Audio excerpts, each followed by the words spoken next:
Orson traveled through time and space and became the villain in Long Outyan's novel. The first thing he did after waking up was to welcome the protagonist, who was the real young master, back to the family. Is it too late for me to start licking the protagonist now? I went to find my fiancée to break off the engagement, but her sister wanted to marry her on her behalf. I scolded the princess of the empire to protect the real young master, but she secretly fell in love with me? I actively pushed the heroines to the real young master, but the heroines forced me to be the yellow-haired villain. It's over, it's really.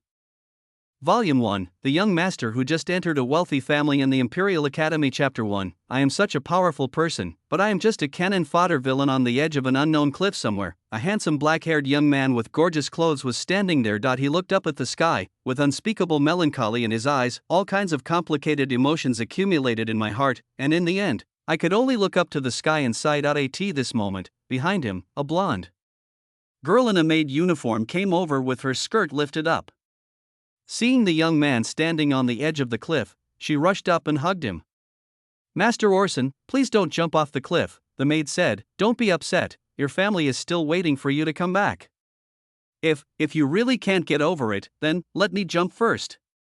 The maid suddenly stood in front of Orson, closed her eyes, and said with courage, "Vivian." Orson called the maid's name, and then asked, "What kind of person am I in your opinion?" Young master is of course a very powerful person." Vivian said this, and then began to talk non-stop. Since young master awakened his magical talent at the age of 3, he has been hailed as the most promising magician in the empire. When he was 5 years old, he forced his tutor to resign because he had nothing left to teach him. By the age of 10, he had finished reading all the books in the Imperial Library and wrote his own summary and guide, which was widely praised by well-known scholars. He registered with the Adventurers Guild at the age of 12 and was rated as a 4th-level warrior and a 4th-level magician. At the age of 14, he became an honorary member of the Alchemist Guild. At the age of 18, he gave a freshman speech at the Imperial College's entrance ceremony, becoming the first freshman in the history of the Imperial College to give a speech at the entrance ceremony. Vivian recounted a lot of Orson's glorious deeds in one breath, without any hesitation, as if she knew them all by heart. Moreover, the young master's grades in his first year at the Imperial College were unprecedented, with full marks in all subjects. Also, "Master, you are handsome, have a good personality, and are gentle and considerate to others." "Master, there are many things I may not know, but you are so powerful, why do you still think so badly?" Vivian spoke with a somewhat anxious tone. She really couldn't understand why her young master, who had such an arrogant personality, would commit suicide. "Yeah, you're right." Orson nodded. Of course, he also knew how incredible his experience was, but even such an incredible character was actually a villain. Orson is a time traveler who traveled through time to a book he had read. In this book, as the core villain in the early stage, the author created countless positive images for Orson, just to have them all collapse at the last moment and make the protagonist powerful. Orson is the fake Duke's son, and the real Duke's son, the protagonist Leetuk, is coming back today. Lit was lost during the war in 18 years. And only a jade bracelet passed down from the family is left on the child. Later, he was picked up by a rural family and raised by them. It was not until recently, when the Duke's butler Albert returned to the countryside for vacation, that he saw the ancestral jade bracelet and asked about the child's identity. It was then confirmed that the other party was the child that Lucius had lost. As for Orson, he was the most similar person the Duke found when he was looking for his child in the territory. He and Leetuk were born on the same day, with the same black hair and purple eyes. Although he didn't have the ancestral jade bracelet, it was understandable since it was lost in the war. But now it seems that Orson is not Lucius's biological son, but Duke Lucius did not let Orson go. No one would want to drive away their genius adopted son whom they had lived with for more than 10 years. In order to save Orson's face, Lucius came up with a solution: to announce to the public that Orson was adopted by a friend when the Duke had no children, and that he had the legal right of inheritance. In this way, the legitimacy of Orson as the Duke's eldest son can be guaranteed, and Lit's identity can be accepted by everyone. However, in the original book, despite Lucius's promise, Orson still couldn't stand this new real master. In order to obtain the right to inherit the dukedom, Orson tried every means to hinder Lit and wanted to get rid of Lit all the time. After all, Lit does have Lucius blood, but Orson does not. However, as the protagonist, how could Leetuk be eliminated so easily? He escaped danger many times, and then exposed Orson's plans to everyone again and again. In the final battle with Leetuk, Orson even used the power he got from the devil, but Lit exploded. At the critical moment and defeated Orson directly. Orson was also attacked by the devil's power, lost all his abilities, became a disabled man, and was kicked out of his home. And when people in the empire heard that the famous genius Orson turned out to be a hypocrite, they despised him very much. In the end, Orson, who had no strength and no one to help him, disappeared from everyone's sight. He was probably dead. Orson is so depressed. Why can't he, who is so powerful, beat the protagonist? He concluded that it was the protagonist's halo. With the aura of a protagonist, no one in this world can go against Leetuk. Thinking of this, Orson became even happier. A deep feeling of powerlessness came over me, and Vivian in front of him was Orson's number one loyal dog in the original book. In the original book, Orson always used Vivian as a tool. In the end, after realizing what Orson had done, she became disappointed with him and left him.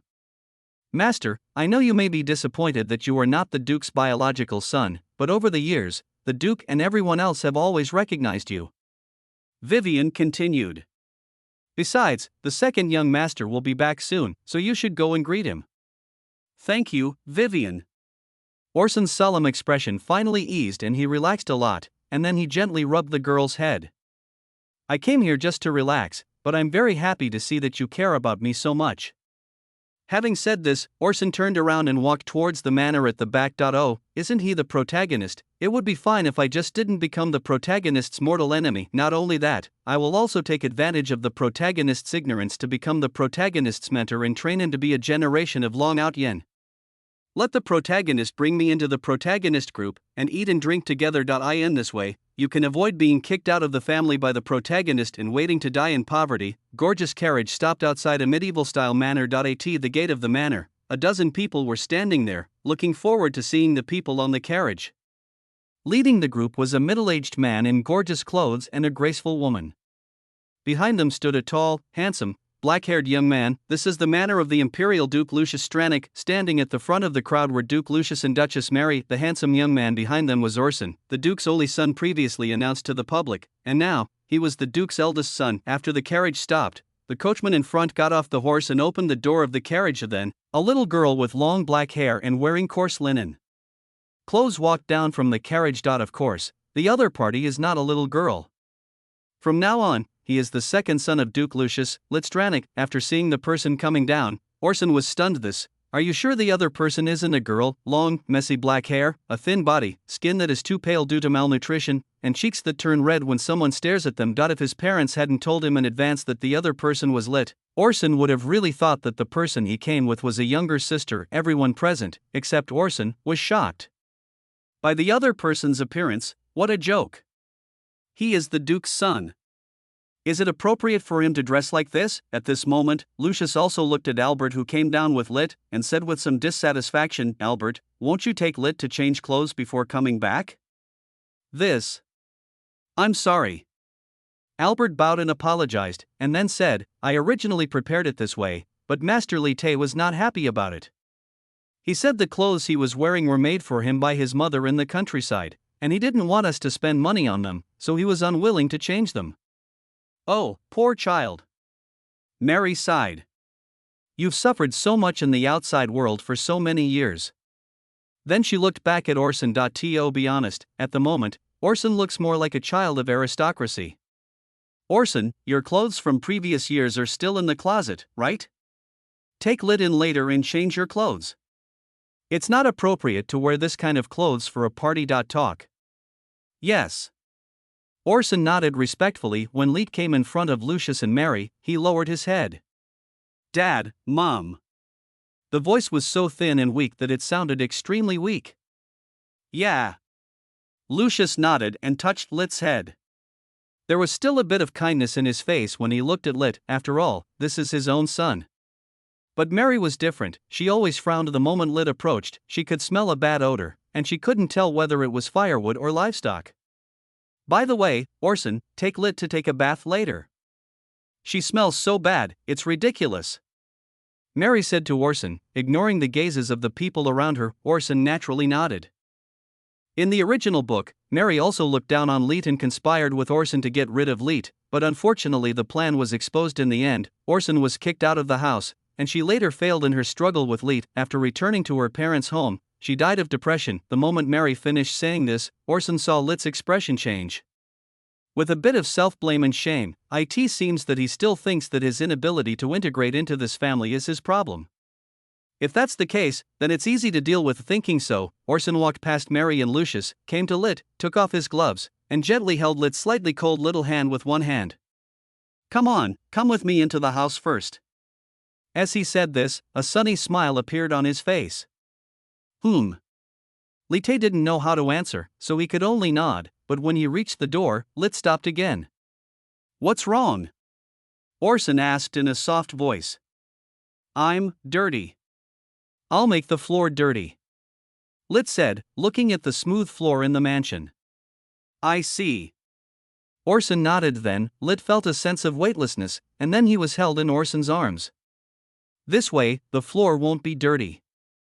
Orson looked at Lit, who was panicking and blushing in his arms, and smiled what he thought was a pretty kind smile. Chapter 2. It seems that Orson doesn't dislike Lit. Lucius was relieved to see the two brothers so close and respectful. Orson is such a good boy. Yes. Mary also nodded. Although she was Lucius' second wife after the death of the previous Duchess Diana, and neither Orson nor Little were her children, if she had to choose one of the two children, she would undoubtedly choose Orson. Having Orson as a child is already a blessing for the Stranick family.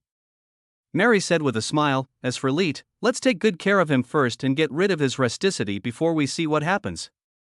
Yes. Lucius nodded, then looked at the nobles behind him. Thank you for your hard work, please go to the hall and rest first. It's a great joy that Master Lit has returned. He just needs to stand outside for a while. It won't be a problem. Several nobles waved their hands and smiled. On the other side, Lituk, who was held in a princess-like posture, buried his face in Orson's arms. The small nose gently sniffed the scent of Orson. The incense smelled so good that he couldn't help but smell it for a while longer. Then, as if realizing that this was impolite, he covered his face with his hands. What am I doing? It's so rude of me to do this to my brother just after entering the family. Orson was concentrating on looking ahead at the moment and did not notice the little movements of Lit in his arms. To be honest, this brother of mine is really light. Alas, after living in the countryside for so long, look how thin the child has become. No wonder he was bullied in the original book. From her temperament to her figure, there is nothing like that of an aristocrat, but she is treated like an aristocrat. How can others not be jealous? Suddenly, he seemed to hear Lit whispering something in his arms, and he quickly lowered his head to look at him. What's wrong, Lit? Are you feeling unwell? Seeing Lit's slightly red cheeks, Orson thought he was sick. No. Lit answered weakly, and then asked, Oh, Orson brother, if you hold me, my clothes will get dirty, and I don't smell good. Orson looked at Lit in surprise, then smiled and rubbed Lit's head. When your clothes get dirty, just change them. Besides, Lituk is not dirty at all. I have to say that Lituk's current appearance is quite likely to arouse people's desire to protect him. I don't know how Orson in the original book could have the heart to do something to such a cute brother. Then he carried Lit into his room. Your room is still being cleaned. It's perfect.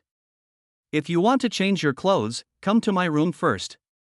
Orson said this, put Lit on his bed, opened the closet and started looking for clothes he had from a few years ago. Orson is not actually very tall, about 1.8 meters, but Lit is only 1.6 meters, which is really short. As soon as Lit entered the room, he was stunned by the furnishings inside. Everywhere were decorations he had never seen in the countryside, especially the bed. When his body touched the bed for the first time, he could hardly believe that it was a place for people to sleep. This is too soft, and the whole room seemed to be Orson's favorite. He could smell a light and elegant fragrance as soon as he came in, which seemed to be some kind of flower, but Lit didn't know. A few minutes later, Orson took out a set of clothes he had worn 3 years ago from his closet. After comparing them with Lit, he decided to use this one. Okay, now that we've chosen our clothes, let's go take a shower. Take a shower? Upon hearing this, Lit's expression immediately became panic-stricken. Well, your hair is still a little messy after all. Orson said, pointing to the compartment in the room. Just use my bathroom. I'll teach you how to use the things in it. As he said this, Orson pulled Lit, whose eyes were rolling around, into the bathroom.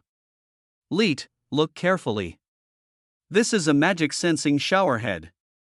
It is driven by magic stones. You can use it even if you don't know magic.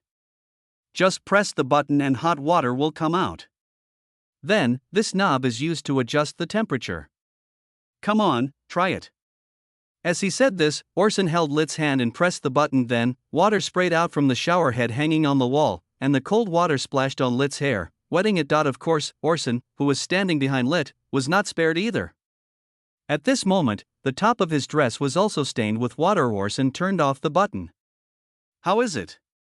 Isn't it interesting? Lit turned around and saw Orson's wet clothes. He apologized in panic. I'm sorry, brother Orson, I didn't mean to, it's okay. Orson shook his head. I asked you to try. As he said this, Orson used a magic spell, and in an instant, water vapor evaporated from the clothes, and the dress that had just been wet was instantly dry again. Ha!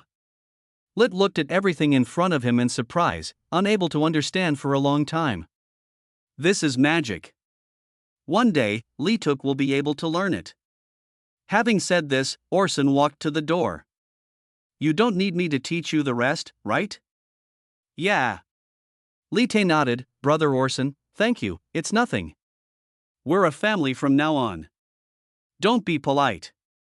Orson said this, opened the bathroom door and walked out. I think it left a good impression on the protagonist. Orson thought so. On the other side, Lituk was soaking in the bathtub with his legs hugged and his face buried in the water. His face was very red, as if it had been steamed, but only he himself understood why. The day Albert contacted them, his adoptive parents were also very happy.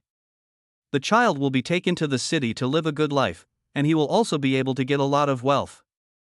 It can be said that he has the best of both worlds, and then comes sadness. After all, Lituk was the child he had raised for 18 years, and it was impossible for him not to feel a bit reluctant to be taken to the city all of a sudden. Litua still remembers that on the day of separation, his adoptive mother took out the clothes she had made herself and handed them to Litua, but even so, in the eyes of those nobles, the clothes were still cheap, so they asked her to change them. At least she had to wear this dress to meet her biological parents. After all, if I really married into the family, I would probably never be able to wear the clothes made by my adoptive mother again. Sure enough, after seeing Lucius and Mary's eyes turn from joy to a hint of disappointment, Lit knew that he had messed up. Should I listen to Uncle Albert and change into some more decent clothes to please my parents more? Thinking of this, Lit looked at the clothes basket next to him. On one side were Lituk's own clothes, and on the other side were the ones that Orson had chosen. Lit vaguely remembers the response given by his adoptive parents when Albert came to their home.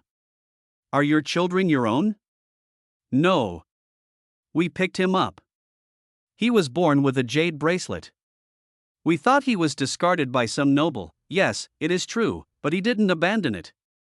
It was lost by His Excellency the Duke. Is that so? We are willing to give you 1,000 gold coins. You can go to the city to buy a house and open a shop, as long as you are willing to return the child to the Duke. We are willing. The adoptive father thought for a long time and then said, by the way, the child's name is Lit, right? What a nice boy. No, actually she is. The adoptive father was about to speak when he was interrupted by the adoptive mother. Master, you have a keen eye. On the night I ran away, my adoptive mother called me into a room alone. Then, she took out a piece of white cloth, passed it through Lit's chest and under his armpits, and wrapped his chest. Lit, when you get to the city, be sure to tell them you are a boy, so they won't bully you. The adoptive mother said earnestly. The tradition in the countryside is to favor boys over girls, so they think the same is true in the city. In order to prevent their daughter from being bullied in a noble family, they resorted to this desperate measure. Lit got up from the bathtub, walked to the clothes basket, picked up the white cloth strips, and wrapped them around his chest layer by layer. Fortunately, my current scale is not large, but what should I do if I can no longer cover it up in a few years? When Lit thought of the gentle look in Orson's eyes when he looked at him outside the door, his heart couldn't help but beat faster. There is a foreshadowing about other people not knowing the characteristics of Lit, which will be revealed in the future plot. Chapter 3, Is It Fun? Outside the door, Orson began to look for other accessories for Lit in the Empire. Only nobles above the rank of Duke are qualified to wear formal dresses with family characteristics. As a family founded on military power, the Stranik family has always had a military tradition, and military elements are prominently featured in the design of their dresses. There are two sets of family dresses, one black and one blue. In formal occasions hosted by the Stranik family, they usually wear bright blue dresses. In more formal occasions, more solemn black dresses are worn. These two dresses were designed by the Empire's top craftsmen, and are perfect in both beauty and comfort. When he found all the accessories, Li Tae just came out of the bathroom. His hair was a little wet at the moment, and the hot steam from just getting out of the bath made his little face red.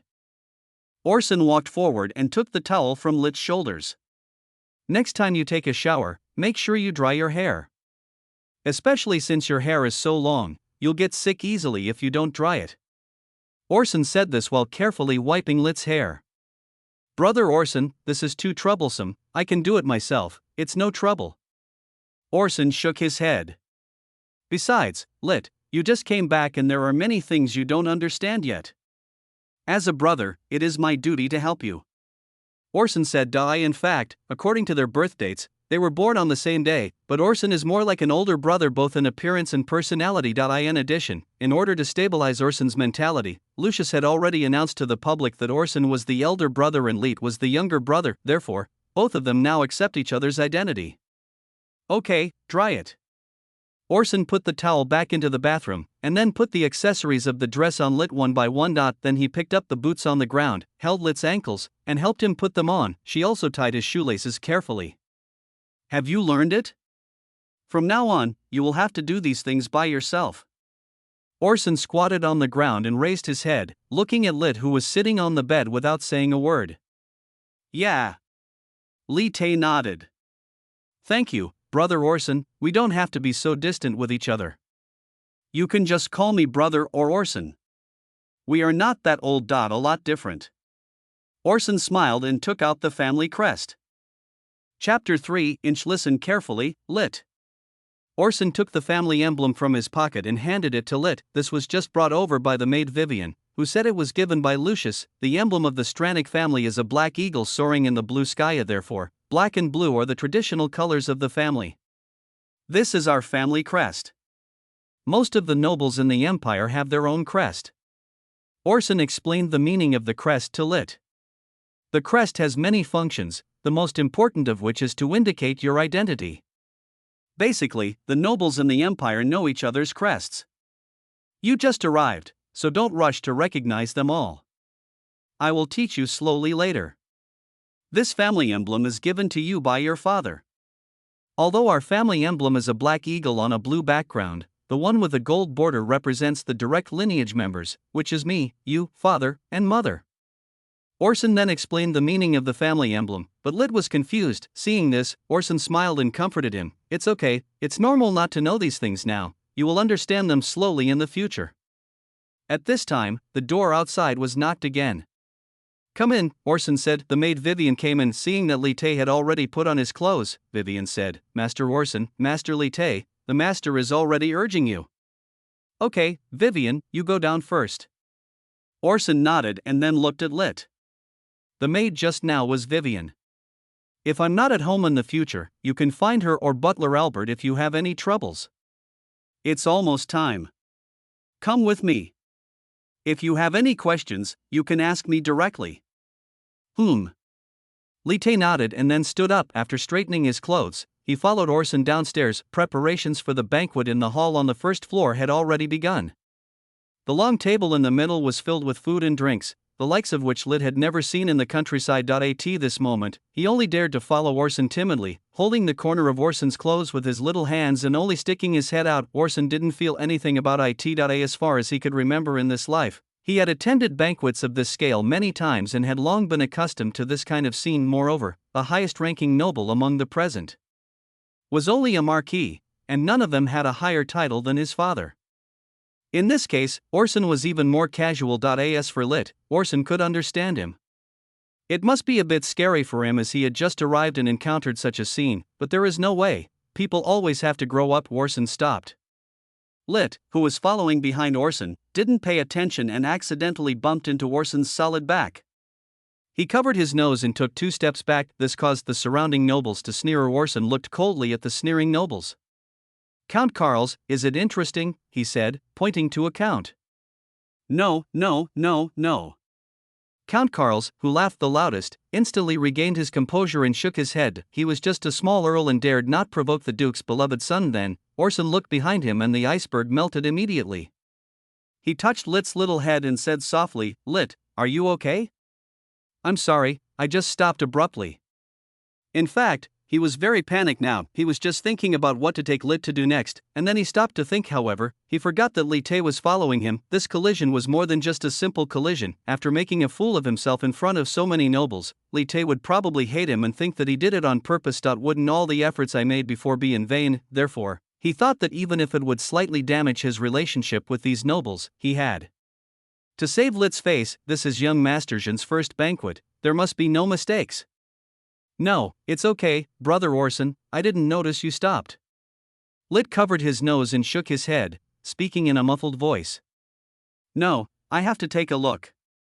As he said this, Orson took away Lit's hand that was covering his nose and checked it carefully.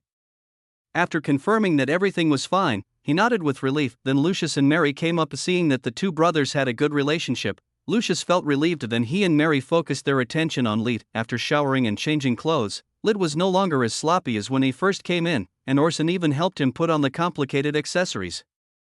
But his hunched back and unconfident look still did not look like an aristocrat. It would be fine if he was a noble lady, but he is Lucius's biological son. He is one of the future heirs of the Stranik family. With Orson's inheritance rights still unclear, he can even be said to be the only heir to the Stranik family. But considering that Lit had been in the countryside for so long, it was normal that he couldn't adapt for a while, so Lucius nodded.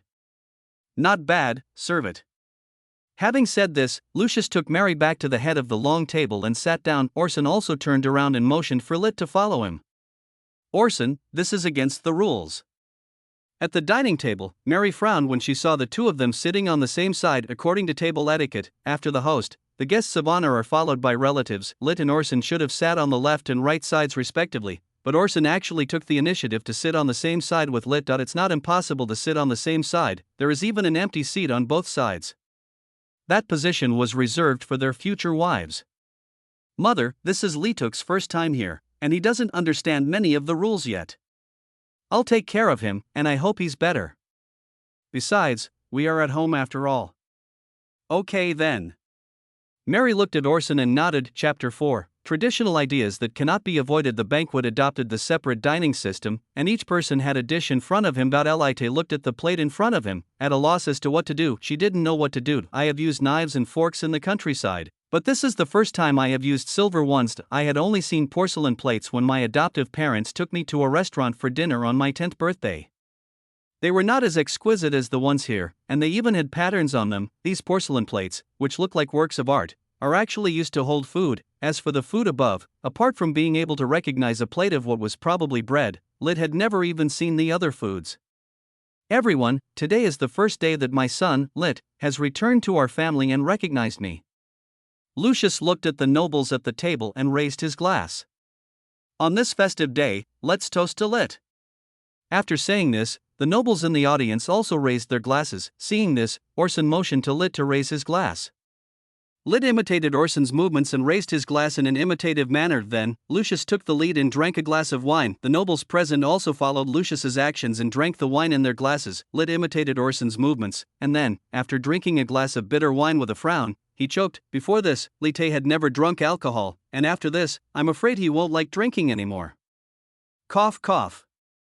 He coughed. As Lit coughed, all eyes on the field were drawn to him. The nobles around looked at Lit, all of them secretly showing contempt. When seeing Lituk wearing a suit, he looked much more decent than when he first entered the house. They thought that this ugly duckling would transform into a white swan so soon, but a bumpkin is still a bumpkin after all. Even if he is the son of a duke and has lived in the countryside for so many years, his actions always show a hint of commoner habits, which still makes these nobles unhappy. If you can't even drink wine properly, how can you still be a noble? But because of Lucius's face, they couldn't express it directly. Lucius had a blank expression on his face, while Mary kept frowning. She seemed to be in a bad mood since the beginning of the party. Come to think of it, for Mary, who was very concerned about her reputation, it is definitely unacceptable for her own child to make a fool of herself in public. What's more, Mary is not Little's biological mother.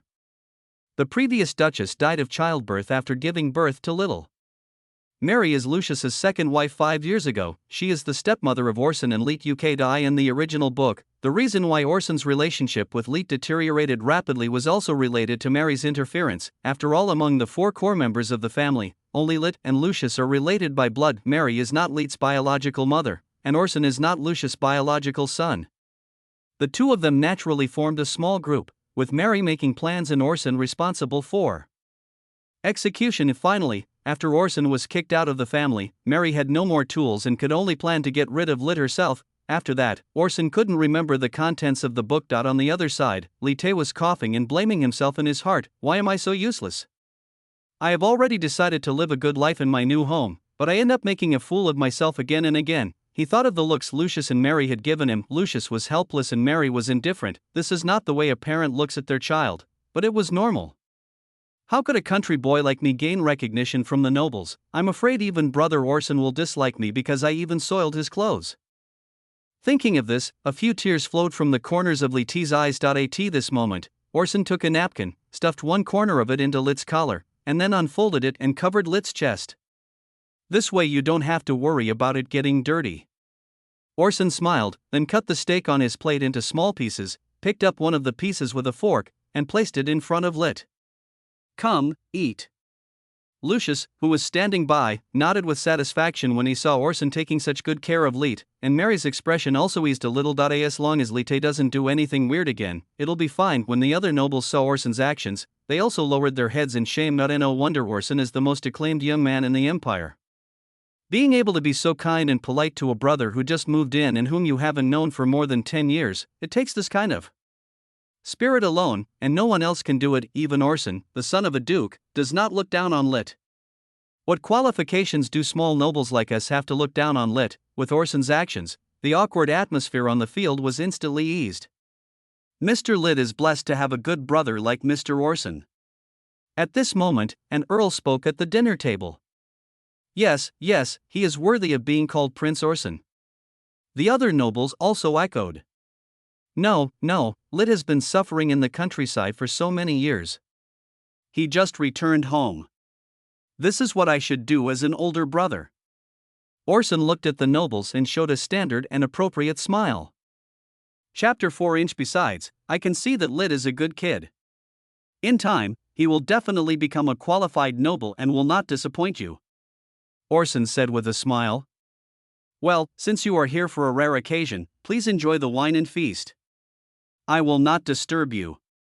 At the dinner table, a smile is often the most effective way to liven up the atmosphere. Sure enough, after Orson finished saying these words, the atmosphere on the field suddenly became lively, and many nobles began to chat with each other. Many people also toasted Orson, and Orson responded one by one. The banquet, which had been somewhat awkward due to Li-tae's cough, returned to normalcy.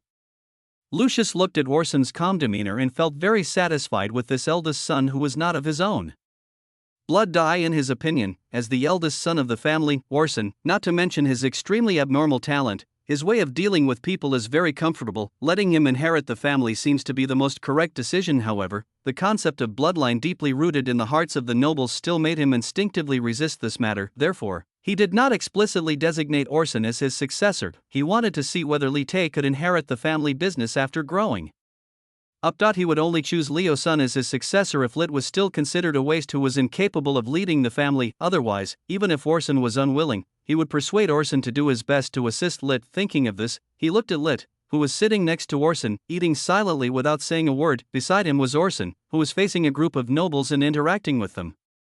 Although he didn't know why Orson's attitude towards Lit was unusually good, Lucius didn't think it was a bad thing.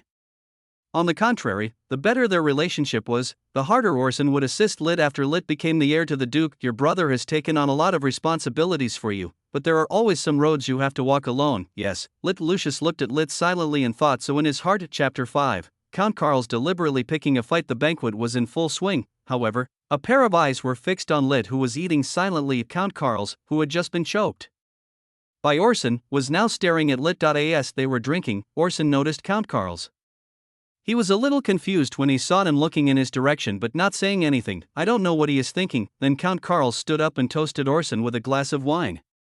Mr. Orson, I toast you.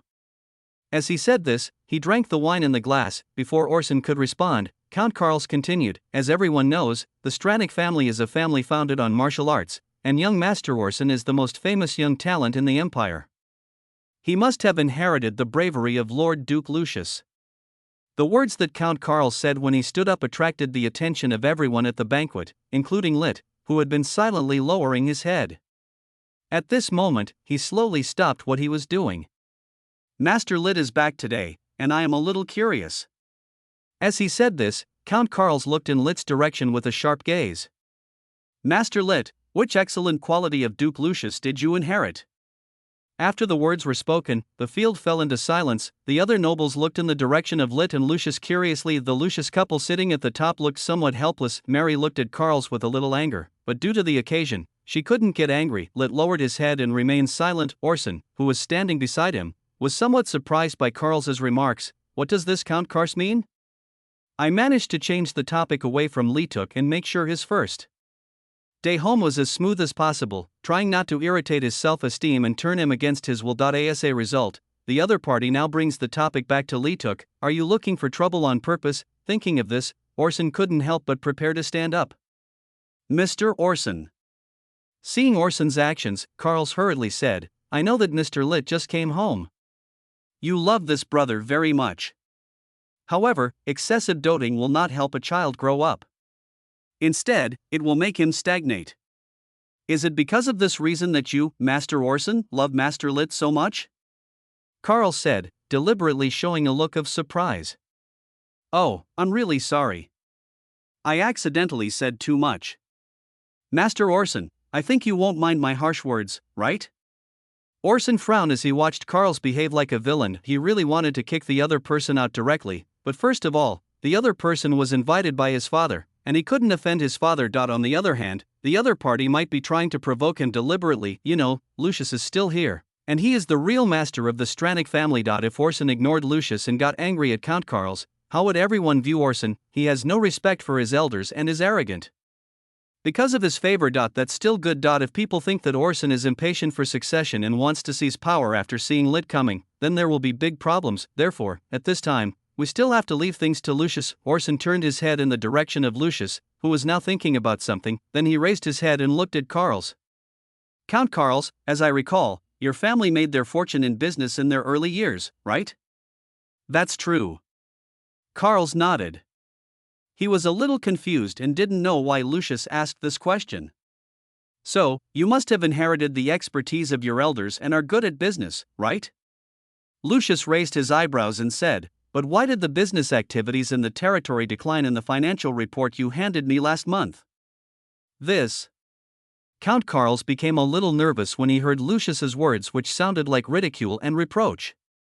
My Lord Duke, please listen to my explanation. There are many reasons for this result, no need to explain. Lucius interrupted Count Karls. According to what you said, Count Karls, shouldn't you be good at business?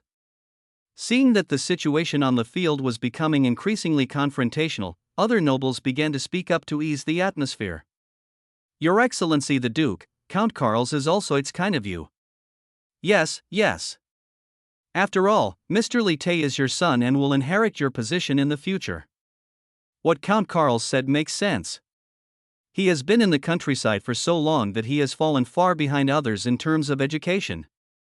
If you continue to spoil him, I'm afraid he will be spoiled. Orson listened to the nobles below talking to each other and clenched his fists in anger. So you all just want the world to be in chaos? It was the first day that Lit joined the family, and he started talking about inheritance rights. Are you afraid that others don't know that you, Duke Lucius, have two sons fighting for the throne? Orson looked at Lit beside him. At this moment, he was looking down and keeping silent, and his hands had stopped moving. Oh no. Could it be that Lituk was instigated by this group of people and started to feel that everything he did before was fake? Just as Orson was about to explain to Lit, Lucius stood up. Everyone, I invited you here today because you are my vassal and friends of Lucius. The family banquet is only held to celebrate the return of my long-lost son, Lit. Lucius said, looking at the nobles headed by Count Karls. If you are not satisfied with the banquet food and drinks, you can leave. I don't care about it. But if you continue to bring up irrelevant matters, don't blame me, Lucius, for kicking you out. As for the issue of Lit's education, please don't worry about it. I will naturally arrange the best teachers for Lit and work hard to train him to become someone who can compete for the right to inherit the dukedom. After saying this, Lucius sat down heavily. At this moment, his aura suddenly changed from that of an easygoing lord to that of a majestic soldier. Seeing that Lucius had spoken, the other nobles present could not say anything more. Okay, today is a happy day, let's not make things unhappy. At this time, Mary next to Lucius also came out to adjust the atmosphere. Lit sat on the chair. She didn't know why, even though she didn't do anything, the topic still revolved around him. As expected, don't you all like yourself? Thinking of this, his mood became depressed. Regarding the matter of inheritance rights, Lit had no idea about it. After all, he had just entered the family and knew nothing about the ways of the nobility. He didn't even know what his father's title of duke meant. Don't think too much. At this time, Orson said in his ear. Just eat your meal in peace. Well, thank you, Brother Orson. Lit nodded. This was the first sentence he said after he came to the table. Chapter 6. The taste of Brother Orson. The atmosphere became much more relaxed during the following banquet. These nobles were best at flattery and fawning on the powerful.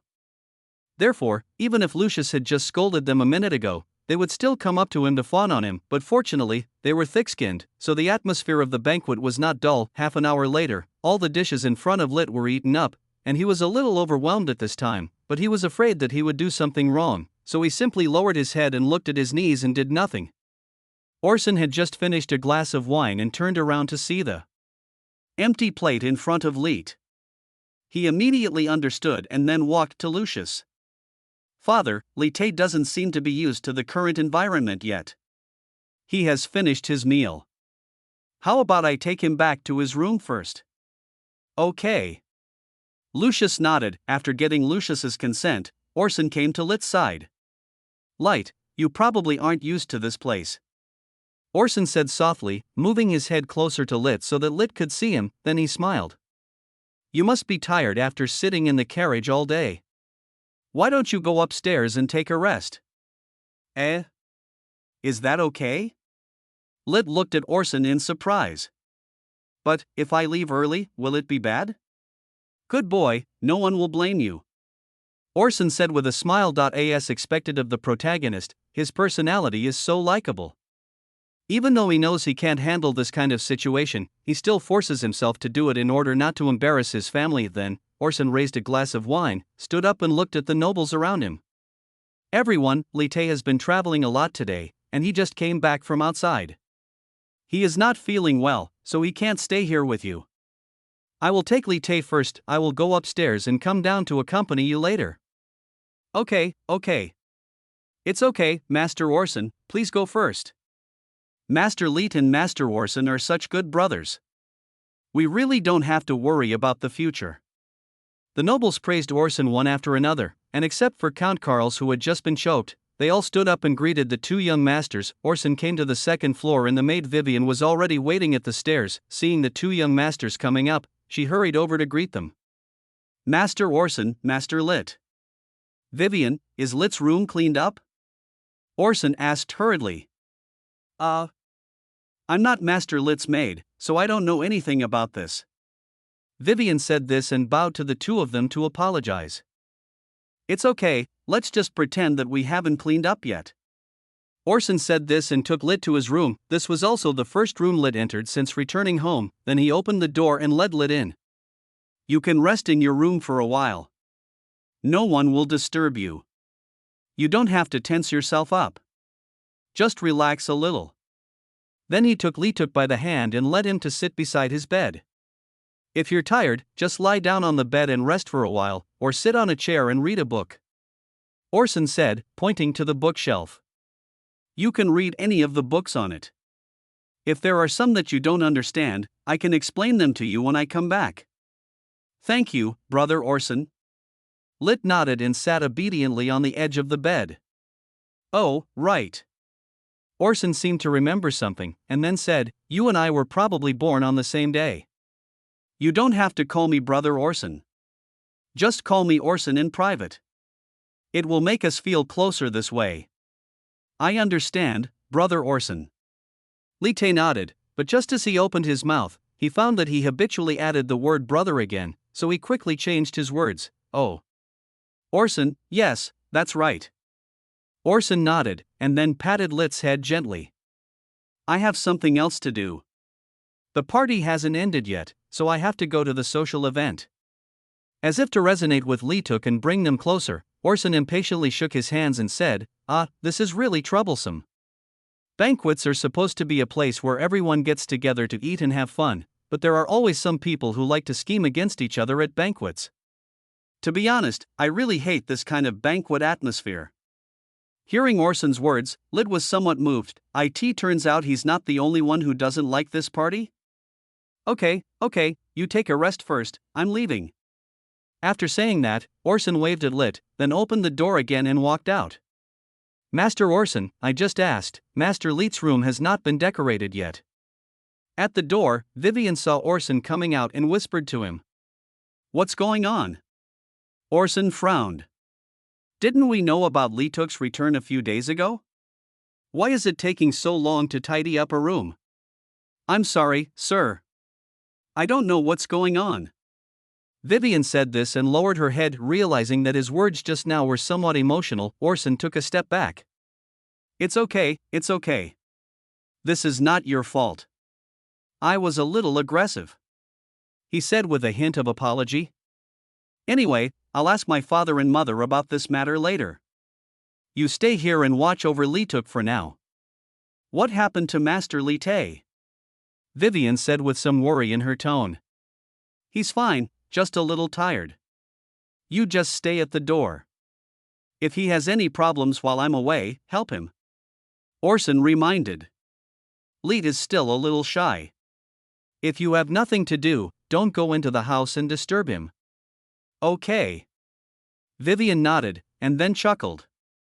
It seems that Master Orson cares more about Master Lit than Master Lucius. After all, he has suffered for so long. On the other side, Lit sat in the room, thinking about Orson's words, his face flushed. After today's bumpy ride, she was indeed a little tired. Can I really just lie on Brother Orson's bed like this? Thinking of this, Lit untied the laces of his boots, took them off beside the bed, and lay down on the bed. This big bed is extremely soft and comfortable, and it is completely different from the hardwood beds in the countryside. Lying on this bed, Lituk only felt I felt like my waist was about to sink. Then she gently grabbed the quilt and covered herself with it. The petite body huddled into the quilt, letting the sheet cover her completely. For some reason, Lit always felt that there was a pleasant smell in the quilt, a smell he had also smelled on his brother Orson. She couldn't help but pull the quilt to her nose and sniff it carefully. It was a refreshing fragrance that made people feel safe and comfortable just by smelling it. Then, as if realizing that his behavior had crossed the line, Lit put down the quilt with a red face and lay down on the bed to rest. The fatigue of the day was relieved at this moment, and Lite slowly closed his eyes. Chapter 7. You become his teacher. The banquet lasted for another 2 hours before the nobles left the Duke's mansion. Slightly drunk, Orson and his servants were cleaning the restaurant when suddenly, he was patted on the shoulder. Orson, come with me to the study. I have something to talk to you alone. Lucius said and walked upstairs. Lucius was sitting in the study, with Orson standing respectfully at the desk in front of him. Orson, how old are you this year? Lucius asked casually while flipping through the book. Father, I am 18 years old. 18, what a good age. Lucius sighed. 18 years have passed without me noticing. I wonder why my father called me here this time. Orson bowed slightly and asked with some confusion. Orson, what do you think of Lit? Lucius said. There are only you and me here now. There is no need to hide anything. Just speak frankly. Orson thought for a while, and then said, in response to your father's words, in my opinion, Lite is a good boy. At least, he is kind and considerate of other people's emotions. Good boy. Hearing Orson's comment, Lucius couldn't help but smile. You said good boy, as if you were a generation older than Little, but in fact, you two are the same age. I'm asking, do you think Lit has the ability to inherit my position? Lucius then changed the subject and stared at Orson with a sharp gaze. Yes, Orson said without hesitation. Lit is definitely capable of inheriting his father's business. Orson firmly believed in this point. After all, the protagonist's halo was there. In the original book, after Lit inherited the title of Duke, he did manage the territory in order. Oh? Lucius was a little surprised to hear Orson's answer without hesitation. He could guess that Orson would reply like this, but he didn't expect Orson to say it so quickly, as if he was very sure of Lit's ability. Why don't you tell me why? Lit's performance today was not satisfactory, and you know that. In that case, I'll tell you. Orson smiled, and then continued, even if a young phoenix falls into a flock of chickens, its inherent qualities will not change. Leet has lived in the countryside for many years and has received a very backward education. Under such circumstances, what do you think his mentality would be like when he first joined the family? Most people would definitely have the mentality of a nouveau riche who wants to get rich overnight, but Leet is not like that. He remains calm and composed enough. Plus, I think I'm pretty good at judging people. Although Leetuk doesn't know anything right now, he will definitely achieve more than me in the future. Taller than you. Lucius fell into deep thought after listening to Orson's words. His non-blood related son is already recognized as the strongest of the younger generation in the empire. Under such circumstances, he actually boasted that Li Te would be even more powerful than him in the future. Lucius found it a little unbelievable. Orson, are you serious? I have no reason to lie to my father. Okay. Lucius nodded, since Orson, who has no blood relationship with Lit and is even a competitor of Lit, values him so much. As a father, I naturally cannot treat Lit unfairly. The most urgent task should be to find a good teacher for Li Te. In that case, Orson, I plan to find a teacher for Lit to instruct him in aristocratic etiquette, culture, combat, and magic. Do you have any recommendations? Lucius looked at Orson with a smile in his eyes. A teacher? Orson was stunned and began to search his memory to see if there was such a person in the world. The conclusion is no. In the original work, Lituk's growth can almost be summed up in 4 words. Self-taught. As long as Lit is provided with relevant resources, his demonic talent can increase his learning speed to several, dozens or even hundreds of times that of ordinary people. Then Orson shook his head. I'm sorry, father. If I were to ask for just one teacher, I wouldn't be able to find such a versatile person. Really? Lucius smiled. The all-rounder you mentioned is right in front of me now. Ah? Orson was stunned. What does father mean? Since you think so highly of Lituk and you know Lituk so well, I think only if you teach Lituk in person can you guide him onto the right path. Besides, you and him are brothers, you are close in age, and you got so close on the first day. The most suitable teacher to teach him and the one he would be most likely to accept is you, isn't it? Orson was stunned when he heard Lucius' words. Then I remembered. In the original book, Orson did not act that close to Lit on the first day, so Lucius arranged another teacher for Lit. The teacher was a well-known professor in the neighborhood, and was always known for his fairness and justice. Therefore, under the influence of that person, Lituk's character gradually changed from weak to strong. Later, the teacher was fired for offending Orson, and the new teacher was replaced by someone recommended by Mary. Even though Lit worked harder to study, the new teacher kept telling Lucius about Lit, deceiving Lucius by saying that Lit was too playful and was neglecting his studies. Have I changed the direction of the plot? The more difficult Lit's life is, the deeper his hatred for his family and himself will be, and the easier it will be for him to be stabbed by Lit, who has awakened the halo of the protagonist. Moreover, there is indeed no one more suitable to train Lituk than himself, who knows the direction of the plot. A drop of water should be repaid with a spring of water. When I teach Li Te next time, I must always instill this concept in him. Thinking of this, Orson nodded. I understand, father. I will do my best to teach Li Te. Well, I feel much more at ease with your words. Lucius said this, stood up from the chair and patted Orson on the shoulder. His palm was firm and powerful, and he patted Orson's shoulder, making the latter feel a sense of responsibility as if he had been entrusted with an important task. Lucius and Orson looked at each other, and after a few seconds, Lucius nodded with satisfaction. Okay, go and have a rest. You are tired after a long day. You should start teaching Li Te from tomorrow and try to get him to pass the test before he enrolls in the Imperial Academy. Okay. Orson nodded. When he reached the door of the room, Orson suddenly remembered something and turned to look at Lucius. By the way, father, when I sent Lituk home today, the servant said that Lituk's room had not been cleaned yet. What's going on? Didn't you know about Lituk's return a long time ago? Is that true? Lucius frowned upon hearing this. I asked your mother to take care of this matter. Maybe she forgot about it. So where is Lit now? I let him rest in my room first. Okay, I'll go ask Mary later. You go back first. Lucius nodded.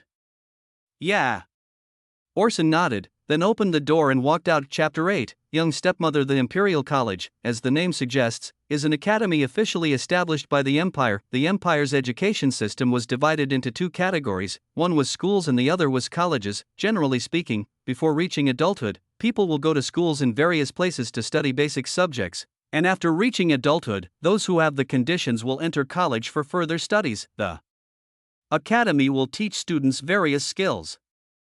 Of course, combat is a compulsory subject in the academy. Unlike the schools that spread across towns, there is only one college in almost every urban cluster. The reason is simple. In order to regulate the teaching quality of the colleges, the empire set a very high entry threshold for the colleges. As a result, many existing colleges are funded by local finances, and their income is not enough to cover their expenses every year. They are almost a money-burning machine. Take Lucius for example. As one of the 6 dukes of the empire, the Duchy of Antica under his control only has 2 colleges, and the scale and teaching quality of the colleges are far inferior to those of the imperial college. The reason why lords were able to open academies was because of the main function of the academies, to cultivate talents. Yes, empire. The country is not as peaceful as most people think. Thousands of years ago, in order to reward a group of founding heroes who followed him, the founding emperor of the empire granted fiefs on a large scale and established a 3-level administrative system of earl, duke, and emperor. Chapter 6. Most counts own a city and the surrounding villages and towns, while dukes directly govern several cities and exercise suzerainty over the counts within their de jure territories. The emperor himself is similar to a larger duke. In addition to having more direct territories, the emperor exercises suzerain power over the duke and the earls within the territories. As the saying goes, my vassal's vassal is not my vassal. The emperor cannot directly command the duke's vassal. Because of the chaotic feudal order, the empire fell into 100 years of chaos after the death of the founding emperor. Eventually, 5 grand dukes were chosen, and these 5 grand dukes and their families have survived to this day. They are the Eisenberg family that controls the Duchy of Prussia, the Florence family that controls the Duchy of Naples, the Toulouse family that controls the Duchy of Orleans, the Licinus family that controls the Duchy of Aragon, and the Petrov family that controls the Duchy of Lucia. As for the territory of the newly promoted Duke Lucius, the Duchy of Antica was formed because Lucius led the imperial army to conquer all directions and expanded countless territories to the east 20 years ago. The emperor of the empire divided a part of the territory originally directly governed by the royal family, and combined it with the newly conquered eastern region to piece together this duchy. This action broke the delicate balance that had been maintained between the emperor and the dukes. For a moment, several dukes began to win over Lucius. As a new noble, Lucius cleverly remained neutral in the open and secret struggles, waiting for the right price. Eventually, he arranged a marriage with William Eisenberg, Duke of Prussia, and when Orson was 3 years old, he was engaged to William's second daughter, Line.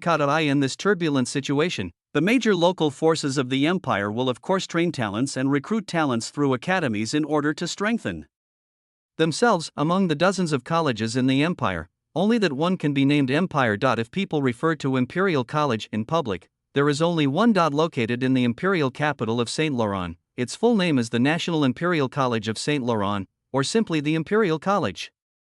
The fact that the academy is named after both the capital and the founding emperor shows how high its status is. The Imperial Academy is the highest level institution of learning in the empire, and its predecessor existed before the establishment of the empire. Because it is supported by the royal family and many famous teachers teach in the academy, the Imperial Academy has always been the most ideal institution of learning for the best and brightest people in the empire. Students who graduate from the Imperial Academy will also receive olive branches from major forces. Of course, the prerequisite is to be able to graduate successfully under the strict review and screening system. In order to ensure the quality of students, the Imperial College adopts 2 admission systems. One is the aristocratic recommendation system, where each earldom can nominate 1 person for admission every year. Because there are many nobles in the empire, many nobles will use the recommendation quota to send their family members or confidants to study in the Imperial Academy. Because the proportion of students recommended into the academy reaches 20%. Another way, which is also the admission channel for most students of Imperial College, is through examination. Every year during the Imperial College's enrollment season, a unified test will be conducted. At that time, aspiring young people from all over the country will gather in Saint Laurent City. In the end, the top 800 students who take the exam will be admitted to the Imperial College. Of course, since the nobles receive the best education since birth, most of those who can actually pass the test are also nobles. An exam that can select only 800 candidates from tens of thousands of candidates is naturally not easy to eye in the original novel. Although Lee Tuk had the aura of the protagonist, he only had less than a month to prepare. He failed to pass the exam and was finally admitted with the help of Lucius' recommendation. Because of this, he was looked down upon by others in the academy. I have to say that the task Lucius assigned to me was quite difficult. He had no idea whether Lee Tae could pass the exam within a month. Just then, a maid came over. Orson had some impression of her, and she seemed to be Mary's maid. "Master Orson, Madam is looking for you." The maid said this and bowed to Orson. "Mother is looking for me?" Orson looked at her in confusion, then nodded. "Okay, you lead the way." Then the maid led Orson to Mary's study. Since Mary was Lucius' second wife after his wife became a widower, Mary is only 30 years old this year. She was born in the Toulouse family of the Duke of Orleans. When Orson was 10 years old, she, then 22, married Lucius, who was 40 years old. The age gap between her and Lucius was even greater than that between her and Orson. Considering her family's background and the actual intention behind their marriage, although the relationship between the two can be said to be respectful, Orson always felt that there was still a vague sense of distance between them. The two of them each had a bedroom and a study at home. Only in the first 3 years of their marriage did Mary and Lucius share a bed. After that, for various reasons, Mary rarely lived in the same room with Lucius, because Lucius was a military man and his ability to govern the territory was average, and Mary happened to have management skills. Lucius later simply handed over the decision-making power of territory governance to Mary. Mary did not disappoint Lucius' expectations and governed the territory quite well. Of course, although the territory was well governed, the private treasury in the Duke's mansion had not increased, which always made people suspicious. When I walked to Mary's study, I saw the servant Randall guarding the door. He was a handsome middle-aged man, about 34 or 35 this year, and was one of the personal servants that Mary brought from her family. "Uncle Randall." Orson greeted him politely. Randall looked at Orson with a smile, and then said, "Master Orson, the lady is waiting for you inside." "Yeah." Orson smiled, then opened the door and walked into the room. Chapter 9. I hope you understand. Walking into the study, Mary had changed out of the dress she wore to today's party and put on a long red skirt. With her long brown hair and well-maintained skin, she looked like a woman of about 24 or 25 years old. It has less girlish vitality and more maturity and charm. "Did the master ask you to go to his study just now?" Mary seemed to be dealing with official documents at first. When she saw Orson coming in, she immediately put down what she was doing, looked up at Orson, smiled, and then said, looking at Mary in front of him, Orson felt a little complicated. It is said that it takes two to tango. In the original book, Orson and Mary teamed up to frame Lit. If I didn't have this idea now, Mary would not continue to persecute Lit. "Mother, I was indeed called to the study by father just now." Orson nodded. "Yeah." Mary nodded and continued, "What are you talking about?" "About Lit? I can't hide it from my mother, it's true." Orson smiled. "Orson, what do you think about the inheritance rights?" Mary said this, sat up from the chair, walked to Orson, and helped him straighten his collar. She is a head shorter than Orson and has a younger face, so she doesn't look like a mother at all. Instead, she looks more like a peer, more like a sister, or, as soon as Orson thought of that, the memory of the original work came to his mind again, and the romantic thoughts that arose in his mind as a young man were instantly dissipated. After all, Mary is your stepmother, and she is a villain in the original book. As for the inheritance rights, Orson watched Mary continue to help him straighten his clothes, thought for a moment, and then said, "I will listen to my father. In my opinion, my father has raised me, his non-blood son, for 18 years and given me the best education. I am already very grateful to him. Whether it's me or Lee Tuk who inherits, I support my father's decision. I even say," after a pause, Orson continued, "because of an accident, Lee Tae lived in the countryside for 18 years. If our identities were switched during these 18 years, Lee Tae would have lived a better life, and he would not be like this now. So, if possible, I would prefer Lee Tuk to inherit his father." Hearing Orson's words, Mary paused for a moment, then she smiled and looked up at Orson. "Orson, I always thought you and I were the same kind of people." "The same kind of people? Me and you, mother? Then, mother, what kind of people do you think we are?" With a broad vision and lofty ambitions, some unimportant things can be abandoned for the sake of the goal, right? Mary said this, standing on tiptoe and whispering next to Orson. Think about it, you have achieved such a high level of success at such a young age, don't you want to go further? With your ability, the position of Duke isn't the end of the road, right? Have you visited Saint Laurent? It's much more magnificent than Antica. Don't you think it's the place where you can show your talent? A place for talent? After saying that, Mary took a few steps back and looked at Orson with a smile. There is still some girlish cuteness in her movements. Orson was stunned for a moment, his expression changing again and again, and finally he showed a relieved smile. Mary hasn't changed, at least, her desire to persecute Leetuk in the original book hasn't changed. In this case, she and I are already opposites. Saint Laurent is beautiful, but home is more comfortable. Besides, family is definitely one of the most important things, isn't it? Ha, it seems that you and I are a little different. Mary smiled. Orson, you are more powerful than I thought. Mother, what do you mean? Nothing. Mary finished laughing and shook her head. Then I believe you can do something that you won't regret. Perhaps. Okay, it's getting late, you should go back to your room and rest. Mary said this, sat back in her chair, and waved to Orson. I understand. Mother, you should also go to bed early.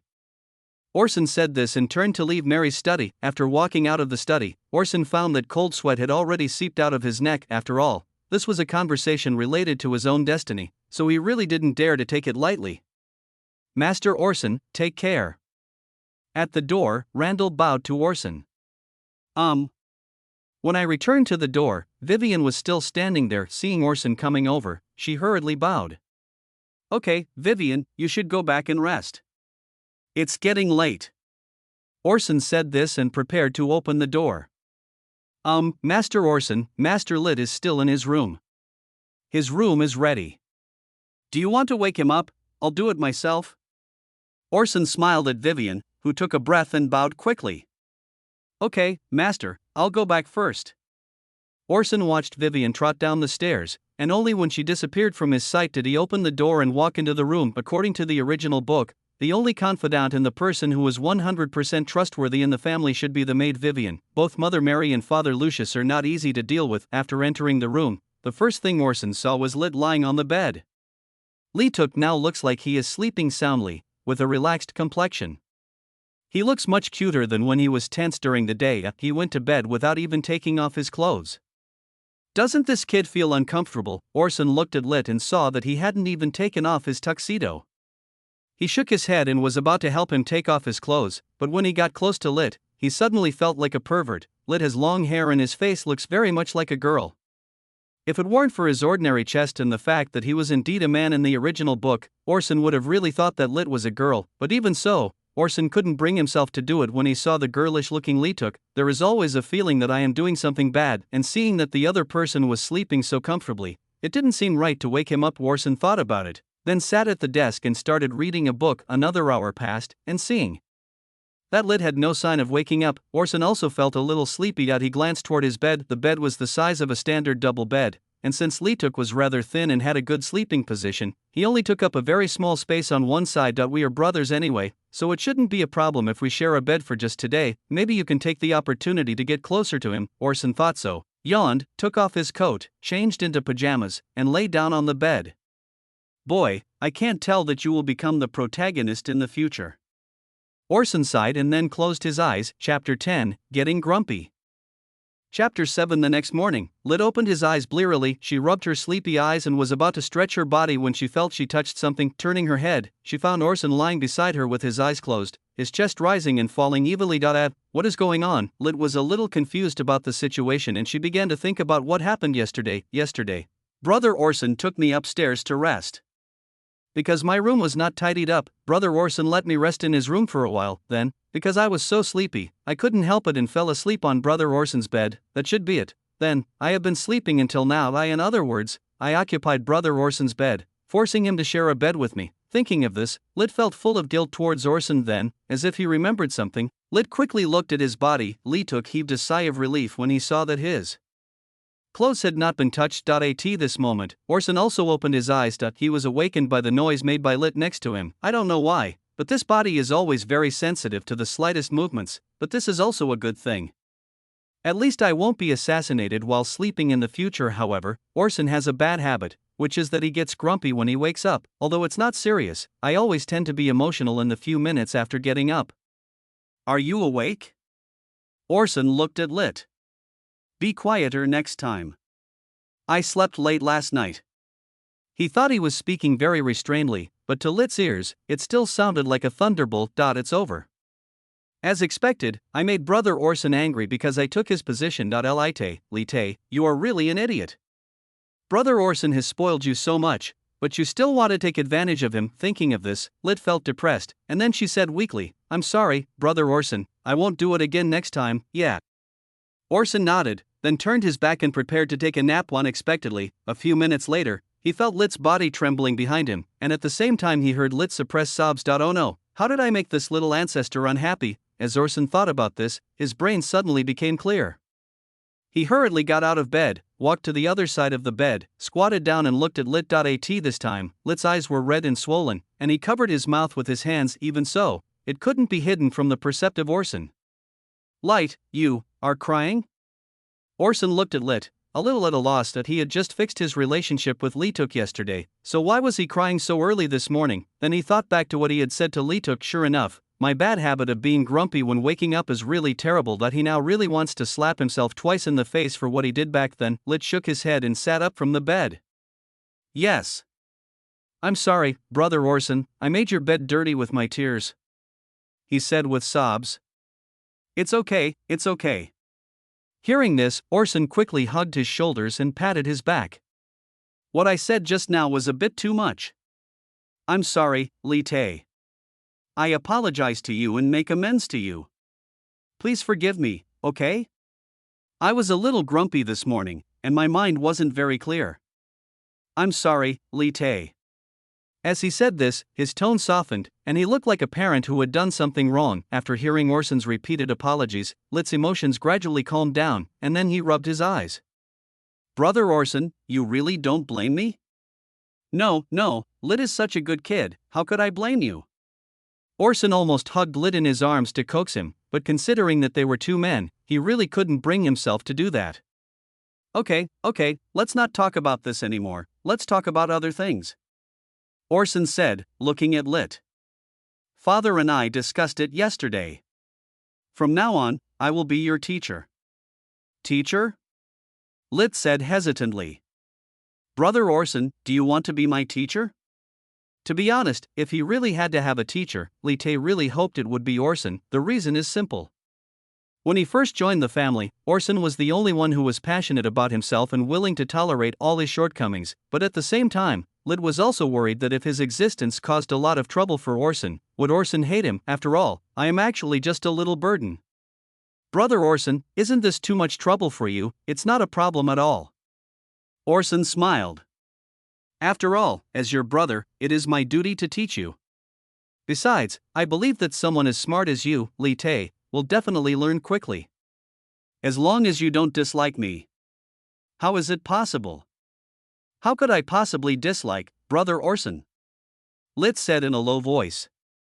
Okay, Lit, have you forgotten what I said yesterday? Well, you and I were born on the same day, so you can just call me Orson. Orson said this, took Lit's hand, and helped him stand up. Okay, I'll take you to get familiar with the house first, and learn how to use the living facilities. Good. Orson had two considerations for not letting Lituk call him brother. The first was to get closer to Lituk.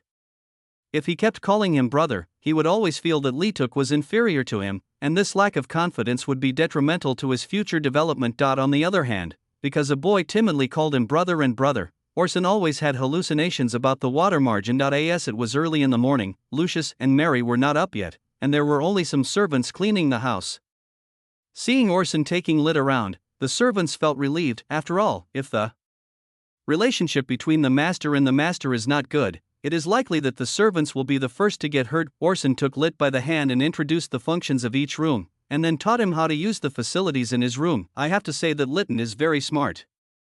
At least when the room was introduced, Litton remembered it all after just one time. As expected of the protagonist, even though he hasn't awakened yet, he already has his own characteristics. It was morning. Orson and Lit changed into their regular clothes, and after breakfast, they returned to Orson's room. Have you memorized every room in the house? Orson asked, sitting in a chair. Yeah. Lit, who was sitting next to him, nodded, and then used a pen to draw the floor plan of each floor of the house on a piece of white paper, and marked the owner or function of the room. In order to make it easier for the two to study together, the number of chairs in front of the desk in the room increased from 1 to 2. As expected of Lit, he's very smart. Orson smiled and rubbed Lit's little head. He. After receiving praise from his brother, Lit also laughed happily. Chapter 11, Stop pretending to be a child. Okay, now let's talk about the content of the book. Orson pulled a book from the bookshelf. By the way, Lit, can you read? I only know a little bit. When he heard Orson asking him questions about knowledge, Lit immediately lost his confidence and said weakly. Before, when the church held classes, I went to listen and learned a little bit. I don't know how it works, is that so? Then I'll go to the study and find you a book on literacy. You can take a look at it so that I can teach you more advanced knowledge. Okay. Half an hour later, Orson widened his eyes in surprise as he saw Lit recognize the entire first page of the book. You call that learning a little? In this world, although every town has a school, no matter what the size, it provides educational resources. But at the lower level, there are no schools at the village level. For the education of farmers, there are only routine church activities every year, which take the form of short-term church classes to teach farmers to read and write. During this period, the knowledge that farmers were able to learn was very limited, and therefore, most of the rural population was completely illiterate in this world. Those who can recognize all commonly used characters are considered intellectuals in rural areas, and Lit actually seized this brief opportunity to receive education and learned all the characters? Lit looked at Orson. She didn't know whether Orson was dissatisfied or recognized him. Because I only attended the church school for 1 year. Okay, I get it. Orson nodded and praised Lit. As expected of Lit, he can learn it right away. Well, since you have learned all the characters, let's cancel the original teaching plan for this morning. Orson said, stretching. Then it's time to rest. You can do whatever you want. In the afternoon, I will teach you the etiquette of the nobility. Oh, okay. Lit nodded. Right, you can come into my room anytime from now on without asking me or anyone else. Orson said, opening the door and walking out. If someone tells you that you are not allowed to do this, you don't have to take it too seriously, just ignore them. If my brother needs permission to enter my room, then I am a failure as a brother. Then he walked towards Lucius's room. He wanted to report this good news to Lucius, so that Lucius would pay more attention to Lit. Come in. Lucius had just gotten up and put on his coat when he heard a knock on the door. He thought it was the servant bringing breakfast. When Lucius saw that the person coming was his eldest son Orson, he looked at him in surprise and then smiled. Orson, why are you here? Oh, by the way, I asked about the problem with the room you mentioned yesterday. It seems that the servant in charge of cleaning the room forgot about it and cleaned it that night.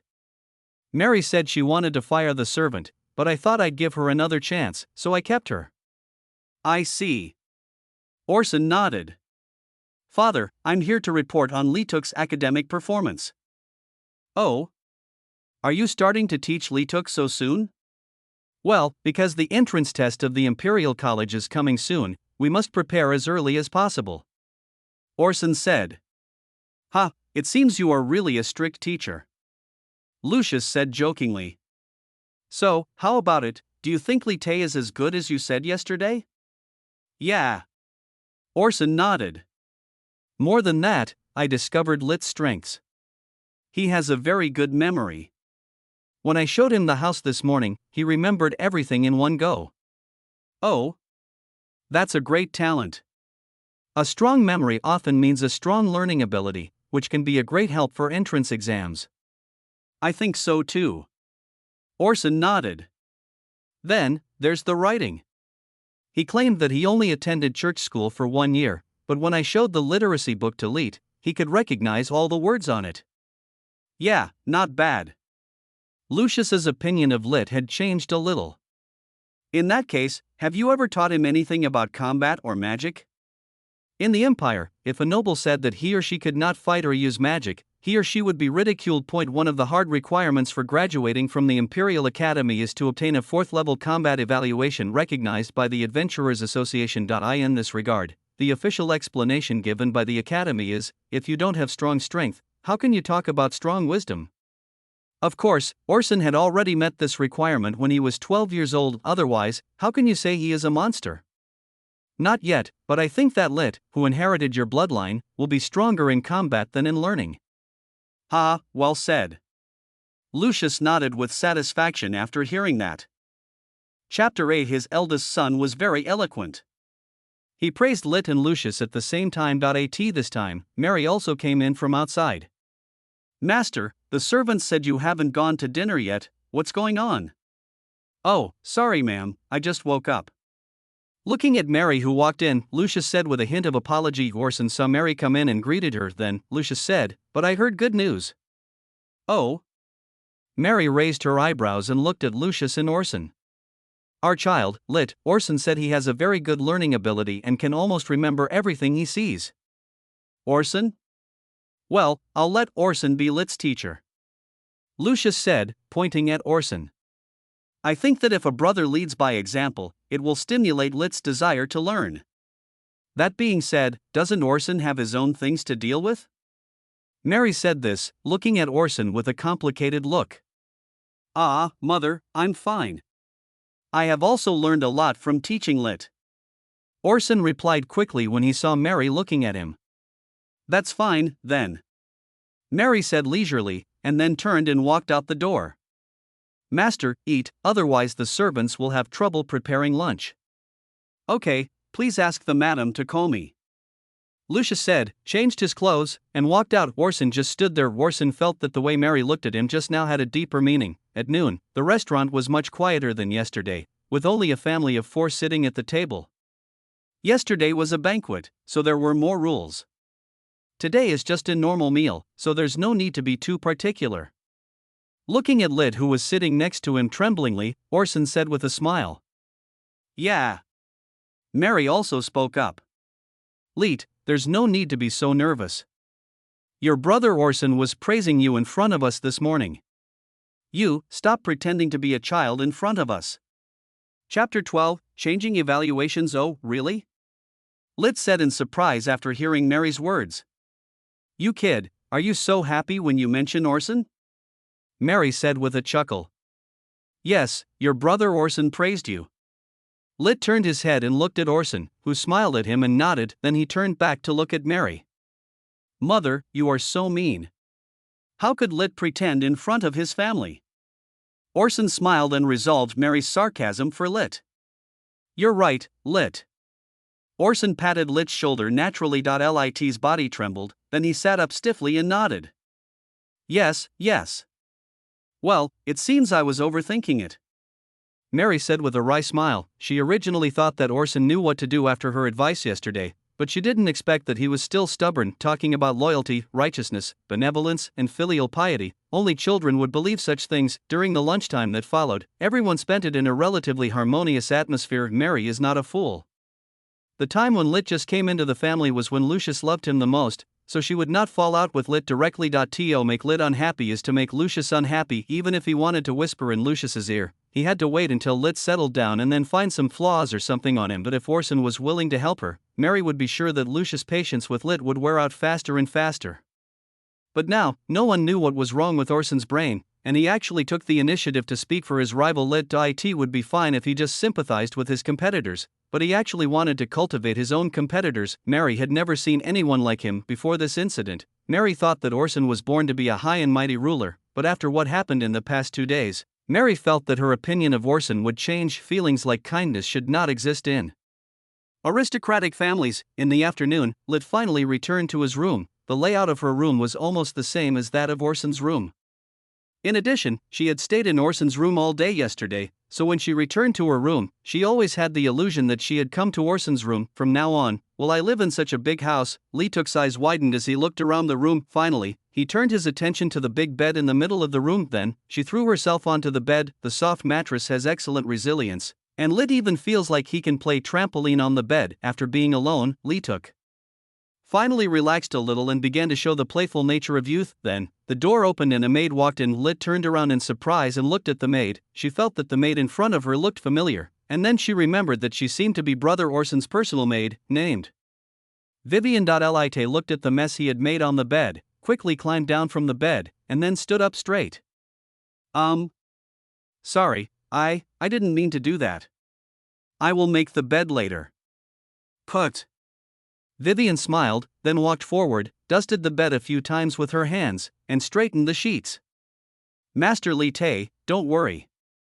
We will take care of the bed sheets no matter how messy they are. Wei Weian said, looking at Lit. Oh, Master Orson asked you to go to his room. Oh, okay. Lit nodded and walked out of the room. Halfway through the walk, he suddenly turned back and bowed to Vivian. Miss Vivian, I'm really sorry for making the bed for me. After saying this, without waiting for Vivian's reply, she turned and left, heading towards Orson's room. Master Orson is right. Master Lit is indeed a good man. Vivian stared at the door for a moment, then smiled and continued to help Lit make the bed. Standing at the door of Orson's room, Lit took a few deep breaths, then knocked on the door gently and pushed it open before walking in. Light is here? Orson looked at Lit, who walked in from outside. Well, Brother Orson. Orson. Seeing Orson staring at him, Lit remembered that he and Orson had agreed yesterday that he would not have to call him brother from now on. Although he didn't know why the other party didn't want to take advantage of him, Lit still did it. Well, that's right. Orson nodded with satisfaction. I'm going to teach you the etiquette of the nobility this afternoon. Regarding the etiquette of the nobility, it has always been passed down orally among the nobility. Children who grow up in aristocratic families can learn a lot from their daily lives without being taught. But since you, Lit, lived in the countryside before and are now older, this method is not suitable for you. So, I spent last night and my lunch break today to write some summaries about aristocratic etiquette. You can take a look at it. Orson said this, taking out a notebook from the table behind him and handing it to Lit. If you think the handwriting is too ugly, I will read it to you. Anyway, this textbook was tailor-made for you. There is only one copy in the Empire. There are no more. Well, thank you, Orson. Lit said, took the notebook, and then sat next to Orson. Take a look at the notes above. If you have any questions, ask me. By the way, I'm going to take you outside this afternoon. You can also see how I treat others and learn from me. I believe you will learn it quickly, come on. Orson said this and patted Lit's shoulder. I don't know why, but every time I patted Lit's shoulder, this kid always straightened up nervously. Obviously I didn't use much strength. Patting on the shoulder is a very common way of encouragement among boys. Could it be that Lee-tuk doesn't like physical contact with people? Orson thought about it and felt that this was most likely the reason. Okay, you watch first, I'll go downstairs to get something. Orson said this, stood up, and left the space to Lit. Lit opened the notebook and found that the handwriting on the notebook was not as bad as Orson said. Instead, it was very neat and beautiful, because the above mentioned are the essence of the content sorted out and summarized by Orson. The notes are not long. When Orson came back, Lit had already read almost half of it. Is everything going well? See? Orson brought 2 cups of coffee with sugar and handed one to Lit. Thank you. Lit thanked him softly. Orson's notebook is very clear and the handwriting is beautiful. I can read it very smoothly. That's good. After hearing what Lit said, Orson nodded with relief, then took a sip of coffee and started reading his book. Chapter 13, Kelanino Entica City, Silver Moon Chamber of Commerce. The girl with red hair and golden eyes was sitting in a private room on the 2nd floor, sipping tea from her cup under the brown skirt. 2 slender and straight thighs wrapped in black stockings were casually crossed together. Looking out of the window of the box, the girl sighed softly. At this time, there was a knock on the door. Come in. As the red-haired girl finished speaking, a middle-aged man walked in from outside the door. My lady, your gift was delivered to Duke Lucius's residence yesterday. The Duke liked it very much. Today he plans to send his son to thank you. Oh? Is it Mr. Orson, or the new Mr. Leet? The girl asked with one hand on the back of the chair. It's Master Orson. The middle-aged man said. It is said that Master Lit's performance was not very good when he first came to the family. Now the Duke is not considering letting him meet outsiders. Oh, I see. The girl nodded and put down the coffee. Lorenzo, she asked. Tell me, if it were you, would you choose a product with high returns and high risks, or a product with low returns and low risks? My dear miss, I think this matter needs to be seen from a human perspective. If I start from scratch, I will naturally invest in products with high returns and high risks. The middle-aged man pondered for a while and then said. But if I had a lot of money, I would choose the more secure one. For a large chamber of commerce like the Silver Moon Chamber of Commerce, we don't even need to do anything to make a lot of money. You're right. You're worthy of being my father's old friend for so many years. The girl smiled and continued, but the Silver Moon Chamber of Commerce only became bigger and stronger since my grandfather's generation. Before this, the largest chamber of commerce in the empire was the Red Dragon Chamber of Commerce. The Red Dragon Chamber of Commerce had the same idea and also chose to follow the rules, but why was it eventually overtaken by the Silver Moon Chamber of Commerce? Lorenzo was stunned. He didn't know what his young lady meant by asking this question. I don't know, this is the first investment my father gave me, the girl continued. In our Bonaventura family, every heir gets an equal opportunity. Whoever has strong management ability and can lead the regional chamber of commerce to prosperity can become the leader of the general chamber of commerce. This is the rule set by Grandpa. But you should be able to see, Lorenzo, that one of my two brothers was assigned to the Duchy of Prussia and the other to the Duchy of Aragon. Both regions are already economically prosperous. There, they are like the party with more capital, as you said. They just need to be careful and they won't encounter any problems. And I, in this economically backward dukedom of Antica, must give it a try. Father, it seems, likes my two brothers more than me. Miss Selenina. Lorenzo's tone became serious when he heard the girl complaining about her father. Lord Louis is fair to all his children, of course I know. Listening to the other party's formulaic words, Kalenina smiled helplessly. Okay, Uncle Lorenzo, you go out, and bring people to me later. Okay.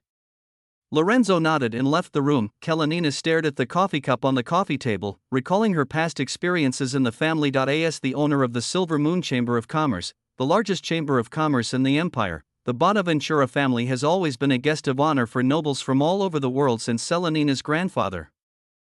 Chapter 9. After all, in this era, those who could provide the nobles with large amounts of money were not the farmers who worked hard in the countryside, but the big businessmen in the city. They do business in various places, adhering to the business principle of buying low and selling high in their business activities. Part of the money earned from business went into their own pockets, and the other part was handed over to the Lord who protected them. In addition, in order to get the lords to help them with their affairs, the Chamber of Commerce will regularly pay an amount of compulsory fees to the lords. At the same time, in this society, although the merchants are rich, one thing is always firmly controlled by the lords, that is power. The number of guards that the Chamber of Commerce could hire was limited, so they had no way of challenging the lord. At the same time, the local judicial power was also in the hands of the lord.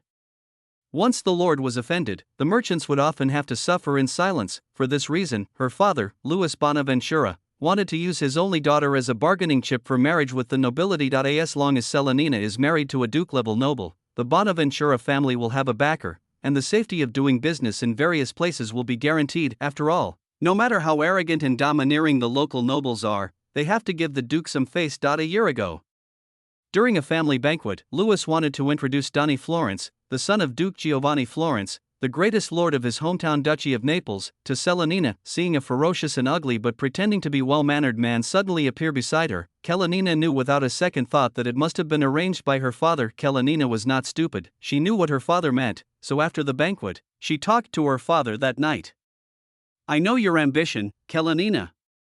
At night, Father Louis sat in the study and looked at her. Since you knew that, why did you go against my wishes? Kalenina looked at Louis in confusion. Duke Giovanni is a good man.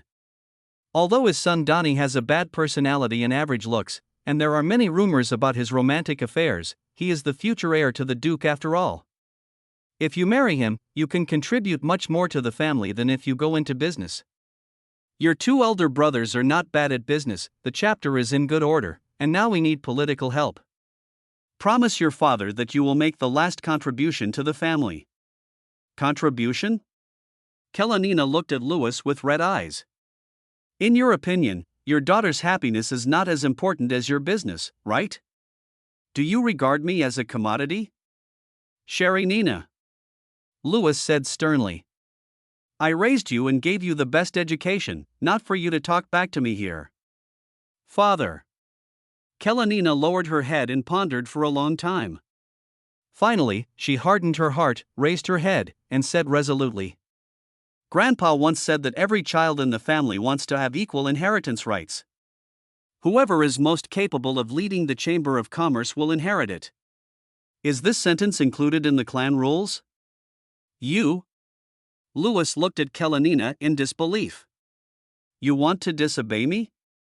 I am not disobeying you, father. You are the one who has driven me to this point. Okay. Louis said this, and laughed in anger. Okay, I'll give you 2 years. If you can't bring the Antica branch to the top of the income list in 2 years, you will give up the idea of succession and come back to marry Master Donnie. So, half a year ago, Kalenina took Louis's letter of appointment and took office in Antica City, becoming the head of the Antica regional branch of the Silver Moon Chamber of Commerce. Chapter 14. Giving and receiving gifts. Sitting in the carriage, Orson looked at Lit beside him and gently patted the armrest to attract his attention. Lit, the person we are going to meet next is quite important. You should behave better in front of her. It will be very helpful for your future. Eh? Lituk was a little confused. To me? Well, she is the eldest daughter of the Bonaventura family, Kalenina Bonaventura. Then, Orson told Lit about the Bonaventura family and the Silver Moon Chamber of Commerce's status in the Empire. In the original novel, Kalenina is also one of the heroines. In the early days when Litu was not favored by everyone, she resolutely spent a large sum of money on Litu and trained him. When Lituk was in financial difficulty and did not dare to ask his family for money, Sharanina was able to provide financial assistance to Lituk. When Lit was injured, Kalenina took the initiative to send Lit the best medicine. In the subsequent open and secret struggles with Orson, Kalenina also chose to secretly intervene in the family and support Lit. The reason why she did this was very simple. People who add icing on the cake and people who provide timely help are treated differently, just as she had mentioned to Lorenzo before. If she wants to make an investment that can make her rich overnight, she must not choose a product that looks very stable. This is why she asked Lit as soon as Lorenzo arrived. As a businessman, why did she want to get involved in the affairs of aristocratic families? Orson had no idea, maybe it's ambition. Orson also had his own ideas for bringing Lit to the Silver Moon Chamber of Commerce this time. He wanted Kalenina to meet Lit in advance so as to advance their relationship more quickly. After all, she was originally one of Lituk's harem. Half an hour later, the carriage stopped outside the Silver Moon Chamber of Commerce. Orson and Lit got out of the car, and Lit glanced around. She had never been to a big city. The only time she went to the city was when she was 10 years old and went there with her parents to celebrate her birthday. They went to a nearby small town with a population of a few thousand. Although Antica is not one of the largest cities in the empire, it is at least the capital of the dukedom, and is naturally much more prosperous than ordinary cities. As the largest chamber of commerce in the empire, the branch of the Silver Moon Chamber of Commerce is naturally one of the most prestigious and beautiful buildings here. Seeing that Lit was very curious, Orson stood with him at the door for a minute before leading him into the Chamber of Commerce. Seeing the clan emblems on the two men's chests, the waiter of the Silver Moon Chamber of Commerce wisely made way for them. As I walked into the Chamber of Commerce, a middle-aged man came to greet me. Mr. Orson, long time no see. Welcome. Lorenzo said this and walked up to shake hands with Orson. Deputy Agent Lorenzo, long time no see. Orson nodded with a smile and stretched out his hand to shake hands with Lorenzo. Lorenzo then looked in the direction of Lit, and seeing the family emblem on his chest, he knew the other party's identity. This must be Mr. Li Tay. I have heard of your name for a long time. As he said this, he also stretched out his hand towards Li Tay, took action. Thank you. Although Lit had learned the theoretical knowledge, he was immediately afraid when it came to practice. He even forgot to take off his gloves when shaking hands with others and just shook hands with Lorenzo. Lorenzo was stunned, and so was Orson. Mr. Lit is really different. Lorenzo said this, taking the initiative to ease the embarrassment. Orson also smiled when he heard this. The young lady is waiting upstairs. Let's go upstairs and talk. Lorenzo said this, pointed to the stairs, and then led the way for the two. Didn't Duke Lucius say in his reply that he would send you, Master Orson? Lorenzo asked on the way, half intentionally and half unintentionally. I'm Lituk's teacher now, and he will be able to handle this kind of situation in the future, so I brought him here to let him experience it in advance. It seems that you, Mr. Orson, are really a good role model. Lorenzo said with a smile. Then they came to the exquisite and luxurious box on the second floor. Lorenzo opened the door and stood outside respectfully. It was inconvenient for him to enter such an occasion, even if he had received the master's order to keep an eye on Chelinina. In the exquisitely and luxuriously decorated box, a girl with red hair and golden eyes was sitting on the sofa. She watched Orson and Lit enter the room, her eyes frozen. Then she stood up again with a smile on her face. Ms. Chelinina, long time no see. Orson said this and introduced Lit beside him. The person next to me is Lit. Lit, this is Miss Chelinina whom I mentioned to you before. Seeing that the other person was a woman of similar age to him, Lit relaxed a little and took the initiative to greet her. Hello, Miss Chelinina. Yes. Chelinina nodded. You two, please take a seat. After inviting the two brothers to take their seats, Chelinina took the initiative to go over and pour a cup of black tea for each of them. I didn't expect that the Duke valued me so much that he sent both of his sons here. I'm really flattered. Chelinina kept a businesslike smile, but her eyes were secretly looking at Lit. Miss Chelinina, you are too modest. Orson said, taking a sip of tea. My father really likes the gift you gave him.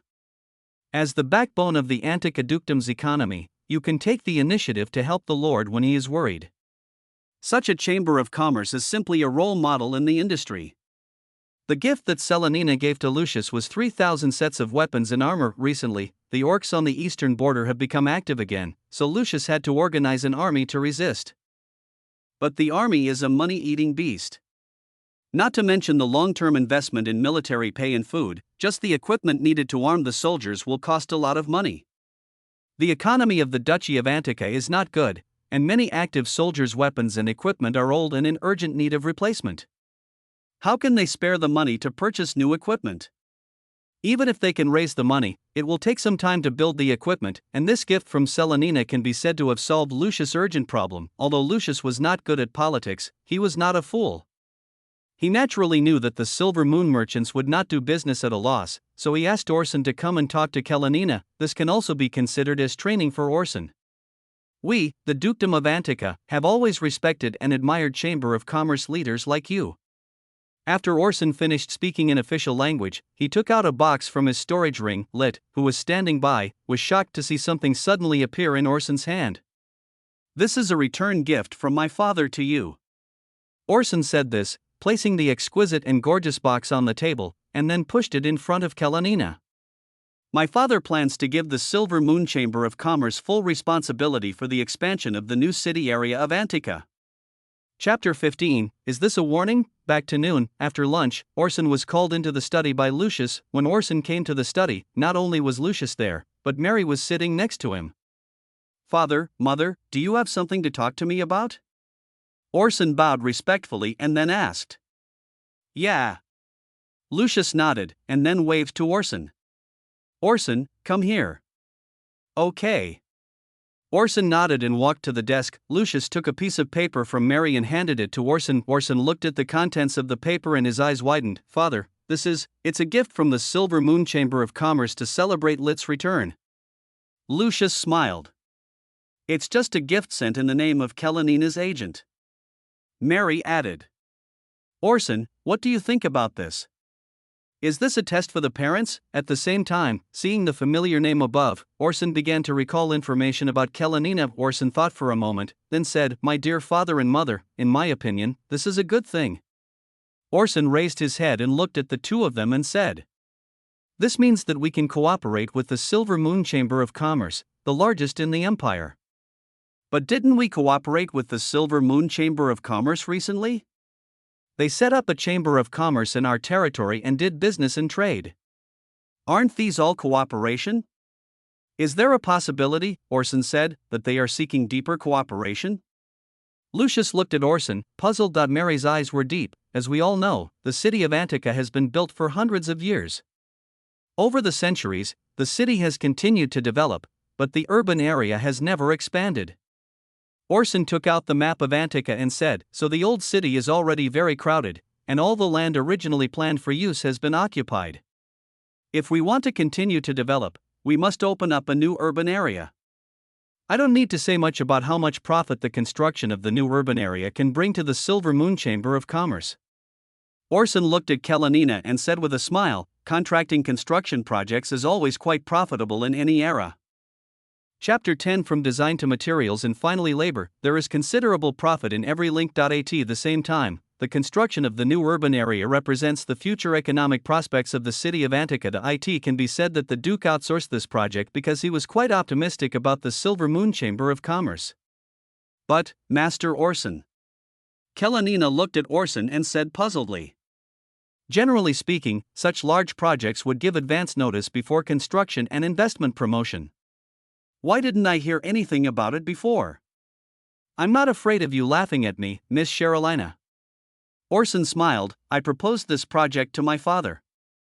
Father has been struggling with how to return the gift, so I made this proposal. Having said this, Orson put down the teacup in his hand and looked at Kalenina. Although I don't know why Miss Kalenina is so eager to cooperate with our family, we do have common interests. Therefore, I am giving this to you, Miss Kalenina, as a token of my family's sincerity. I hope you can understand that cooperating with us is indeed a wise investment. Kalenina looked at Orson. At this moment, she felt that she had been completely seen through in front of Orson, and no action could conceal her inner thoughts. Mr. Orson is right. She forced a smile.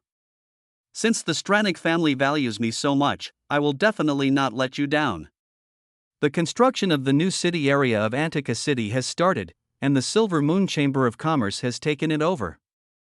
Thank you very much. Orson smiled. I look forward to your good news for us. After saying that, he stood up and walked out the door with Lit. When they reached the door, Orson asked Lit to go out first, and then turned around to look at Kalenina. Mr. Orson, is there anything else? Miss Kalenina, what do you think of Lit? As an heir. Kalenina widened her eyes and looked at Orson in disbelief. How did he know what was in my heart? Of course it's very good, but it's still far behind you, Master Orson. She said, suppressing her inner tension. Is that so? I hope you will change your mind about him later. Having said this, Orson walked out of the room. As the door closed, Kalenina breathed a sigh of relief. Did Orson bring Lit along with him this time to give him a warning? Let yourself see with your own eyes the gap between him and Lituk, and let yourself understand that Lituk is completely not worth investing in, and especially at the end. The question Orson asked was obviously a warning. Damn, how did he know that? TSK. Kalenina bit her fingers, her mind in a mess. However, if this incident was just a warning to him, then wasn't Orson's return gift to him a little too generous? Could it be that Orson was saying that even if he was just the icing on the cake, he could still help him break free from the shackles of his family? Kalenina, who was always known for her calmness and clarity, was now in a state of confusion. On the other side, Orson and Lit walked out of the Silver Moon Chamber of Commerce. Lit, how about it? Tell me how you feel. Well, was Orson negotiating with Miss Kalenina just now? Asked Lit. Not all of them. Orson smiled. There are some other things. Anyway, have you learned how to deal with others? Yeah. Lit nodded. When chatting with others, keep smiling and be polite when speaking. Yes, that's it. Orson nodded, and then patted Lit's shoulder unconsciously. Then the two got on the carriage. Go to the Adventurers Guild. Orson said to the coachman before getting on the car. What is the Adventurers Association? Sitting in the carriage, Lit looked at Orson and asked with some confusion. Shouldn't we just go home? I'm going to the Adventurers Association to update my personal information, and I'll take you there while I'm there. Orson looked at Lit and said, "You'll go there often in the future." The Adventurers Guild is an organization spread across the continent. They accept commissions from local lords or residents, and assign the commissions to adventurers, who then complete the commissions. When there are too many commissions in a region to be completed by local adventurers, the Adventurers Guild and other surrounding regions will post commissions for that region and recruit adventurers to complete them. The Adventurers Guild serves a role similar to that of an intermediary. In addition, the Adventurers Association's strength rating is widely recognized on the mainland. In the Adventurers Guild's level classification, there are a total of 10 levels for warriors and magicians. The last time Orson came to the Adventurers Association, he was only 12 years old. At that time, he had already been evaluated as a 4th level warrior and a 4th level magician. This news caused a sensation across the country. Having achieved the 4th level strength at such a young age, it is no exaggeration to say that Orson is the first person in the history of the Empire. Chapter 16. Indigo and Gray. The carriage stopped in front of the Adventurers Association branch in Antica City. Orson took Lit off the carriage and then walked into the association. It has to be said that the emblem of the Stranic family is like a gold medal in the city of Antica. When entering or leaving various places, as long as you have this emblem, you will receive the greatest courtesy. "Welcome, Mr. Orson." Sure enough, the moment he saw the guard at the door turn around and run into the association, Orson knew that someone would come out to greet him. "Hello, Mr. Marvin." The person who came to greet Orson was Marvin, the head of the Antica City branch of the Adventurers Association. 6 years ago, it was here that Marvin saw a moment that would go down in history. Orson, who was only 12 years old at the time, was rated as a 4th level warrior and a 4th level magician by the Adventurers Association, which was confirmed after repeated tests. Although there were many adventurers with 4th level strength on the association's registered list, Orson was only 12 years old at the time. At the age of 12, he had already achieved what most people would never achieve in their lifetime. "Mr. Orson, why are you here this time?" "Ah, I remember that I haven't come to the Adventurers Association to test my combat power for 6 years. I came here to update my personal information today." Orson said this and pointed to Lit beside him. "By the way, bring Lit here to have a look." "Oh. This must be Mr. Lit. I've heard a lot about you." Marvin said this, greeted Lit, and then led the two of them towards the testing room. "Mr. Orson, do you have a rough estimate of your current strength?" "Mr. Marvin, what do you think?" "My current strength. After all, it has been 6 years since the last time. Plus, you are so talented, Mr. Orson, you must have reached the 6th level." Marvin said with a smile. Then, the three of them entered a room. In the center of the room was an obsidian storage table, and in the center of the table was a crystal ball. All you have to do is reach out to the crystal ball to get the results of the test. The brightness of the crystal ball will change from grayish-white to dark purple. The darker the color, the higher the level of strength. Gray is without gradation, and the reds that follow, from light red, red and dark red, correspond to gradation 1 to gradation 3, and then to gradation 4. The 5th level is orange, the 5th level is yellow, the 6th level is sky blue, the 7th level is indigo, the 8th level is light green, the 9th level is dark green, and the 10th level is dark purple. Marvin stood beside the obsidian table, and Orson walked forward and gently placed his hand over the crystal ball. Suddenly, the room was filled with colorful lights. Then, the color of the light in the crystal ball gradually stabilized and stopped at indigo. Marvin stood aside, his eyes widened in disbelief. Orson watched the color stabilize for 5 seconds before removing his hand. Then the room returned to its original state. "Mr. Orson, you..." Marvin's lips trembled as he looked at the stable indigo color. "This is the first time I've seen an 18-year-old 7th level expert." "It's nothing." Orson smiled. "There are always talented people in every generation. There will be people who are more capable than me in the future." As he said this, he looked in the direction of Lit, hinting at something. No, Master Orson, your talent is unprecedented, and it's hard to say whether it will be surpassed in the future, but if your information is spread today, it will definitely cause a sensation throughout the Empire. Then please keep it a secret for me, Mr. Marvin." Seeing how excited Marvin was, Orson said hurriedly, "I don't want this news to be known to others. Can you do me this favor?" After saying that, he took out another gem from the storage ring and handed it to Marvin. Of course, no one will know about this until Master Orson takes the initiative to release the news. Marvin took the gem and naturally knew its value. He nodded and said, then he looked at Lit. Orson noticed Marvin's gaze and said with a smile, "It's okay. It doesn't matter if Lit knows about it." Seeing Orson said so, Marvin didn't say anything else, but just asked casually, "Mr. Lit, do you want to take a test? Maybe Mr. Lit is unexpectedly talented." "Me?" Lit was stunned when he heard the two people mention him, and then said, "Forget about me, I have never received relevant training, it's okay. This crystal ball can also measure magical potential. Young Master Orson tested his potential here when he was a child. It is said that the Imperial Court magician came to watch it on site." "Well, okay." Lit nodded, walked forward, and imitated Orson's actions just now, placing his palm on the crystal ball in a very realistic manner. Orson and Marvin were both stunned when they saw the crystal ball showed no fluctuations. Master Lit's magical aptitude. Marvin thought for a moment, then changed the subject and said, "Maybe there's something wrong with the crystal ball, it can't measure it." In fact, both of them just saw that the crystal ball was not ineffective.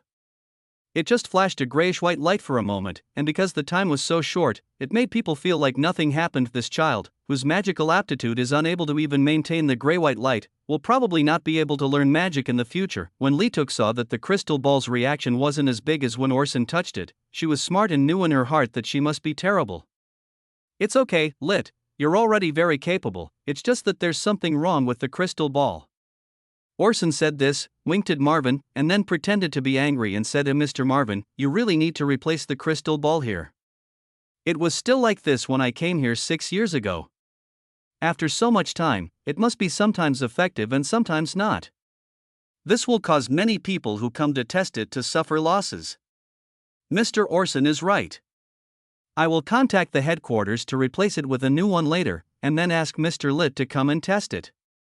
"Well, that's right." Orson nodded with satisfaction, and then walked out with Lit. Marvin respectfully escorted the two men out of the Adventurers Association until they got on the carriage and drove away, then he sighed. Mr. Orson has already started to build momentum. He is indeed a rare genius in the Empire that is rarely seen in 1,000 years.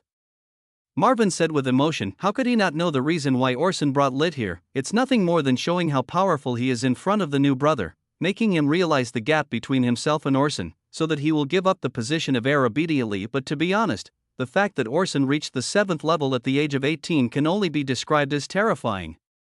The strongest person in the Empire now is only at the 9th level, and he has not appeared in the world for a long time, and his life or death is still unknown. The rest were a group of older 8th level warriors. Orson had entered the 7th level at this age, and was already at the high end of the Empire's combat power. 3 months ago, when the Imperial Princess Elsa reached the 6th level of magic, the whole country celebrated, and the Emperor even opened a ceremony for it. A large banquet was held. I wonder what the Emperor would think when he hears about Orson's current strength. Not only has his magician level reached the 7th level, but his warrior strength has also reached the 7th level. At this time, a secretary came over. "President Marvin, regarding Mr. Orson's identity information, don't announce it for now. Just register it with the Antica City Association. Don't let other people see it, and you can't spread it. Got it?" "Yes." The secretary nodded, then turned to process Orson's identity information. Chapter 17, The Protagonist is Actually a Loser? Orson. Sitting in the carriage, Lit was a little depressed. Am I really that bad? Looking at Lituk, who was sitting opposite him and doing emo alone, Orson wanted to laugh for some reason. Chapter 11. You are the protagonist, and you ask yourself in front of me whether you are good enough or not. If you are bad, what are other people in this world? But now it seems that except for Orson, who knows that Lituk has the aura of a protagonist, no one else is optimistic about Lituk. Even Lucius was given the opportunity to prove himself only after Orson himself promised him. "Light, do you believe me?" Orson looked at Lit opposite him. "Of course I believe what Orson said." Lit said this, looking at Orson's gaze. He blushed for some reason, then dodged, not daring to look Orson in the face. "Why do I feel like you don't believe me?" Orson looked at Lit's little movements. Although he didn't know why he was so panicked inside, in order to build Lit's confidence, Orson still reached out and grabbed Lit's shoulders. Ha! Lit exclaimed softly, and then was forced to look at Orson. Lit, I believe in you. I believe you have unlimited potential. I believe your future achievements will definitely surpass mine. I have high expectations for you, so you must believe in yourself. Orson said this, making a cheering gesture. You learn very quickly, all kinds of things. But. Lit's tone was a little anxious. Brother Orson, you also said that in this world, strength is the most important thing. My magic talent is not very good. Who told you that you were bad? Orson said puzzledly. You are going to be a great magician in the future, but there is something wrong with the crystal ball of the Adventurers Association, and it failed to detect your talent. Really? Li Tay asked. Then why is it okay for Orson brother, but not for me? Maybe it's because I'm too powerful and I've used up all the remaining magic power in the crystal ball? Orson said. Anyway, Li Tay, you have to believe in yourself. I will help you next. With me here, what are you worried about? Thanks, you're welcome. After all, we are brothers. Orson said this with a smile. Lit also smiled back. Yeah, we are brothers after all. In the past 2 days, Li Tay's definition and understanding of brothers have deepened a lot. After returning home, Orson continued to fulfill his duties as Li Tuk's tutor. The afternoon is the time for sword practice. As the most important weapon in this world, the sword is a weapon that the nobles must learn to use. This is also a basic course for the nobles. Light, pick up the sword. Orson frowned as he looked at Lit's thin body that couldn't even lift the sword. This is just the lightest training sword. His strength is a little too weak. Hold the sword steady. Orson said this, walked forward, held Lit's hand, and raised the sword. Lit's cheeks flushed when he felt Orson's hand touching him. Like this, raise the sword and point it at the enemy. Then, Orson loosened his hand, and Lit's arm sank again, and the tip of the sword lowered again. Now in the mansion next door, Lucius stood on the second floor and looked over through the window, watching Orson constantly correcting Lit's posture. He nodded with satisfaction, and then sat back in his chair. Master, Agent Kalanina sent a notice asking when we can start construction. At this time, the door of the study was opened and the butler Albert walked in. Ah! Lucius was stunned for a moment, then said, let Orson take charge of this matter. It was Orson who proposed the expansion of the new urban area, so he will be directly responsible for this matter from now on. Is this really a good idea?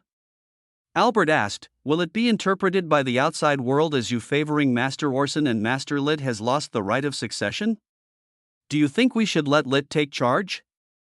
Lucius smiled, then he was stunned. Albert, what you said makes sense. Since Orson has been with Lit, let them both be responsible for this matter. Yes, sir. Albert heard this and walked out. As the door closed, Lucius was the only one left in the room. Orson, I hope your attitude is sincere. Lucius sat at the desk and let out a long sigh. Inheritance issues in aristocratic families are often accompanied by blood and gore. The strongest bond in the families of common people, family affection, is the loosest in the families of nobles. In order to inherit the position, the brothers, who are blood brothers, ignored their brotherhood and fought each other. This kind of thing is common in aristocratic families.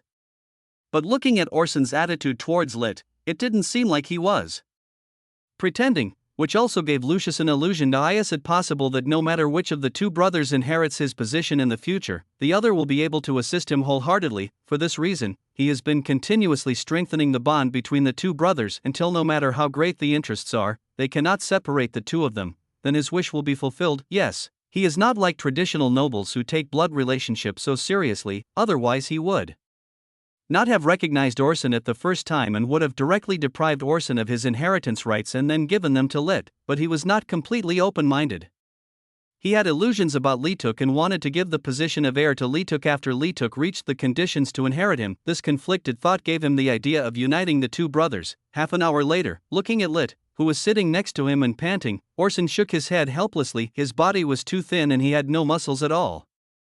Not to mention using a sword. Even if he was given a light dagger, he wouldn't be able to swing it for more than a few minutes. How could I pass the battle stage of the Imperial Academy entrance test like this? You should know that in addition to the written test, the combat test actually accounts for a larger proportion of the entrance test. After all, this is a world of swords and magic, where personal strength can be infinitely magnified, and the whole world therefore advocates the use of force.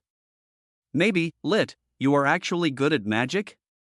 Orson looked at Lit and said, "I in the original work, Lit is actually proficient in both physics and magic, but perhaps his physical fitness has not awakened yet, which leads to the situation where he cannot hold the sword steadily." Well, come back to the house with me later. I'll get you some entry-level magic books to look at. Then come out and try to see if you can perform some basic magic in the evening. Don't worry, I will personally guide you when the time comes, and I will help you if there is anything you don't understand. Okay. When Lit heard that he could learn magic and that his brother Orson would personally teach him, his eyes immediately sparkled with stars. Chapter 18. What is your ambition? As it grew darker, after dinner, Orson brought Lit to the training ground outside the house. Light, try to use the knowledge in the magic book to mobilize the magic power in your body. Orson said as he demonstrated to Lit. Then, a fireball flew out from Orson's palm, stopped about 30 meters away, and then exploded. You don't have to reach my level, you just need to understand how magic is released. Orson said this and looked at Lit beside him. Yeah. Lit nodded, and then imitated Orson's actions exactly. Then, Orson felt the magic power flowing around him, gathered in Lit's palm. Then, a small flame emerged from Lit's palm, flew about 1 centimeter away, and was blown out by the wind. It's very good. As a beginner in magic, being able to use magic of this level is already very powerful. Orson said this and touched Lit's head, and Lit, seeing that she could finally use magic, was about to celebrate, but unexpectedly, a feeling of fatigue came over her brain, and she fell down. Orson was stunned when he saw Lit falling in his arms. Hey, Lit, are you okay? Orson said this and patted Lit's cheek gently. Seeing that Lit didn't respond, Orson sighed. It seemed that it was his first time using magic and it took too much energy from his body, causing him to faint from exhaustion. But it's just a flame. Just at that moment, it can't even be used to light a fire, right? What should I do? There is less than a month left until the entrance exam. If Lee Tuk's starting point is only at this level, he may not be able to pass. Forget it. If all else fails, I can only rely on my father's recommendation. Orson carried Lit back into the room. Master Orson, Master Lit, what's wrong?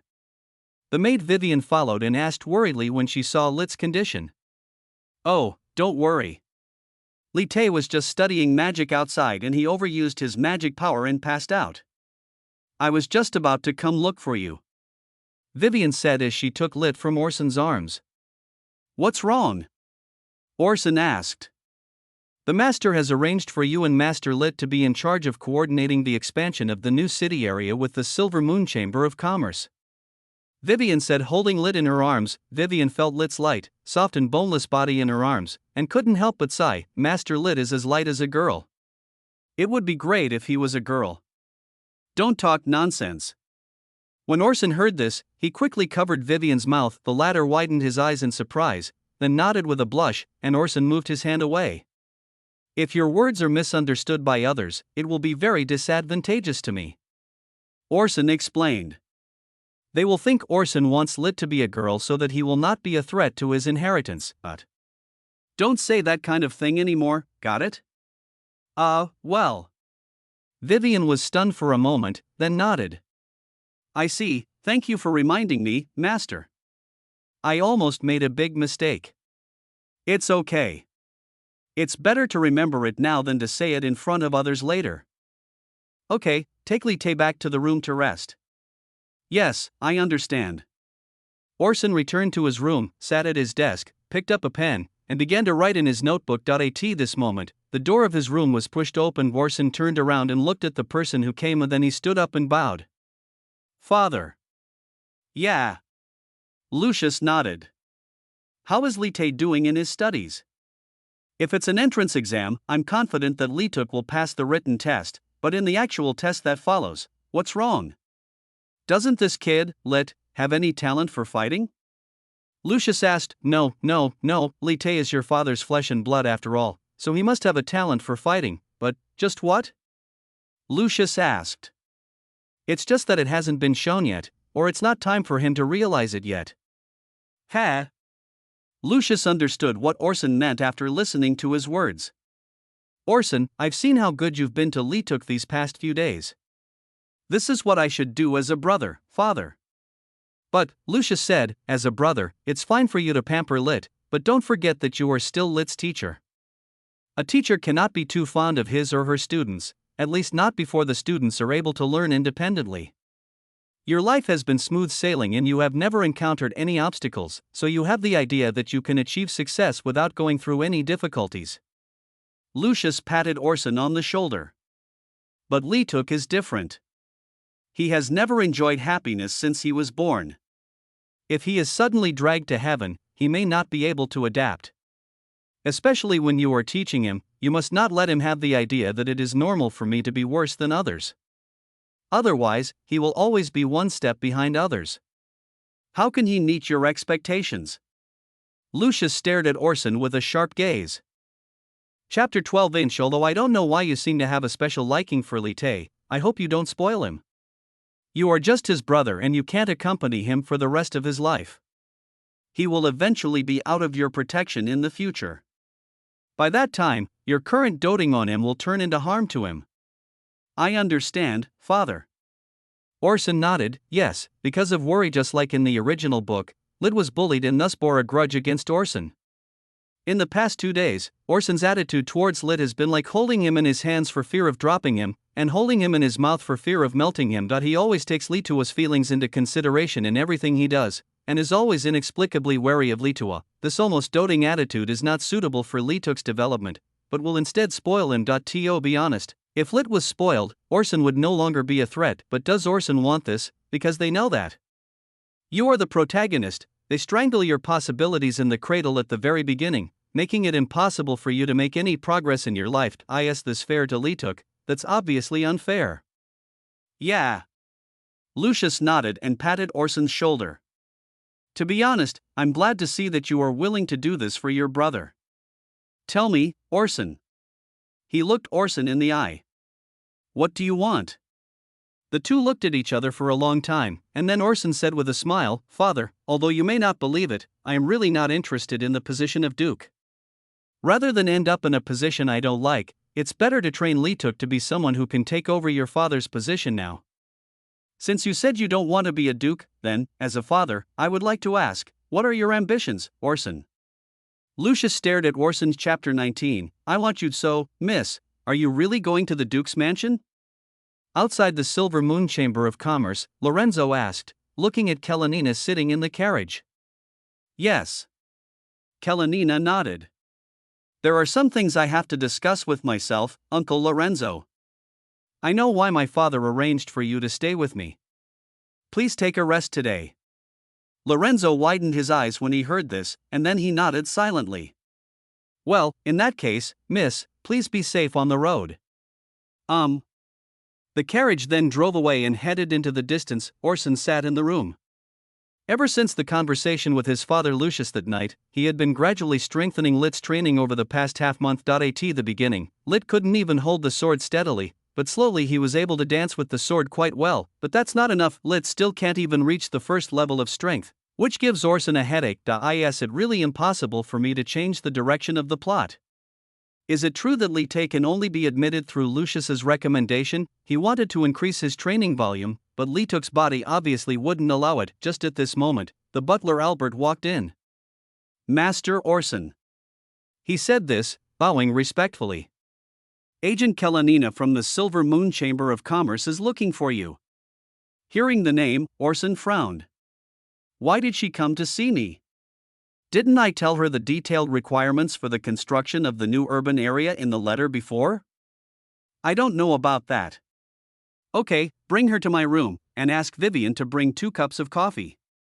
Okay. Albert nodded and then walked out of the room. After a minute, the door opened again. Orson was already sitting at the coffee table and pointed to the sofa in front of him.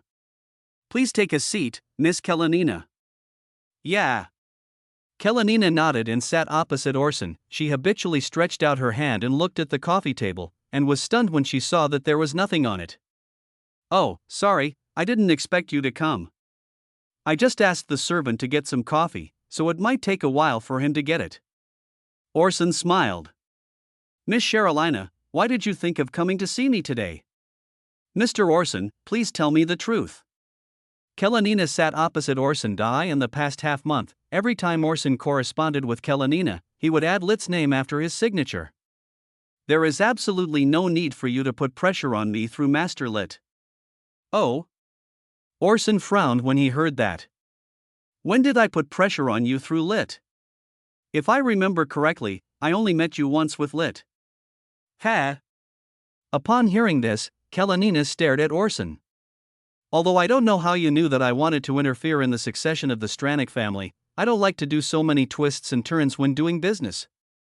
As long as the goal can be achieved, as long as you can achieve your goal and the price is appropriate, you should go back and do it, right?" Orson said the famous words of Kalenina in the original book before Kalenina could. "How did you know?" "As I said, we have common interests," said Orson. Just then, the door opened and Vivian walked in with 2 cups of coffee.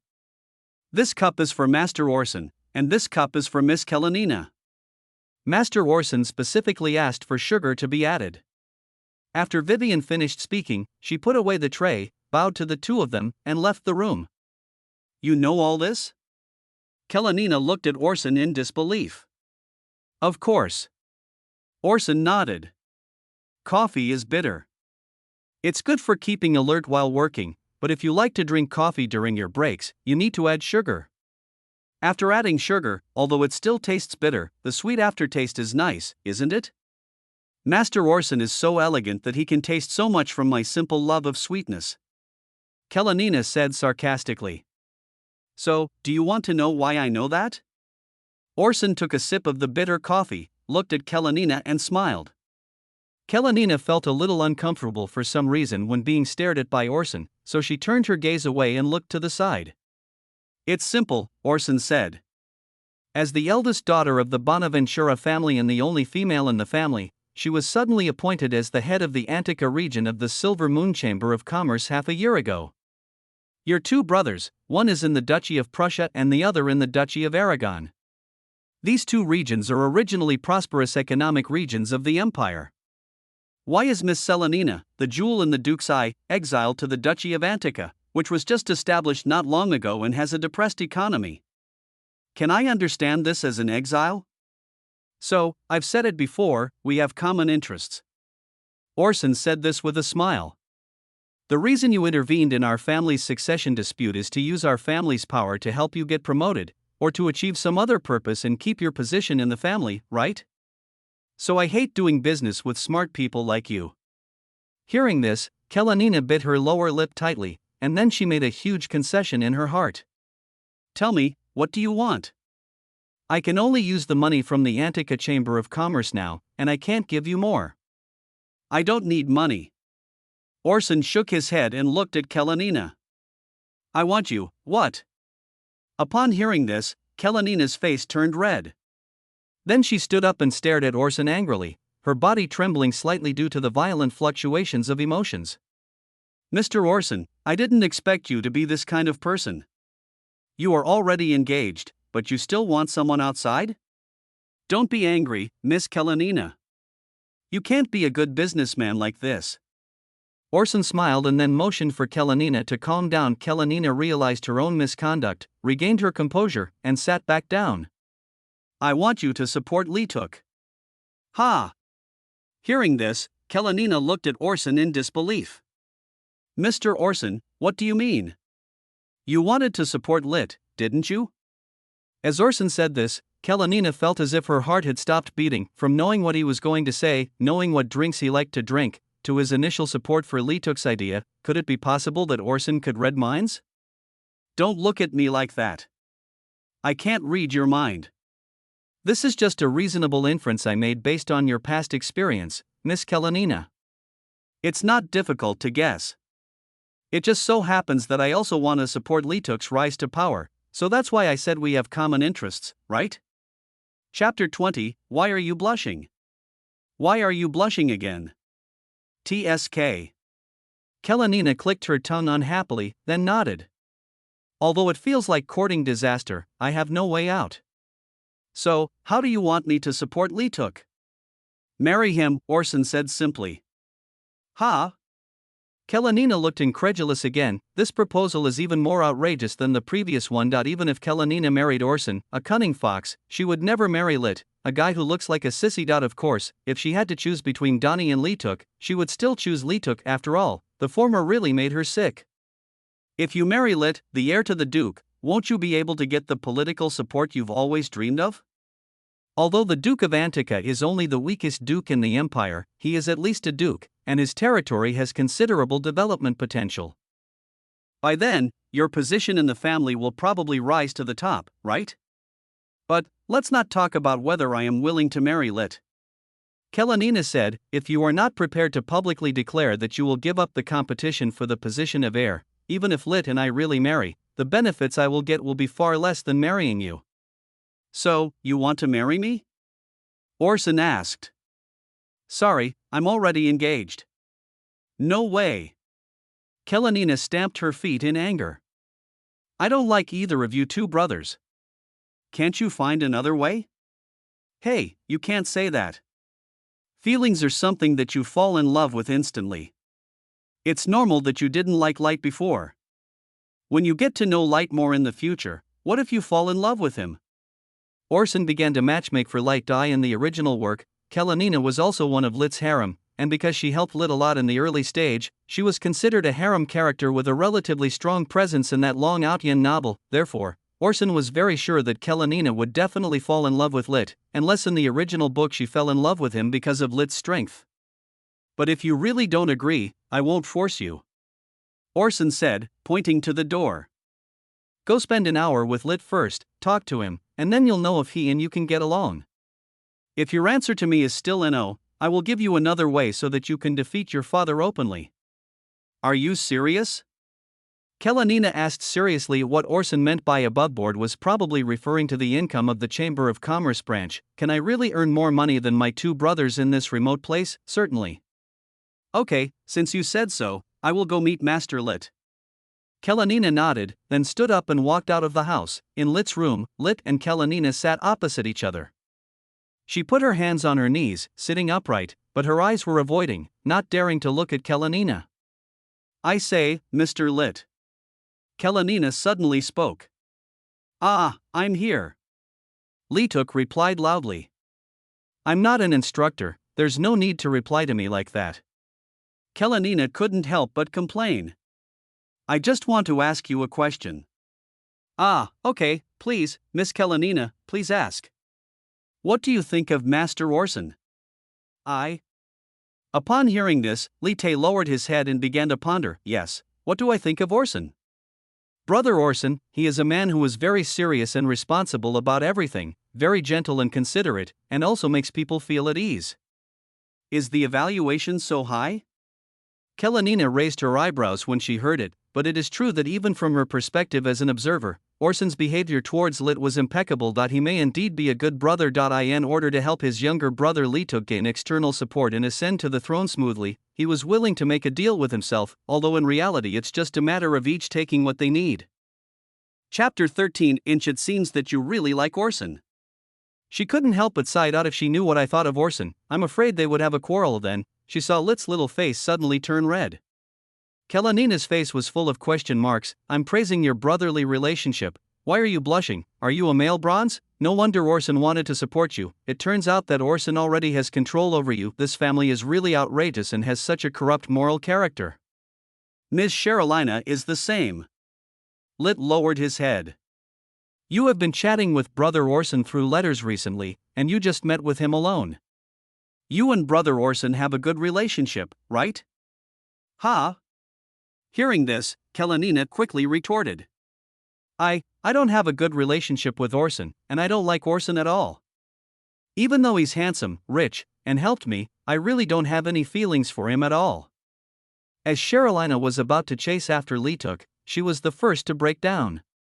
She stammered in response, and then talked about many other things to change the topic. Anyway, I don't like Orson, and he's already engaged, don't get me wrong. Eh? Lit looked at Kalenina in surprise. Does Brother Orson have a marriage contract? You don't know? This is the marriage that Duke Lucius and Duke William of Prussia arranged when Prince Orson was young. His fiancée is the Duke of Prussia's youngest daughter, Lienka. I see. When Leetuk heard about this form of child marriage for the first time, he felt that his knowledge had increased, but at the same time, my mood started to get worse again. Brother Orson is getting married to someone else. After getting married, Brother Orson will move in. Then he won't come back often, and I will still be alone. Seeing Lit's lost look, Kalenina was confused. I just mentioned that Orson was engaged, but how come Lit suddenly became like a different person, with the whole person being labeled as emo? Kalenina even began to suspect whether Orson deliberately deceived her into supporting Litsu, and then turned the tables and suddenly announced his return to the competition, and then defeated both her and Litsu. After all, looking at Lit's condition, there is really no hope that he can defeat Orson. The two chatted for a while, and an hour passed quickly, and Kalenina returned to Orson's room. How is it? Isn't Lite a good kid? Well, so good that I thought the relationship between you two was unusual. Kalenina teased. Are you attracted by Lite's face and planning to make him a male concubine? Who told you that? Orson said angrily. You've been chatting for an hour, and that's all? Yeah, there's nothing much to talk about with Lit. Lit can't stop talking about you, and I can only find common topics with him through you. Okay. Orson nodded helplessly. In that case, I can only use the backup plan and help you defeat your two brothers fair and square. Chapter 21, Forgive Meth's so-called fair defeat is naturally in terms of the Chamber of Commerce's revenue. Looking at Orson's confident appearance, Kalenina was full of anticipation. Orson is already a man of both literary and military talents. If he is also good at business, then there is really no need for the others to survive. Orson walked to the desk, took out a notebook from the drawer, and handed it to Kalenina.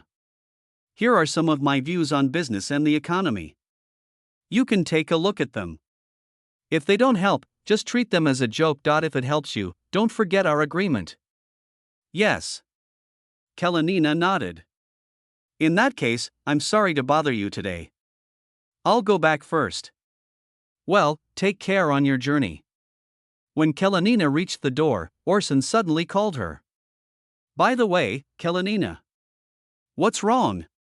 Although I don't know the specific reason why you are so eager to prove yourself, I think it's better to hold the choice in your own hands than to give it to others. I mean this sincerely. Upon hearing this, Kalenina was stunned for a moment, then said nothing and just walked out. Another 7 days passed. During these 7 days, although Orson's guidance to Lit had been meticulous, he carefully helped Lit correct every detail and also blamed Lit when he made mistakes. Lit still could not break through to the first level. How can I pass the test like this? Then, Orson suddenly remembered a fairy tale he had read when he was a child. When a mother eagle was training her eaglet to fly, she would throw the eaglet directly down from halfway up the mountain. At that time, the eaglet would either die from the fall or learn to fly. This story illustrates the great potential that any species will unleash when faced with life-threatening situations. Of course, humans are no exception. Orson thought that maybe he should really try the trick after all. Leetuk is the protagonist. Early this morning, Orson went to see Lit. Lit, let's go to the nearby forest today. We have been practicing these past few days and it's been hard work. Orson said. Let's go for a walk nearby. It can be considered as a relaxation. Really? Lite nodded happily. He has been training intensively these days, and every time he lies down on the bed, he feels as if his bones are about to fall apart. After breakfast, Orson was called to Lucius' room. How's Lituk's progress these days? In terms of the speed of an ordinary person, Lit can be said to be making rapid progress and will soon enter the first level. Orson said truthfully. But he is still a long way from passing the entrance test. According to your estimation, can he pass the entrance test? Lucius was not surprised when he heard this, and his tone remained calm. It's hard to say. After all, human potential is unlimited. If Leetuk explodes during the entrance exam, he may still pass it. If it's time to compete with potential, then it proves that your education has failed. Lucius said. Of course, I'm not blaming you, but the big talk you made before forced me to raise my expectations for Lite. Now you're telling me to lower my expectations? I'm so sorry, Father. Orson lowered his head. But I'm going to take Lit to the forest today. What are you going there for? People often say that if you don't push yourself, you won't know your limits. Lituk has never encountered an emergency situation so far. I want to create such a situation to see if Lituk can break through himself in that situation. Will it be dangerous? Lucius asked. No, I will always be there to protect Lituk. Okay. Lucius nodded. Then, you must protect Lit. Whether it's now or in the future. I will follow my father's teachings. Orson nodded and left the room. In the morning, after receiving the lunchboxes made by Vivian, Orson took Lit and headed towards the nearby forest alone. Walking out of the door, Orson took out a blanket, then he cast a magic spell and the blanket floated in the air. Wow, Orson, what is this? Lit was shocked by the scene in front of her. It was the first time in her life that she had seen a blanket that could float in the air. The third level magic, the floating carpet, is the best choice for traveling. Orson said, and sat directly on the carpet. It takes very little magic power to maintain this carpet, and it can accommodate 2 or 3 people. Then, Orson patted his back and motioned for Lit to sit up. Lit was a little worried, so he observed for a long time before slowly sitting up, fearing that the blanket was unstable and he would fall off. It's okay. This thing is very stable. Orson smiled when he saw Lit's cautious look. Hold on tight, we're about to take off. Woo woo. After the blanket flew up, Lit felt inertia making him lean back, and he quickly hugged Orson's waist. After a few seconds, the floating carpet rose high into the sky. Okay, Lit, open your eyes. Orson patted Lit behind him and signaled him to open his eyes. Lit slowly opened her eyes, and only then did she realize that she had risen to the air 100 meters above the ground. There was only a thin blanket under me. Her heart was beating faster, fearing that the magic would fail and she and Orson would fall together. Don't worry about falling, look at the scenery below. Orson said this and gently tapped Lit's little head. Really? You just don't trust me?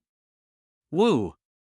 Lit rubbed his head, looked at Orson aggrievedly, and then shifted his attention to the scenery below. The huge city of Antica now seemed much smaller in his eyes, and as the distance got farther and farther, the city of Antica became smaller and smaller in his eyes, until it shrank to the size of a sesame seed and he could no longer see it. See, it feels completely different to look at those things in the sky and to look at them on the ground, said Orson. Yeah. Li Tae nodded. It feels like a huge building looks as small as an ant from the sky. Besides, in the sky, you can see more scenery. You will be like this in the future. You will also learn a lot of powerful magic. Then, you will be able to fly into the sky by yourself. Orson said to Lit. After a while, Lit felt his eyelids droop, and slowly, Orson's figure became blurred in front of his eyes. Then she fell down and fell asleep in Orson's arms. Looking in my arms as Lituk fell into a deep sleep, Orson sighed. Forgive me, Lit, I have to do this. Chapter 22, Darkening. When Lit opened her eyes again, she was in a forest. Under him was the blanket he had been sitting on before, and next to him was a lunchbox made by Vivian, with a note next to it. Apart from this, there is nothing else. It is already afternoon now. Looking at the sun in the sky, it should be around 2 or 3 o'clock, and there is still some time before sunset. Lit took the lunchbox and saw the note on it. To Lit, by the time you see this letter, I should have returned home. This is my test for you. With your current strength, there is no way you can guarantee to pass the Imperial College entrance examination in 7 days, so I sent you here. This is the largest forest nearby. Soldiers are regularly sent here every year to clear out the wild animals in the forest. The strength of most of the beasts here is around level 1, making them perfect for your training. It is said that there is no growth without suffering. I did hope that everything would go smoothly for you before, but now it seems that I have to add more suffering to you. There is lunch prepared by Vivian in the lunchbox next to you. After eating, try to walk out of this forest. I've gone home and won't save you. You can only rely on yourself. If you die here, it will only prove that you are not strong enough. I will disguise this incident as an accident and will not damage the reputation of the family. As for when you come out, whether you hate me or what, it's up to you. Anyway, my mission will be completed by then assigned. Orson. After reading the letter, Lit was stunned for a long time. Chapter 14. He couldn't believe that his most trusted brother Orson would leave him here. What does most beasts are around level 1, making them perfect for your training, mean? I clearly don't even have the strength of the first level. He left me here. Could it be that he wanted to kill me with the help of these beasts? That's impossible. Brother Orson is so good to me. In short, I must go back now. After eating the lunchbox, Lit stood up, wrapped the lunchbox in a blanket, and then put it on his back. Looking at Lit's actions, Orson, who was standing in the dark, nodded. In the wilderness, when he has nothing, a blanket and a lunchbox can really help Lit. This forest is very big and it will take at least 3 days to get out of it. An hour later, Lit was still walking through the forest. Common sense told Lit that if he wanted to get out of the woods, he must not hesitate and must walk resolutely in one direction. But as they walked further and further, the surrounding woods became denser and denser, and the trees became taller and taller, and Lit began to doubt his choice. From the bottom of his heart, did I choose the wrong direction? Why do I always feel like I'm walking deep into the forest? If the forest was expanding outward, the trees should be newer and smaller as you go further out, but the current situation does not match Lit's idea at all. However, Lit still believed in her own idea. She drew the sword at her waist, marked the tree, and continued walking in the original direction. Orson looked at all this and nodded with satisfaction. At least Lituk is not stupid and has his own ideas. In the evening, when it was getting dark, it was the most challenging time for Lit. It has been 3 or 4 hours since the last time he ate, and since he has been active all this time, Lit should be feeling hungry. At this moment, a wolf howl was heard in the distance. Then, a gray wolf appeared on the road in front of Lit. Wolves are social creatures and will never act alone. Lit should understand this. As soon as Lit heard the wolf howling, he felt something was wrong. After seeing a vicious wolf appear in front of him, he became even more alert. She knew that turning around rashly would only expose her back to the wolf and invite its attack. So she drew her sword, looked in the direction of the wolf, and slowly backed away. The wolf was afraid of the shining sword in Lit's hand, but it still slowly approached Lit. Every time Lit took a step back, it would move closer. Seeing that Lit's steps were retreating faster and faster, the wolf relaxed his vigilance against her and quickened his pace. Then, when the distance between the two was less than 5 meters, Lit suddenly stopped retreating, and instead rushed forward, stabbing directly at the wolf before it had time to react. Although the wolf saw Lit's move and tried to dodge, it was still a beat too slow and was cut in the side by Lit, with blood gushing out. Then, it let out a shrill wail. Lit thought something was wrong, and without caring about finishing off the enemy, he turned around and ran in the direction he came from. This time, the sky gradually darkened, and in the shadows covered by the leaves, glowing eyes looked at Lit. There are indeed quite a lot of wolves around. Lit ran desperately, but it was all in vain. She was eventually caught up by the wolves and had to fight back. If there were only 1 or 2 wolves, Lit might be able to deal with them with the sword in his hand, but there were more than a dozen wolves in the pack in front of him, not to mention that behind the pack, there was a larger wolf king. Judging from his strength, he is at least at the 2nd level, or even at the 3rd level. What should I do? What should I do? What should I do? I am in a desperate situation. The wolves had surrounded him and Lit had nowhere to retreat now. It's fight or die. Orson was in the dark, staring closely at the situation here at Lit. He was ready to take action if anything went wrong. And no matter what, he brought Lit here. Even if he really couldn't break through, he must not die because of it. The wolves pounced on Lit. Lit dodged a few times and blocked several attacks with his sword, but 2 fists were no match for 4 hands, and Lit's skin was still cut by the sharp claws. Blood flowed down his arm and Lit frowned in pain. Then, while she was distracted by the pain, a wolf bit Lit's sword-holding arm. Orson couldn't help it. He silently lifted his invisibility and prepared to go forward to help Lit out of the predicament, and in that instant, a sharp wolf howl resounded throughout the forest. The wolf that was biting Lit's arm was pulled off by Lit with brute force, and then a flash of fire appeared, and the wolf was instantly roasted into charcoal. Seeing the miserable state of the wolf in the middle, the other wolves instantly dared not move forward. They stood where they were and bared their teeth at Lit, but Lit, who was surrounded, just lowered his head. Ha! After a long while, Li-Tae sneered. It hurts so much, you guys are so excessive. You actually caused me so much pain. Li-Tae said this and raised his head. His originally purple pupils were dyed scarlet, showing a full sense of madness. Ha ha ha ha! You all, go to hell. As he said this, Lit's body moved at an incredible speed. Orson was stunned when he saw Lit's appearance. Is this what is called darkening? Chapter 23, Role-Playing. It's time to end the black. And Lit laughed almost crazily, brandishing his sword and killing the wolves. Finally, the wolf king behind him could not stand it anymore, and he rushed towards Lit with a roar. This time, Orson also sensed the aura of the wolf king. Level 3. The soldiers actually missed this 3rd level beast when They were clearing the forest. Now Lit is in great danger. The Wolf King rushed towards Lit at full speed, so fast that an afterimage almost appeared. At this moment, Lit chanted a spell, and then the blanket behind him flew out, carrying Lit into the sky, avoiding the full strength attack of the Wolf King. Orson's eyes widened. This is a third level magic. How can Lit, who is not even a first level magician, use this trick? At this time, Orson focused his attention on Lit in the sky. After turning evil, Lit has already reached the third level just by looking at the strength and momentum he displays. Although he is unable to exert his greatest strength due to his injury, it should be more than enough to deal with the Wolf King below. Sure enough, the Wolf King missed his attack and was looking around in surprise for Lit's figure. Then, Lit in the sky jumped directly from the blanket, swung his sword with the force of breaking through the air, and stabbed towards the Wolf King, sword blade with a hint of black color. When the Wolf King heard the sound of breaking air, it was too late to dodge. The powerful blow hit the Wolf King directly on the back. Then, after the sword blade penetrated 3 inches into the skin, it could no longer go deeper. Lit was shocked, and just as she was about to draw her sword, the Wolf King swung his tail and threw her away. She hit a big tree. The huge force caused her body to feel severe pain, and then she spat out a mouthful of blood. As a beast with third level strength, it can already be called a demon beast. The skin and muscles on the back of this Wolf King have been strengthened and are much harder than armor. Although Lit's sword was strengthened, it still could not pierce the Wolf King's skin. This wolf was very cunning. It seemed to be searching for Lit's location in a panic just now, but in fact it had known that Lit was in the sky for a long time, and deliberately exposed its back to Lit, making Lit feel that there was an opportunity to take advantage of it.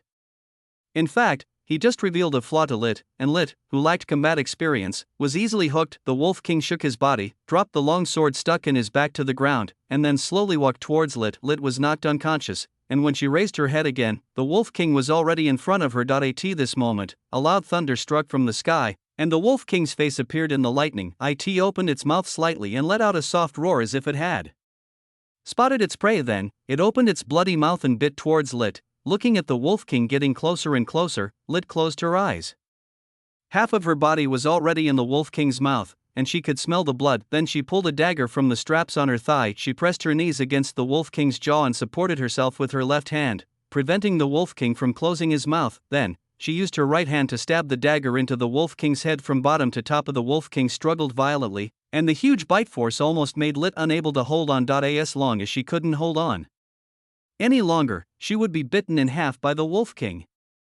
This was a life and death battle for both sides. Finally, the Wolf King couldn't hold on any longer and his bite became weaker and weaker, until Lit felt that the Wolf King had stopped struggling and fell to the ground. Then Lit relaxed. Orson watched the Wolf King fall, and his heart gradually settled down. And then, Lit did not come out of the Wolf King's mouth for a long time, which made Orson's heart, which had just been relieved, rise again.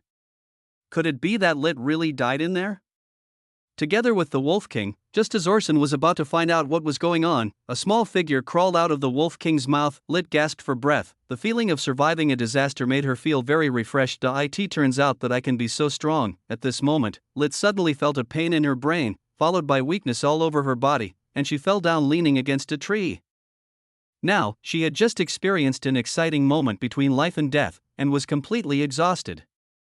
Any wild beast could probably kill her now. It was at this time that she heard the sound of footsteps on fallen leaves in the woods behind her. Ha, as expected, Orson, you have been watching from the side, right? The evil Lit knew who the footsteps came from without having to guess. During this period of time, the person he was most familiar with, his footsteps had been engraved in his memory. Orson came out from the shadows and looked at Lit sitting by the tree without saying a word. You approached me on purpose and acted so close to me in front of so many people just to gain my father's trust, and then brought me here to kill me by accident, right? Lit sneered when he saw Orson didn't say anything.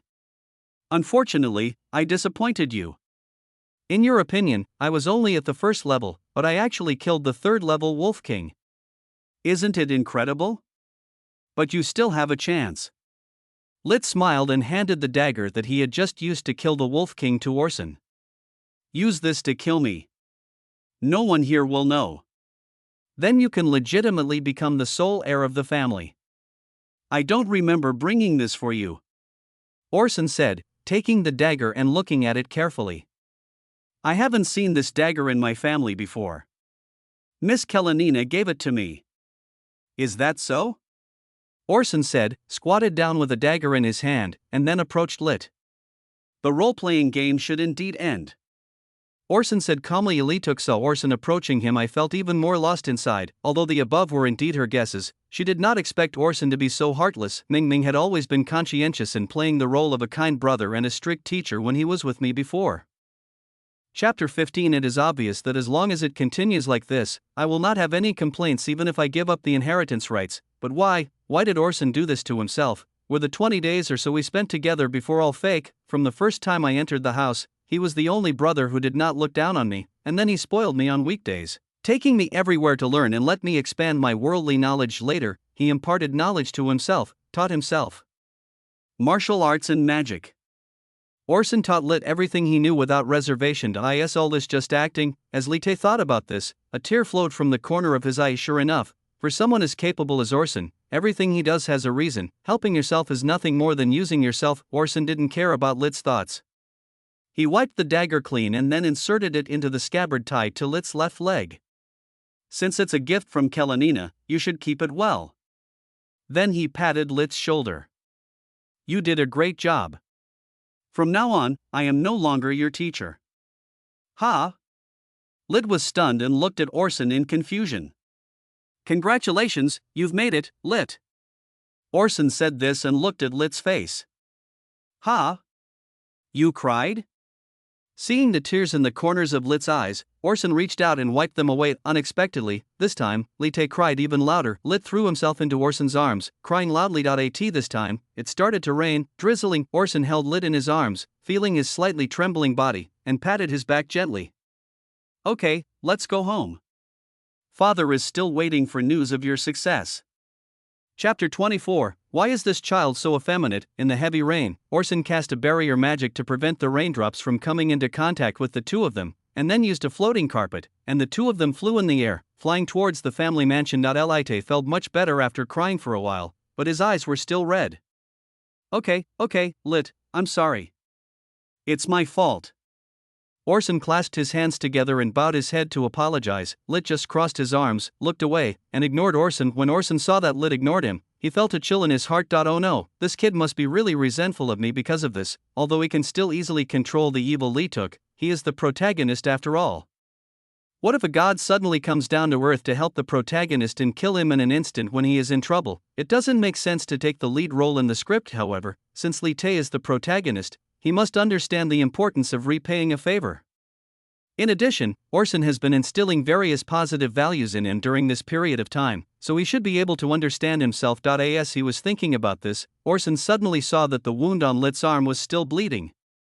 He hurriedly took out a bottle of potion from his storage ring and handed it to Lit. In this world, although magicians can use magic to heal wounds, the conversion efficiency is very slow, and they generally do not do so unless it is an emergency. There are two main measures to treat wounds. One is through treatment by a priest, and the other is through recovery through healing potions made by an alchemist when adventuring in the wild.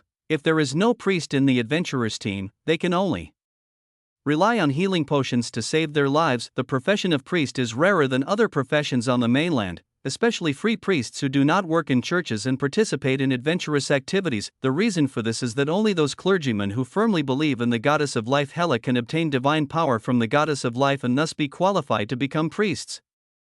The most powerful priest on the continent today is the Empire's Archbishop Levi, who is an 8th rank priest. In addition, the church's saint, Lilia, who has become a 5th rank priest at the age of 18, is also expected to surpass Levi. Lit looked at the potion handed over by Orson and was a little confused. What's this? Healing potion. Orson pointed to Lit's still bleeding arm. You are injured, drink the healing potion and you will feel much better. Lit followed Orson's gaze to her arm, and her attention returned to herself. After feeling the pain in her arm, she couldn't help but frown. It hurts, so why are you getting angry with me here for no reason? What are you trying to do? Orson sighed, then unscrewed the healing potion and handed it to Lit. Wait, this isn't poison. Lit stepped back a little, like a frightened little rabbit, with his hands on his chest. Or maybe it's some weird medicine that will make him obey you after drinking it. Please, if I had that kind of medicine, I would have given it to you on the first day. Orson said with a wry smile. Besides, why would I want to hurt you? If I wanted to hurt you, I wouldn't have come to save you just now, okay? It is said that once bitten by a snake, one will be afraid of ropes for 10 years. The trust relationship between Li Tae and I that we had worked so hard to build was almost completely broken today. It will probably take a long time to repair it. Okay. Lit nodded hesitantly, and then took the healing potion from Orson. Really, it's really not poison? Of course not. That's not a charm potion or something like that? How could it be those things? You and I are both men, and I, Orson, am not a male bronze man. Hey, stop talking so much. Orson looked at Lit's nagging look, stretched out one hand to support Lit's head, took the medicine bottle with the other hand, and put it directly into Lit's mouth. Although he didn't mind arguing with Lit again, the blood on Lit's hands was really flowing. Even if Li Tae didn't feel sorry for him, he would still feel sorry for him. After all, it was he who caused Li Tae to suffer such an injury. The injured Lit had no intention of resisting Orson. Feeling the liquid pouring into his mouth, Lit could only swallow it slowly. After watching Lit drink all the potion, Orson nodded with satisfaction and then took the glass bottle back. This thing can be reused. Lit wiped the corner of his mouth where the light red liquid remained, and then looked at Orson with some complaint. Don't talk yet. Feel the changes in your body before you speak. Orson said quickly. After hearing this, Lit felt her body and found that the pain was indeed much less. Then, she rolled up her sleeves and the wound bitten by the wolf healed. Now all that was left was the discomfort from the excessive blood loss, which was slowly easing. Feeling the changes in his body, Lit widened his eyes slightly. How is it? Isn't it amazing? After all, the injury healed in no time. Orson looked at Lit's expression and said proudly. I made this potion myself. You are the first customer. Orson, haven't you used it before? Well, after all, I don't have to use it. No matter it's the actual test of the academy or the occasional outdoor expeditions, I am the strongest one. Sometimes the teacher even doesn't let me take action when leading the team out, saying that it will hinder the progress of other students. Orson said very Versailles words in a flat tone. Although Lit didn't quite understand what was going on with the academy, practical tests, and outdoor adventures, he still felt inexplicably unhappy. It feels like being looked down upon. We're almost home. After a while, as a brightly lit house came into view in the distance, Orson spoke. So fast? Li Tae said in surprise. It felt like only a short time had passed on the blanket, but I was almost home. Well, I sped up a little bit. Orson said this, looked at Lit's face, and then said, take a good shower when you go home later, and change your clothes. As he said this, Orson took out a mirror and gave it to Lit. Because the barrier used to block the rain was given glowing magic by Orson, Lit could see clearly what he looked like now. Not only was his face covered in blood, but even his clothes were torn and tattered, especially the area below his chest and waist, where the wolf had scratched a hole. If he moved it a little higher, the cloth strips he was wrapped around would be exposed. Only then did Lit cover his exposed skin in panic, and then looked at Orson shyly. Orson, didn't you see? What did you see? Orson looked at Lit in confusion. It's okay. Lit shook her head and ended the topic. She knew that if Orson asked more questions, she would. It is difficult to answer this question. Chapter 25. Good news. As the two got closer to home, Orson lowered the blanket so it was closer to the ground. Seeing the glowing ball of light in the sky approaching, the guards of the mansion naturally noticed it. Then, after seeing that the visitors were the two young masters Orson and Lit, the guards let down their guard and saluted the two men. Arriving at the door of the house, Orson jumped off the blanket and then carried down Lituk, who was still weak and had some difficulty moving. At the door of the house, the butler Albert had been waiting here for a long time. Seeing the two young masters coming home, he hurriedly bowed to them. Then, he noticed the blood and torn clothes on Lit's body and looked at the two of them in surprise. Master Lit, what's wrong with you?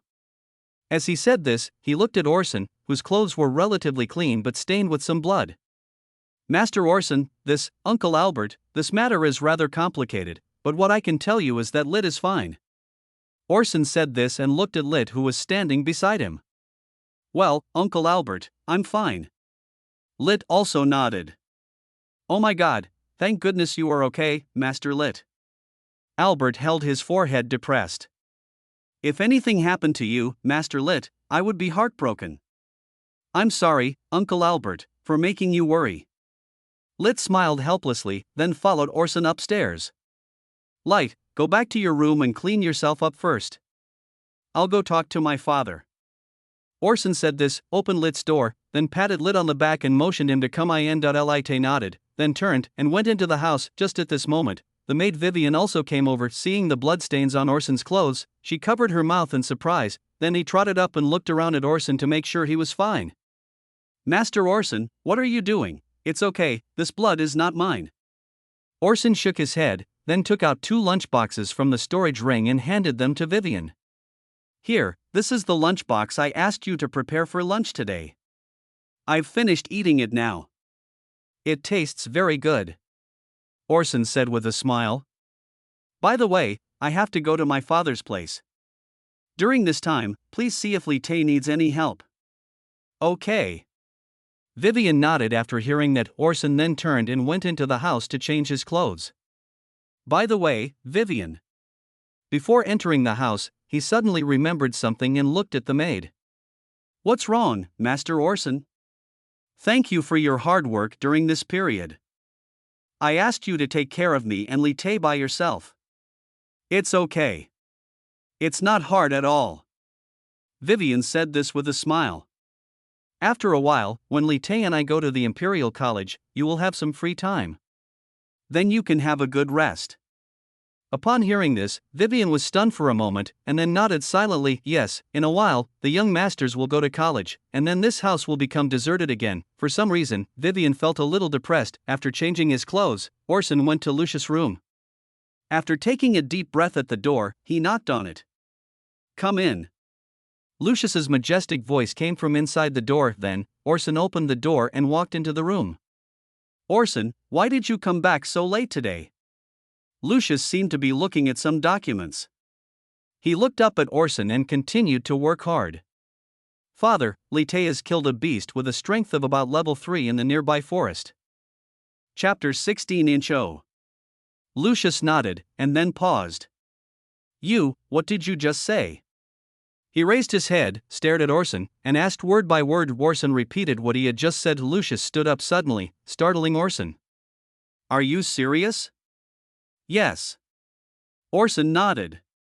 Today I took Lit to the forest and left him there alone, just to see if he could explode in a desperate situation. Then, as expected, he exploded and killed the 3rd-level Wolf King. Lucius's hands trembled slightly. He sat down excitedly and then smiled with relief. Well, Orson, you did a great job. It's beneficial. Well done to Lit, he lived up to our expectations. Orson also smiled. In this way, it will be much easier for Lit to pass the entrance test of the Imperial College. The next step is to see what position Lit can get in the qualifying round. The so-called qualifying competition refers to the 800 students who have passed the entrance test and the 200 students nominated by the nobles, a total of 1,000 people. They are ranked according to their rankings. Students with lower rankings can challenge students with higher rankings, and if the other party does not accept, the rankings of both parties will be exchanged. Each student has 3 chances to challenge higher-ranked students. The qualifying round will start on the 2nd day after the entrance test results are released. All students must be present, otherwise they will be deemed to have given up their admission qualifications. As for the qualifying round, based on the strength that Lit has shown now, he should be at least at the upper middle level. Orson thought for a moment and then said, and now the development of the plot has gradually deviated from its original track, and even Orson himself has begun to wonder where the future is headed. Everyone talks about the butterfly effect, but Orson's action has gone beyond the scope of the butterfly effect. It can basically be said that it has changed the entire world line. I hope that the world line will not converge on me in the future, otherwise, it would be too clownish if you made so many efforts but still couldn't escape death in the end. Orson. Lucius looked at Orson and said, although I don't know what your ambition is, even if you don't want to inherit the position of Duke, I hope you won't announce to the public that you have withdrawn from the succession. What Lucius said makes sense, because right now Little does not have the reputation to become the heir of the Stranic family.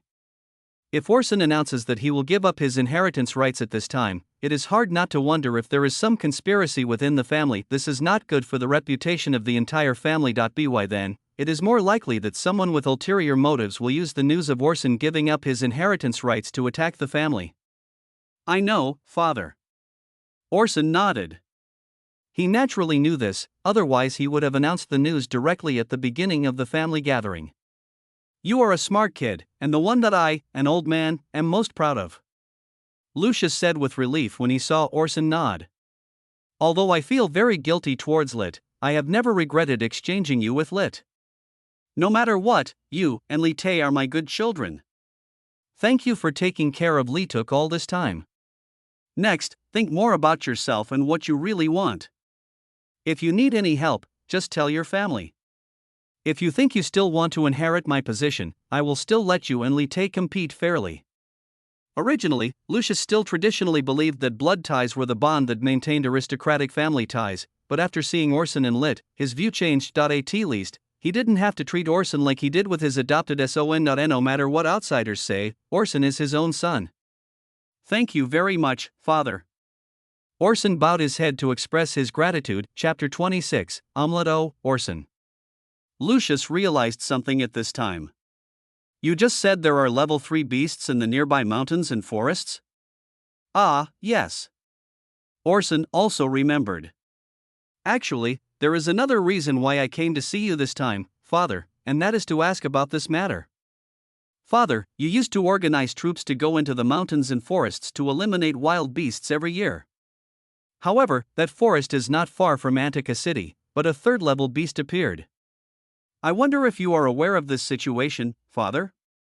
I really don't know, maybe I missed it before. Lucius said, patted his head, and then looked up at Orson. Well, Orson, you take a group of troops into the forest tomorrow to encircle and suppress the beasts. We must wipe them out before they harm the people. He then handed Orson the token to call up the army. Understood.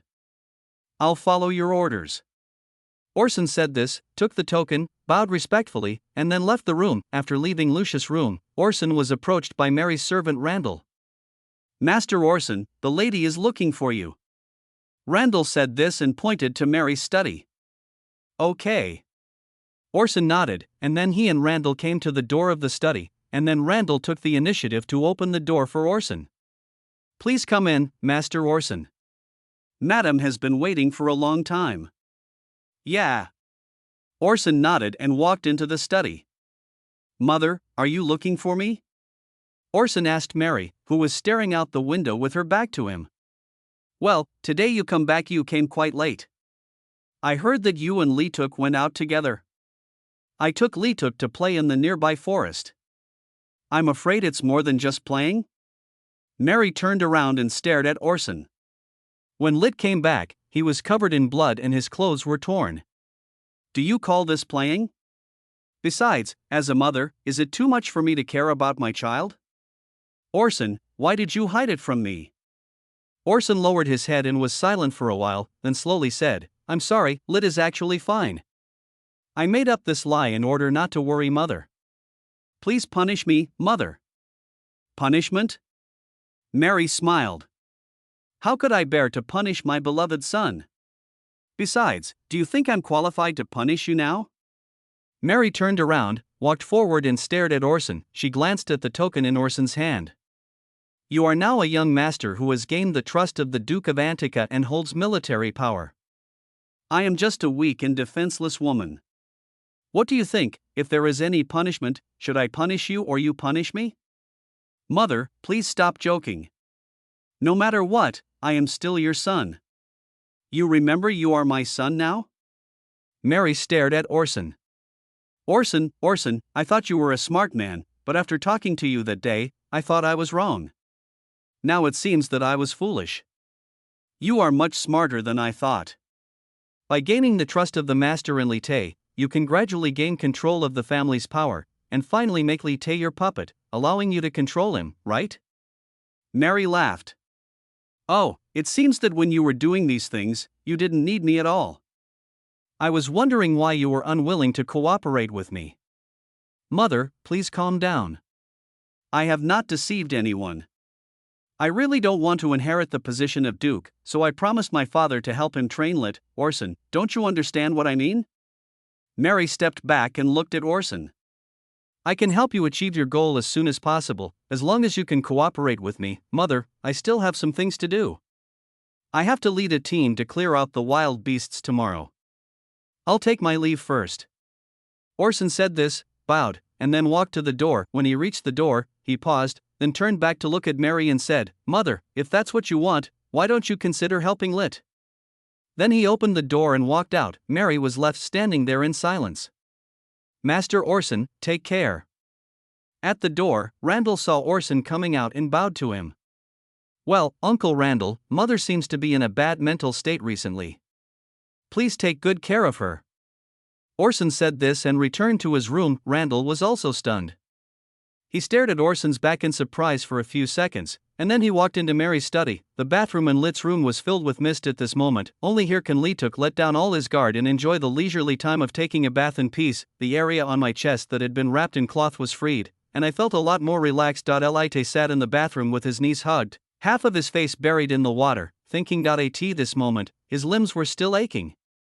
Although the healing potion could heal his wounds, it did not mean that he was fully recovered. Fortunately, soaking in hot water can relieve this pain. The power that he erupted in the desperate situation today was something he had never mastered before, but when he looked into it carefully, it seemed that all the moves he used were taught by Orson. Lit remembers everything about that incident. She doesn't know why she became so crazy and so powerful. All she knew was that during that time, she just wanted to kill all the enemies within her sight because they want to hurt themselves. Later, during the conversation with Orson, Lit also remembered that she regretted how she could be so rude to Orson after saying such hurtful words. "Brother Orson probably no longer likes me." Even if that is not the case, there is probably a rift in the relationship between the two of them. At this moment, Lit felt a strange voice whispering in his heart. "Lit, do you want to know what happened today?" "Hey. You are who?" Lit looked around in surprise, but didn't see anyone. "Don't worry, Lit, I am you and you are me. I was born from your subconscious mind, wanting to protect your own personality. You can call me Anlit." The voice was no different from Lit's own, except that the tone was colder. "Did you save me today?" Li Tae asked. "Yes," Anlit said. "In fact, you have always had good talent, but you have always wanted to continue this close teacher-student relationship, so your personality, that is, you, behaves so incompetently. And the moves you learned and the improvements you gained were all learned by me. Therefore, at that time, I appeared and helped you defeat the beast." Chapter 27, I Want to Be Like You. "Thank you," Li Tae said, and then she gave her inner personality a nickname. "Shaoan." "Shaoan? Are you calling me?" "Well, I always feel that calling you Anlit is a bit weird." "Don't you like it?" Lit asked. "It's okay, call me whatever you want, you and I are one anyway." Shaoan said this and brought up another matter. "By the way, Lit, remember, be careful of Orson next time." "Eh? Brother Orson?" Lit said in surprise. "Why should we be careful of him? Don't you know yet? The reason you are like this today is all because of Orson?" Lit was silent for a moment, and then said, "Orson, he should be doing this for me, right?" "Yes, judging by the results, you did complete the trial, but you almost died there. Besides anything else, is there really someone who treats others unconditionally right from the start? You and Orson have only known each other for a short time, why would he help you so much? And then, Orson is very dangerous. He is very strong, so strong that even now I cannot guarantee that I can escape from him if he is hostile to you. So, once Orson turns against you, you have no hope of surviving at all, do you understand? Orson won't do that," Lit said silently. "It's not that he will or won't, but you have to think about your own safety now." I said, "Brother Orson won't do that." Lit's voice suddenly became louder. At this moment, even Shaoan couldn't continue talking about this topic. Okay, if you think so, then so be it." Shaoan sighed. "But I want to make one thing clear to you. You and I are one. We can't have a conflict of interest. Everything I do is for your own good. So, from now on, if you can, please don't doubt my decision, okay?" "Yeah." Li Tae nodded. "As long as Shaoan doesn't say bad things about Orson." Okay, I won't tell you." Shaoan said, and then added, "By the way, because I used the strength of the third level, you should also remember these now. In other words, you are now a third-level warrior and a third-level magician at the same time. I will remain dormant until you are in danger or mentally unstable, so it's up to you from now on. After saying this, Xiaoan's voice disappeared. Lit soaked in the bathtub for a long time before getting up. After using simple magic to wash and dry the strips of cloth used to wrap her chest, she began to wrap them around her chest again. Chapter 17. The next morning, Orson got up early, washed and changed his clothes, and then went to Lit's room. At this time, Lit also woke up in a daze. Orson? Yes, it's me. Orson nodded. I'm sorry about what happened yesterday. Yeah, it's okay. Lit rubbed his eyes and sat up from the bed. It's okay, Orson, I don't mind. Besides, you helped me in the end, didn't you? I'll take you to the martial arts arena later. If your strength is really stable at the third level, you will definitely be able to pass the Empire's entrance examination. An hour later, at the martial arts arena, Orson looked at how Lit could easily control the flying carpet, and how the sword he swung had the power of the third level. He nodded with satisfaction. Congratulations, Li-Te, you have successfully entered the third level. Hey, it's all because of your good teaching, Orson. Lit smiled shyly at Orson. No ordinary person can advance from ordinary to third level in less than a month. Lit, hey, okay, in that case, no need to train today. Huh? Lit was a little surprised. She hadn't gotten used to Orson's change of attitude yet. Didn't I tell you yesterday that I'm not your teacher anymore? Orson said with a smile, then he turned around. Let's go. I'll take you around Antica City today, and we'll go to the Adventurers Guild to get the appraisal done. Okay, Lit said this, put down the sword in his hand, and followed Orson's steps. Why do I always feel like you seem very happy? After walking for a while, Orson glanced at Lit, who had been smiling, and said, Hey, because I don't have to practice anymore. You guy. Hearing such a simple reason, Orson smiled helplessly. The two of them sat in a carriage and came to the Adventurers Guild in Antica City. Mr. Orson, long time no see. It was Marvin who came out to greet him this time. Mr. Marvin, this time I would like to ask you to assess Lit's strength. After shaking hands with Marvin, Orson told him the purpose of his visit. Okay.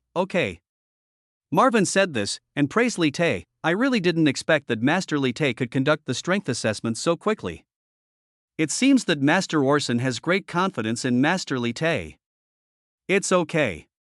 Orson smiled, then glanced at Lit beside him and winked at him. Yeah. Then, the three of them walked into the small room for strength appraisal. Half a minute later, looking at the crimson light filling the room, Orson nodded with satisfaction, while Marvin looked incredulous. And that's not all. Li went to the crystal ball to determine the level of magic, and then, the room was filled with deep red again. Master Orson, am I seeing things right? Marvin looked at Lit in surprise and couldn't help but speak. Only 20 days have passed, and Master Lit has turned from an ordinary person into a third-level warrior and a third-level magician? Well, you didn't expect that, Mr. Marvin. This is the strength of our Lit. Orson smiled proudly. From today on, Li-Te will step into Long Outian's life ahead of time. Mr. Orson, Mr. Li did not use any banned drugs during his growth process, right? Marvin asked in a low voice. The banned drugs that Manhwa mentioned refer to those drugs that are completely banned in the mainland. They can increase a person's strength by consuming his lifespan or making him pay other costs. The production and distribution of this drug has been completely banned by all forces in mainland China because of its severe side effects, which may even cause people to lose their minds. In Marvin's opinion, if Lit could grow so fast in just 1 month, if it wasn't a miracle, then he must have used banned drugs. Of course not. Orson shook his head firmly. In that case, congratulations to Master Orson. The Stranick family has gained another genius who will never be seen again. Mr. Marvin, you're too kind. Orson and Marvin were polite to each other. This time, Lit also came over. Orson, I've finished the test. Well, very good. Orson nodded, and then looked at Marvin. Mr. Marvin, please register Lit's information with the Adventurers Association. At this time, Lit tugged at Orson's clothes. Orson, can I make a request? I think, like you did at that time, I don't want to make this information public. Is that okay? Chapter 28. What will you choose? Antica City, Silver Moon Chamber of Commerce. Kalanina was sitting in the office with several contracts in front of her. According to the agreement, the construction of the new urban area of Antica City was handed over to the Silver Moon Chamber of Commerce. After obtaining the real estate development rights, the Silver Moon Chamber of Commerce immediately mobilized all the resources it could mobilize. However, even so, the expenses required are still considerable. Fortunately, with the financial support from the Duke, the development of the new city area was able to proceed smoothly. At this time, Lorenzo walked in from outside. Miss Kalanina, as you instructed, we have established communication stations in all major cities in the Dukedom of Antica. Yeah. Kalanina nodded. Good job. Miss, although we only hire low-level magicians, the price is not cheap. I don't know why you want to build a communication station, Uncle Lorenzo. I really begin to doubt whether you are doing business with my father. Selenina looked at Lorenzo with some doubt in her tone. I'm sorry, miss, please forgive my stupidity and I'd like you to give me some pointers. Uncle Lorenzo, what do we value most in business? Selenina said, gesturing. Is it money? Relationships? Brains? Then she shook her head, neither. What we value most in business is information. After saying this, Lorenzo seemed to react. Miss, what do you mean? Yes, although most of them are only first and second level magicians, they can already use magic pigeons, which can quickly transmit information. Just like when we travel between cities to do business and pass on information about the value of goods, it may take 3 or 4 days at the shortest, or 10 days, half a month, or even longer. Then, Kalanina pointed to the map behind her. We all know that, generally speaking, the longer the trade route, the greater the benefits it brings, but at the same time the greater the risks. The risk is not only because of the instability of road safety, but also because of the uncertainty of information. It's like us reselling ceramics. A month ago, the price of ceramics in Antica City was as high as 3 gold coins. During this month, surrounding cities that had ceramics received news one after another, and merchants came one after another. At this time, the earlier the information is received and the earlier the merchants come, the greater the benefits they will get. On the contrary, merchants who come later may face an oversupply of goods, lower prices, or even losses. In this process, in addition to the speed of transportation, information is the most important thing. Information that arrives one day in advance may create value exceeding tens of thousands of gold coins. As for the magic pigeon that can transmit information in advance, it only needs a first-level magician to use it. The higher the magician's level, the more it will affect the transmission range of the magic pigeon, and it will not affect the flying speed. Compared to taking jobs at the Adventurers Guild that are life-threatening or have low pay and are unstable, I can get a decent salary at our Chamber of Commerce. Every day I only need to pass on information from surrounding towns to surrounding cities. Besides having an easy job, I can continue my studies and not give up my dreams. And we can rely on the spread of information to obtain first-hand business information, so that we can act quickly and gain maximum profits before other chambers of commerce take action. Isn't this a win-win situation? Miss Selenina, you. After listening to Selenina's explanation, Lorenzo was immediately filled with admiration for the girl in front of him. Uncle Lorenzo, as the saying goes, a wise bird chooses the right tree to roost in. In the family, I believe that with your keen eyes, you can judge who is good and who is bad. Who can help you sit higher in the future? Selenina said this, stood up, poured a cup of black tea and handed it to Lorenzo. Miss. Lorenzo was stunned. The 18-year-old girl in front of him didn't look like a rookie at all. She clearly had the demeanor of a superior. Well, Uncle Lorenzo, you still have things to do. Let's finish the construction of the new city first. This is our token of loyalty to the Duke, and we must complete it perfectly. Yes, sir. Lorenzo nodded, drank the tea in the cup, and walked out the door. Isn't this hot? Selenina complained softly as she watched Lorenzo close the door. This is freshly brewed black tea, and you're such a ruthless person if you drink it just like that. The night she got the notebook from Orson, Kalanina began to read the contents of the notebook. The above are some of Orson's own insights on the economic development of the other world, as well as specific plans and measures for the reform of the Chamber of Commerce. after seeing the new method of obtaining information gap proposed by Orson, Kalenina was stunned. Indeed, in the field of business, no new theories have emerged for hundreds of years. In order to gain information gaps, everyone competes for wealth, relationships, and sometimes even uses dark means to it is commonly known as involution. After all, no one would ever think of using a rare magician as a telegraph operator. Kalenina knew that the creative idea proposed by Orson would bring long-term economic benefits far exceeding the income from building a new district in Antica. It turns out that what Orson said about defeating his brother fairly and squarely was really true. It's about defeating them in business indeed. Although Prussia and Aragon are both wealthy, the Silver Moon Chamber of Commerce's operations in the two places can only be considered average. If he can expand the business in the Antica region to the extreme, it is not impossible to reach the top. After that, everything progressed in an orderly manner according to Kalenina's expectations.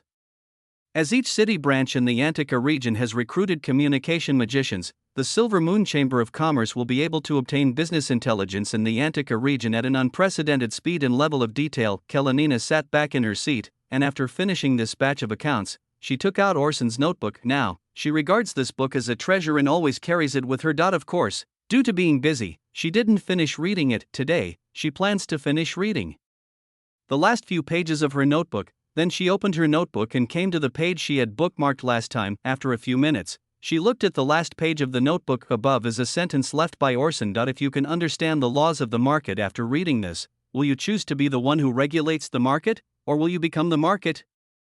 When Kalenina saw this question, she fell into deep thought. After a long time, she slammed the table, stood up, and then quickly walked out of the Chamber of Commerce. Looking at the assistant, she said anxiously, "Prepare a car for me. I want to go to the Duke's mansion." Chapter 29. What is the Avatar Market? Orson and Lit walked out of the Adventurers Association. "You will be a third-level adventurer in the future." Orson said this and handed the Adventurers Association's information card to Lit. Lit took it, looked at it in his hand, and put it into his storage ring. After his strength reached the third level, Lit finally had a storage ring of his own, where he could store his own things. It is worth mentioning that this storage ring was put on Lit's finger by Orson himself at Lit's request. Touching the storage ring on the index finger of his left hand, Lit moved a little closer to Orson. "Okay, where are we going next?" "Just listen to Orson," Lit said obediently. Chapter 18. Okay. Orson touched his chin, wondering where to go with Lit. Then he thought of a good place. "Lit, have you ever been to a circus?" "Circus?" Lit had never heard of this term and looked at Orson in confusion. "Yeah, it's a place where you can watch performances. Many of the performances are quite interesting. Do you want to go and see them?" "Okay." Lit nodded. Half an hour later, Orson found the location of the circus based on his memory. As a profession that requires frequent travel, this circus has been stationed in Antica for about a month. Today's performance is their farewell show. After the performance, they will leave Antica tomorrow and go to the next city. There is a unique commercial strip surrounding the circus tent, where many vendors set up stalls to sell snacks and drinks. Lit's mouth was watering as he looked at the food from the roadside stalls, especially the barbecue. The aroma of it sizzling on the iron rack is enough to make you salivate. Seeing Lit standing there, staring at the barbecue stall, his eyes seemed to be saying, "Buy it for me, buy it for me."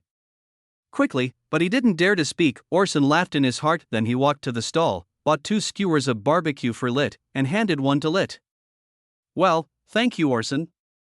Lit said this, took the skewers from Orson, and started to eat them. Although the appearance and taste may not be as good as home-cooked food, and it may not be very hygienic, but as a roadside stall, the atmosphere is what matters. The atmosphere is right, no matter whether the food is delicious or not, or whether it is hygienic or not, because this time they were just out for fun and not for business. Orson and Lit took off the family badges on their chests. Otherwise, they would be stared at wherever they went, and they would always feel like the monkey in the circus. Chapter 30. Exactly on the other side, Kalenina was sitting in a carriage. When she passed by the circus, she happened to see 2 familiar figures in the square outside. They were wearing luxurious clothes, had black hair, one long and one short, and looked like brother and sister. That's right, it must be the brothers Orson and Lit. Thinking like this, Kalenina hurriedly asked the coachman to stop the carriage, then got off the carriage and ran towards the 2 people.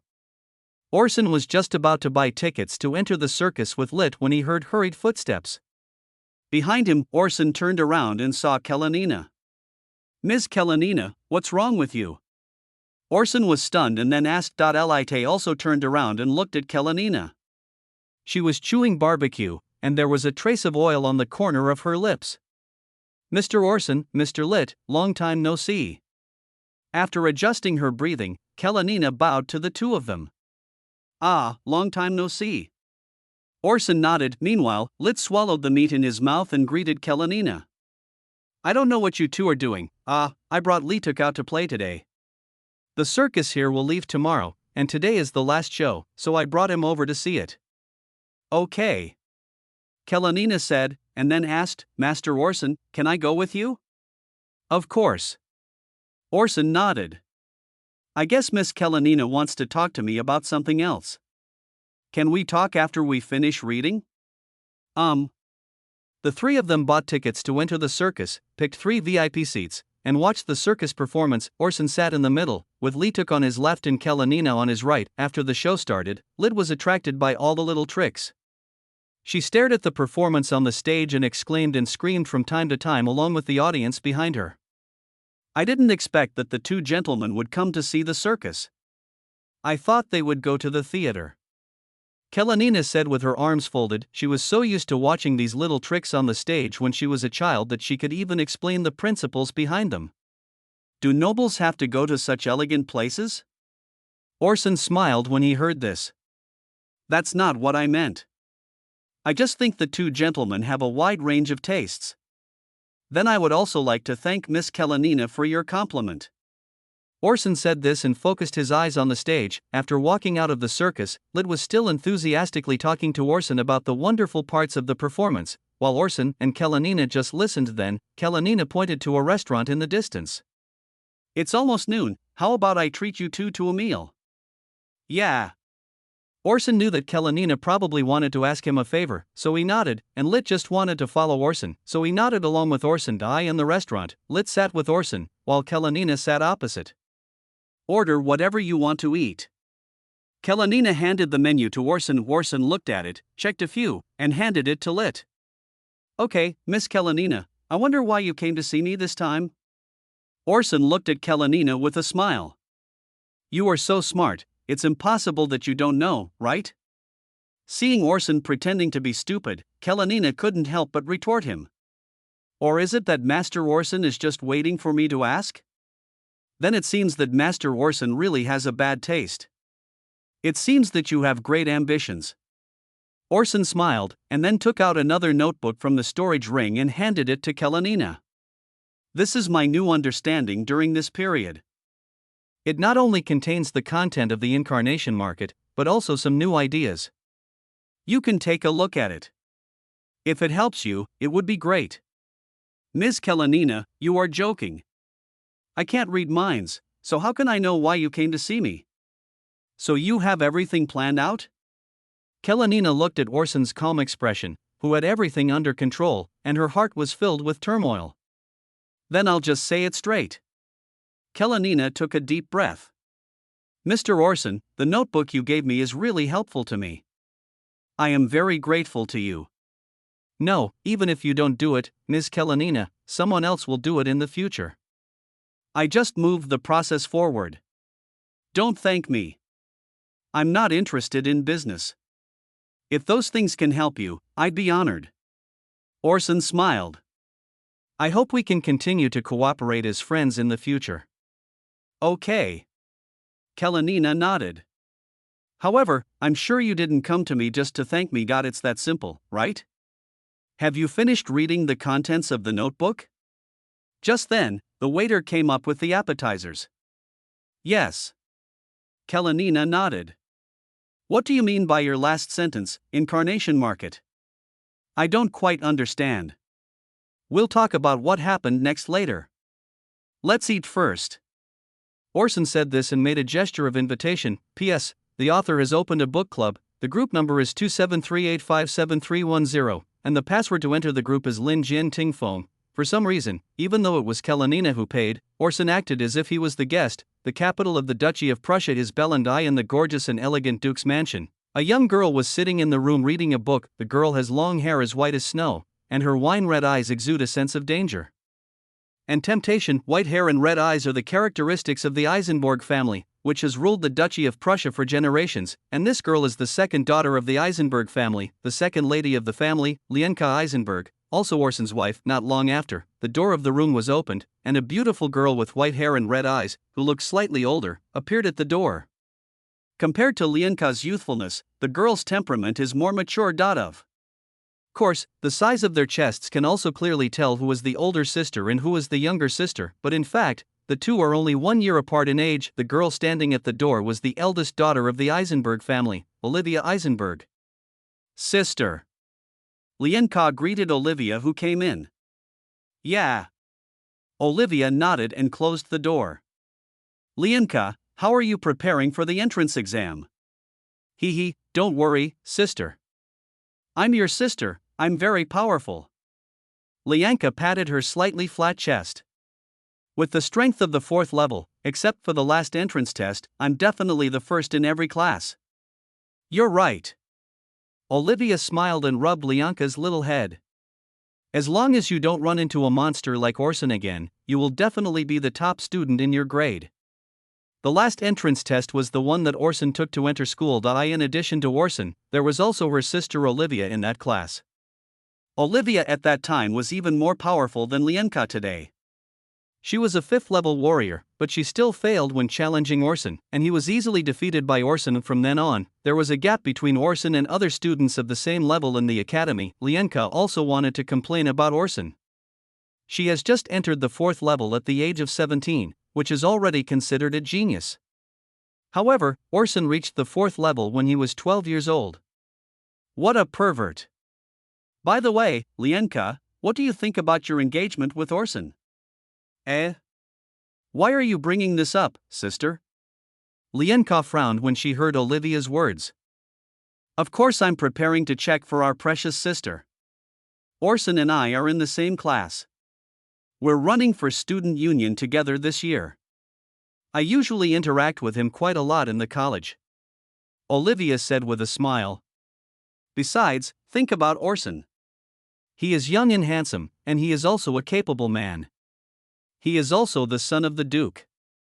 It is a perfect match. Olivia continued to praise Orson. Being engaged to such a gifted man, you must be under a lot of pressure, sister. After all, there is a high possibility that people will say that you are not worthy of Orson. Well, after all, it's father's wish, so I can't disobey him. Lienka said, and then said, as for whether what you said is worthy of this statement, Orson doesn't like me? I don't like Orson either. You look down on Orson? Olivia looked at her sister in surprise. Should she say that Lienka was confident or arrogant? Why? Sister, think about it, our Eisenberg family has ruled Prussia for many years. Apart from the royal family, our family is the most powerful in the empire. Lienka said. And the Stranik family that Orson is in is also a duke family, but it has only been a dozen years. The dukedom of Antica has existed for less than your age. Plus, the dukedom of Antica is the weakest among the 6 duchies of the empire. My father wants me to marry the son of such a duke. Isn't this marrying down? It was not known whether Lienka was speaking in anger or sincerely. Olivia comforted her, it's okay. After all, Orson is the strongest among the younger generation in the empire. Marrying him is definitely not bad thing. For some reason, there was a hint of jealousy in Olivia's words when she said this, but Lienka, who was a little angry, didn't notice it. And more. Lienka seemed to have suddenly thought of something and said, Sister, have you heard that many people are saying that Orson is not Duke Lucius' biological son? Duke Lucius's real son is Lit, who was recently brought back home.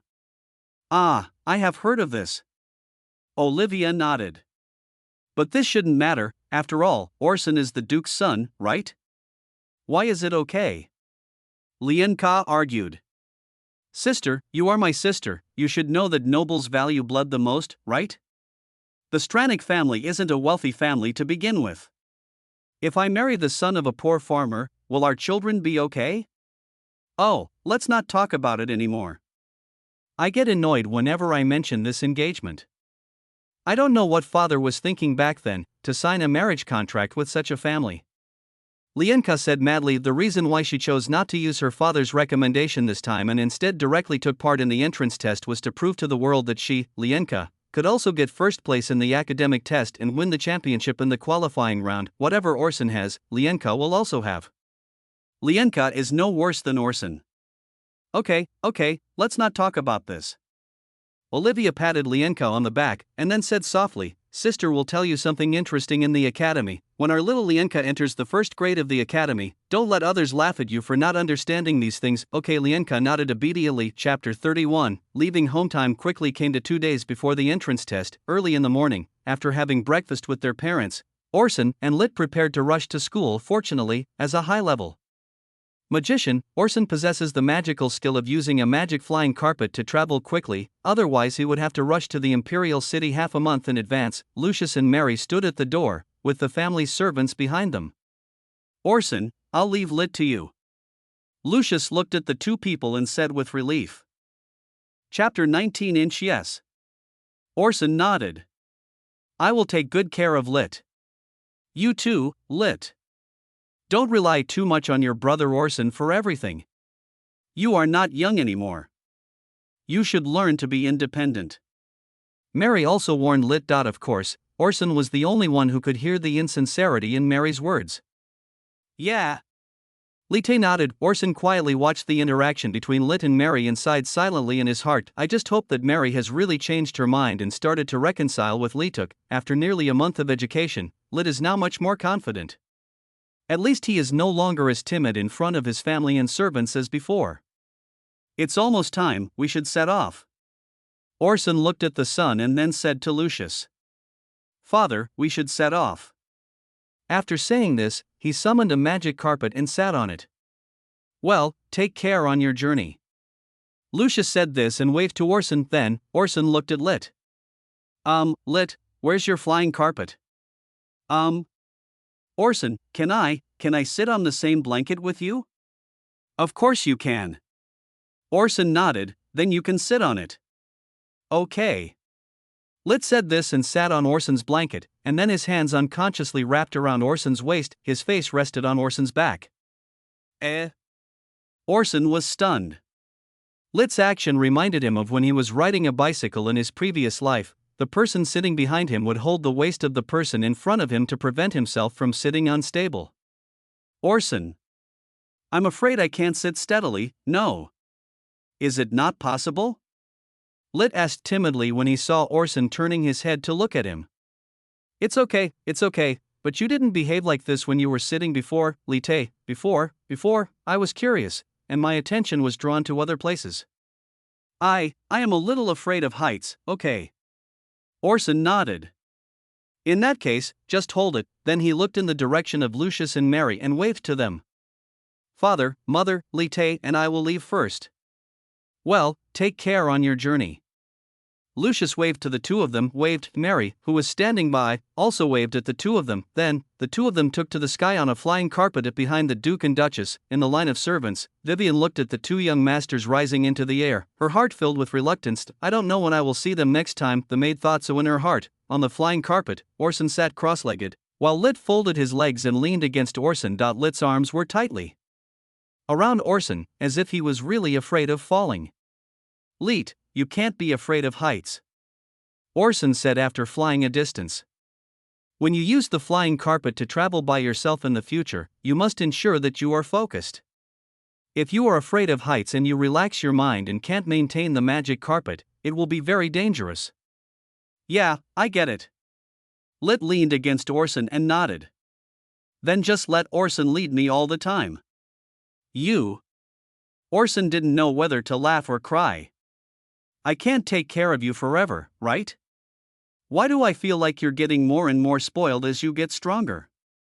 "It's all because of Orson," Lit said half-jokingly. After leaving the family, without so many rules, Lit felt a lot more relaxed. At least at home, when the servants greet me, I always have to return the greetings, and when I meet my parents, I always get nervous and unable to speak. Only when facing Orson can I say that I can talk about almost anything. Of course, except for the fact that I am a girl. Seeing that you are so happy, let me give you a heads up. There are rules to follow when you arrive in the imperial city, including when you enter the academy, which also has its own rules. Orson said. Ha! Lit suddenly lost interest in the journey to the imperial city. What? Never mind. Let me introduce you to the rules of the academy first, so that you won't be clueless when you get to the academy and become a laughingstock. Having said that, Orson began to tell Lit about the various rules of the academy on the flying carpet, as well as his own experience as a student of the academy for a year, and shared it all with Lit. When it was evening, Orson and Lit found a hotel in the transit city to rest for a while, and set off again early the next morning. As time approached noon, Lit saw the magnificent city walls in the distance. It was a city that was several times larger than Antica, a city that existed only in the books and legends that Lit had seen. The imperial city, St. Laurent City. As the two got closer to St. Laurent City, the miniature of the city became larger and larger in Lit's eyes until it could no longer fit in his field of vision. This time, the flying carpet the two were riding on slowly lowered its altitude. In the imperial city, flying is prohibited without permission, Orson explained to Lit. Then, the two stopped at the city gate. After seeing the emblems on their chests, the guards at the door respectfully made way for them. Orson, why don't they check our identities? Lit asked puzzledly as he followed Orson into the imperial city. Only nobles can wear family crests. They are the guards of the imperial city, so they naturally have good eyesight. After seeing the family crest on our chests, they realized our identities and took the initiative to let us in. I see. Lit nodded in understanding, and then asked, Orson, there are so many nobles in the empire, is it possible that they can recognize the coat of arms of all families? Of course I can't recognize them all. Then tell me, is it possible that someone could make a fake coat of arms and pretend to be a noble to get in? I haven't thought about this yet, but no one should have the guts to do that, right? Orson said. You know, in the empire, pretending to be a noble is a capital crime. And if the blacksmith who helped to forge the fake noble coat of arms was caught, he would also be sentenced to a serious crime. So on the one hand, no one dared to do it. On the other hand, even if someone dared to do it, there would be no blacksmith to forge it for them. Olite suddenly realized. Later, she saw that after entering the city, there were many carriages parked on the roadside, and many coachmen were providing services to people who had just entered the city. Orson, why are there so many coachmen here? Didn't I say before that flying is prohibited without permission after entering the city? So many people want to go to certain places in a hurry and don't have a carriage, so this demand arises. With this demand, there is supply, so there are many coachmen here.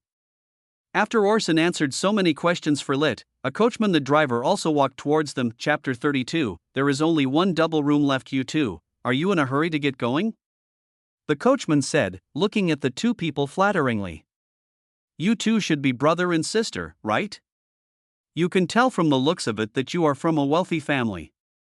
My carriage is not only fast, but also stable. I guarantee that you won't feel any bumps when you sit on it. The Imperial City Road is so good. If your carriage could bump around, I would still be worried about my safety. Orson didn't buy it. Instead, he sneered and choked the coachman. Besides, we are brothers. It seems that your vision is not that good. Sorry, I'm sorry. I was blind. Seeing Orson like this, the coachman hurriedly nodded and bowed to apologize. Seeing that the coachman had a good attitude, Orson nodded. Okay, take us to the Xingqian Hotel, can you drop us off? Passenger carriages are not allowed to pass through the wealthy area over there, so I can only take you to the intersection. The coachman looked troubled when he heard the name of the Star Inn. Okay, let's just take you to the intersection. Orson said and paid the money. Master, this price. The coachman hesitated when he saw the money in his hand. Don't try to play tricks on me. I've walked this route many times, and the price I'm giving you is already a good price. If you want to rip you off, you can't rip me off. Orson said this, showing the family emblem on his chest. What do you think? Do you want to run this trip or not? If you don't run, I'll find someone else. Hey, no, please get in the carriage. Seeing that he had come to this difficult position, the coachman had no choice but to take the two men into his carriage. After getting off the carriage, Lit looked at Orson with some confusion. Orson, just now, is it necessary to bargain with this kind of coachman? I saw that he was wearing tattered clothes. I guess his family must be very short of money, so they asked for a higher price. Light, you don't understand this. Orson pointed to the carriage that was going away. Don't be fooled by the fact that the coachman is dressed in rags. Look at him, he is so strong and energetic, and he is so confident in his carriage. Do you think he looks like someone who is short of money? He dresses like this on purpose to win the money of young people like you who are inexperienced in the world. Ah. Really? Upon hearing this, Li Tae became angry. Of course it's true. Orson nodded. This kind of person makes a living by ripping off customers every day. He probably has hundreds of gold coins stored at home. You sympathize with him, but he takes advantage of you. Ugh. Such people are so abominable. Yeah, so Lit, you have to recognize this kind of people in the future. Orson said this, touched Lit's head, and then took Lit to the wealthy area. The Xingchen Hotel where the two stayed was the hotel where Orson temporarily lived when he came to take the entrance test a year ago. As you can tell from the name, both of them provide accommodation and catering services. Other stores are called inns, but this one is called a guest house, which is enough to reflect its high-end nature. Xingchen Hotel is located in a wealthy area and is surrounded by complete commercial facilities. If you don't like the food provided in the hotel, you can also eat at the surrounding restaurants. In addition, because Xingchen Hotel specializes in serving nobles who temporarily stay in the imperial city, in order to let the nobles experience the feeling of home while away from home, all the furniture and facilities are the most luxurious furniture available on the market. Under such circumstances, the price of the Xingchen Hotel is naturally not low. The cost of staying there for just one day is enough for an ordinary family's food and clothing expenses for several years. Hello. After entering the hotel, what comes into view is a beautiful elf receptionist. It is not surprising to see people of all races in St. Laurent City, because this is the largest city on the continent. As a symbol of wisdom, agility, and beauty, elves are very popular in the service industry, and the elf lady at the front desk is one of them. As soon as Lit entered the hotel, he stared at Miss ELF. It wasn't that he was surprised by the beauty of the elf lady, but that he had never seen her pair of pointed ears before, so he was very curious. Please book 2 single rooms for me until the day after tomorrow. Orson said this and took out a paper ticket. This paper ticket is a consumption voucher circulated among the upper class. The monetary system of this world is still an extremely abnormal system of gold, silver, and copper coins. Gold coins are the currency with the highest unit price. Although they are basically not involved in the general consumption of ordinary people, the nobles will spend dozens or hundreds of gold coins at a time, but in fact, nobles would not carry so many gold coins when they went out, so paper tickets for circulation between people came into being. The way to use paper notes is that the nobles first deposit a sum of money into the treasury protected by the state, and then the treasury will issue the nobles paper notes equal to the deposited funds. With 10 gold coins as the minimum unit, and there are denominations of 50 and 100 on it, because paper tickets are easy to carry, carrying 100 of them will not feel heavy. As for anti-counterfeiting, the banknotes are made by the great magician of the court, who injects magic power into each banknote and makes sure that the same rhythm is felt. If the rhythm is different, it proves that the banknote is counterfeit. In the empire, if someone was found to have forged paper money, the penalty would be death, or even in serious cases, the entire family would be implicated. Miss Elf glanced at the room table and then showed a puzzled expression. I'm sorry, my 2 guests. The elf lady said this and bowed to the 2 of them. Due to the Imperial College entrance examination these days, many of our rooms have been booked a month in advance. Now there is only 1 double room left. I wonder if you 2 can accept it. How many beds are there in this double room? Orson asked. A big bed, Orson touched his chin and then looked at Lit. Lit, what do you think? Lit was still staring at the elf lady's ears in a daze. When he saw Orson asking him a question, he was stunned for a moment, and then said, I can do anything, okay then. Orson nodded. Then let's stay in a double room for 3 days. Oh, I should really book in advance next time. Your business is really good. Ahaha, we will actively improve based on your feedback. Miss Elf said as she took out the room list. Please register your information. Chapter 20 Inch OK. Orson nodded after hearing this. In order to ensure the privacy of each guest, the room list for each room is separate, so that other guests' names will not be seen when registering information. After Orson and Lit wrote their names, they handed the room list back to Miss Elf. When Miss Elf saw Orson's name, she was stunned for a moment. Orson Stranick and Little Stranick, huh? Yeah. Orson and Lit nodded. Okay, then your room is room 301. Here are your room keys. There are 2 in total. Miss Elf handed the room keys to Orson and Lit. Thank you.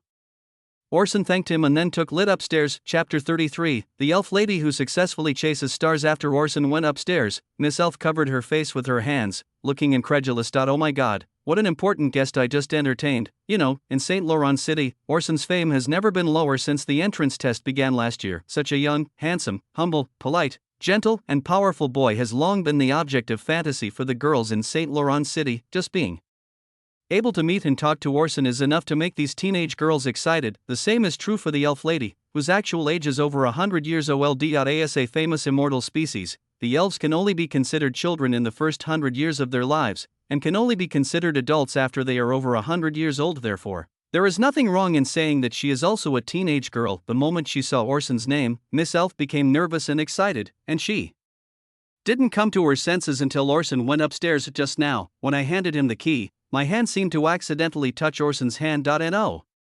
When I take a shower today, this is the only hand I must not wash. Maybe there's still some Orson flavor on it. Thinking of this, the elf lady sniffed the hand that had just touched Orson and smiled foolishly.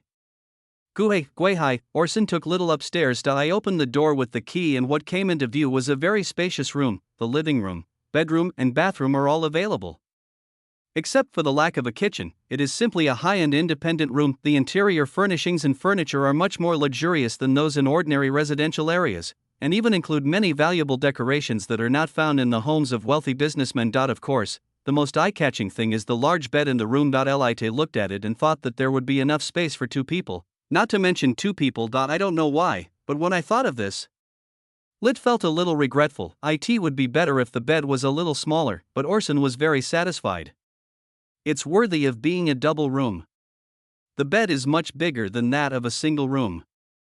This way, when I sleep in the same bed with Lituk at night, we can sleep on separate sides. Although he had no feelings towards Lit, he was afraid that if he continued like this for too long, Lit would distort his opinion of him, which would be bad. After all, a handsome and powerful brother is definitely a beacon of hope for Lituk now. If he really becomes dependent on him and develops a deformed love for him, Orson can't bear it. However, in the original work, Lituk is a staunch heterosexual. When he sees a male bronze man, he would want to kill him. He should not have any thoughts about himself. Orson thought about this and felt relieved. How is it, Li-tae, are you satisfied? How about we go to a hotel with more rooms? No need, Orson, just live here. Lit nodded and sat on the sofa in the living room. Okay. Hearing this, Orson closed the door and walked to the balcony. Take a rest here for a day. The entrance exam for the Imperial College will begin tomorrow.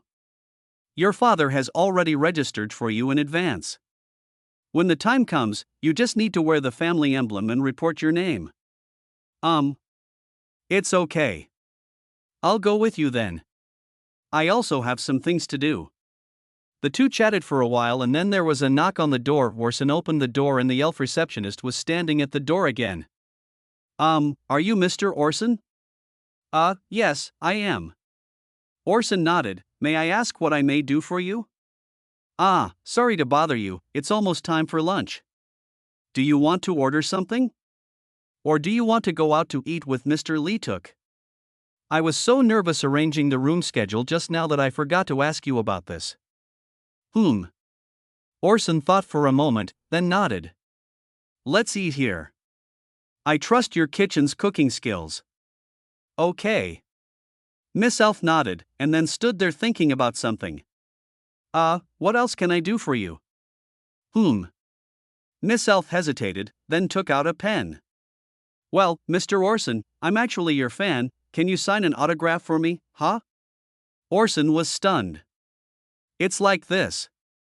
After you, Master Orson, entered the Imperial Academy with an unrivaled attitude a year ago, news of you spread throughout the Imperial City. Afterwards, we spontaneously formed an organization called the Orson Support Club, and I am a member of the organization. I think if I get the autograph, not only me, but also other people in the organization will be very happy. Of course, I'm very sorry if I disturbed you. I'll be leaving first. Miss Elf said this and turned around to leave. Wait a minute. Orson called her. You just said you wanted an autograph, right? Where would be a good place to sign? Hey, this. Miss Elf said this and lifted up her skirt slightly. Not there. Orson shook his head flatly that he didn't want to be seen as a pervert who molested his fans. Then, please sign on my ear. Miss Elf felt lost when she heard that, and then chose another location that was less likely to be misunderstood. For elves, their pointed ears are the biggest difference between them and humans in appearance. Therefore, elves are very concerned about their ears, and only close people are allowed to touch the elves' ears throughout their lives. That's fine. Orson nodded, and then signed his name on the elf lady's ear. Every time Orson started writing, the elf lady's body couldn't help but tremble, and then she made an ambiguous gasp. Well, if you do this again, I won't sign for you. Oh, sorry, Master Orson, I will try not to make any sound. Miss Elf said this, covering her mouth. The ears are one of the most sensitive parts of an elf. Every time the delicate pen tip touches the ear, it brings a stimulating feeling. Miss Elf suppressed her inner shame and excitement and waited for Orson to sign his name on the ear. Okay. Orson said this and put down the pen, also gave it to Miss Elf. Then, he saw the elf with a flushed face and blurred eyes. Are you okay? No, it's okay, Master Orson, hee, thank you, lunch will be here soon. I'm leaving first. Hee. Having said this, Miss Elf smiled foolishly and trotted downstairs. What a weird guy. Orson shook his head and closed the door. In the room, Lit was sitting on the sofa, pouting and looking unhappy. What's the matter, Lituk? Orson, that woman just now was so weird. Lit couldn't help but complain. Yeah, I think so too. Orson nodded and sat back on the sofa. It's a little weird, but he's my fan after all. As the saying goes, don't hit someone who smiles at you. It's okay, Lit, when you become famous in the future, you will have a group of crazy fans. Orson said this and comforted Lit. No way. Lituk turned his head away. Those fans are too weird. I don't want fans like that. Chapter 34, remember to repay me in the future, okay? You have an exam tomorrow. First, take another look at the review outline I prepared for you. The written tests in previous years were relatively simple, and there were many repeated question types. After reading these, it's hard to say anything else, but you will definitely pass the written test. Orson said this and motioned for Lit to take out the outline. Got it, Lit nodded, and then took out the outline that Orson had carefully prepared for Lit from the storage ring. At the same time, on the other side, the two daughters of the Eisenberg family also came to St. Laurent City. The coachman who had just taken Orson back had just returned, and seeing new business coming, he walked towards the two young ladies. Ladies, are you in a hurry to travel? The driver asked, nodding and bowing. Yeah. Olivia nodded. Can you take me to the Shingshan Hotel? Why is it the Shingshan Hotel again? Is that the only place these nobles will stay? The driver secretly complained, then looked at the two of them, smiled bitterly and said, I'm sorry, the rich area doesn't allow passenger carriages like ours to enter. I can only take you to the intersection, but it's only a few minutes walk from there to the Shingshan Hotel. I don't know, okay, then lead the way. Olivia said this and took out a few silver coins and gave them to the coachman. Miss, what's wrong, so little? Olivia raised her eyebrows. No, it's just, no need to talk nonsense, just give me the money if you don't want to do this business. Okay, both of you follow me. The driver suffered 2 setbacks in a row, and he curled his lips, thinking that he was unlucky. This time, Lienka stuffed another gold coin into the driver's pocket. Sister, you are too stingy. Don't let others laugh at our Eisenberg family. Lienka said this and pushed Olivia onto the carriage. Olivia said nothing, but just shook her head silently. My sister is too naive. When she sees other people's tattered clothes and flattering looks, she wants to give them the reward that does not belong to her. Not only will this not make others feel grateful, but it will make others think that they can make a lot of money this way, and they will follow suit. Sure enough, after sending Olivia and Lienka off, the driver rubbed the gold coin with his fingers on the way back, secretly laughing at Lienka in his heart. Sure enough, as long as I serve enough customers, there will always be a few suckers who are willing to give me tips. When the two sisters arrived at the Star Hotel, the elf lady at the front desk was still holding her face in her hands, recalling what had just happened with Orson. In fact, Orson just signed his name on her ear, but in the eyes of Miss Elf, Orson left an indelible mark on her. I immediately felt healed. This elf lady? Seeing that the elf lady didn't seem to notice them, Olivia coughed lightly. Hello, two guests. I'm very sorry that our hotel is now fully booked. Do you have a reservation? Yeah. Olivia nodded, then pointed to the family emblem on her chest and said, the Eisenberg family should have booked a room here a month ago. Yes. The elf lady flipped through the account book and nodded. Well, it's a double room, right? The Eisenberg family's room. That's right. Olivia nodded, then Miss Elf handed the room list to the two of them. Chapter 21. After filling in the names, Miss Elf checked the names of the two people. It's Miss Olivia Eisenberg and Miss Lienka Eisenberg, right? Yeah. The two nodded. Okay. Miss Elf handed the keys to the two of them. Your room is 302. You have also ordered 3 meals. Lunch will be delivered to your room soon. Please wait. Well, thank you. Olivia nodded, and Lienka took the key and went straight upstairs. Is this your sister? The elf lady smiled. She looks really energetic. Yeah, but it can be really worrying sometimes. Olivia sighed, then went upstairs. The moment she turned her head, Olivia saw a string of black words on the ear of the elf lady, who also turned around. Because it was only a moment, Olivia didn't see clearly what was written on it. She couldn't ask directly, so she could only walk upstairs with confusion. I really don't know what kind of weird hobby he has. He actually likes to write on his ears. Maybe it's some custom of the elves. Olivia thought so and went upstairs, while Orson was helping. Prepare for tomorrow's exam. In the room, there was a knock on the door. I looked at the time on the clock in the house. It was already noon. The delivery man should have arrived. Orson thought so and opened the door. The person delivering the meal could not possibly be the elf lady at the front desk, but a middle-aged man in a white chef's uniform. Here are your lunches. Please enjoy them slowly. When you are done, just leave the cart at the door and we will collect them one by one. Okay, thank you.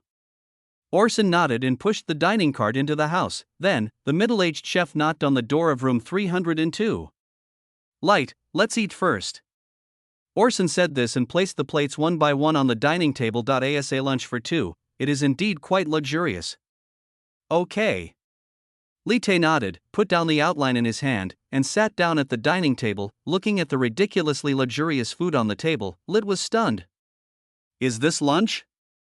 The food on the table was of the standard of a small banquet, only slightly worse than the banquet that Lit had eaten on the day he just returned home, and better than the usual food in the Duke's mansion. Yeah. Orson smiled and looked at Lit. Well, are you surprised? Yes. Lite said hesitantly. This meal must cost a lot of money, right? After all, it's more luxurious than eating at home, yeah. Orson nodded. You may not believe this, but the cost of this meal is enough to buy a restaurant in Antica for a week. Is it so outrageous? This was indeed a bit beyond Lit's imagination. Although her status improved significantly overnight after moving from the countryside to the Duke's house, she had never lived independently and did not know the concept of money. Who would have thought that a meal could cost so much money? This is too expensive. Why don't we cancel the order and go out to eat? It's okay. At least until you graduate, I will pay for all your expenses. Orson touched Lit's head. But you must remember to repay me in the future. Yeah. Lit nodded. I will definitely repay Orson.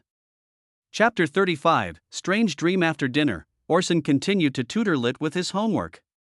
As the saying goes, it is better to sharpen your sword before the battle. Even if it is not sharp, it will shine. Although Lit could not be said to be sharpening his sword before the battle, it is always right to review before the battle. Time soon came to 9 o'clock in the evening. Orson looked at the time on the clock and said, "Lit, it's almost time to go to bed." "Hey, sleep, sleep?" Lit said this, his eyes rolling. "Orson, what you mean is, well, do you want to take a shower first or should I?" "Well, Orson, you go first. I'll read for a while and then go to sleep." "Okay."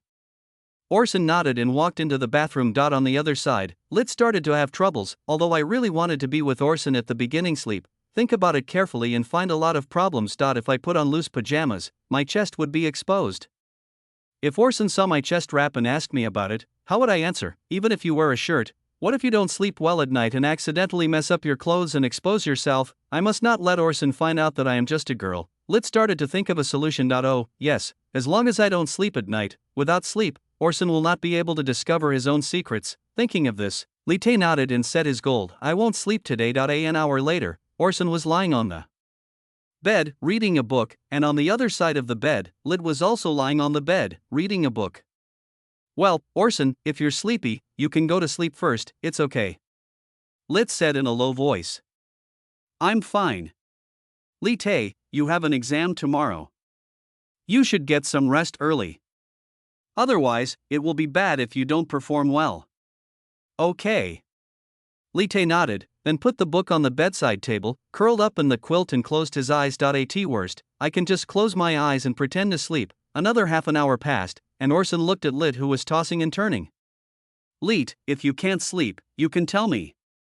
The only response to Orson was the sound of Lituk's even breathing. Orson was amused to see that the boy was still pretending to be asleep. Did he forget how he left him unconscious in the woods? Then, Orson tapped his fingertips, silently chanted a spell, and cast a sleeping magic on Lit. Lit was originally competing with Orson to see who could fall asleep later, but suddenly he felt sleepy and could not open his eyes again after closing them. So, a younger brother is a younger brother after all. Looking at Lit, who finally fell into a deep sleep, Orson sighed. This trick will only work when facing someone who is much weaker than oneself and is caught off guard. Fortunately, Lit has always been completely defenseless against him, allowing Orson to coax Lit to sleep quickly and efficiently. Then, Orson turned off the lights in the room and fell into a deep sleep. Orson had a strange dream. In the dream, he seemed to be locked in a dim room. He was tied to the bed and his mouth was blocked, so he could not call for help. He tried, but he couldn't free himself, and his magic didn't work. It seems like I'm being possessed by a ghost. Then, with the sound of door hinges turning, the door of the room was opened and the light from outside shone and a blurry figure appeared in front of him, and then the lights in the house came on, and Orson could see the figure in front of him clearly. It's Lituk. It's called Lituk, but it doesn't look like Lituk, because Lituk is a boy, and the Lituk in front of him actually has breasts. Although it is not very large, it is indeed very tall and straight under the black Gothic-style skirt. What the hell, a girl with a Lituk face? Could it be a beauty snake, the kind that likes to steal people's faces? Then, the other party spoke slowly. "Brother Orson." Lit said this and walked to the bed, looking at Orson, who was tied up on it. Although Orson wanted to speak, his mouth was blocked and he could only make woo-woo sounds. "Oh, I forgot that I stuffed stockings into Brother Orson's mouth. Sorry, I'll take it out right away." Lit said this, reaching out his hand to Orson's mouth, and then retracting it. "No, if I take it out, Brother Orson will ask me to let you go." Lit's face slowly approached Orson, his eyes full of admiration that was already somewhat morbid. "Brother Orson is so mean. He clearly knows that I can't refuse his request and can only shut him up, but he still wants me to do this. Brother Orson, I have obtained the title of Duke, and I have killed all the people who prevented us from being together." Lit said this, and although his tone was still ambiguous, it carried a hint of terrible madness. No one can stop us from being together, Brother Orson. From now on, we will always be together for the rest of our lives." Lit then climbed onto the bed and sat astride Orson. "There is no obstacle between us anymore, Brother Orson. If you are hungry, I will give you cook for me. If you are sleepy, I will hold you to sleep. If you have desires, I will be the object of your venting. Next, let's be together completely." Lit said this and began to unbutton Orson's pants. "Hey, Brother Orson," and at this moment, Orson suddenly woke up. As far as the eye could see, it was still the ceiling of the hotel, which made Orson breathe a sigh of relief. Then he looked to his side. Litua was still sleeping next to him. Even though the bed in the hotel was very wide, Lee Tua still snuggled up to him. I clearly remember that Lee Tuk slept far away from me last night. Forget it, don't worry about it, just think that what just happened was a dream. Orson felt a headache as he thought about this. Although it was a dream, it was a rare erotic dream after all. It was very uncomfortable to be stuck there. I didn't know what happened next, nor did I see anything I wanted to see. What a pity. Then Orson shook his head violently and patted his head. Damn, what am I thinking? Orson, the person you are fantasizing about is Lee Tuk, your biological brother. More importantly, Lee Tuk is actually a man. It's okay that you fantasize about Lee Tuk, but how come you changed his gender as well? Orson, you are simply a beast, a brute, the dregs of society, the most useless and worthless of all. After cursing himself in his heart, Orson finally calmed down. Then he looked at the time and it was already 7 o'clock in the morning. Calculating that there were only 2 hours left for the entrance test, Orson quickly pushed Lit in his arms. Leet? Orson whispered Lit's name. Chapter 36, Teacher Trissé? At this moment, Lit slowly opened his eyes in Orson's arms. I was just having a sweet dream. In the dream, Orson learned about my identity as a girl, and instead of despising me, he confessed to me. Afterwards, the two held hands, then kissed, and finally. Chapter 22. However, before the last step began, he was awakened by Orson. Lit looked at Orson, then looked at the surrounding environment, and then immediately came to his senses. Oh. Orson, good morning, good morning. Ah, good morning. Orson breathed a sigh of relief as Lit left his arms, and then looked at Lit. I just don't know why this kid blushed. I guess I know I'm shy sleeping in the arms of someone of the same sex.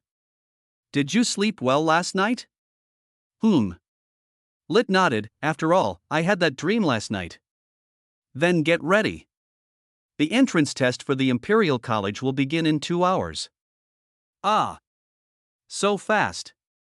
Lit looked at the clock in surprise, then jumped off the bed and rushed into the bathroom. An hour and a half later, the two hurried and finally arrived outside the Imperial College. As one of the landmark buildings in St. Laurent City, the Imperial College is located in a wealthy area and occupies a considerable amount of land in the wealthy area where every inch of land is valuable. From a distance, you can see the huge moat surrounding the academy.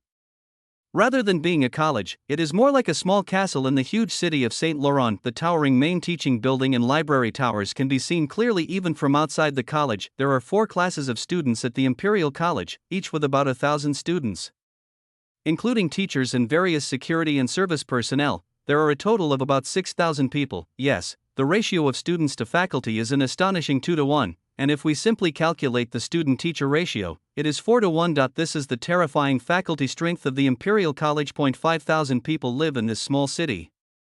In addition to a large number of teaching buildings, martial arts fields, and libraries, the college also has many supporting facilities such as squares, allowing students to live comfortably in addition to studying. Of course, the most important thing is that the college's dormitories are not like the tube-shaped buildings that Orson lived in before his reincarnation at the university, which can accommodate hundreds or thousands of people in one building, nor are they apartment buildings. It's a single-family house with 2 people. Villa, well, the 2-story kind. The reason why it is not designed to be 1 room per person is that the first dean felt that there should still be some communication between students. If 2 people share a dormitory, roommates can take care of each other and improve their interpersonal communication skills. Otherwise, if each student has his own dormitory, he may develop mental illnesses such as autism, which may harm society after he graduates, but these are things that will happen after admission. Nalite still needs to pass the exam. When we arrived at the Imperial College, there was already a huge crowd of people outside the gate. Many of them had been queuing since morning just for this annual exam. It seems like there are a lot more candidates this year than in previous years, Orson said with emotion. Were there few people in the past? Lit asked puzzledly. Well, there were probably only more than 10,000 people before. This year, it is said that the number of applicants has exceeded 20,000, but there are still only 800 places. The competition is getting more and more fierce. In fact, many of those who applied for the exam just wanted to enter the Imperial College to see the world. After all, apart from the annual College Festival Open Day, the only time for application is during the Imperial College. Most people spend money to buy an admission ticket and take a look at the interior furnishings of the Imperial Academy during the exam period. Even if they are not ultimately admitted, they can brag about it to their friends and family after they graduate, which means that their life is not in vain, because although there were a lot of people taking the written test in previous years, when it came to the practical test, half of the people were left in an instant. The remaining half were those who knew they were not strong enough and gave up on their own initiative. Okay, register, and then I'll take you in. Orson said this and took Lit to the entrance of the college. Because Orson was walking through the student passage, there were very few people queuing, and the guard knew Orson, so he quickly let the two of them through. Mr. Orson, welcome back. Well, thank you for your help. Orson said this and took Lit into the academy. The gatekeepers here are no ordinary people. At least they are 4th-level fighters registered with the Adventurers Association. Therefore, if a petty thief wants to sneak in, he will suffer a great loss. Strange, when did Master Orson get a girlfriend? The guard waited until Orson walked away before touching his chin. If this news were to be announced, the girls who like Orson would probably be devastated. Orson led Lit all the way to the main teaching building. The huge main teaching building is used as an examination venue during the annual enrollment season. The strange thing is that the main teaching building can accommodate 20,000 people at the same time when fully loaded, but the enrollment scale has always been maintained at 1,000 people per class, which is really incomprehensible. Teacher Triss. After arriving at the teaching building, Orson saw a familiar figure, and then he walked up to her and greeted her. I haven't seen you for a few months. I wonder how you have been doing recently. In front, a figure with long brown hair stopped and turned to look at Orson. The woman looked no more than 24 or 25 years old, but Orson knew that as a witch, she was probably over 100 years old. She is Orson's homeroom teacher and also the teacher in charge of magic subjects. Hey, Orson, long time no see. Triss said this and glanced at Orson and Lit beside him. Triss had accidentally learned about Orson's family information before, and since Lit was wearing men's clothes, she knew the relationship between the two at a glance. The person next to you is Mr. Li Tae, who came to your house not long ago, right? Yeah. Orson nodded with a smile. It seems that the teacher already knows. Well, after all, it's the Duke's family affair.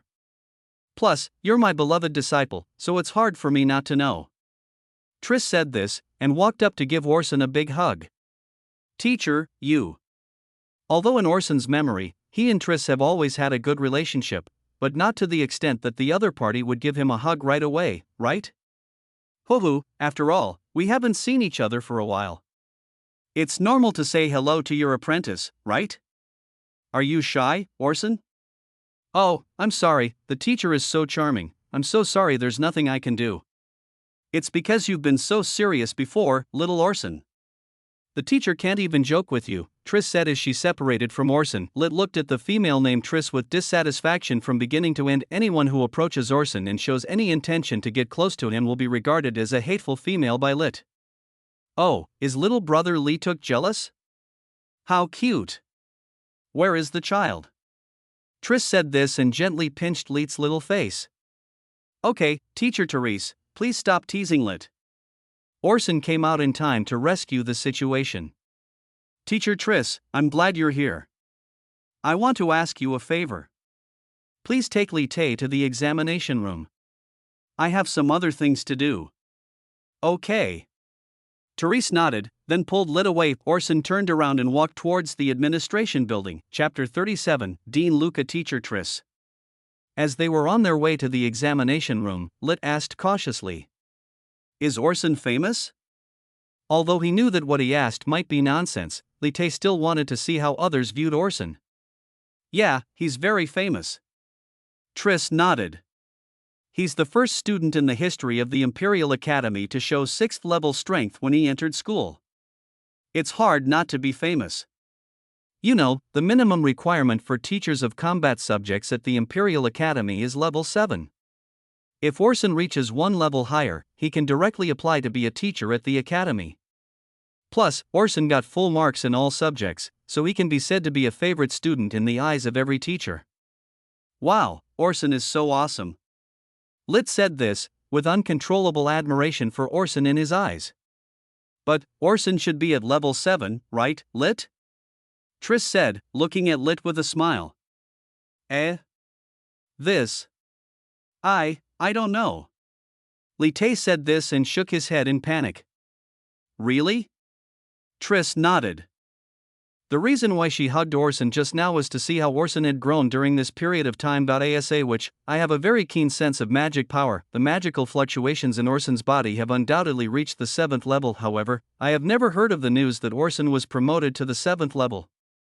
Is there any reason why he deliberately concealed it? Even Lituk was helping him hide it. There was nothing hidden on Lit's face, and Triss could of course tell that Lit was lying.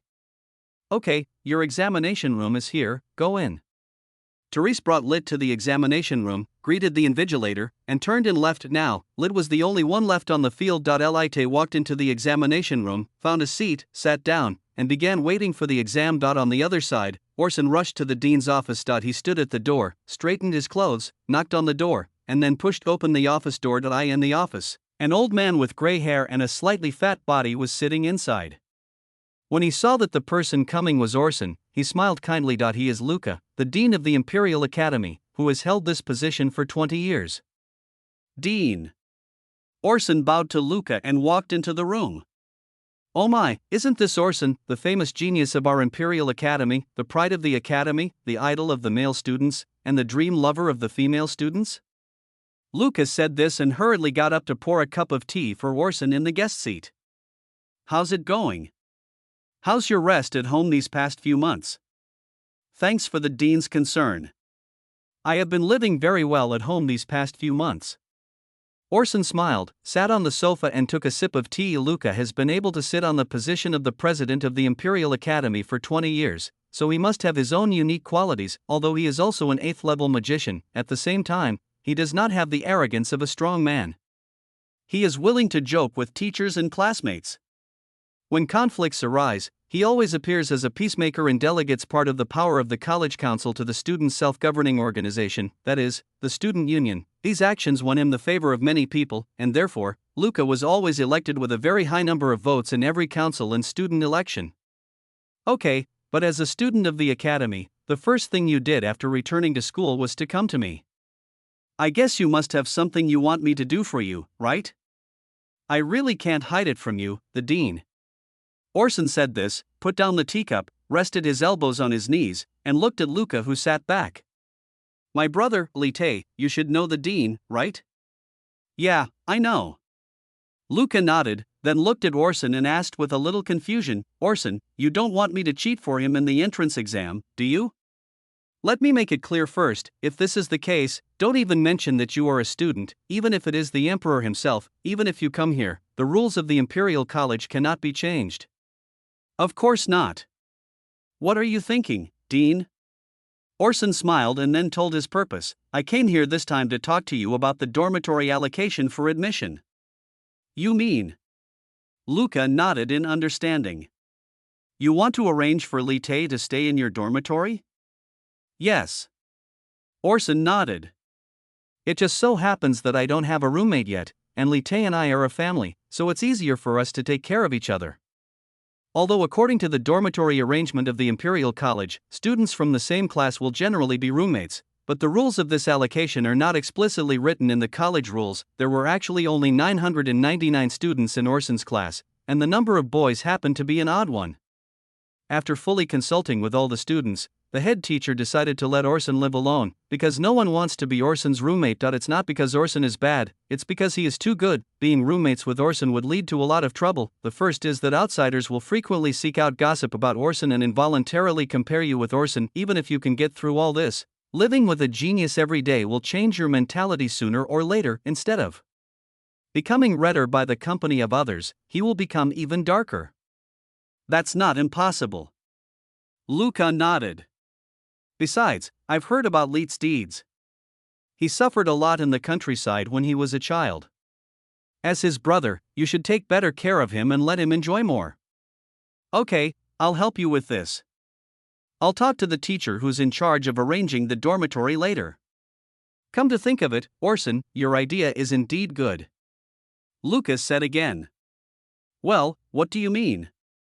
It sounds wonderful to let the younger students live with the older students, so that the older students can live with the younger students and grow together. But unfortunately, if this is the arrangement, a class of students will be destined to be without roommates for a year, or be forced to separate from their roommates afterwards, which is unfair to them. Chapter 23 Inch Indeed. Orson nodded. So, let's try it out here, Orson.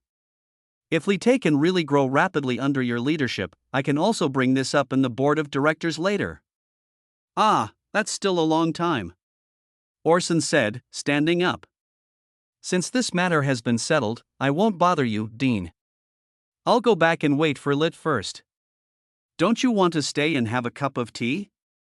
It's rare to meet you, Lucas said with some regret. No. Orson said goodbye to Luca, and left the office. In his previous life, the people he was worst at dealing with were teachers and deans. How could he be asked to chat and interact with these people, please? I really can't do this. Calculating the time, the written test will last about an hour and a half, which leaves me some time to wander around the college. Chapter 38, Playing Versailles. An hour later, Orson stood at the door of the main teaching building, waiting for Lit to come down. Looking at it this way, I always feel like I'm a parent standing at the door picking up my child from school. Then, as the bell rang, the exam ended and a large number of candidates poured out of the main teaching building. Most of the candidates who come for a tour will choose to have a meal in the college restaurant after the written test, and then walk out of the college calmly, announcing that they will give up the practical test in the afternoon. After waiting for nearly 10 minutes, Orson finally saw Lit coming out with the crowd, and Lit saw Orson at the first moment and trotted towards him. How was the exam? Did it go well? Yeah. Lit nodded excitedly. Everything that Orson helped me review yesterday, I basically got it on the test today. Really? Orson was also surprised. He didn't expect that he could guess the topic so accurately. If that's the case, I could just open a cram school in the future to teach those nobles who are poor at academic subjects. The fees wouldn't be high, 10 gold coins per class, and there would definitely be a lot of people scrambling to sign up. Aha. Okay, now that the exam is over, take a break at noon and prepare for the practical test in the afternoon. As for the qualifying competition tomorrow, your ability should be ranked in the upper middle level. Okay, Lit responded obediently, and then followed Orson obediently. Seeing this, Orson smiled with satisfaction. As expected, this is the real Lituk. The yandere Lituk in the dream, the disobedient sister who disobeyed her brother, are only in dreams. Afterwards, Orson took Lit around the academy. After having a simple meal at a restaurant on the academy's commercial street at noon, they came to the academy's martial arts field. The practical test in the afternoon is to fight against puppet dummies on the martial arts field. There are two types of puppet dummies, one is a second-level warrior and the other is a second-level magician. You only need to choose one. If you defeat one, you will pass the review and the examiner will give you a score. Of course, the results of the morning exam were out at this moment. After entering the training ground, everyone knew their scores. Orson couldn't help but sigh at the speed of the examiner's work. I managed to mark all 20,000 test papers by working overtime during the lunch break. Of course, magic assistance must have been used in the process, otherwise it would not be so efficient. The full score is 100, and Lit's score is 99. There are much fewer people gathered in the training ground at this moment than during the exam. After all, the requirement in the afternoon was that all candidates must come to the training ground, and those who gave up after taking the written test were naturally not eligible to come again. Not bad, Lit. You're only 1 point away from full marks.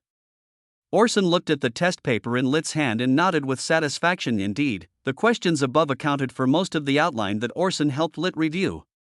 Lit's ability to get such a high score was also inseparable from Orson's help. It seems my prediction was pretty accurate. Hey, Orson is awesome.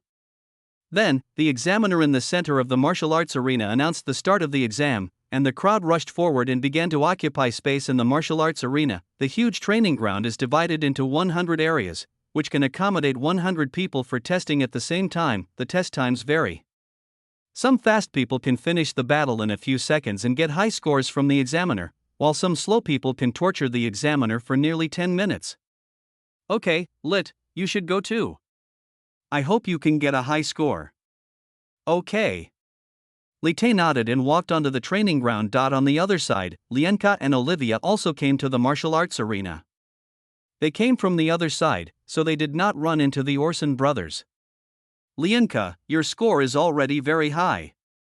Olivia looked at Lienka's test paper and said, 98 points. In the past few decades, only Orson from the previous class got full marks in the written test. With your written test score, you should be able to get first place this year. I only got 96 points in the written test last year. I still have to thank my sister for helping me review these days. It's a pity that I shouldn't have made a mistake on that question, otherwise I would have got full marks. Lienka said this with a bit of regret in her tone. After all, her goal was to surpass Orson, but who would have thought that she couldn't even pass the written test? The more Lienka thought about it, the angrier she became. When she got to the ring, she used her 4th level full strength attack directly on the puppet dummy. The examiner just started counting the time, and then the puppet was smashed to pieces, with the debris scattered all over the ground. Your result is good, I'll give you 90 points, said the examiner. Ha! Teacher, did I hear you right? Why did you only give me 90 points for killing the enemy with one strike? You must learn to save your energy properly on the battlefield. I don't know what inspired you to go so crazy right away, but if you continue to use your ultimate skills on small monsters and waste your energy in the future, you won't go far. The examiner said calmly, and then pushed up his glasses. Fighting is not about destruction for the sake of destruction. Just judging by the results, you are very good. This time I am just reminding you to remember that fighting is not a joke.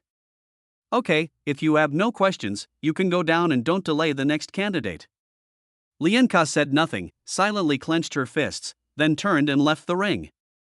How is it, Lienka? Olivia was very confident in Lienka's abilities, so she didn't pay attention to what happened on the ring just now. Then, she saw Lienka walk down with a gloomy face, ignoring Olivia, and going straight outside. Ha! Olivia was a little confused. Lienka had obviously finished the battle very quickly, so her score should have been very high. Why was she in such a bad mood? Then she chased after him. On the other side, after Lituk came on the field, it took him about a minute to end the fight. 90 points. The examiner said. In fact, your speed in dealing with the puppet was not that fast, but I noticed that you were always testing the puppet's strength and waiting for it to only take the initiative to attack when you discover the puppet's weakness. You should be a 3rd-level warrior. You have the strength of a 3rd-level warrior, and you can still stay focused and calm even when you know that your enemy is a 2nd-level warrior. This is truly an amazing talent. This calmness and rationality are your best weapons. Please do not discard them in future battles. The invigilator said this and gave Lituk some advice. Thank you, teacher. Li-Tae nodded politely and then walked off the stage. How's it going, Lituk? Well, only 90 points. Lituk said with a regretful expression. I thought it would be more. Yes, before the actual test, Orson also told Lit some tips on how to get high scores. Compared to using brute force to destroy the puppet dummies directly, the invigilators would rather see the candidate's aura. Most of the candidates nowadays are at level 2 or 3.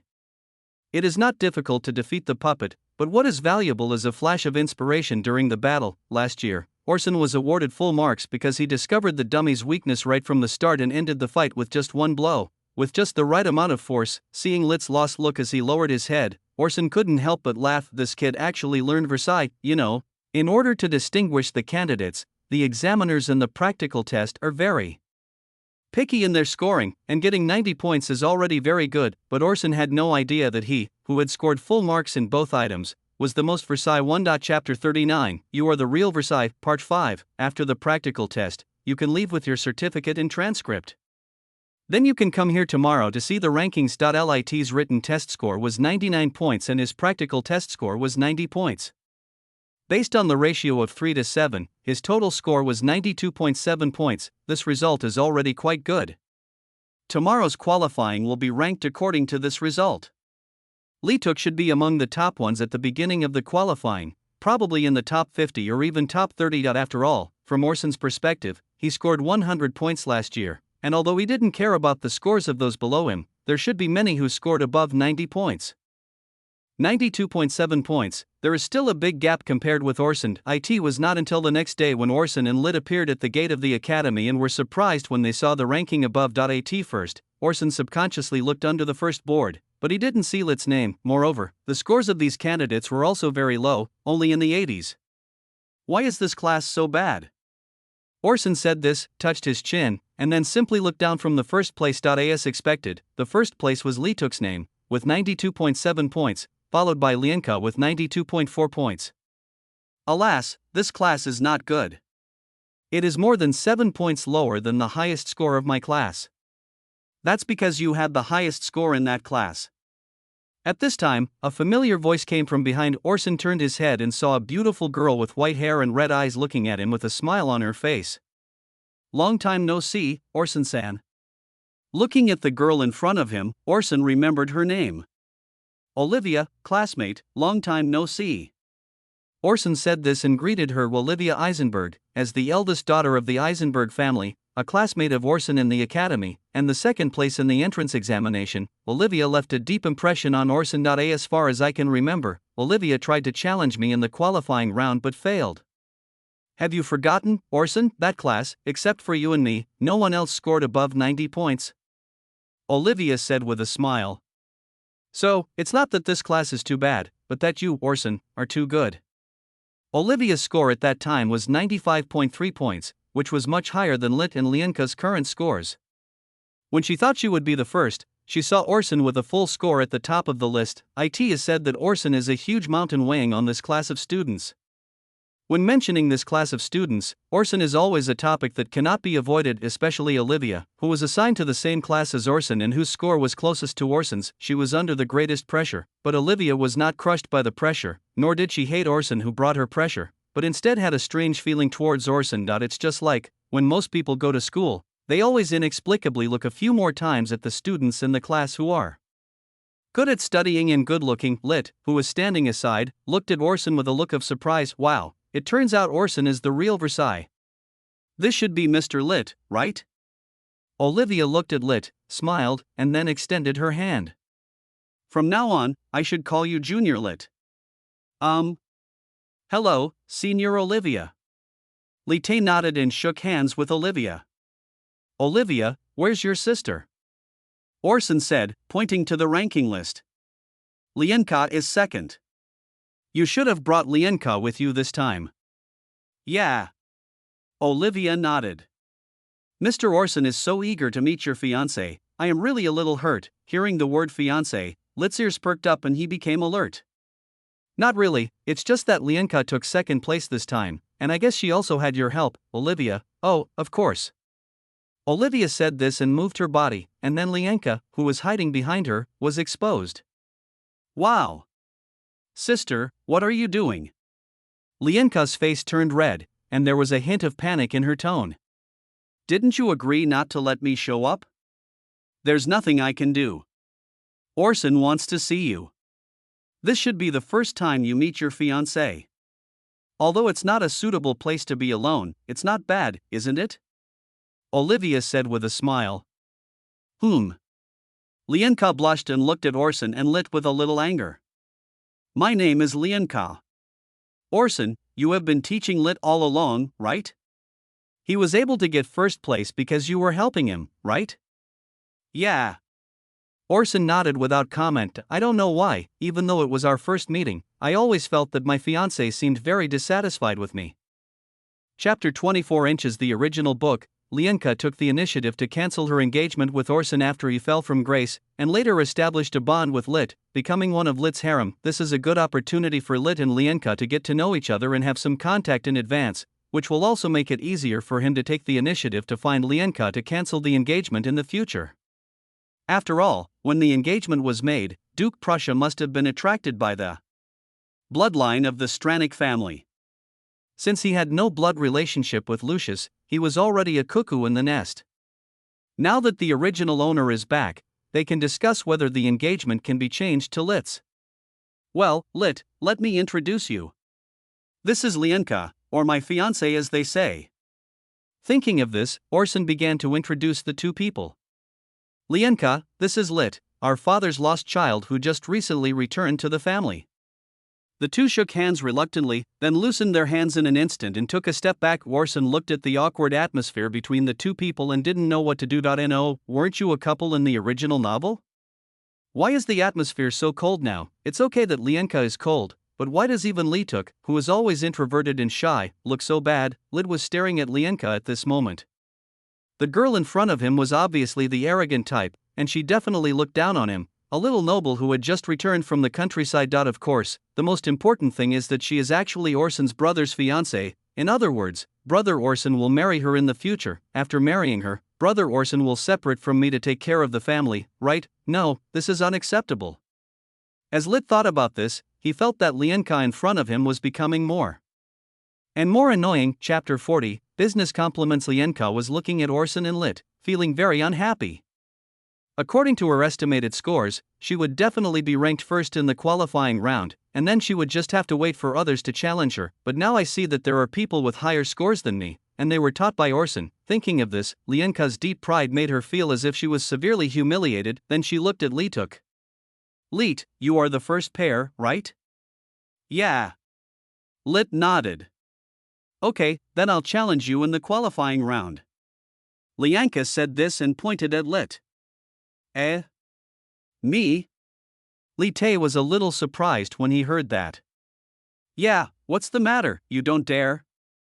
No, it's just, then stop talking nonsense and hesitate like a noble.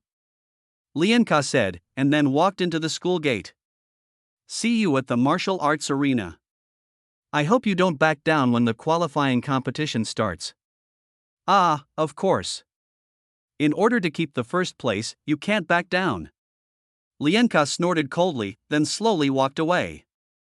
I'm sorry if I was a little rude, but I have to go first. Olivia said, bowing to Lit and Orson to apologize, and then followed Lienka's footsteps.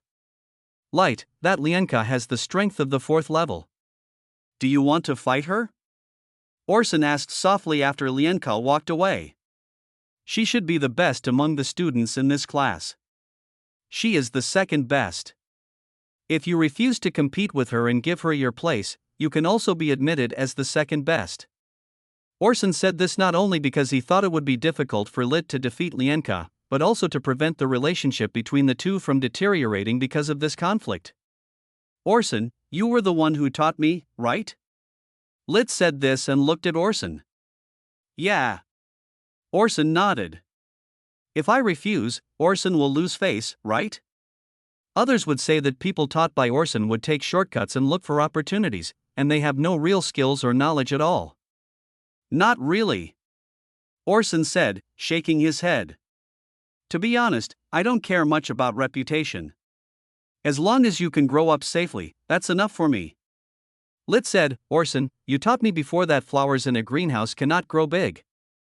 That's why you asked me to go to the forest to face the beast alone that day. Now, are you going to treat me like a flower in a greenhouse again? No. Orson said this, not knowing how to explain, and then he could only sigh. Forget it, since it's your idea, Li-tae, I will definitely respect it. However, Lit, you have to be careful. A 4th-level human is not comparable to a 3rd-level beast like the Wolf King. I know. Lit smiled and pointed to his head. It's just that I can use my brain. My brain is not bad at all. Okay. Orson nodded after hearing this, and then rushed to the training ground with Lit. The martial arts arena was much quieter than the crowds of people yesterday. There were only 1,000 students and 100 invigilators to supervise Dai in the ranking of the qualifying round. The 800 students who had taken the exam were ranked in the top 800 according to their scores, while the 200 students nominated by the nobles were randomly ranked in the bottom 200. Generally speaking, the first challenge is initiated by the nominating students to the test takers. Many recommended students are no less capable than the candidates, but they are recommended just because they don't want to take the exam and their family happens to have vacancies. These people attach great importance to ranking, so they will choose suitable opponents at the beginning and take away their ranking. And some recommended students are there purely to accompany their masters to study and serve them.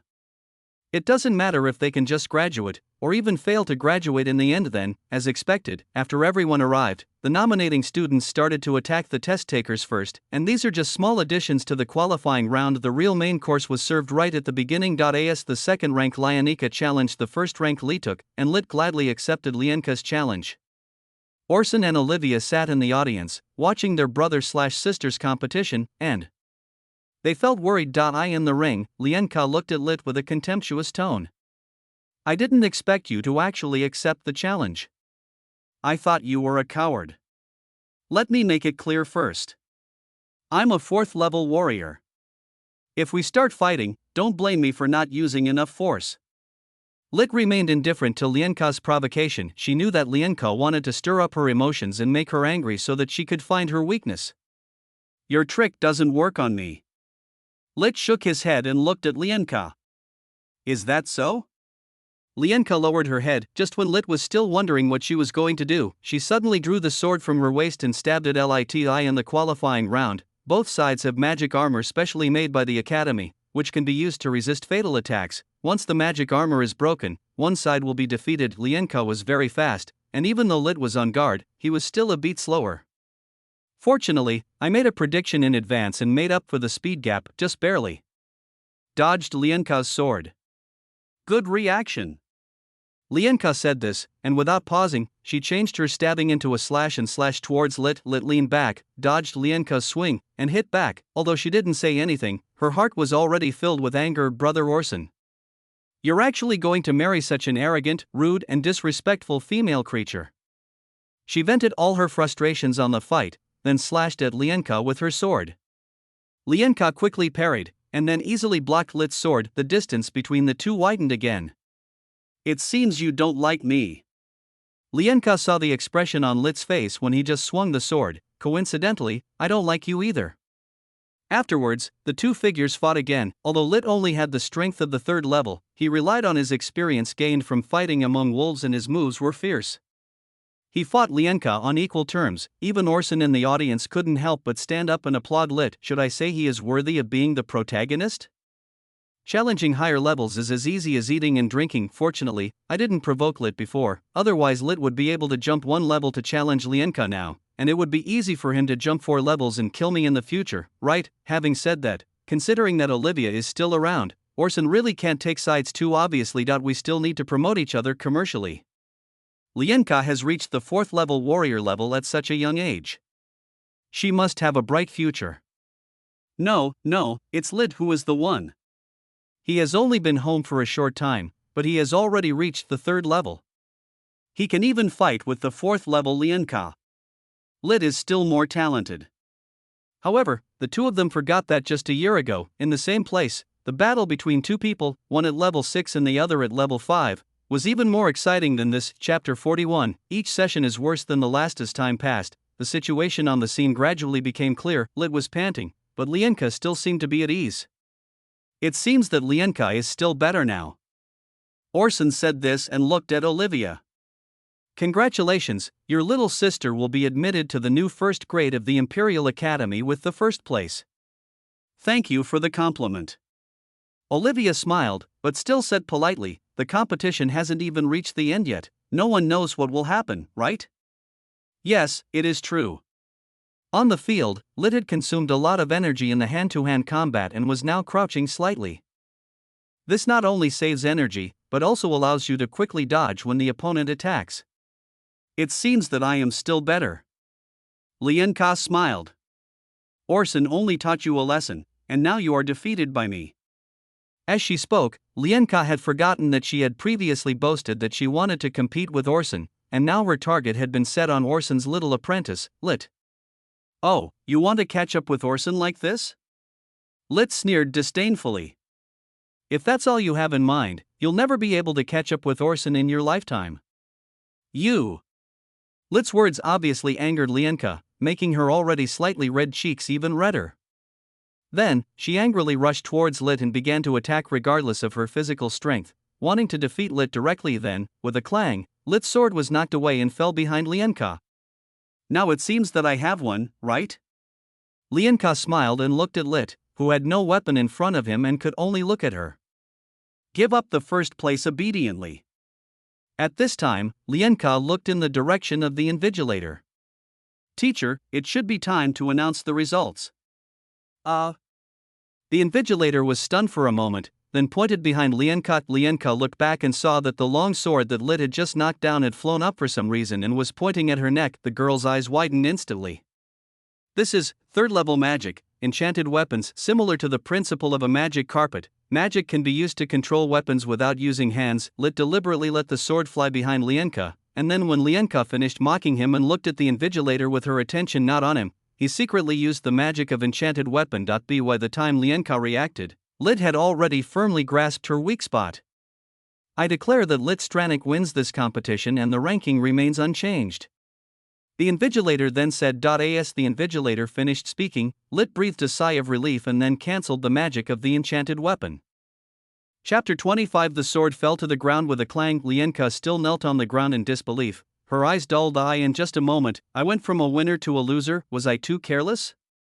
If I just pressed on and put the sword on Lituk's neck, the game would end in a draw at worst, but I still failed because of my arrogance. I only knew that Lit was a third-level warrior, and I never thought of the possibility that he was also a third-level magician. Lit walked up to Lienka, put away his sword, then walked down the ring and came to Orson. Olivia also looked at Lit in disbelief at this moment. Is the Stranik family full of geniuses? Orson and Lit are both geniuses who are good at both magic and martial arts. On the mainland, except for special professions such as priests, combat professions are mainly divided into two types, warriors and magicians. There are also subdivisions within the two professions, but generally they all use the same strength rating. Anyone who has learned about these two combat professions knows how difficult it is to practice both professions at the same time. As the saying goes, you can't chew too much.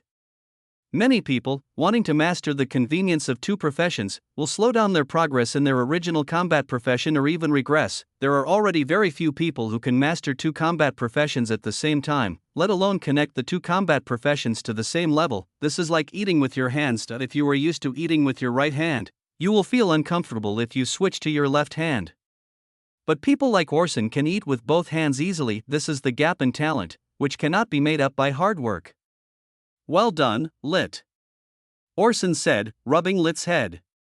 Hee. After receiving Orson's praise, Lit squinted his eyes happily.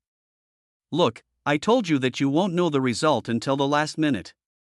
Olivia came back to her senses and said half-jokingly, I'm going to go see Lienka first, and we'll talk later. Seeing that Lit defeated Lienka, Olivia was actually quite happy. My sister is good in every way except that she is a little too arrogant. She doesn't obey anyone except me, and sometimes she doesn't even listen to me. It would be a good thing to let Lite teach her a lesson and let her know that there are always people better than you. On the stage, the invigilator saw Lienka kneeling there motionless, frowned, and then said, Student, although I know you are upset because you failed the competition, please leave as soon as possible and don't take up the time of the next group of students. Oh. Lienka said this, stood up dejectedly, and then walked to the stage. Olivia also rushed over at this moment, and felt distressed when she saw her sister's appearance. No matter what, although the little girl has an unpleasant personality, she is my sister after all. Lienka, okay, it's just a competition, there's no need to be like this. Olivia said this, hugged Lienka, patted her back gently, and comforted her. Sister, tell me, am I wrong? Lienka said, with a hint of tears in her voice. If I wasn't so arrogant and put the sword on Lit's neck, I would have won. Okay, Lienka, it's all over. Olivia continued to comfort her sister. Lienka finally couldn't bear it anymore and burst into tears. Not far away, Orson looked at the scene and couldn't help laughing. Light, look at yourself, you beat your brother's fiancée and made her cry, how are you going to compensate her? Orson said half-jokingly. Yes, I'm sorry, Orson, I just... Lit immediately became flustered. If it really doesn't work, should I use myself to repay Orson? Okay, I was just kidding you. Orson smiled. You did a good job this time. You know how to hide the moves, which is better than most people of your age. In the following period of time, naturally no one dared to challenge Lienka and Lit. The other students watched as the two men fought. One is a 4th-level warrior. There is no one higher than her in the scene, not even anyone of the same rank as her, although the other one is only at level 3, he is a level 3 practitioner who practices both magic and martial arts. The other level 3 practitioners present don't dare to guarantee that they can defeat Sheng Te. As the time was getting closer and closer to the end and Lit was still in first place, Orson couldn't help but shake his head. It's really getting worse with each session. Chapter 42, Lienka, a student who likes to imagine. Finally, the official ranking of the entrance test came out. In the original world line, Lienka was the undisputed first place, while Lit was ranked at the bottom, around 900th place, but because Orson discovered Lit's potential in advance, the world line changed and Lit successfully became the first in the academy. Well, if you students have no objection to the rankings of this qualifying round, we will start distributing student cards. At this time, teacher Therese, as the chief examiner, also announced Orson didn't expect that his teacher would be responsible for invigilating the exam and be the chief examiner. The chief examiners in charge of invigilation in previous years are all teachers who are trained by the school board. Seeing that no one in the audience spoke, Therese nodded. Afterwards, the examiners distributed the pre-made student cards to every freshman present. This student card is your certificate for entering the Imperial College for the next 4 years. The student number printed on the student card is your ranking when you enter. For example, Li Tae is number 001. What I want to say is that the ranking on your student ID does not equal your final ranking after graduation. There are many students in each graduating class who originally ranked very high, but plummeted in the graduation test. I hope that you will continue to make progress in your next 4 years of study at Imperial College and aspire to become the object of others' admiration rather than the object of others' ridicule. Then, after Therese gave a majestic speech, she announced the disbandment. Tomorrow is the official day of enrollment. Lite was stunned when he looked at the cold and smooth card in his hand. Then, Orson took out his student card and placed it next to Lit's card. Lit looked over. Both of their student numbers are 001. Congratulations, Lit. You have become another number 1 in the academy of the Stranick family. At this time, Triss also came over and congratulated Lit.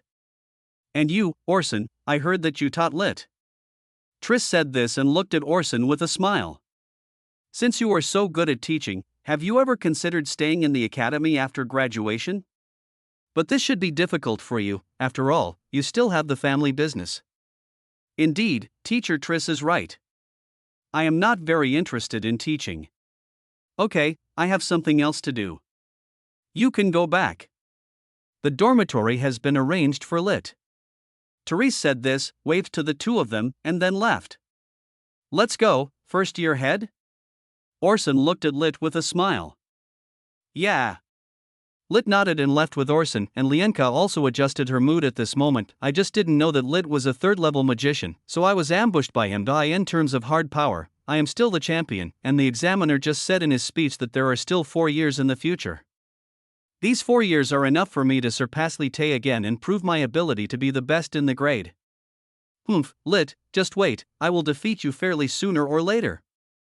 Lienka said this and made up her mind. Alas. Looking at Lienka's appearance, Olivia also sighed. Well, at least this guy set his sights on Lit, who she had a chance of defeating, instead of targeting Orson, who she would never be able to defeat in her life. However, his family was also quite miserable. In 2 consecutive entrance tests, the 2 people who were highly expected could only get second place. In fact, Olivia also set a record, the second highest scorer on the entrance test. If her score was in previous years, she would have been qualified for first place, but unfortunately she met Orson last year. So, 2 families. The tribe is really predestined. After returning to the hotel, Lienka took off her shoes and threw herself directly onto the bed. Sister, Orson is so much. Lienka said this and started complaining about Orson. Well, what's wrong? Didn't you see that when the competition was over, Orson didn't even come to see me? Lienka said, pouting in dissatisfaction. Although I don't like him and I don't know if he likes me, I am Orson's fiancé after all. His fiancé was beaten like this, and he didn't even come to see her and comfort her? Olivia was embarrassed. So that's it, she thought it was a big deal. After all, your families are different, and you haven't even gotten married yet. Oh, and I suspect that Orson taught Lit deliberately to obstruct me. Lienka guessed without hesitation. Why do you say that? Sister, think about it. I'm going to take the entrance exam this time. As my fiancé, it's impossible for Orson to not know anything about it in advance, right? Although Li Tae is his brother, he is also a competitor who can compete with him for the position of heir to the Duke. He trained Lit to be so powerful, wasn't it just to deal with me? Lienka said, sitting up from the bed. Yes, it is true. Olivia sighed, sat down next to Lienka, and hugged her gently. Okay, don't think about it anymore. Now, Lienka, you should have a good rest and prepare for your future college life. Got it? Okay. Lienka nodded. On the other side, Orson looked at Lit, who had fainted on the bed inside. Today, Lit had consumed a lot of energy in the battle with Lienka. In order not to embarrass himself in front of everyone, he forced himself to stay awake until he got back to the hotel, then he fell headfirst onto the bed. Thank you for your hard work today. Orson said this, sitting on the edge of the bed and wiping the sweat from Lit's forehead. It must be very uncomfortable, just hold on. Only after the expression on Lit's face relaxed did Orson stand up with confidence. Then, he walked out the door and happened to see Olivia, who was also walking out the door. What a coincidence, Olivia-san, you actually live here too. Yeah, what a coincidence. Olivia was stunned when she saw Orson, and then she smiled. Then, behind Olivia, a little head popped out of the door. When it saw that it was Orson, it glared at him and then shrank back into the room. When Lienka saw her sister stop at the door, she thought her sister had met someone familiar. It turned out to be an acquaintance, just someone Lienka didn't want to meet. Who would have thought that Orson lived next door to him? Orson closed the door and was about to leave when Olivia asked, Mr. Orson, isn't Mr. Lit following you? He's not feeling well right now, so he's going to rest in the room first. Is that so? Then I won't ask any more questions. Olivia said this and came to Orson. Would you like to go out for a drink together? Okay. Orson didn't refuse and followed Olivia down. Lienka watched the two people walk away and gritted her teeth. Why is even my sister so close to Orson? If it's because of me, there's no need for that. Chapter 43, Who Makes Me Special? Orson and Olivia walked out of the hotel and went into a random cafe. Chapter 26. When he was leaving, Orson glanced at the front desk. The elf lady was staring at him. When she saw him looking at her, she covered her face shyly. This is not an elf lady, this is simply an elf. The two found a seat, sat down, and then ordered. Orson only ordered a cup of coffee, and Olivia also ordered a small piece of cake. I'm sorry, Orson, my sister's behavior was a little rude today. Olivia spoke before the drinks were served. It's okay. Orson shook his head. That's probably Lienka's personality. As her sister, you must be difficult to deal with sometimes. He had already guessed why Olivia invited him here. Olivia probably wanted to ease the relationship between herself and Lienka in order to ensure the alliance between Duke Antika and Duke Prussia. If the engagement between him and Lienka was annulled, there would no longer be any agreement between Duke Antika and Duke Prussia, and the earlier covenant would also be annulled. Olivia is not stupid. She is likely to inherit the Duchy of Prussia in the future, and she will naturally make preparations in advance to ensure the future diplomatic situation. Oh, that's true. Olivia agreed. Lienka is too straightforward. She won't obey anyone except me. Unfortunately, with her status and her already good talent, no one can teach her a lesson, and she has always been like this. I can understand that. Orson nodded. In comparison, your son Lituk's personality is much better. He doesn't make noise or quarrel. You can tell at first glance that he's a good brother. Olivia smiled and said, Light is indeed a good boy. Orson felt more comfortable hearing others praising Lit than when they were praising himself. This is the disciple I taught myself. Afterwards, the two chatted about some daily matters. By the way, Orson, do you have any idea of running for the student union election this year? Olivia suddenly mentioned this. Well. Orson nodded. After all, the seniors collectively resign after the end of last semester, seemingly to leave the positions for us sophomores. As the leader of the sophomores, I guess I have no choice but to run, Orson replied with a smile. In the Imperial College, under the dean, there are two democratic institutions. One is the College Council, which is responsible for the appointment and dismissal of faculty and staff, formulation of class timetables and teaching plans, etc. The relationship between the board and students is rather distant, so it often seems to have no presence at all. The organization that has the closest relationship with students is the student union. The student union has considerable power. Campus discipline, dormitory inspections, event preparations, course adjustments, store recruitment, etc. are all handled by the student union. And the student union can also influence the election of the dean. Iluka was able to be re-elected until now because of the dual support of the board of directors and the student union. Orson, you must be running for president. Olivia looked at Orson with a smile in her eyes. I am also going to run. I hope we can continue to work together in the student union then, of course. I look forward to working with you. Orson nodded with a smile. After Olivia finished eating the cake, she wiped her mouth with a napkin, then stood up and said, Orson, if you think Lienka is bad, you don't have to endure it. I have something else to do, so I'll excuse myself. Consider this cup of coffee my treat. As she said this, she bowed slightly to Orson, then walked to the front desk, paid the bill and left. Orson looked at Olivia's leaving back and fell silent. So, what does she mean? He came to me and first asked me to understand Lienka, but later he said that I didn't have to put up with Lienka. Isn't she afraid that she will ask Lienka to break off the engagement, thus causing the marriage between the two families to break down? Orson couldn't understand Olivia's thoughts, so he could only shake his head silently and drink the coffee in the cup. After finishing his coffee, he got up and rushed to the next location. In the room, Li Tae opened his eyes dazedly. My limbs feel weak and my whole body seems to be aching. Today's battle with Lienka was indeed too exhausting for me. I looked at the time on the clock. 5 hours had passed since I came back in the afternoon. I am lying on the bed now, covered with a blanket. Was it Orson who helped him? Thinking of this, Li Tae tried to speak. Oh, son? However, no one in the house responded to her. Orson might be out. As Li took thought about this, his stomach started to growl.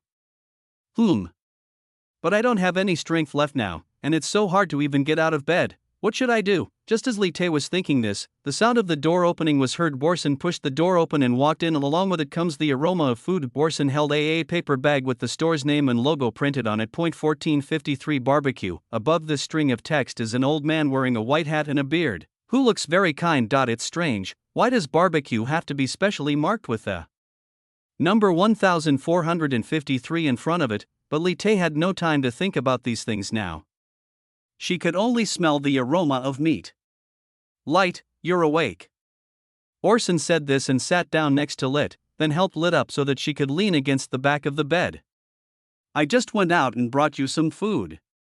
Do you want to eat? Yeah.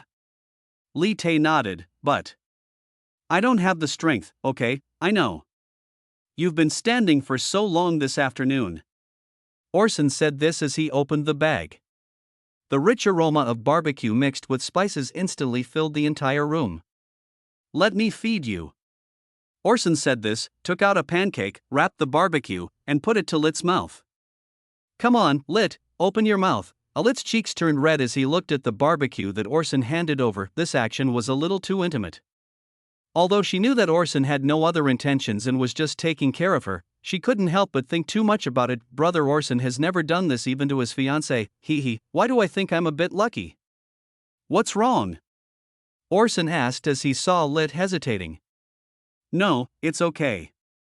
Lit shook his head, then opened his mouth and took a bite of the barbecue wrapped in the pancake in front of him. A few minutes later, Orson finished feeding Lit his meal, then took out a handkerchief from his pocket and gently wiped the corners of Lit's mouth. After confirming that there was no oil stain on Lit's face, Orson nodded with satisfaction. As Lit watched Orson's actions, his cheeks became hotter and hotter. Lit, do you have a fever? Why does your face feel so red? It's okay. Lit shook his head. I'm fine. Okay, then you should make sure you get a good rest. Orson said this and poured Lit a glass of water at the bedside. You will be officially enrolled tomorrow. You will be divided into classes and have your homeroom teacher and other teachers confirmed. Orson said this and told Lit about the things to pay attention to when entering school by the bed. Then we were assigned to dormitories. The dormitories were 2-story buildings that accommodated 2 people. They were quite large. Generally speaking, only students from the same class can live in the same dormitory. Hearing Orson say this, Lit felt a little depressed. Does this mean that I have to live separately from Brother Orson? But who makes your brother special? Orson said, and then changed his tone. I just didn't have a roommate, so I told the dean about it, and he agreed to let you and I live in the same dormitory. Chapter 44, Thank you, huh? Lit heard Orson's words and instantly turned from sadness to joy. Really? Really? I can't lie to you. Orson said. I'll wait for you at the entrance of your class tomorrow, and then I'll take you to our future dormitory. Okay. Lit nodded happily after hearing that. Antica City, Silver Moon Chamber of Commerce. Lorenzo walked into Selenina's office with this month's financial report. President, this is this month's financial report. The way Lorenzo addressed Selenina had changed from eldest lady to president. Thanks to your wise move, our Chamber of Commerce is acquiring information much faster than other competitors. The caravans are trading and supplying goods according to the latest intelligence. Although the intelligence network has only been in operation for a dozen days since it was built this month, the revenue of our Chamber of Commerce has tripled compared to last month. The revenue should continue to increase next month. Well, but we can't just rely on this to make money. Sooner or later, our business routine will be learned by other chambers of commerce. By then, the market will be the same, and our advantages will naturally disappear. Kalenina looked at the newspaper, nodded, and then muttered to herself. We have to sell this information at a high price while it is still valuable. According to your instructions, we have set up a department specifically responsible for construction. In the construction of the new city area of Antica City, Silver Moon Construction has been widely praised. I am sure we will receive construction orders from other areas in the future. Well done. Na was very satisfied with the news. Since Orson talked to her that day, she got a new notebook, in which Orson told Kalenina all his business ideas. Simply doing business is not enough to control the market. Kalenina cannot just be a porter. If there is a vacancy in the market and there is nothing to move to, what should Kalenina do? Of course, she can only move her own things to the market. Simply put, it means making some achievements on the supply side and developing the Silver Moon Chamber of Commerce's own manufacturing industry. Afterwards, Kalenina conducted a market research and found that there was a huge gap in the construction industry in many parts of the empire, so she asked Lorenzo to establish Silver Moon Construction. Inua Construction is responsible for the production and supply of building materials and undertakes construction tasks in various places, from renovating a street to building a city district. These were originally done by the lords who temporarily recruited people.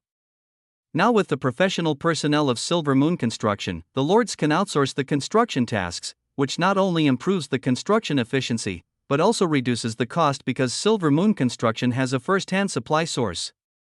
After deducting the cost, Silver Moon Construction can still make a lot of money from the contract fee. This way, it is a win-win situation. Of course, if you want to convince everyone that Inua Construction is the right company, you have to do something worth showing off. The construction of the new urban area of Antica City is the best opportunity to show itself. Therefore, Silver Moon Construction has put in a lot of effort. The new urban area of Antica City, which is expected to be completed in a year, will be completed within 3 months by working overtime.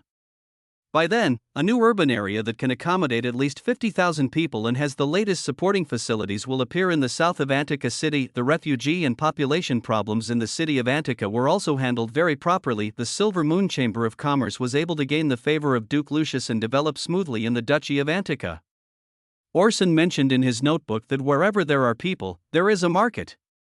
Although the economy of the Duchy of Antica is sluggish and its population is smaller than other duchies in the empire, it still has market potential. Furthermore, if Selenina wants to increase revenue, she does not necessarily have to make money from the Antica region. Have you checked the information on goods from other duchies in the empire that we discussed before? I checked it out. This is also the reason why I came here. Lorenzo said this, and handed over a few papers to Kalenina. According to your idea, we can invest in the local area, and the returns will definitely not be low. Chapter 27. Then, he took out a plan and handed it to Kalenina. President, this is a plan to invest in a textile factory in the Duchy of Aragon. Aragon is rich in cotton, and the price of local textile raw materials is very cheap. The Duchy of Lucia and the Duchy of Prussia happen to be two markets with very high demand for textiles due to their climate. In the past, textile raw materials in Aragon were all delivered to textile shop owners in the Duchy of Naples and the Royal Territory. Now we can directly intercept them in the Aragon region, purchase a large amount of textile raw materials and provide them to our local textile workshops. Then, we can seize the market by lowering prices and suppress the textile industry in the Duchy of Naples and the Royal Territory. Very good, let's do it.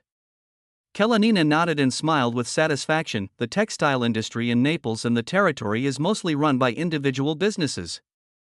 No matter how much money these individual businesses make, their ability to withstand risks is always inferior to that of large chambers of commerce. Kalanina's wave of purchasing cotton and raising prices can be said to be cutting off the source of income for these self-employed individuals. Later, when people in the Naples region find that clothing and other textiles are not profitable, they will withdraw from the market. At that time, the Aragon region will become the largest textile producer in the empire, contributing the production capacity of a duchy to the market of the entire empire. Of course, in the end, most of this production capacity will still be in the hands of Kalanina. President, have you thought about the name of the textile factory and the unified organization that will be established later? Lorenzo asked. Kalanina thought for a while, then said, then let's call it Lyson Textile. In the future, I will simply build a Lyson group to coordinate all the physical industries under my name. By the way, Silver Moon Construction should also be renamed to Lyson Construction. I would like to ask, President, what is the specific meaning of the word Lyson? Kalanina thought for a moment, then blushed and shook her head. It doesn't have any special meaning, it's just a sudden thought. Okay. Lorenzo nodded. Then, according to your instructions, I will immediately organize the relevant acquisition and construction matters.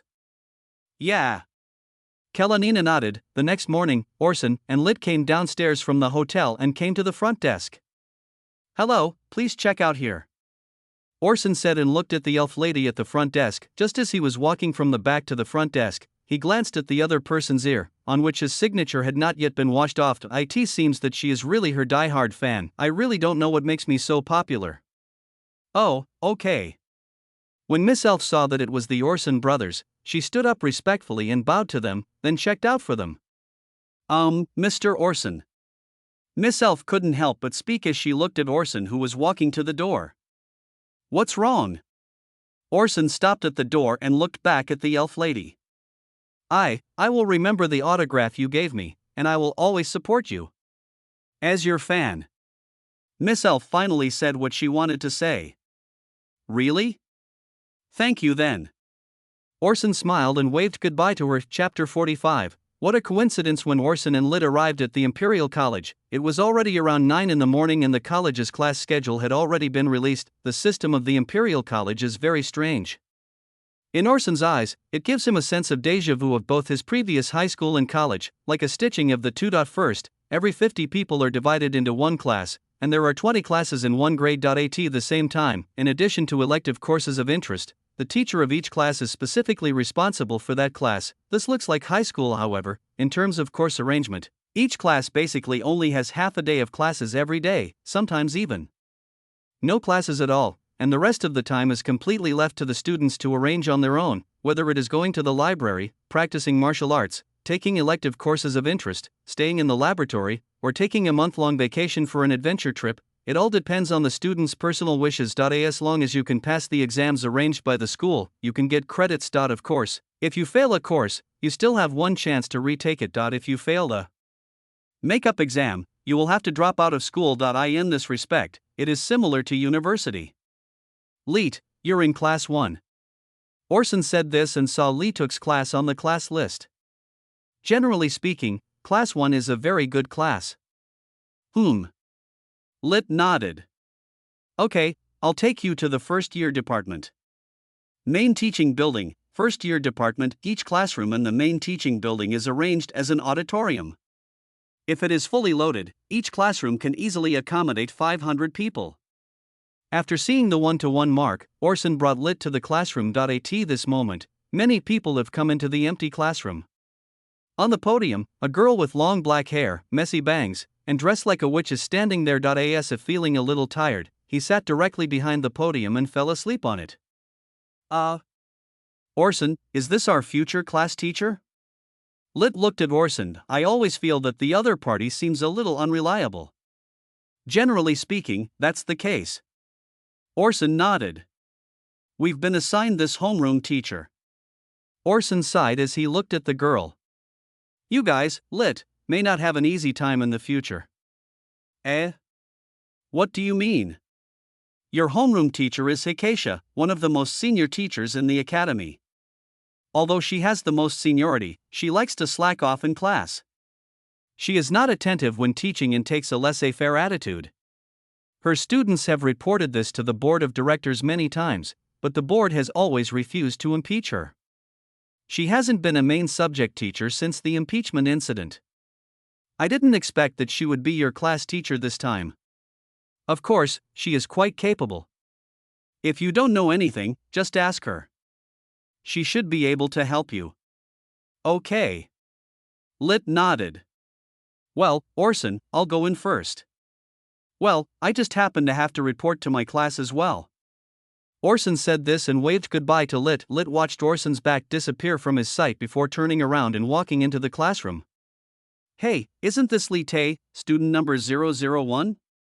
At this time, several classmates gathered around.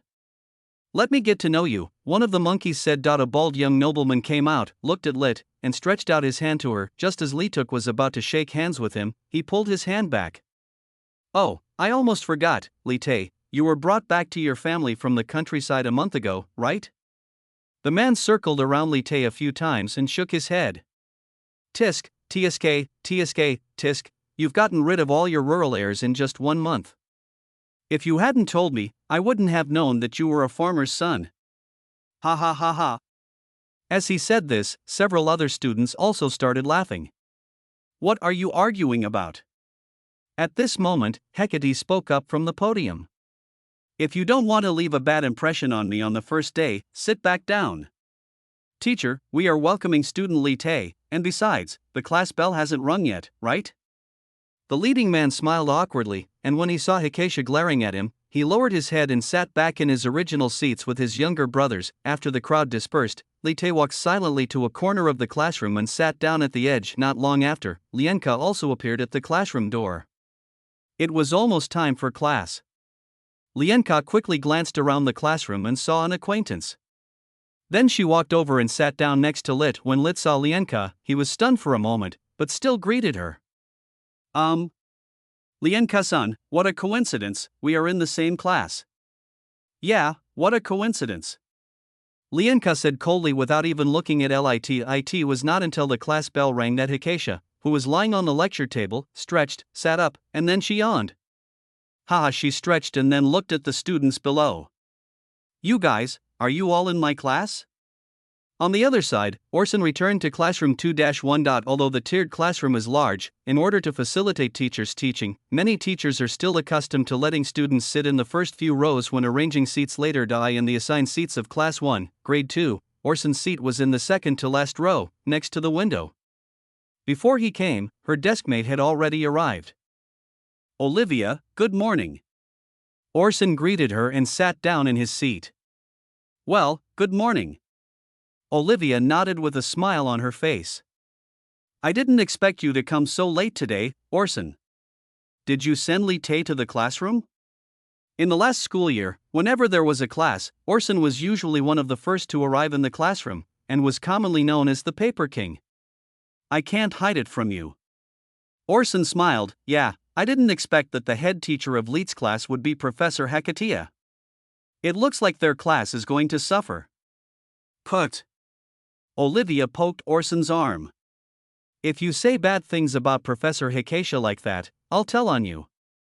Then go and complain, and see if she believes you or me. Orson curled his lips. And am I wrong? Even though she is very capable, it doesn't prevent her from being a bad teacher. It's really outrageous that she was asked to lead Class 1, which has always been known as a hidden key class. Class 1? Olivia said this and was stunned. Well, what's wrong? Well, my Lienka seems to be in the same class as well. Well, that's really a coincidence. Orson smiled awkwardly. Ahem. At this moment, Triss walked into the classroom, stood on the podium, coughed twice, and signaled the class to keep quiet. Seeing that everyone was there, she nodded with satisfaction. It seems that everyone has had a very meaningful holiday. Then, as the new semester begins, let me say a few words. Chapter 46, who are you acting for? Okay, that's all you need to pay attention to. And you should have seen your dormitory schedule on the wall at the entrance to your classroom, right? Go check those out for yourself, as well as the student rules posted at the bishop's door. After Hikasha finished speaking, she disappeared right in front of the students. So does this mean the get out of class is over? A classmate asked in a low voice. I think so. Others replied. Then Lienka stood up. He stormed out. It's unreasonable. Why would the school assign such an irresponsible teacher to itself? Although learning is largely a personal matter, having a teacher's guidance can undoubtedly make learning more efficient. But what kind of person is this slacking off teacher? Do you treat students as a burden? Lienka wanted to find the dean, whether by using her family's status or discussing it with her sister. She wanted to find the dean and ask him why such an arrangement was made. On the other side, when the other people in the classroom saw Lienka walk out, they also followed her out of the classroom. Lit also stood up and prepared to leave, and then the few people who had just come to cause trouble surrounded him again. Hey, classmate Li Tae, the teacher was here just now, so I couldn't talk to you for more time. The pointed-faced noble said this, standing in front of Li Tae and looking down at him. I have something to ask you, Li Tae. You have lived in the countryside for a long time, right? I heard that the people in the countryside don't have enough food or warm clothes. So, Li Tae, is your family like this too? In the winter, you are hungry and cold, and your incompetent parents in the countryside can only make you endure it. If you want to eat meat, they can't afford it. Come to think of it this way, the Duke's house is the most comfortable, right? He has everything he wants, and he has no worries about food and clothing. Even if he is just a country boy returning from the countryside, he can become a rich man overnight. Lit frowned. She didn't want to cause any more trouble, but these people kept making trouble for her again and again. Even though she was usually well behaved, she became a little angry. What do you want to say? Lit frowned and looked at the thin nobleman. Mr. Li Tae, there are rumors that you are not the son born to the Duke and his legal wife, but his illegitimate child. Although I don't want to believe it, how could someone leave his own son in foster care in the countryside for more than 10 years? Mr. Li Tae, you are different from the real nobles like us who were born with noble blood, right? Although someone taught you etiquette and you learned it very quickly, at heart, you are still that poor boy from the countryside. Then, the people around started laughing. Lit couldn't bear it any longer. She swung a punch and hit the leader hard in the face, knocking him to the ground. What are you doing? Orson waited for Lit for a long time in the main teaching building, but Lit didn't show up. Then, he came to the door of Lit's class. Then I saw the scene in front of me. A tall and thin noble was knocked to the ground by Lit, howling in pain, while one of his younger brothers squatted down and asked about his condition. Chapter 28. The rest of the people surrounded Lit. Orson went straight to the crowd, pushed away the people surrounding Lit, and then pulled Lit behind him. Hey, isn't this Senior Orson? At this moment, the noble who was punched stood up and bowed respectfully to Orson. As new classmates, we were greeting Mr. Lit, but Mr. Lit seemed to be in a bad mood and punched me. Orson obviously wouldn't believe the words of the noble in front of him. He knew Lit's character and knew that he would never do something like hurting someone first. You're lying, Orson said. Our Lit would never do such a thing. But the fact is that Lit not only beat me, but also tried to attack my other friends. The tall and thin noble said, pointing to his swollen face. If there weren't so many of us here, I would have been half dead, right? Orson turned around and looked at Lit. Lit, tell me what just happened. Well. Lit then told Orson everything that had just happened, without any exaggeration. I couldn't bear it anymore, so, it's okay, Lit, you did the right thing. Orson said this, touched Lit's little head, and then looked at the family emblem worn on the chest of the tall and thin nobleman and smiled. My fellow student, it seems that your family is quite noble. You are willing to take the initiative to make friends with my brother. So, may I ask, what is your name? No, Senior Orson, you're too kind. My name is Tyrell Nish. If I remember correctly, your father should be the Count of the Duchy of Naples. Orson said this and looked at Tyrell's face. That's right. Tyrell nodded, seeming proud that Orson knew about his family. Your father was promoted from a grassroots official by Duke Giovanni. If I must say, your family seems to be of peasant origin. Then, Orson said with a smile. But, if you ask me, if we trace back to our ancestors, then not everyone's ancestors were born nobles, right? But I was born a noble, but Mr. Lit is not. Tyrell said this with a smile.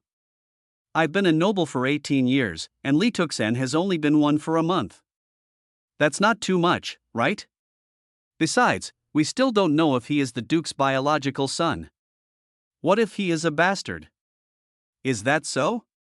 Hearing this, Orson pursed his lips, lowered his head to think for a moment, and then looked up at Tyrell. Well, I want to apologize to you on behalf of my son, Little. With that, he approached Tyrell. Lit looked at Orson nervously from behind, feeling somewhat guilty that I have caused trouble, but now I need Orson to bear the consequences for me. You don't have to apologize, Senior Orson. After all, even though Lee Tuk was born in a poor family and his clothes are a bit rustic, and he doesn't look like a noble, we are still willing to be friends with him. Before Tyrell could finish his words, Orson punched the other half of Tyrell's face. This time, Tyrell was stunned. He felt dizzy and then he lay on the ground twitching. He even lost his ability to speak for a short time. Oh, you. He subconsciously covered his face and wanted to look at Orson with disbelief, but he could only stare at Orson's shoes as he had lost his body functions. This is much better, Orson said, squatting down and looking at Tyrell, frowning. Do you like this apology? I was just thinking that your face would only look better if both sides were swollen. You noisy ant, you are putting on this farce to bully our Lee Tuk. Who are you trying to please? Do you think your master will appreciate you by doing this? You. Tyrell regained consciousness after a brief moment of blankness. He ignored the pain on his face and shouted angrily, Orson. Do you know the rules of the student union? You cannot attack your classmates at will in the academy. Ah, you mean the student union. Orson stood up and said nonchalantly, sorry, the student union election is tonight. The student union hasn't been established yet, so I can't take care of this matter. By the way, I will also be running in the student union election tonight. If you have any objections to this matter, you can go to the student union to complain to me later. Then, he turned around, his ferocious temperament disappeared in an instant, and then he took Lit's hand and led her out of the classroom. Come on, Lit, I'll show you the dormitory. Lit witnessed the whole process of Orson helping him, and his heart is still pounding. Orson, so handsome, especially when he looked down at the pig head. From Lit's perspective, he could just see Orson's delicate profile and thin cheeks. That focused and fierce look in his eyes is so handsome. Lit felt like he was about to become a fangirl. Light, next time you meet someone like this causing trouble, ignore them. Orson said this, comforting Lit. What he did just now was considered to have saved Tyrell's life. You know, any villain who dares to humiliate the protagonist in front of the protagonist, especially the one who mentions the protagonist's parents, will have only one ending without exception, and that is death. Beating him into a pig's head and warning him is the best outcome for him. As long as he doesn't take the initiative to cause trouble in the future, his life will not be in danger. Chapter 47. Lee Tuk seems to have awakened a strange attribute. Leet, why do you look so happy since just now? Orson and Leet walked side by side towards the dormitory area. Looking at Leet, who was squinting his eyes happily like a little fox, Orson asked curiously. Because I'm just happy. Lee Tuk said this, and his steps became more brisk. Orson, you helped me teach that bastard a lesson. I'm very happy. Well, because we are brothers. If a brother is bullied, how can I not fight back? Orson said as a matter of course. Well, we are brothers after all. Lee Tae also nodded, but for some reason, his mood became a little depressed. Just brothers. Orson watched as Lee calmed down from his previous happiness, and even showed signs of depression. He didn't know what he had said wrong, so he could only add, of course, and because you are Lee Tuk. And because you are Lee Tuk. When Lit heard this, he was stunned. Then, her little face turned red. Is this a confession? To prevent Orson from realizing his own abnormality, Lit lowered his head, but there was always a smile on his face. The two soon arrived at the dormitory area. The dormitory area is divided according to grade. Since each dormitory is an independent house, there is no distinction between male and female dormitories. Even if two people are together, they can apply to live in a couple's dormitory. I don't like noise, so I live in the corner of the dormitory area. I hope you don't mind, Lit. Orson said this and took Lit to a two-story building. It's okay. Lit shook his head. It's better to live in a remote place, at least you don't have to worry about noise. As expected of an Imperial College dormitory, not only can two people live in one building, but it even comes with a medium-sized courtyard where one can plant flowers and drink tea. Of course, the original purpose of this courtyard was to facilitate the cultivation of alchemical materials by students assisting in alchemy. Orson remembered that there was a dormitory not far from his own. Because it had grown magical plants, a passing girl was tied up. After the owner of the house was warned by the academy, he burned the plant. The school should have cleaned up the rooms and everything. Orson said this, walked into the yard, came to the door, and opened it with the key. After opening the door, an elegantly decorated living room first comes into view. The first floor is mainly the kitchen, living room, and storage room. Orson led Lit into the house and said, "I don't usually eat at home, so I don't use the kitchen much." Then there is the second floor. There are 2 rooms on the second floor. The rooms are quite large, almost the same as when we were at home, and there is also a separate bathroom. Orson said this as he took Lit up the stairs. There are only 2 rooms on the second floor, apart from a corridor leading to the balcony. The room on the left is mine. Let me show you your room first. Orson said this and opened the door of Lit's room. Sure enough, Orson cleaned up the room immediately after talking to the dean yesterday, and now the furniture and bedding have been placed inside, and it is almost the same as the environment at home. We will spend most of our time here in the next few years, Orson said with a smile. So the college has made the dormitory environment as good as possible to take our feelings into consideration. You should have seen the class schedule after the school starts. Every week, the teaching is conducted according to that schedule. There will be a seminar for elective courses tomorrow. You can go and take a look. Then it's all right. You can get familiar with the environment here first. I need to prepare for the student union election tonight. By the way, all of you first-year students should be in the auditorium to watch the election process. I'll see you then. Yeah. Lee nodded obediently. I know. Okay, I'll be leaving first. See you tonight, Orson said as he walked to the door. Then he seemed to remember something and turned back to give Lit a card. By the way, this card is similar to the paper bill I used before. You can use this card to withdraw money from the Silver Moon Chamber of Commerce. The denomination is 5,000 gold coins. 5,000 gold coins? Lit covered his mouth in surprise. It was the first time she heard this number. In rural areas, silver coins are already a fairly large denomination currency in circulation, and gold coins are only heard of during celebrations. As a result, Orson gave himself 5,000 gold coins? Well, after all, you can't always be with me in school, and there will always be times when you need money. Orson nodded. This card was kindly provided by Miss Kalenina. If you have any financial needs before you finish your studies, you can go to her. But, my relationship with Sister Kalenina isn't that good, just think of it as her investment in you. Just remember to repay her in the future. Okay, I'm leaving. Orson said this and walked out of Lit's room. Lee touched the card, rubbing his fingers over it. After hearing the sound of the door closing downstairs, Lit put the card away, then opened the door and walked to Orson's room. Orson's name was written on the doorplate. Lit was conflicted. Behind the door was the room where Orson had been living. Since he started school last year, he must have lived here much longer than at home. Orson didn't explicitly say that he couldn't go in, right? Does that mean I can go in directly? I just wanted to help Orson clean his room. I wasn't curious about what Orson's dormitory looked like. Thinking of this, Lit pushed open the door of Orson's room. This is a room that is so ordinary that there is no highlight at all. Unlike the gorgeous decoration at home, there is no unnecessary decoration except the pre-made furniture of the school. The room was very tidy and the quilt was neatly folded on the bed. Lit looked at the closet.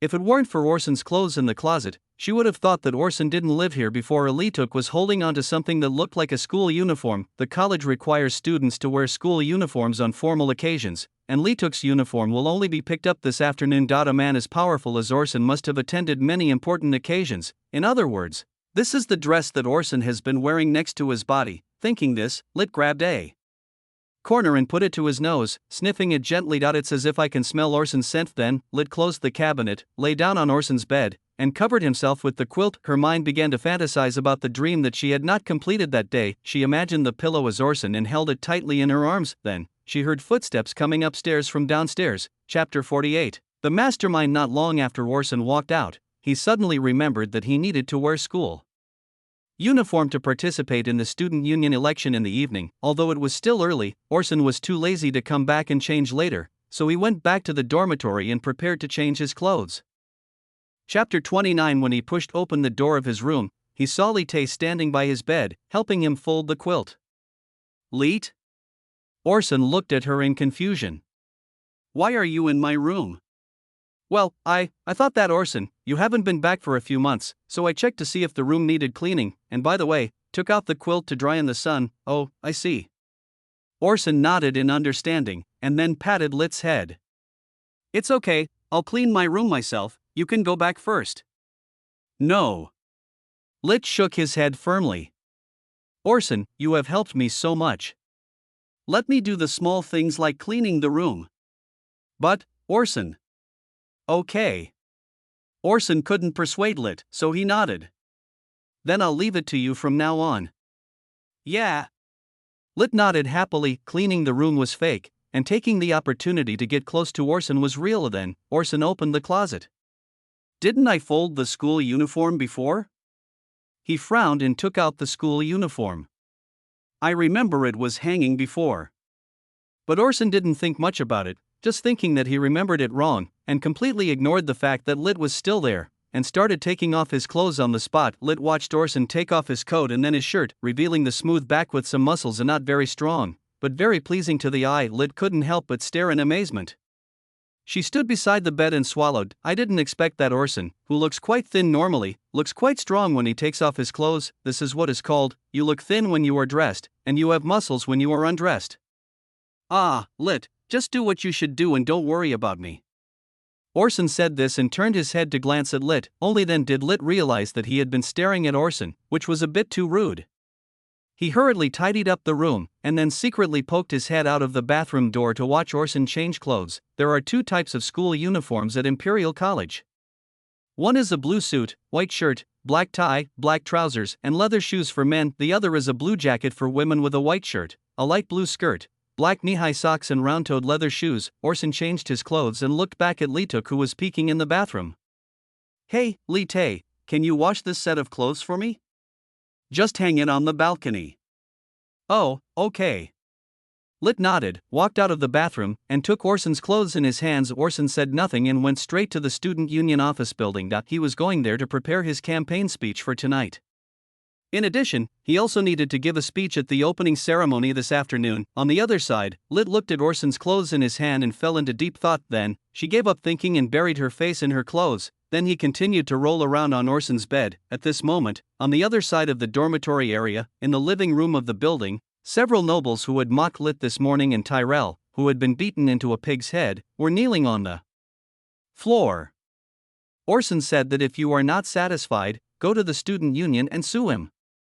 Tyrell said this and looked at a young man sitting on the sofa. The young man's clothes were very gorgeous and his hairstyle was carefully designed, but his face was as bumpy as the surface of the moon.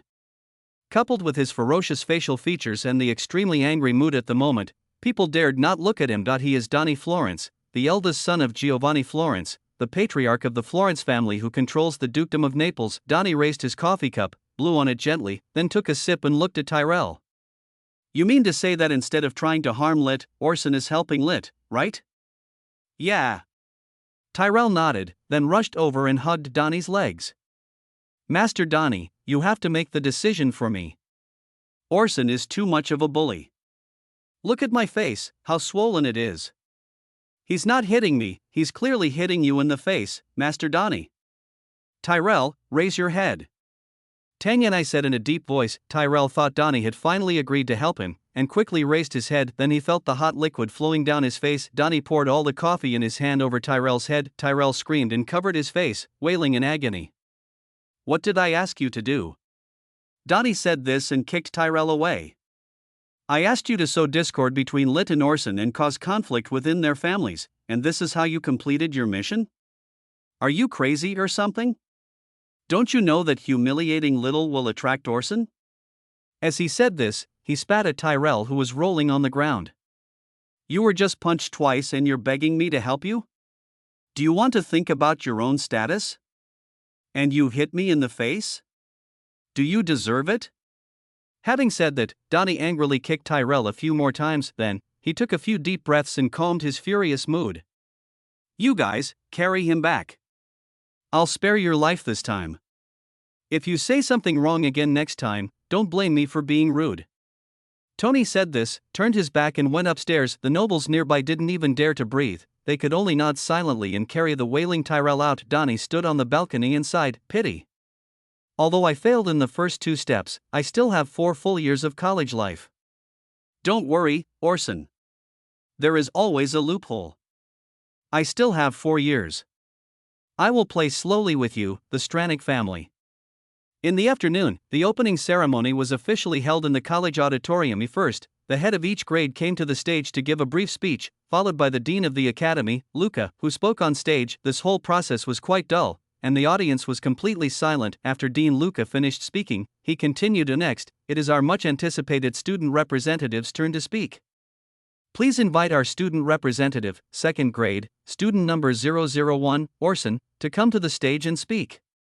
As soon as Orson's name was heard, applause broke out from the audience, and many girls and even some boys had stars in their eyes. Orson set another record, student representative for the opening ceremony for 2 consecutive years. When Orson heard the dean calling him, he quickly stood up and walked to the stage while waving his hands. Then he bowed to the crowd and began his speech. Good afternoon, everyone. I am Orson, the student representative for this opening ceremony. What follows is a meaningless conversation. Chapter 49, Student Union Change of Term. Finally, I will also run for this student union. I believe everyone has received the candidates' information. The voting rights are in the hands of each student. I hope that the students can elect suitable candidates for the student union. Orson said this and ended his speech with a bow. I didn't expect Maury actually used this speech to canvass votes. Olivia sat in the audience, smiled, and then looked at the girl next to her, with long aqua blue hair, emerald green eyes, and a quiet and dignified sitting posture. I didn't expect that, but even if Orson didn't campaign like this, everyone would probably vote for him. The girl said this with a hint of resentment in her tone. I even used some resources from my father to promote this election, but in the end, everyone still preferred Orson. It can't be helped.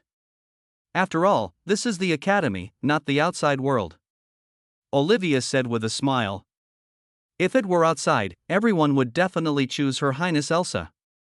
The blue-haired girl is the Imperial Princess, Elsa Lancaster, 2nd-year student number 003. Well, it's true. Putting aside my identity as a princess, I am no match for this guy Orson. Elsa sighed.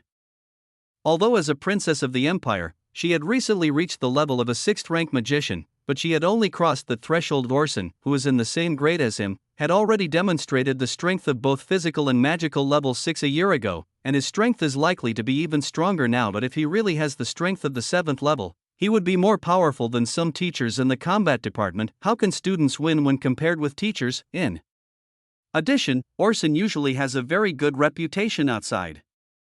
He has no affair and no bad record. On the contrary, he is a moral model in the school. This kind of person exudes perfection from the inside out, and it is impossible to compare to them. Olivia, I heard you're running for vice president? Yeah. Olivia nodded. I definitely can't compete with Orson for the position of president, so I signed up for the election of the vice president position in advance. But it was you who encouraged me to run for president. Yes, I know I can't compete with you, Elsa-sama, so I was a little bit tricky.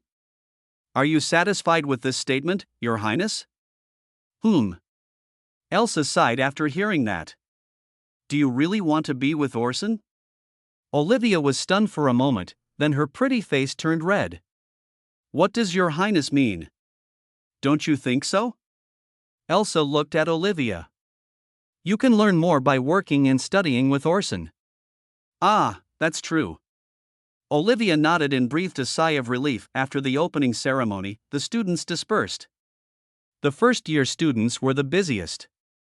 After preparing for the dormitory, they had to come here again in the evening to watch the student union election. 3,000 candidate lists for the student union election had already been prepared and distributed to all students in the 3 grades except the 1st grade.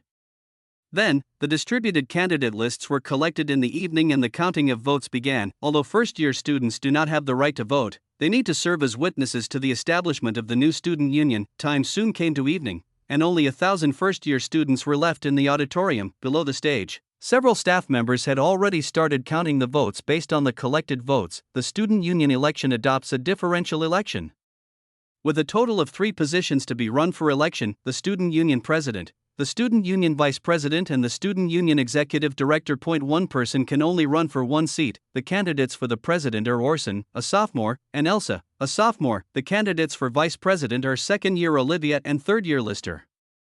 There are quite a lot of people running for the executive director position this time, a total of 10 people. After the student union election is completed, the student union president will nominate other members of the student union to form the leadership team of this student union. As the name suggests, the vice president is mainly responsible for assisting the student union president in his work. The position of executive director is more worth talking about. The standing directors are mainly responsible for school discipline issues, and after one election, there is no need for annual elections unless the standing directors graduate or resign voluntarily. The previous executive director left the position vacant after the 4th grade graduated. In addition, the executive directors have the power to impeach the president. If the president violates the rules of the institute or undermines discipline, the executive directors will lead a vote to impeach the president. This time, the candidate has already sat in the front seat. Orson and Elsa sat in adjacent seats. Orson looked at the girl with long blue hair beside him. Should he say that she was indeed the princess of the empire? Her stunning appearance made Orson unable to hold back his anger. I couldn't help but hold my breath for a moment. Clear blue hair and emerald eyes are the characteristics of the Lancaster family bloodline. It is said that the darker the color of the pupils, the stronger the inherited ancestral bloodline. Orson thought so and leaned forward, trying to look into Elsa's eyes clearly. Chapter 30. Keep staring into my eyes. Is there something wrong? At this time, Elsa turned her head and looked at Orson. Mr. Orson. I'm sorry, Princess. Orson said this and apologized to Elsa. That's fine. Master Orson should have heard that rumor before. Elsa smiled. I'm sorry, that's just a rumor. There's no such thing as the darker the eye color, the stronger the bloodline. Ahem. As the president of the school council who must attend and preside over the student union election every year, Dean Luca also stood on the podium and began to announce the results of this election. The student union election has begun. We will elect executive directors, vice presidents, and presidents in the order of election. Then the executive director was elected. He was a brown-haired young man who looked meticulous. He was Manhwa Lycanus, the second-year student number 004, from the Lycanus family, the ruling family of the Duchy of Aragon. Afterwards, Olivia was chosen as the vice president without any suspense. Finally, it's the election for the student union president. There are 2 candidates, one of whom is Orson, a sophomore. As Lucas said this, Orson stood up from the front seat and bowed to the person behind him, drawing applause. The other one is Elsa from the 2nd grade. After Luca finished speaking, Elsa also stood up, looked behind her with a smile, and bowed to her classmates. Next, announced the results of the vote count for both people. The total number of votes is 2,999. Elsa got 354 votes. Orson got 2,530 votes. In addition, there were 115 abstentions. I declare that Orson is elected as the new president of the student union. Lucas said this and tapped the table lightly with his gavel, declaring it effective. Congratulations, Orson. Elsa said this and congratulated Orson without any hesitation. Ah, thank you. Orson said this, stood up, walked to the podium, and prepared to give his speech. Chapter 50. 18 years ago, there was no Duchy of Antica. Outside the city of Antica, a carriage was galloping on the road. Dozens of cavalrymen were guarding the carriage, and a man wearing an officer's helmet was driving the carriage. They are the subordinates of General Lucius, and are now protecting the general's wife Margaret, who is about to give birth, from the city of Antica, because the City of Antica had just been besieged from 3 sides by the Orc army, leaving only this direction for escape. Officer Marcus is General Lucius' most loyal comrade in arms and loyal retainer, and therefore, Lucius arranges for him to protect his family. The other soldiers here are also the most loyal to Lucius. After running for about 2 hours, Marcus heard a baby crying in the rear carriage. He was startled and then looked back into the car. Inside the carriage, Lady Margaret closed her eyes and her chest stopped moving, while the midwife cleaned the child and wrapped him in a cloth. Marcus then asked, "Midwife, what's going on?" The midwife shook her head helplessly. "The child was born, a girl, but my wife didn't make it, I see." Marcus nodded. However, before he could grieve, the cavalryman around him said, "Captain Marcus, there is a cavalry unit behind us rushing towards us." "I understand." Marcus nodded, and then said loudly, "Soldiers, now is the time for you to protect the general's wife and son. You stay behind to cover the rear, and I will evacuate with the Duchess and the son first." "Yes, sir." The surrounding cavalrymen nodded when they heard Marcus' message, and turned their horses' heads and rushed towards the enemy pursuers behind them. Marcus drove the carriage for more than 10 miles and arrived outside a village. He looked at the surrounding terrain, then stopped the carriage, took the child from the midwife, and then looked at Margaret. He hardened his heart, took off the jade bracelet on Margaret's hand, and stuffed it into the cloth wrapped around the child. Then he jumped off the carriage, went to the woods, and held Lucius' daughter in his arms, rushed into the woods. "Forgive me, child, this is the only way for you to survive. I can't take you away, I really can't." Marcus said this and kissed the child's forehead. The newborn baby had stopped crying by now and was looking at Marcus curiously. "Child, you must wait until the enemy pursuers pass by before crying. I beg you." Marcus said this, almost crying with anxiety. Then, he saw that the place was suitable. The woods happened to be next to the village fields, and the farmers should be out farming, so the child would be found soon. Why then, when the news of Lucius looking for the child gets here, the villagers who realize that the child is extraordinary will probably offer their children for a reward. Thinking of this, Marcus took one last look at the general's daughter, then returned to the carriage with tears in his eyes. At this moment, the midwife had already walked down from the carriage. When she saw Marcus coming back, she looked at him anxiously. "Sir, where have you been just now? Let's go quickly, the enemy is catching up with us." Marcus nodded, then looked at the midwife. "Go quickly, I don't want to drag you down." "Yes." The midwife nodded, then turned around and prepared to escape. However, before she took a few steps, a long sword pierced her chest. "I'm sorry, I'm really sorry." Marcus said this, choking and pulling out the sword. As for the identity of the general's daughter, it's enough for him to know it alone. One more person could lead to intelligence leakage and the killing of the general's daughter. After making a difficult decision, he mounted the horse, turned the horse's head, and drove the carriage away again. Finally, he was caught up by pursuers outside a small town and was captured. In a basement, he was doused with cold water and woke up looking at the person in front of him. He sneered. "I didn't expect that it was humans who helped the orcs attack the empire." "Yes." A man in gorgeous noble clothing nodded calmly. "Now that you know that I helped the orcs, can I ask you where Lucius' child is?" "You, how did you know?" Marcus looked at the man in front of him in surprise. "I'm sorry, General Lucius is a young talent in the Imperial Army and an absolute supporter of the Emperor. As an opponent of the Emperor, it is impossible for me not to know his intelligence. When my people arrived at the carriage, there was no baby in Lady Margaret's belly. So I want to ask, where did the baby go? You bunch of beasts, you even didn't let go of the lady's corpse." Marcus cursed. "Okay, I know you won't give out this information, so I'll ask you a few general questions. As long as you answer truthfully, I'll let you go." "Really?" Marcus looked at the man in front of him with a hopeful look. "Yes." He nodded. "Let me ask you, is the Duke's child a boy or a girl?" "It's a girl, and she inherited the Duke's purple eyes, Pa."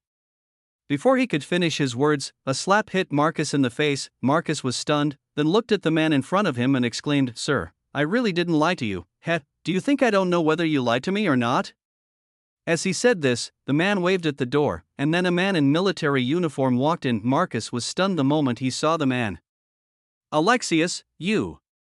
The man in military uniform in front of him was one of the dozens of cavalrymen who escorted Margaret's carriage at that time.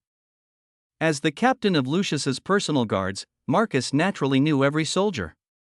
"I'm sorry, Commander Marcus, I don't want to, but they arrested my family." "You're talking nonsense. You don't have any family at all. You mentioned that to me. You just are after their money. You're a treacherous traitor. You deserve to go to hell." Marcus gritted his teeth, stared at the man in front of him and cursed. "We also found that you killed a midwife in a certain place. Do you think you can disguise it as a place where babies are abandoned and fool us?" The man in front of him smiled. "You are not good at making disguises, Marcus. What are you going to do to the general's son? He is just a child and has no grudge against you. Do you have any grudge against me? Do you have any hatred against me? I don't know, because he is Lucius' son?" The man said this, laughed, and leaned his face towards Marcus. "Tell me where he is, and I can let you go." "Bah!" Marcus spat at the man's face, then gritted his teeth and said, "I won't tell you. Even if I become a ghost, I won't let you go, you scum who deserve to go to hell." Okay. You have guts." The elegant man wiped the saliva off his face, pointed at Marcus angrily, and then looked at the soldiers outside the door. "Come here, since Captain Marcus is unwilling to confess honestly, then you should treat him well and send him off." Having said this, the elegant man walked out. Then, several executioners walked in from outside. Marcus looked at the shining knife at his neck and a smile appeared on his lips. "General, madam, I have protected your children for you. Hopefully she can thrive in the future and avenge us." On the other side, a rural couple heard the faint sound of a baby crying when they came back from picking mushrooms in the woods. "Wife, did you hear that?" the man said to the woman next to him. "Well, do you think it's haunted? Let's just ignore it. We can't even support ourselves financially now, so how can we support a child?" The woman complained, and now that the harvest is poor, the two have been reduced to going into the woods to pick mushrooms for a living. "But this is a life after all." The man took a few steps, but still couldn't help but turn back and went into the woods. Then he saw the child crying in the woods. When the child saw the man coming, he stopped crying, looked at him curiously, and then stretched out his hand. The man was suddenly overwhelmed with fatherly love and picked up the child. "Good baby, don't cry." The man coaxed the child clumsily, but unexpectedly made the child laugh. After a few minutes, the woman saw the man coaxing the child in front of her inside. "Forget it, since you want to raise this child, then raise him well." The woman's tone was full of helplessness. "Well, I have thought of a name. She is a girl, so let's call her Lit." The man said happily when he saw his wife agreed. A month later, Lucius led his army back to Antica. He repelled the orcs' attack, drove them back into their own desert, and expanded eastward, gaining large tracts of new territory. When Lucius returned to Antica again, he received bad news. Margaret died in childbirth and her own child disappeared. Fortunately, several royal soldiers who were guarding the rear came back alive and reported the situation to Lucius. From them, Lucius got information about his children. It was a boy, born a month ago, and he inherited Lucius's black hair and purple eyes. Then, Lucius searched around the city of Antica based on this characteristic and finally found an orphan who met the requirements. On this day, Lucius looked at the sleeping baby boy in his arms and thought of his deceased wife Margaret, and he couldn't help but shed tears. After a long while, he recovered, then sighed, looked at the baby boy who was sleeping peacefully in his arms, and said, "From now on, I will call you Orson, my child." P.S. This chapter is a recovery of foreshadowing. Previously, many people had questions about why the Duke, as the biological father, did not know the gender of the child.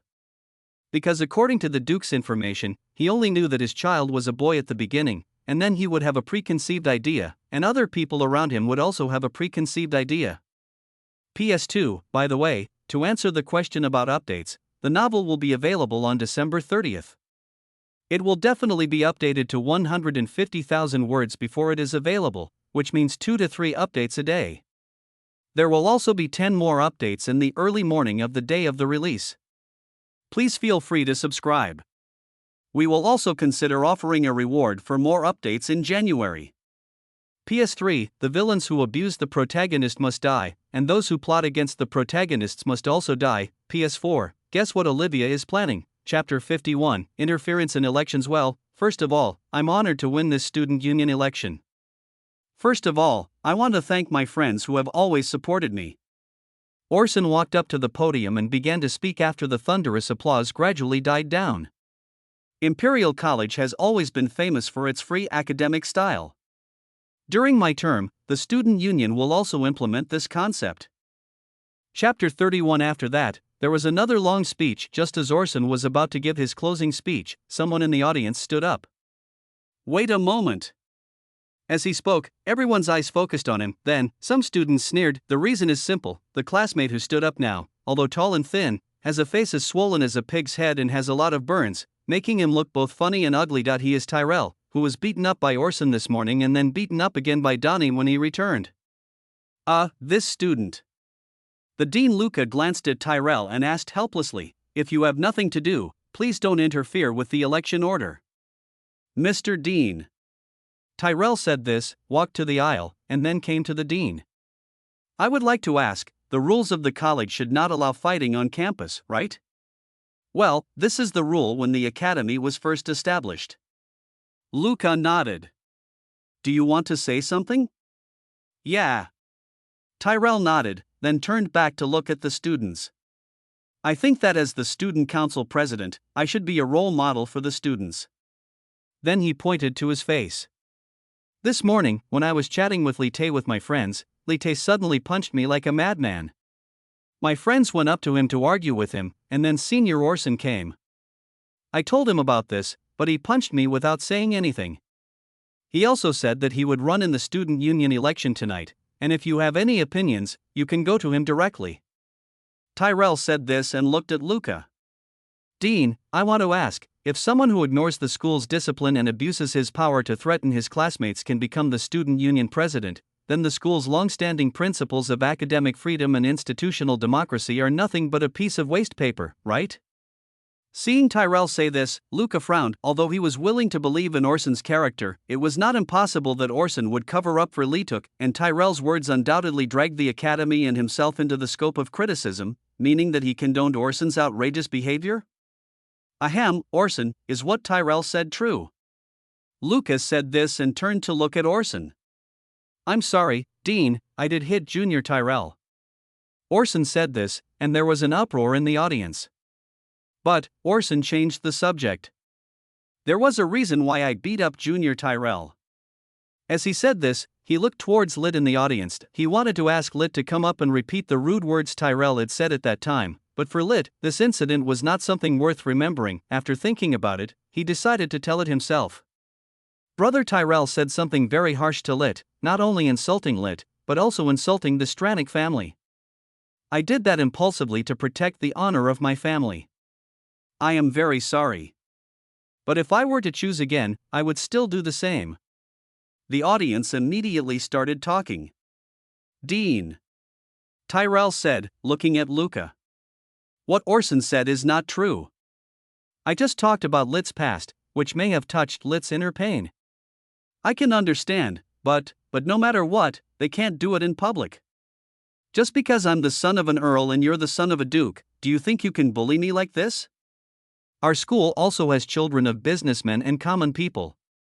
If Senior Orson becomes the student union president, the equality that our school has always advocated will probably become a plaything of the powerful." For a moment, Tyrell presented himself as a victim. Orson watched Tyrell's poor performance and felt angry but also wanted to laugh. "So, what do you mean?" Luca looked at Tyrell and asked. "I suggest that Orson's position as student council president be abolished and Her Highness Elsa be appointed as student council president." Tyrell said this, and everyone around him was stunned in an instant. Orson narrowed his eyes, looking at Tyrell and then at Elsa. My goodness, you hid the map of Yen State here. I was wondering why you were so indifferent after I was elected as the student union president. Elsa was also stunned when she heard Tyrell mention her name. "I was just sitting in the audience watching the show, so why did Tyrell push me to the front?" Elsa naturally would not be used by Tyrell, so she stood up directly. "I don't know what you mean, but the result of the election is that Orson will be the student union president. If you want to pull someone, don't pull me." Elsa said this and turned to leave the auditorium. Normally speaking, if students do this, it would be considered impolite and they would be punished, but who is the other party? Imperial College, after all, still has the word empire in its name. Do you dare to punish the princess? Tyrell felt unhappy when he saw that Her Royal Highness the Princess had offended him. I've already built up so much momentum for her, and yet she says she doesn't want to, well, now that Elsa has withdrawn from the election, Orson is the only one left to run for the position. There is no need to say more about who will get this position. Then, I suggest re-electing the student union president. Tyrell said this, encouraging the students in the audience. I'm sure everyone doesn't want to see this kind of abuse of power happen in the academy. Although Senior Orson is very powerful, I don't think he is qualified for the position of student union. Orson, do you have any rebuttal? Luca looked at Orson and asked. Orson still looked calm and composed. No, but is it really as Tyrell said? He said that I only told one side of the story, so is what he said really true? Tyrell looked at Orson and frowned. But the scar on my face is real, and at this moment, Lienka stood up. Dean, I have something to show you. Having said that, Lienka walked up to the stage and handed a magic stone to Luca. For some reason, Tyrell suddenly had a bad feeling in his heart. Chapter 52. You thought it was a reversal, but it wasn't. Elsa walked out of the auditorium and went straight back to her dormitory. She hated being used as a tool, so even though she knew Tyrell's actions were to help her, she still rejected Tyrell's kindness. She was not stupid, so she could naturally see that Tyrell and Orson had a grudge. Of course, there must be someone else standing behind Tyrell, otherwise he, a mere earl's son, would definitely not dare to confront Orson. Head-on. As a member of the royal family, all she needed to do was to remain neutral and watch from the sidelines when the two factions were fighting. After she walked out of the auditorium, a girl with short purple hair and wearing a school uniform followed her. She is Aphrodite, a second-year student, and was Elsa's companion when she attended Imperial College. Your Highness, why are you out alone? You seem to be in a bad mood. Did you fail in the selection? Afro said this while following Elsa closely. Of course not. Elsa smiled. You've calculated for me. I have no chance of winning this election. How could I be angry about this? Then, Afro thought for a moment and then said, is there something wrong with the election process? Well, you are smart and can calculate everything. Elsa smiled. Aphrodite is an astrologer who can predict things by observing the stars reflected in a crystal ball. Afro had predicted this during a previous final exam. Elsa can get high scores by wearing blue-based clothes. On that day, Elsa wore a light blue dress, and as expected, she got second place in the grade in the exam. The top student in the grade is undoubtedly Orson. It is hard to imagine that Elsa, who looks dignified, calm and rational, actually obeys the orders of Aphrodite, the astrologer beside her. Of course, Afro's predictions are not omnipotent. Her predictions will consume precious jewels as a price. The more difficult something is to predict, the higher the value of the jewels required. Simply put, it requires spending money. Moreover, there are 3 prohibitions in the profession of astrologer. Do not predict longevity, do not predict state affairs, do not predict details. If any of these 3 are involved, astrology will become invalid, and all future astrology will also be invalid. For example, if Elsa asked Afro what would be written on the test paper, Afro would not be able to guess. Similarly, if asked about her father's lifespan and the empire's duration, Afro could not tell the answer, but Aphrodite can predict almost everything else. It's just because it costs a lot, and sometimes things are not important, so therefore, Elsa did not allow Aphrodite to use her ability. Oh, it's annoying. Elsa said this. Only in front of Afro would she take off her disguise a little and make herself look more lively. Someone wants to use me as a gun to deal with Orson. Master Orson? Afro nodded after hearing this. I once accidentally got a glimpse of Master Orson's fortune from astrology. His star sign is extremely strong. If there is no star stronger than his, there is no way to defeat him.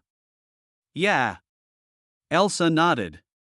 So, in order to avoid getting myself into trouble, I'll come out and let them fight in there until blood flows.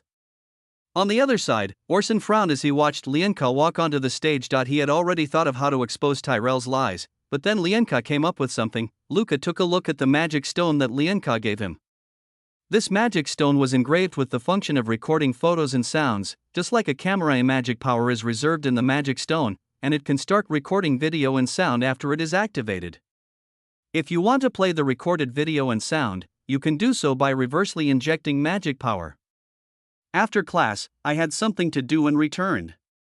I was sitting in the corner of the classroom and recorded some of the content with the video recording Magic Stone. It may not be complete, but I'll still show it to you all. Lianka said this and looked at the students in the audience.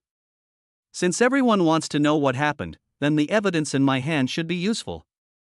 Then she turned and looked at Luca. Dean, you should be able to use this.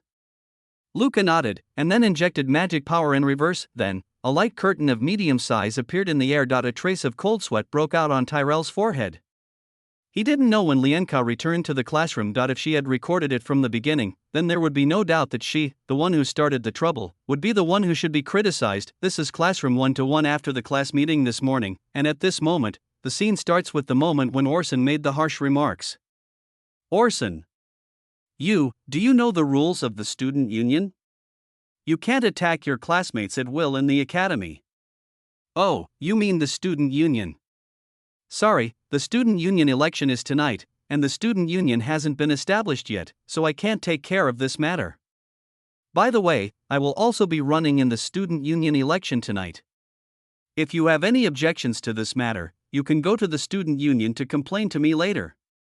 Then, the video recording of the Magic Stone ended. Everyone was in an uproar and started discussing quietly below. Orson was also stunned. He knew that Lianka seemed to hate him, but he didn't expect that she hated him to this extent. So it turns out that Lianka is the mastermind behind this. Lit in the audience also looked at Lianka in confusion. Isn't she her brother's fiancée? Why didn't she choose to help Orson at this time, but suppress him instead? Tyrell relaxed at this moment. He wanted to laugh out loud, but considering the current environment, he suppressed his excitement. God is really helping me. In this way, my mission is accomplished. Thank you, Lianka, for doing justice for me. He said this and walked forward, wanting to shake hands with Lianka. Lianka is willing to sacrifice her own family for the sake of justice and expose her fiancé's misdeeds. This is for the sake of fairness and justice. I propose that Lianka be made the student council president. Who gave you justice? Get away, you disgusting guy. Also, don't mention the word fiancé in front of me. Lianka said, slapped Tyrell's hand away, and then walked to Luca. Dean, you used it wrong. The magic power you just injected was too little, and the video played was not complete. Chapter 32 Incho, I see. Luca nodded, then increased the magic power injection, and the light curtain appeared in front of everyone again. Hey, Lite, the teacher was here just now, so I didn't get to chat with you for long. It turned out that Lianka had sat down and recorded the video since Tyrell started to cause trouble. Listening to the familiar voice in my ears, Tyrell's smile froze in midair. Chapter 53, you were calculating 10 minutes later, the video finished playing and everyone watched the entire recording. I believe that after reading this, everyone should have. After reading all this, Dean Luca looked at the freshman in the audience with a smile. If you were in this situation, what would you do if your family was insulted like this? Luca continued. Although violence is not advocated in the academy, we don't want the students we teach to become irresponsible people in the end. Luca's words aroused the students' emotions, and many of them pointed at Tyrell's nose and started cursing. In addition, I also received an anonymous letter of complaint from other students in the class. They reported that before the class meeting started, when Lit just entered the classroom, Tyrell and his group surrounded Lit. Teacher Hecate was there at the time, so she drove them away. If you don't believe it, you can ask Teacher Hecate to testify. Lianka continued. Do you have anything else to say, Tyrell? Luca put away his smile and turned back to look at Tyrell. Let's not talk about your previous false accusation. Just look at this video. A group of you surrounded Lit. Is this what you call greeting? If that's the case, then your tutoring is really good. Luca snorted coldly. No. Dean, listen to me, this video has definitely been altered. It's not like this at all. Tyrell watched the situation turn around in an instant and still tried to argue. That's enough. Luca shouted at Tyrell. You slander Orson and Lit again and again. Are they your enemies? You said this evidence is not enough, right? Then do you need me to call Teacher Hecate to testify? Tyrell opened his mouth, wanting to say something else, but in the end no words came out. You want to follow the school rules, right? Good. Lucas said this, reciting the school rules skillfully. If anyone maliciously damages the reputation of a classmate, he will be given a disciplinary punishment of probation. If he does it again, he will be expelled. As for Orson and Lit, it was legitimate defense and it did not violate the hospital rules. As Lucas said this, he pulled out Tyrell and several of his followers, punished them one by one, and directly expelled them from the hall. Sorry, there was a little incident just now. Orson smiled and then looked at the audience. As you can see, in the Imperial Academy, it is inevitable that disputes will escalate to the academy level because of personal grudges. During my term, I will strengthen discipline and crush any evil before it sprouts. The next day at noon, Orson was sitting in a cafe. Although there was a minor incident in the student union election last night, Orson was successfully elected in the end and he then nominated the cadres for the new student union. After holding a meeting with the student union cadres this morning, he finally had some free time and he took a sip of coffee and looked out the window. A few minutes later, with the sound of hurried footsteps, Lienka sat down opposite Orson. Senior Orson, I wonder why you called me here. Lienka said this, with a hint of coldness in her tone. Although it was true that she helped Orson last night, it was only because she couldn't stand Tyrell's despicable behavior. Thank you for last night, Orson said. You don't need to thank me, you should thank Justice. If you do anything else that's excessive, I won't delete it. But you still helped a lot, otherwise it would have been troublesome for a long time. Orson smiled. So that's why you called me here? Lienka said, and before she had sat for long, she was ready to get up. If that's the case, then I'll leave first. Wait. Orson called out to Lienka. Lienka looked at Orson puzzledly, not knowing what else he wanted to say. You really hate me, Lienka. Listening to Orson's words, Lienka fell silent. I can see that you don't like me at least. Orson smiled kindly. For a proud person like you, you would definitely not be happy to be married to someone you don't know. What's the point of you saying this? This is a matter between the two family heads. Lienka said this, took a sip of coffee, and glanced away. If you don't want to, I can cancel the engagement with you. Orson said. As long as you agree to cancel the engagement, I will try my best to convince our fathers to cancel the engagement. This is also a way of thanking you for yesterday. Orson knew from the beginning that Lienka didn't like him. In addition, she and Lit happened to be in the same class. In the original book, she was one of Lit's concubines. Fortunately, he brought the two of them together directly, so that Lituk wouldn't have to stick to him all day long. The first step is to break off the engagement with Lienka. To be honest, Orson and Lienka had only met a few times, let alone any feelings for each other. It would be a joke if the fate of two people were tied together by just a piece of marriage contract. What do you mean, Lienka, do you agree? Lienka pondered for a while, then nodded. To be fair, she has always been known as Orson's fiancée since she was a child, and everyone around her judges her by Orson's standards. In her eyes, Orson was just like the other people's children that most people's mothers talked about when they were young. And no matter how hard you try, there is always someone better than you. Breaking off the engagement with him is also a relief for myself. If you really want to convince father, then I agree to cancel the engagement. Okay. Orson nodded and breathed a sigh of relief. Finally, I cancelled this marriage, so I can continue to be single gloriously. However, at this time, a familiar voice came from beside him. No. Orson and Lienka turned their heads and saw that Olivia had come to their table at some point. Olivia sat down next to Lienka, then looked at Orson and said seriously, no, this engagement is not just an arranged marriage between two men, but also an alliance between the Eisenborg family and the Stranik family. It cannot be easily withdrawn. This time it was Orson's turn to be dumbfounded. Olivia, didn't you tell me before school started that I didn't have to endure Lienka? Why are you changing your mind now? Lienka. Olivia looked at Lienka with tears in her eyes. Sister knows that you have always been an independent and free girl. You are too constrained by this marriage contract. Today I am convinced that you really hate this engagement. Sister. Lienka was a little at a loss. Lienka, I have never done anything for you since you were a child. At least this time, please allow me to help you. Olivia held Lienka's hand. Let me, your elder sister, bear the shackles of the marriage contract.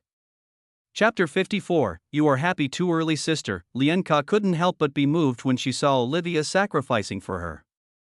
I hope my sister will always be a free bird. If there are any shackles that must be attached, let me bear them.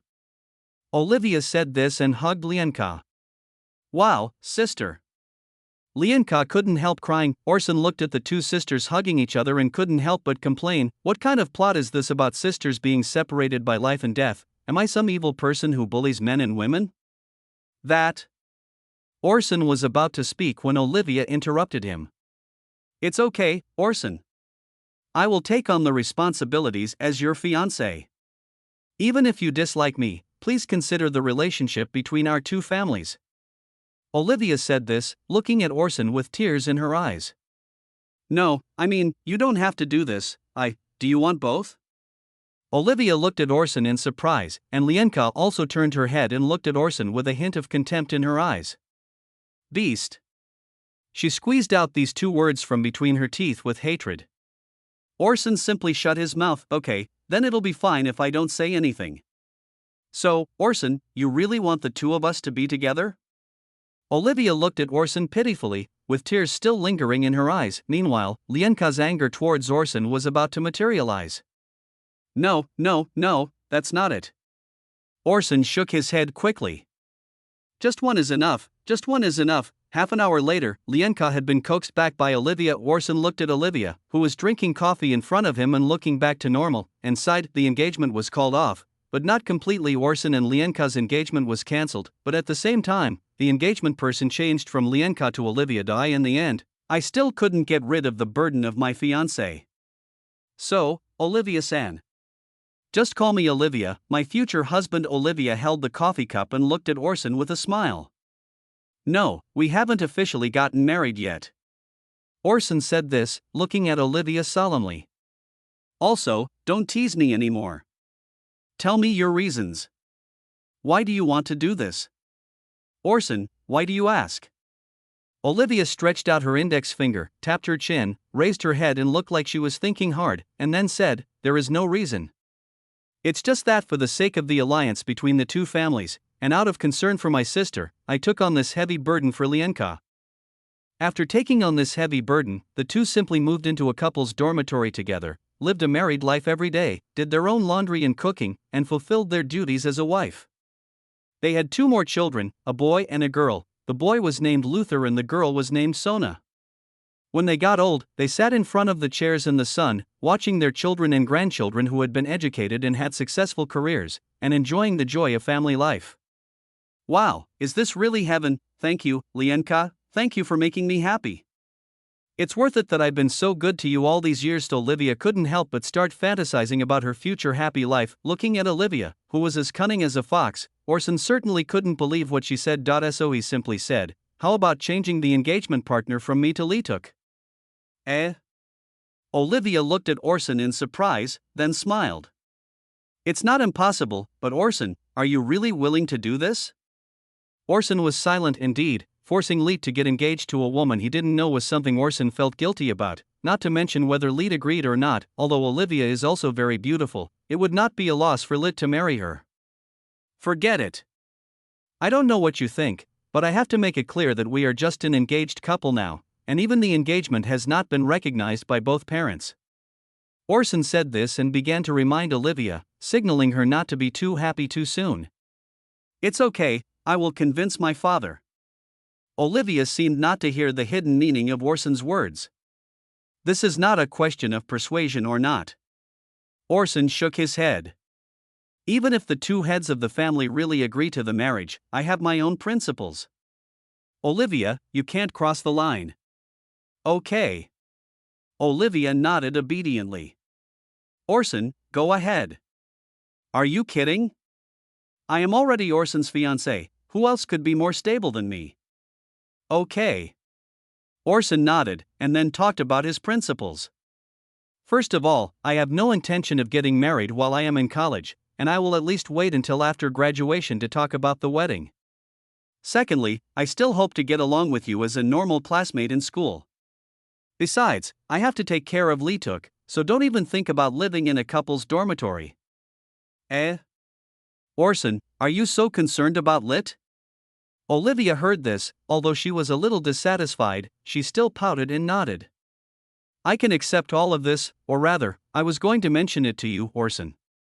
Rather than jumping right into married life, Olivia would rather secure herself a layer of insurance as a fiancé, and then slowly get closer to Orson through the form of a relationship. Seeing Olivia acting like she sometimes had some ulterior motive, and sometimes like she simply liked him, Orson couldn't help but feel a headache. In a sense, Lienka is pretty good.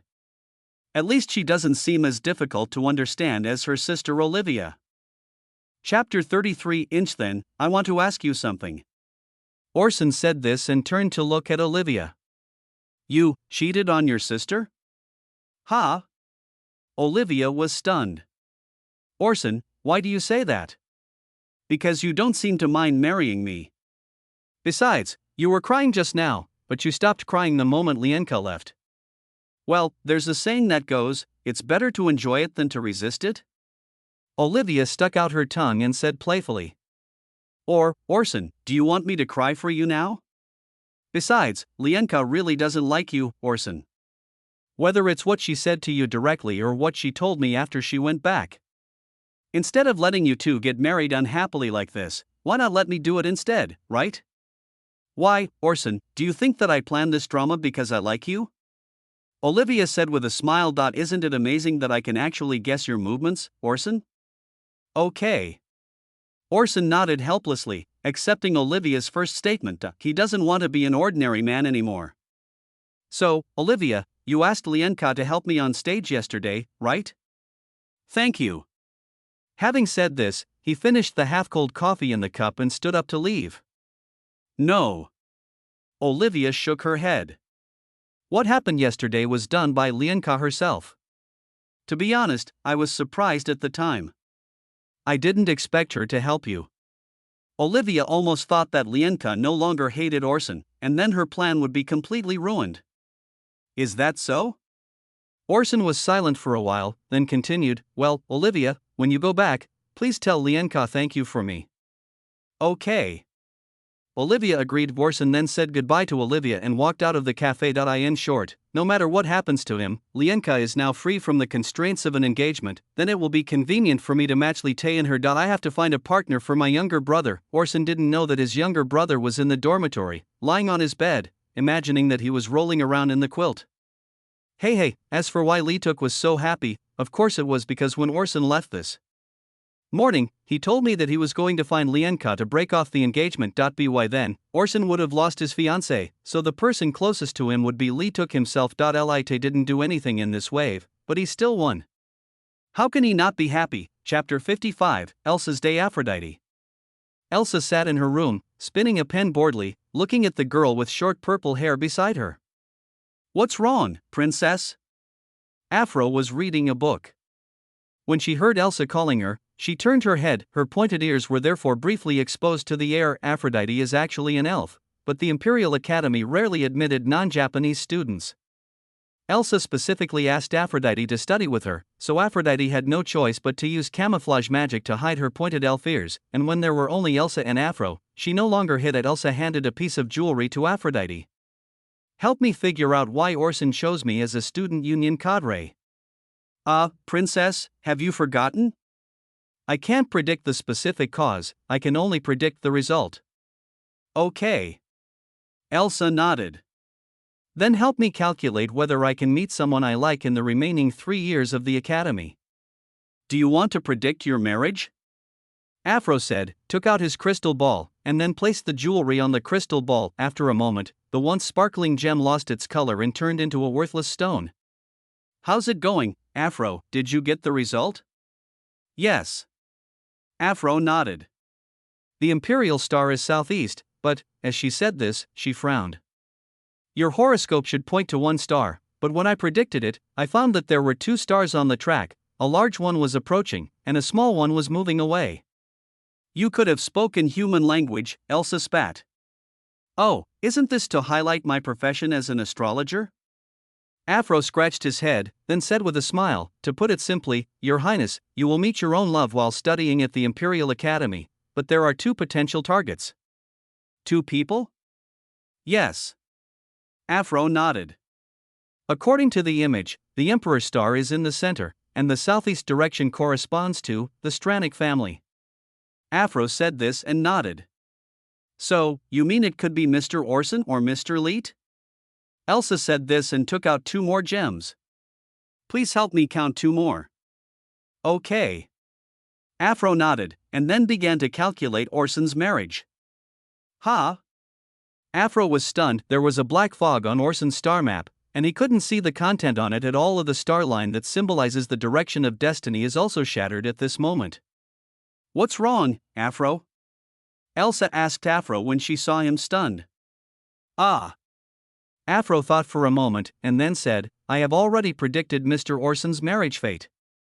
I will predict Mr. Lit's. Then she looked into the crystal ball again. This time she was even more dumbfounded. Lit's constellation, and the big star covered with black mist next to it, were undoubtedly the constellation of Orson that he had just predicted. What does it mean? Is Leetuk's future marriage partner Orson? But Leetuk is obviously a man. Could it be that? Could it be that Leetuk is gay? It seems like I accidentally detected something bad. Aphrodite? Elsa looked at Aphrodite standing there in a daze for a long time and couldn't help but remind her, since these 2 people have nothing to do with Her Royal Highness the Princess, who else could they be from the Stranic family?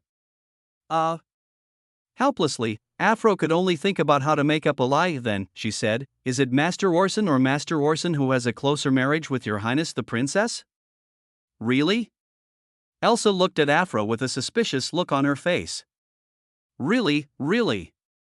Afro said, patting his chest. It's absolutely true. Just think about it, you didn't listen to me last time and wore black clothes to take the exam. Didn't your final result be very unsatisfactory? But, no matter what, Mr. Orson and I are destined to be together. Elsa thought so, covering her face with a look of disbelief. Her relationship with Orson can't be said to be good or bad. Although there were some misunderstandings yesterday, she showed up in time to resolve the problem. Today, Orson also elected her as a student union cadre, indicating that there is no conflict between the 2. But other than that, I have no connection with Orson. Why? It shouldn't be. Thinking of this, Elsa shook her head. No, you definitely miscalculated this time.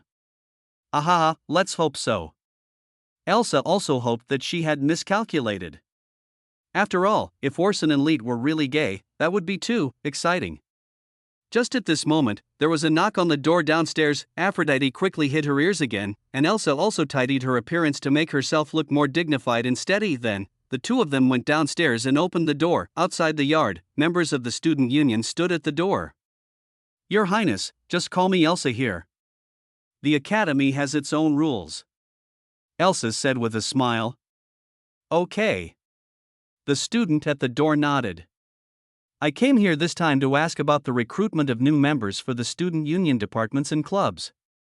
President Orson has handed this matter over to you. Elsa, so I want to ask, when is the best time to start recruiting new members? Well, this. Elsa thought for a moment and secretly handed Afro a gem. Aphrodite understood what she meant, and after using astrology, she leaned close to Elsa's ear and whispered a date. About 3 days later. Elsa said with a smile. 3 days later? The classmate looked at Elsa, then looked at Afro, and asked in confusion. In the past, the student union and club recruitments have always been held on the 3rd day of school. Why is it postponed for 2 days this time? Because life will be better in 3 days. Elsa smiled. Anyway, you guys should go back first. Okay. The classmate nodded half doubtfully, then looked at him, bowed, and left the dormitory. In the afternoon, Elsa looked at the heavy rain outside, sat at the desk and propped up her face. So Afro, when you said 3 days later, is it because it will be sunny 3 days later? Yeah. Afro nodded and continued reading his book. You are still reliable. Elsa smiled, and then he remembered what Afro said about Orson and said, of course, sometimes it's not so reliable. Hearing this, Afro didn't say much, but just curled up the corners of his mouth and smiled. On the other side, as Orson walked into the door of his house, it started raining heavily outside. I'm really lucky. At least I didn't become a child abandoned by God. Orson said this and entered the house. He was still thinking about whether to talk to Lite about his thing. P.S. I am going to make some changes to the content of chapter 54. It will not affect the overall plot direction. It will just be a minor adjustment to Olivia's performance. It will probably be done tomorrow morning. Chapter 56. Inexplicably having a bad temper. Orson returned to the dormitory. When Lit heard the sound of a door opening downstairs, he quickly jumped off Orson's bed, tidied up the sheets and quilt, and then walked to the stairs. "Welcome back, Orson." Orson looked at Lit, who was standing at the stairs to greet him, and smiled. "Well, I'm back. How is the discussion on breaking off the engagement going?" Lee-tuk asked as he walked downstairs and made a cup of tea for Orson in the living room. "Well." Orson hesitated, not knowing whether he should speak. "What's wrong?" Seeing Orson's hesitation, Lit became a little nervous. Could it be that Orson actually failed to marry Lianka? "The engagement is cancelled, but not completely." Orson continued, "My engagement with Lianka is annulled. From now on, she is no longer my fiancée." "Oh." Li Tae nodded. "Then, Orson, what do you mean by not completely withdrawing?" "Well, although Lianka and I are not engaged, her sister Olivia is now my fiancée." "Aha!" Lee-tuk yelled and jumped up from the sofa. "Orson, are you serious? Chapter 34. Someone like Olivia actually became Orson's fiancée?" "Yeah." Orson nodded, and then explained the whole story to Lit. After listening to this, Li Tae stared at the coffee table with an unhappy look on his face. "What's the matter, Lit?" Seeing that Lit seemed to be worried, Orson asked with a smile. "Don't you like Olivia? Don't you want her to become your sister-in-law in the future?" "No, no." Li Tae quickly shook his head. Orson looked at Lit's little expression and immediately understood what he was thinking. He sighed helplessly. "I don't know what Olivia did to offend Lit. Why Lit doesn't want her to be with him?" "You're still single, aren't you? You're still thinking about being with me." Orson said this and tapped Lit's little head. Don't worry. Olivia and I are just an engaged couple now. She may not be your sister-in-law in the future." Orson took a sip of tea and began to ask about Lit. "By the way, Li Tae, your class ended early today. Didn't you say you were interested in taking elective courses? Which one did you choose?" "Well, I've selected a few courses, Orson, take a look." As he said this, Lit handed his class schedule to Orson. Orson looked at Lit's class schedule and saw an interesting name. "Basic Alchemy? You actually chose Mr. Hikashi's class?" "Yeah." Li Tae nodded. "Haven't you heard of the great reputation of teacher Hikashi? She treats her students as a burden. You might as well learn alchemy from me instead of learning from her. Teacher Hakatia must have his own strengths for being able to stay in the academy. I believe I can learn a lot from her. Besides, she helped me on the first day of school. If I didn't choose her class, it would have been closed." Li Tae said in a low voice. After the class ended this morning, Hikashi kept Lit alone, explained the matter to him, and asked Lit to do her a favor. "Please, little Lit, I know you are my best student. Please sign up for this course when you choose elective courses. Otherwise, I will demote you and reduce your benefits because you offer too few elective courses." Seeing the gloomy Hikashi begging him, Lit couldn't bear it and agreed. "So you are just a sucker, there to make up the numbers in her class?"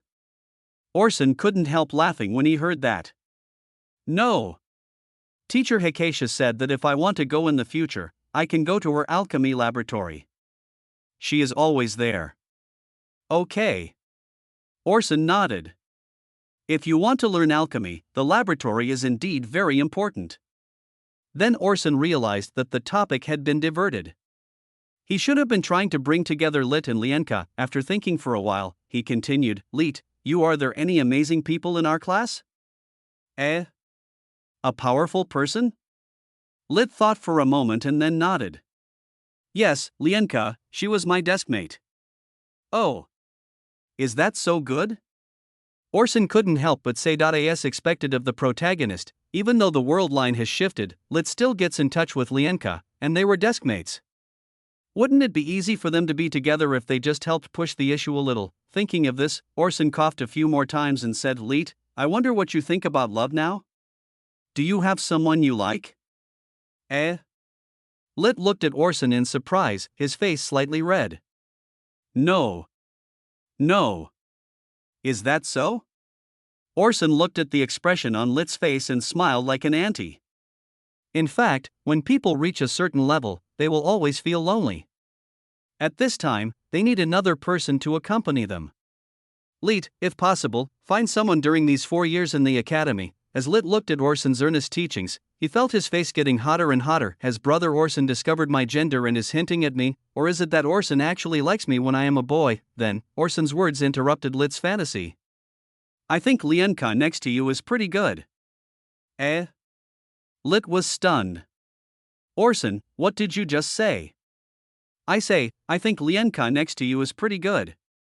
Do you want to consider getting along with her? Orson said this and nudged Lit's arm with his elbow. She is the second daughter of the Eisenborg family and she is gifted. She is already a 4th-level warrior at a young age. Lit, you. Orson was interrupted by Lit before he could finish his words. But Orson, you just broke up with him, didn't you? Lit said this, and for some reason there was a hint of anger in his tone. Why would brother Orson push a woman he didn't need to her? Orson also reacted at this time that he had just broken off the engagement with Lienka, and the other party would probably hate Lituk as well. If he let Lituk get close to Lienka at this time, it would be counterproductive. I didn't expect that this boy, Lituk, who looks Loki, is actually quite good at love, Orson thought so and quickly apologized to Lit. I'm sorry, Lite, I forgot about this. Then, when time has passed, you can try again. Orson, I'm a little tired. I'm going upstairs to rest first. For some reason, Lit seemed unwilling to continue this topic. She stood up and went upstairs with a hint of temper, leaving Orson standing there in a daze. P.S. Happy Christmas to all readers. The epidemic is very serious recently, so please take care of your health. Chapter 54 has been revised. The subsequent dialogue between Olivia and Orson has been changed. You can refresh and read it again. By the way, it's the end of the month, please give me some tips and votes, I will try my best to update. Chapter 57, Olivia admiring Orson. Orson remains silent as he watched Lit walk up the stairs angrily. Could it be that Lit doesn't like Lienka? That's right. After all, the two of them had just fought each other before. Although Lienka helped himself and Lit later, it can't be said that she liked him. It seems that I can only slowly provide assists to both of them in the future life. Anyway, the concave and convex will always fit together perfectly in the end. On the other side, Olivia returned to her dormitory. This year, she applied to the board of directors for a dormitory change and lived with her sister. Standing at the door, Olivia adjusted her breathing, then pretended to be very sad, opened the door and walked eye in the room. Lienka was pacing nervously. Lienka was always worried about leaving her sister Olivia alone in the cafe. Orson is a beast in human form. His sister has sacrificed herself for him to this extent, but he still wants to have both of them. Although he changed his words in the end, Lienka was still worried about her sister. What if Orson was there taking advantage of my sister as an engaged couple? Then, she saw Olivia returning home with a sad face. Sister! Lienka rushed over and asked with concern, Sister, did Orson do anything to you? Yeah. Olivia nodded. It's okay, Lienka. I've already told Orson that he won't do anything bad to you again. There was a hint of fatigue in his words, as if he was very tired. Sister! Lienka couldn't bear it. If it doesn't work, just change the engagement. It doesn't matter to me. No need. Olivia wiped her eyes and pretended to be touched and said, It's okay, Lienka. I'm already very touched that you're so kind. But, sister, you don't want to be bound by an engagement. You also want to live a free life, right? Seeing how her sister had made such a great sacrifice for her, Lienka's tears flowed from the corners of her eyes. Lienka, you are still young. Olivia said, stretching out her fingers to wipe away Lienka's tears. Promise your sister that you will fly freely in the future, and when you meet someone you really like, be with him. This way, when my sister sees you, she can still see hope. Wow, sister, the two hugged each other tightly again, and after hugging for a while, Olivia said, Lienka, I'm a little tired, I'm going upstairs to rest first. Yeah. Lienka wiped her tears and nodded. Sister, don't worry, I will become what you want me to be. Then I feel relieved. Olivia smiled, then walked upstairs and entered her room. Then, the expression on her face could no longer be disguised, and it turned from sadness to joy in an instant. There has never been such a wonderful start. That was about 13 years ago. Olivia, who was only 5 or 6 years old at the time, had heard of the name Orson from her tutor. The son of the Stranick family is really amazing. This year, his tutor resigned, saying that he had nothing to teach Orson. Eh? Young Olivia's eyes flickered with confusion. Why is that? Is it because the teacher is not smart? At first I thought that was the case, but that person studied at the Imperial Academy, so he can't be bad at all. I can only say that Master Orson is really talented. I heard that he awakened his magical talent when he was 3 years old. His future is limitless. Then, a few years later, when she was 12 years old, she came to the Imperial City for the first time. When she entered the largest library in the Empire, she saw a row of printed books on the shelves as she walked in. Administrator sister, what are these books? Ah. The bespectacled librarian looked at Olivia, smiled, and said, "This is a navigation book. It contains Master Orson's summary and classification of the Empire Library's collection. Little sister, you can take a look at it. If you are interested in reading, this book will be very helpful to you." Olivia heard the name Orson again. She nodded, then picked up a book and opened it. Orson's name was clearly written on the title page. Olivia sat on a chair in the library, flipping through Orson's book. "Mr. Orson, you are here." She heard the librarian calling Orson's name. "Yeah." A slightly childish boy's voice came into Olivia's ears. Olivia turned her head and saw a handsome little boy with a cold expression talking to the librarian. After getting the reading card, he came over. Seeing Olivia looking at him, he also glanced at Olivia. That was their first meeting. After that, Olivia went to an aristocratic school in the Imperial City. She was in the same grade as Orson, but in a different class. Every time she passed by Orson's class, Olivia couldn't help but look inside to see what Orson was doing. During an outing, a 4th-level demonized tiger jumped out of the woods. The teacher in charge of the team was unable to resist and was seriously injured. The classmates also fled in all directions, leaving Olivia standing there in a daze. Then, she watched the tiger approaching her step by step, and she could already hear its heavy breathing. "Hurry, run away." The seriously injured teacher said this using his last bit of strength. Olivia wanted to escape, but in the face of the tiger's power, her legs went weak and she knelt on the ground. At this moment, a gust of wind blew and the tiger roared. Olivia turned her head away. Orson was standing there, staring at the tiger, frowning. How could a 4th-level beast appear outside the Imperial City? He said this, waving his hands, and then a spiritual chain bound the tiger in place. "Forget it, let me send you on your way." As he said this, countless swords and weapons appeared around him, and then they all flew into the sky and stabbed towards the tiger. When the guards arrived, the tiger had been riddled with thorns and was lying on the ground, dying. Chapter 35. From then on, Olivia's feelings towards Orson changed from curiosity to admiration, and finally, to love. He. Olivia opened her cabinet, took out Orson's photo, and stroked it gently with her fingers. This was obtained by her from the members of the Orson fan club, and she was the one who founded the Orson fan club. "Orson, now we can finally be together." On the other side, Orson sneezed for some reason. Alas, the weather suddenly turned cold and it's raining. If I don't pay attention, I might catch a cold. Orson thought so and took a sip of hot tea. P.S. Everyone must take care of their health recently. In addition, the author is very quiet. There will be no interruption in updating, and there will be no book cuts. If I say it will be on the shelves next week, it will be on the shelves next week, and I will never break my promise. As for why Olivia, as the president of the fan club, doesn't recognize the elf lady in front of her, it's because the fan club is very large and the founder deliberately concealed his name, so this is the case. It's not a plot bug. Chapter 58. Sowing discord. Tyrell came to Donnie's dormitory with his punishment. "I'm sorry, Master Donnie, I messed up again this time." Tyrell said this and lowered his head silently. "You know that too." Danny snorted coldly, but he wasn't too angry this time. "It's okay. I didn't expect you to succeed this time. I'd be surprised if you could really get Orson out of the position of student council president." "Thank you, Master Tony." Tyrell originally thought that he would be beaten up by Tony, or at least scolded, but he didn't expect that Tony was in a particularly good mood today. Okay, help me. No, find someone to help me deliver a letter to Junior Lit. I plan to invite him out for dinner so we can talk about our relationship. Tony said as he took out a letter and handed it to Tyrell. Remember, find a stranger who doesn't know Lit to deliver the child.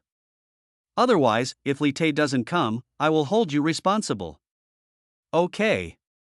Tyrell nodded and walked out of the room. Then, Donnie posed a few times in front of the bedroom mirror, and after making sure that his appearance for the day was fine, he prepared to go out. Today's event was not just about having lunch and chatting with Lit, there was also a more important banquet waiting for him in the evening. That's why he was in a good mood. At noon, in the high-end and elegant restaurant of the Imperial College, Lit sat stiffly at one side of the dining table, and opposite her was Donnie, who had a ferocious look on his face but pretended to be elegant. Mr. Lit, I heard that Duke Lucius took you home recently? Donnie took a sip of the red wine in his glass and said with a smile. Yeah. Lit chewed the steak on the plate and nodded. She has become numb to this issue. Whether her classmates do it intentionally or unintentionally, they always mention this matter when they see her or chat with her. Over time, Lit has gotten used to it. It's really pitiful. Donnie said this, as if he had empathy with Lit, and sighed. Living in the countryside for so long, life must be very hard. It can't be compared to living in the Duke's house. His tone was not as provocative as Tyrell's at the time, but it really carried a hint of emotion, as if he was sad for Lit. It's not that exaggerated, the countryside is still pretty nice, said Lit. I know that someone like me who is used to the life of an aristocrat cannot understand your living environment at that time, but at least you are the son of the Duke now, right? Tony said this, smiled and raised his glass to Lit. Cheers? No, thanks. Lit waved his hand. I don't drink. I'm not used to it. It's okay, you'll get used to it later. Seeing that Lit refused, Tony didn't say much, but put down the wine glass with a smile. Senior Donnie, I wonder why you came to see me this time. Oh? Master Lit wants to talk business now? Hearing this, Donnie looked at Lit, then he said, to be honest, Master Lit, I happen to know some information about Duke Lucius's family. What do you mean? Lit looked at Donnie in confusion. Seeing that Lit was interested, Donnie lowered his voice to a level that only the two of them could hear. Rumor has it that at that time, your biological mother, the Duke's first wife, Margaret, only gave birth to you, a son. Lit's eyes widened when he heard this. Although Master Orson also has black hair and purple eyes, he doesn't look alike to Duke Lucius, right? So, Master Orson is not actually Lucius' biological son. He is a substitute for you that Duke Lucius found by mistake. As he said this, Donnie's tone was full of temptation. Master Lit, think about it. You should have been the Duke's only son. Everything in the future of the Dukedom of Antica should have been yours. But Orson took your place, causing you to live a hard life as a farmer for the past 18 years.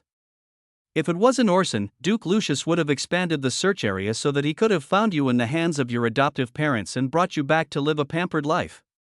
If it weren't for Orson, you would be a young master admired by others now, instead of being bullied and having to hide under the protection of others, right?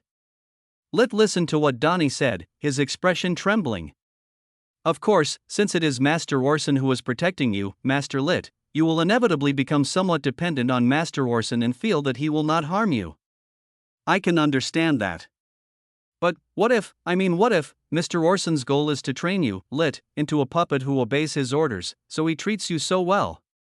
Donnie said this, smiled, stood up, and left the restaurant. Lit sat there in a daze. Donnie was in a very happy mood all afternoon. The reason why he chose to stop abruptly and leave immediately was to let Lit think for himself. I won't give him an answer, but I will guide him in the direction of Orson will harm himself. It is said that a 1,000-mile dam can be breached by an ant hole. He is now digging this ant hole.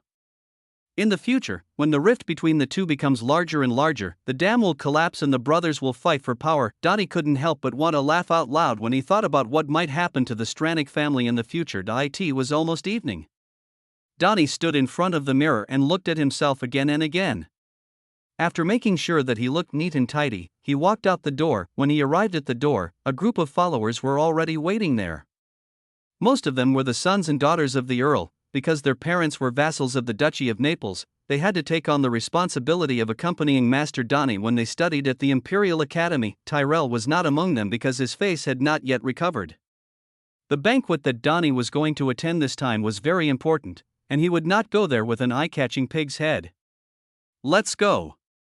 He said this and walked out of the school with his followers. On the other hand, after returning to the dormitory in the afternoon, Lite began to think about what Donny said this morning. Before, Shaun had also warned himself not to trust Orson too much, but can I really not trust Brother Orson? At this time, Orson pushed open Lit's door and scared her. "Ah, Lit." Orson, who was standing outside the door, was wearing a formal suit for the first time. He straightened his collar and looked at Lit. "I have a party tonight and may be back a little later. You can eat something by yourself tonight."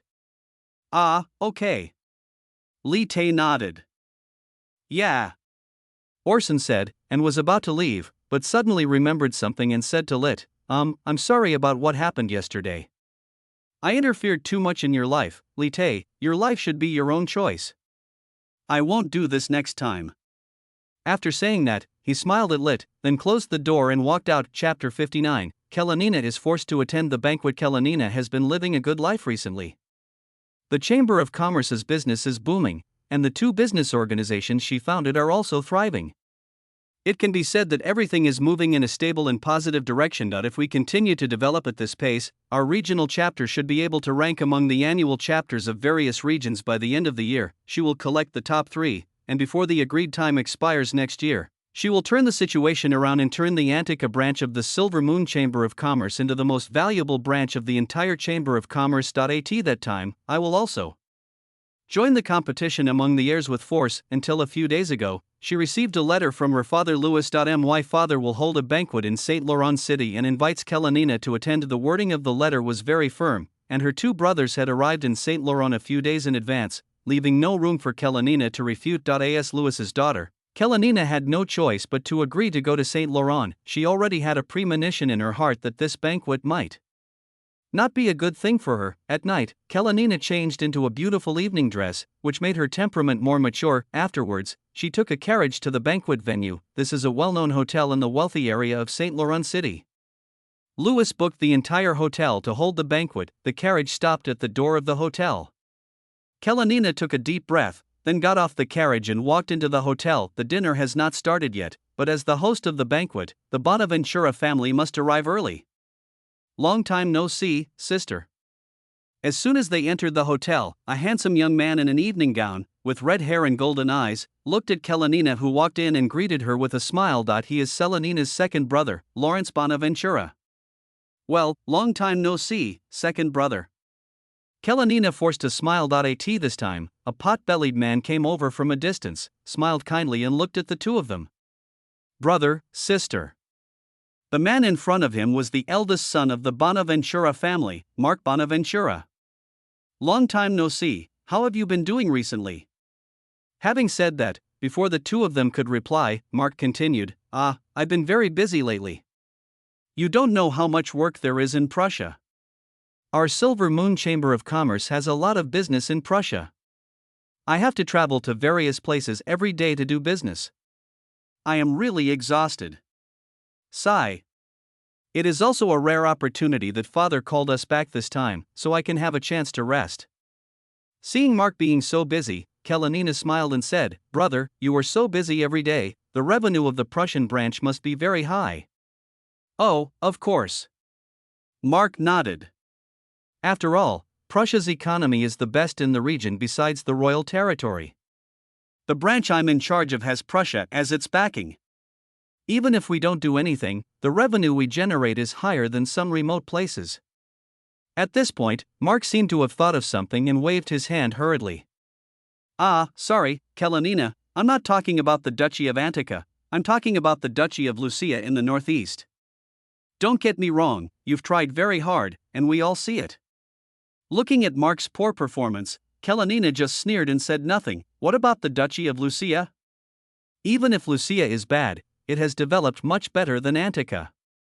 Isn't this just pointing out that the economic performance of the area under his charge is poor? as if realizing that something was wrong with the atmosphere. Lawrence hurried out to mediate. All right, big brother, you also know that the place my younger sister is in charge of is not a good place to begin with. She is already very responsible for taking over there. Humph, you want to be responsible, right? Mark snorted when he heard that. I think if my little sister wants to be responsible, she might as well find a good family to marry into so that our family can have a backer. Sure enough, the reason why Mark was dissatisfied with Kalenina was because of this incident. According to the inheritance law, Mark is the one with the greatest hope of inheriting the Silver Moon Chamber of Commerce after Lewis's death. He has already regarded the Silver Moon Chamber of Commerce as his own, and therefore, he is eager for his sister to get married as soon as possible so that the Silver Moon Chamber of Commerce can benefit from the marriage as soon as possible. After saying those words, Mark walked towards the banquet hall. Lawrence looked at Kalenina and said worriedly, "Little sister, don't take what Big Brother said seriously." But did you really make that bet with your father? To make the Antica branch rank first in revenue within 2 years? Yes. Kalenina nodded. It is true. If you ask me, why not just give up? Lawrence said, with a worried tone. Little sister, you know that it's too late to start there. Even if you can really do it, it will take more than just 2 years. Why don't you take this opportunity to look for sons from other Duke families? If you meet one you like, you can marry him off. Second brother. Kalenina looked at Lawrence, and the respect she had just shown was gone. You also want me to withdraw from the position of succession, right? No, little sister, I'm just worried about you. Lawrence was about to explain when Kalenina turned and walked away. Oh. Lawrence stared at Kalenina's back and sighed. Chapter 36. An hour later, the banquet started as scheduled. After Lewis finished his opening speech, the upper-class people present each looked for someone to talk to and began to act with purpose. The so-called banquet is to give these people an opportunity to communicate and trade. At this time, Kalenina came to Lewis with a glass of wine. Lewis looked at Kalenina, and although he was unhappy with her previous contradiction to him, he still raised his glass to respond to her. The two clinked their glasses, and Kalenina then drank the wine in her glass in one gulp. Father, long time no see. Yeah. Lewis nodded. It's been half a year since we last met. How have you been in the past 6 months? Thanks to my father, I am living a good life. Kalenina smiled. Lewis knew she was mocking him, but he didn't get angry. Instead, he asked, You haven't given up yet? Give up what? Kalenina asked. It is almost impossible to bring Antica's branch's income to the first place. You have to know that the second-ranked Prussian branch has a monthly income 6 times that of your branch. Oh, so it's doubled now. Kalenina said this, took out a monthly financial report and handed it to Lewis. Lewis took the financial report, took a look at it, and frowned. Chapter 60, Sudden Intrusion. Sharinina. Lewis said in a deep voice after reading the financial report, I have thought of many possibilities, but I never thought that you would cheat for this matter. Lewis said this, pointing at Selenina, his fingers trembling slightly. Do you think I can't see it? In that financial report, the revenue of local chambers of commerce has increased 3-fold. In just 1 month, I have tripled the revenue of almost all the chambers of commerce in the cities. Who do you think you are? The goddess of wealth? But what if I say that all this is true? Kalenina looked at Lewis. Her expression did not change because of Lewis's anger. I can afford the money. At the same time, if you don't believe me, you can send someone to the Dukedom of Antica to check and see if I have cheated or not. Poof. Lewis snorted coldly. Although Kalenina looked fearless, who knew if she was pretending to be like this on purpose to fool him? I will naturally send someone to check on this matter later. If there is really a problem, then you should prepare to be dismissed and return home. Lewis said this and snorted coldly. At this time, Donnie politely came up with a glass of wine. Uncle Lewis, I toast to you. Donnie said this and raised his glass with a smile. Yeah. Lewis also smiled again at this time. And no matter what, Tony is the son of the Duke after all, and he may very well be her future husband, so she must give him some face. At the same time, he winked at Kalenina. Kalenina, Mr. Donnie is so polite, why don't you give him a toast in return? Kalenina said nothing, silently filled her glass with wine, suppressed her disgust towards Donnie, forced a smile, and then toasted him with a glass of wine. I heard that your uncle's Naples branch's business seems to be a little bit difficult recently. Do you need me to help you talk to your father? Ah, that's great. Louis said this, as if he really had a good relationship with Tony. He patted Tony's shoulder and laughed. Okay, I won't bother you young people anymore. Louis said this and prepared to leave, leaving Donnie and Kalenina alone here. Donnie looked at Kalenina with greed in his eyes, and at this moment, a figure appeared beside Kalenina. Miss Kalenina, I wonder if I would be lucky enough to dance with you? The three people present were stunned when they saw the person coming. The handsome young man with black hair and purple eyes is Orson.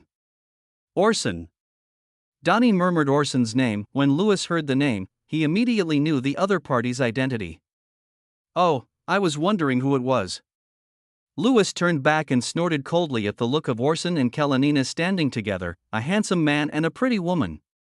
It turns out that you were so confident talking to me, Kalenina, because you have found another backer for yourself. Donnie also came up at this time. Mr. Orson, I didn't expect you to know Cherylina. He looked at Orson with a fake smile and held out his hand. Long time no see, Mr. Orson. Long time no see.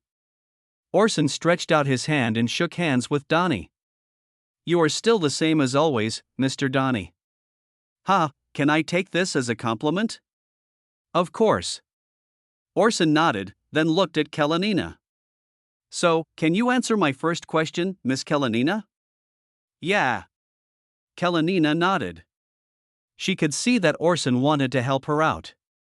Wait a minute. Louis came up at this time.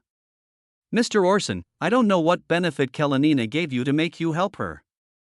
But I hope you can understand one thing. No matter how powerful a noble is, they cannot interfere in other people's family affairs. Yes. Orson nodded. So I'm just inviting Miss Cherylina to dance with me, and I don't have any other intentions. Or, President Louis, do you think I have some feelings for your daughter and want to interfere in your family's inheritance? Louis was silent. He didn't know how to answer. Then, Donnie walked up. Mr. Orson, if I remember correctly, you are already engaged. At this time, don't you feel sorry for your fiancé by inviting a girl of your age to dance with you? Besides, Kalenina will be my future wife. Don't you think that what you did is inappropriate? Oh. Orson raised his eyebrows when he heard this, and then looked at Kalenina. Cherylina, when did he become your fiancé? Never. Kalenina shook her head. Look. Orson looked at Donnie. Cherylina is not your fiancé, and, if you ask me, Mr. Tongni, compared with the romantic affairs you left behind in the imperial city, what I have is nothing. Donnie stood there, too angry to speak. At this time, Louis also got angry, which was rare. Orson. Your family only became dukes a dozen years ago. Before that, you were not even worthy of entering such social occasions. Louis said, pointing at Orson's nose. Your family is nothing more than a nouveau riche. Oh? Because it has hundreds of years of history, it is noble? Orson said, looking at Louis with disdain. And, President Louis, if I remember correctly, your Bonaventura family also became rich during your father's generation, right? It hasn't been that many years since then?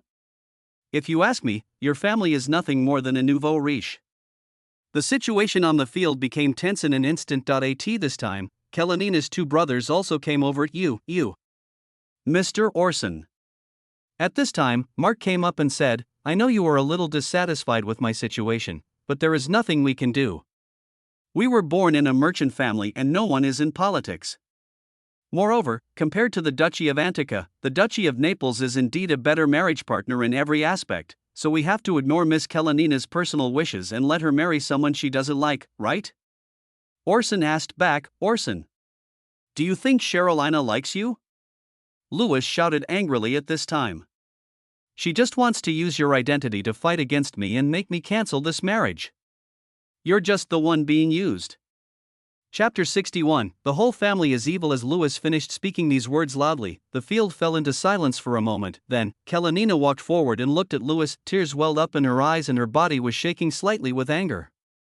Father, since you know this, why don't you ask me why I do this? Do it. You have always treated me like a commodity since I was a child. No matter how hard I try, in your eyes, I am just a woman and will never be as good as my two brothers. Even if they are just sitting there doing nothing and can't do anything for the development of the Chamber of Commerce, it's because they are your sons. And I am just your daughter. I don't want to marry him at all. Kalenina pointed at Donnie and said loudly. Yeah, besides being the eldest son of the Florence family, what else is he? Do you value his character? Or his ability? You only care about Duke Giovanni and the entire Duchy of Naples behind him. You don't care about your daughter's happiness at all. After she said this, she turned around and left the banquet hall angrily. Louis remained where he was, too angry to speak. As the saying goes, family disgrace should not be made public, but Kalenina went crazy and revealed all the family affairs. Louis has no remorse towards Selenina at all now. On the contrary, if Selenina comes back, he will slap her twice to let her know who raised her. President Louis. At this time, Orson also looked at Louis and said, although I know that the eldest son inheritance system is still popular now, there are precedents for female inheritance. Sometimes, you really should look back and see that your daughter is really outstanding. Having said this, Orson turned around and left the banquet. Louis looked at the two people leaving, and was so angry that he threw his wineglass to the ground. Father, please calm down. Mark and Lawrence stepped forward and supported Louis. My little sister was just impulsive and will be back later.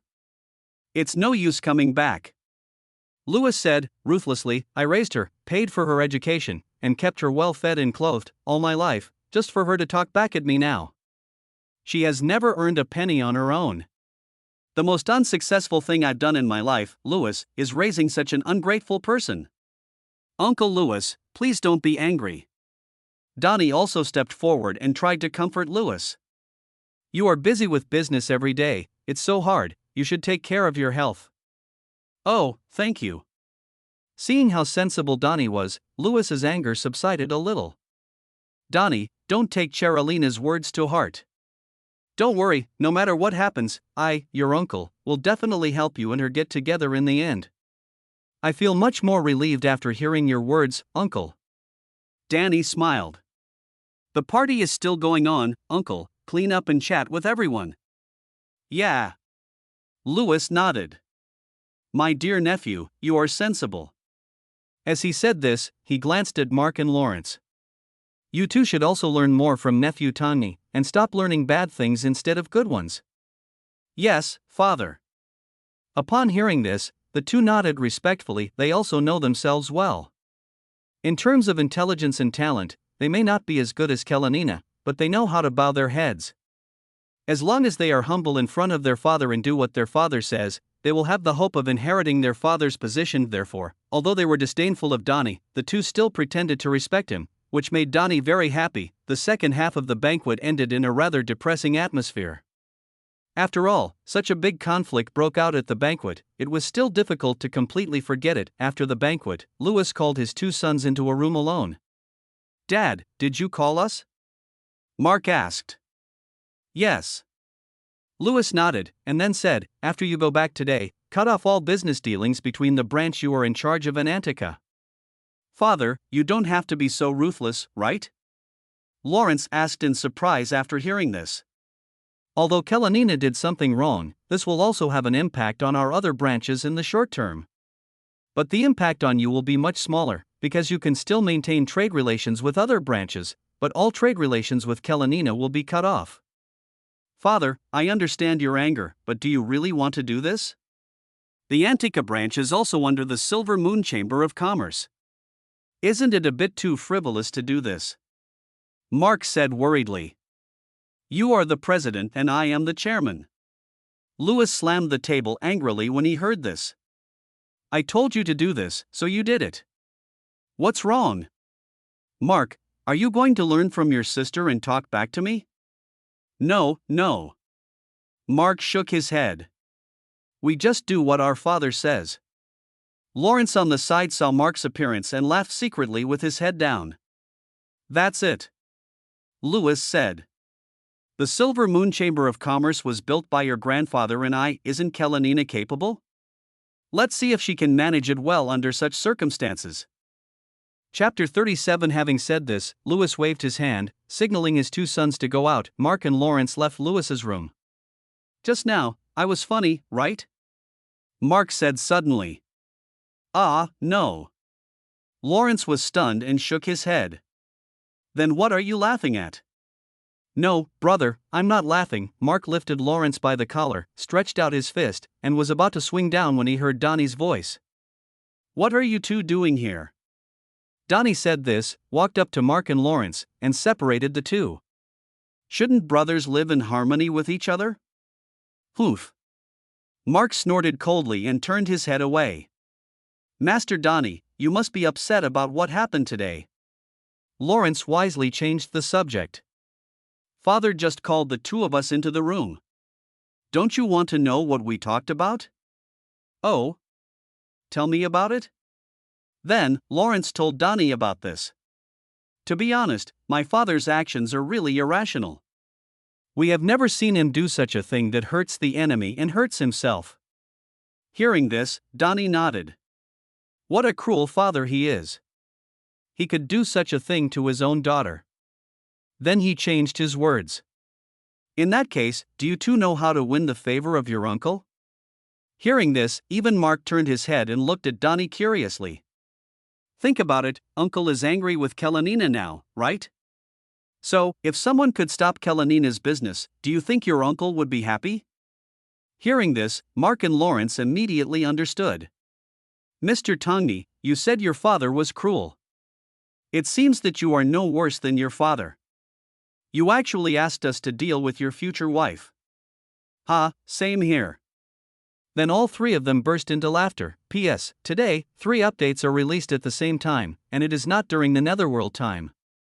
As for why I am not Yang, it is because I live in the countryside now, and there may not even be people around me, let alone little young people.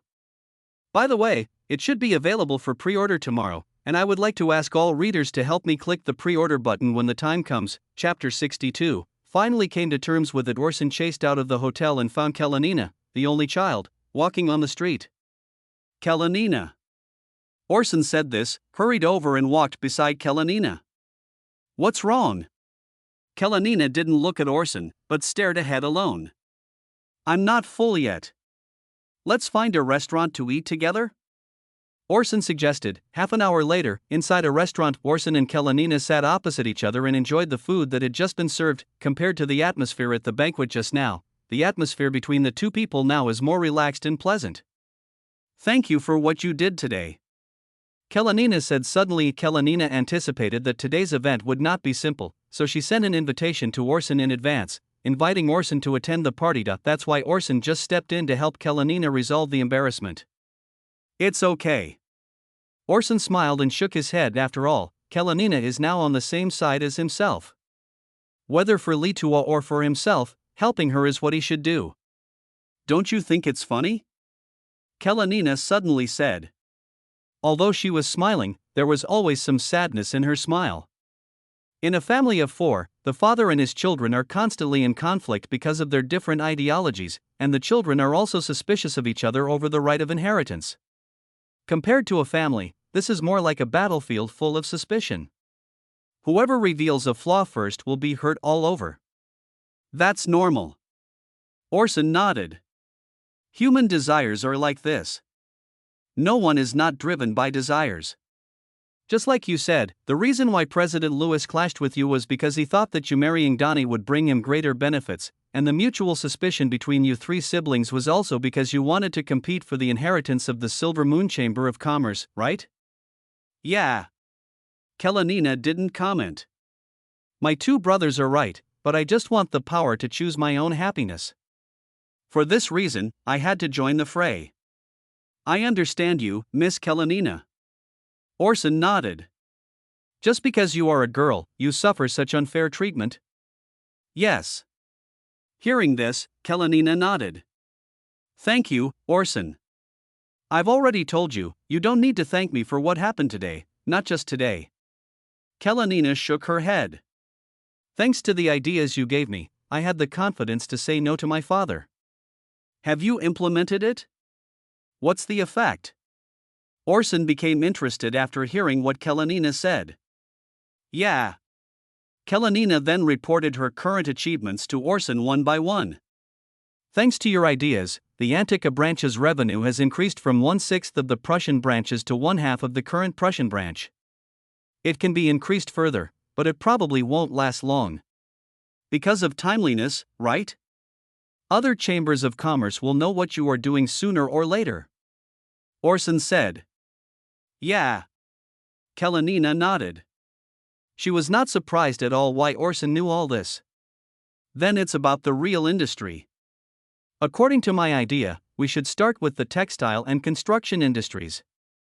These two industries have relatively large market gaps and are also relatively profitable industries. That's a great idea. Orson said affirmatively.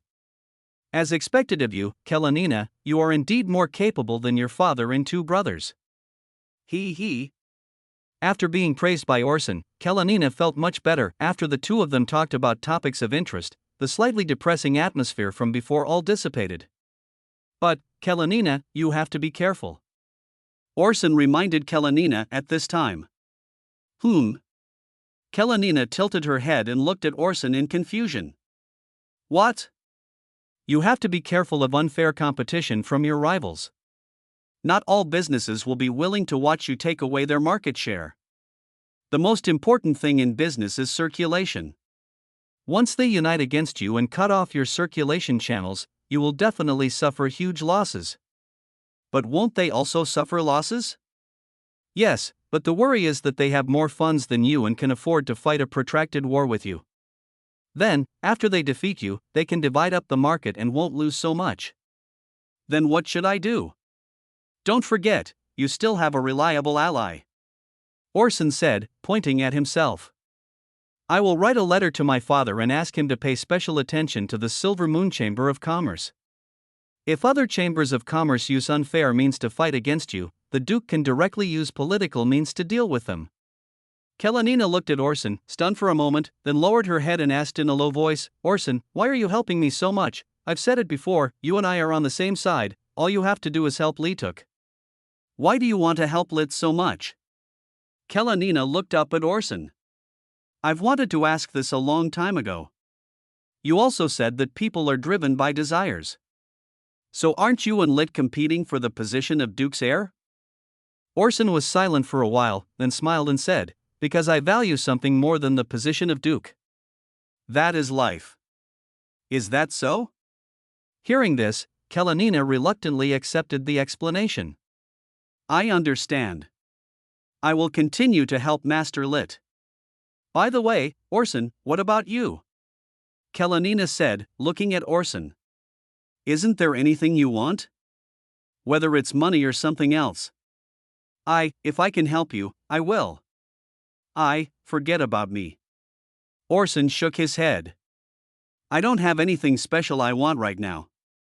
All right. After the two came out of the restaurant, they walked on the street again. Go away. Orson. At this time, Kalenina saw the coachman waiting for her in the distance. I want to go back. Well, take care on your journey. Yeah. Kalenina nodded, took a few steps, and turned around. She had her hands behind her back and seemed to be in a good mood.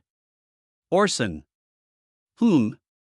Orson asked doubtfully, anything else? If I really have to choose a Duke as my backer, I will choose your family. When the time comes, please don't look down on me. Having said this, Kalenina turned around with a red face, then ran to the carriage, greeted the coachman, and got on the return carriage. Orson looked at Kalenina's receding back, was stunned for a few seconds, and then smiled. Chapter 63, What did you say? At night, Orson returned to the dormitory and found that the light in Lit's room was still on, so he opened the door of Lit's room. At this time, Lit was reading a book with a light on. Orson quietly approached and looked at the content. It should be a book related to the course, then. Orson patted Lit's shoulder gently. Lit shuddered, then turned back suddenly to look at Orson. It's Orson. I was so scared. Lit said this and breathed a sigh of relief. Orson, you're back? Yeah. Orson nodded. Are you so hardworking that you're still reading at night? Of course. Lee Tae nodded. I am your younger brother. If I don't work harder, if I do poorly in the exam, people will make fun of me. Don't worry too much about what others think, and don't worry too much about your ranking. Orson said. Sooner or later, you will become more powerful than me, and then those who look down on you will naturally shut up. I hope so. Lit said this and sighed. Then, as if she smelled a strange smell, she stood up suddenly, sniffed carefully in front of Orson, and then frowned. What's the matter? Orson asked with some confusion when he saw Lit's strange behavior. Orson, you're going to the party tonight, right? Yeah. Orson nodded. Besides the faint smell of alcohol, Lit also smelled a smell that didn't belong to Orson. Orson, are you getting close to other women? No. Orson shook his head. Besides, at a banquet, it's inevitable that I'll run into some ladies. Maybe their perfume got on my clothes? Oh. Lee Tae narrowed his eyes, but nodded. So that's how it is. Then she sat down. Who is hosting this party tonight?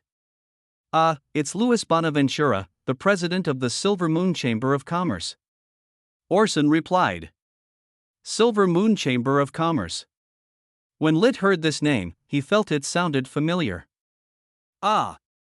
Is it the Chamber of Commerce that Carolina works for?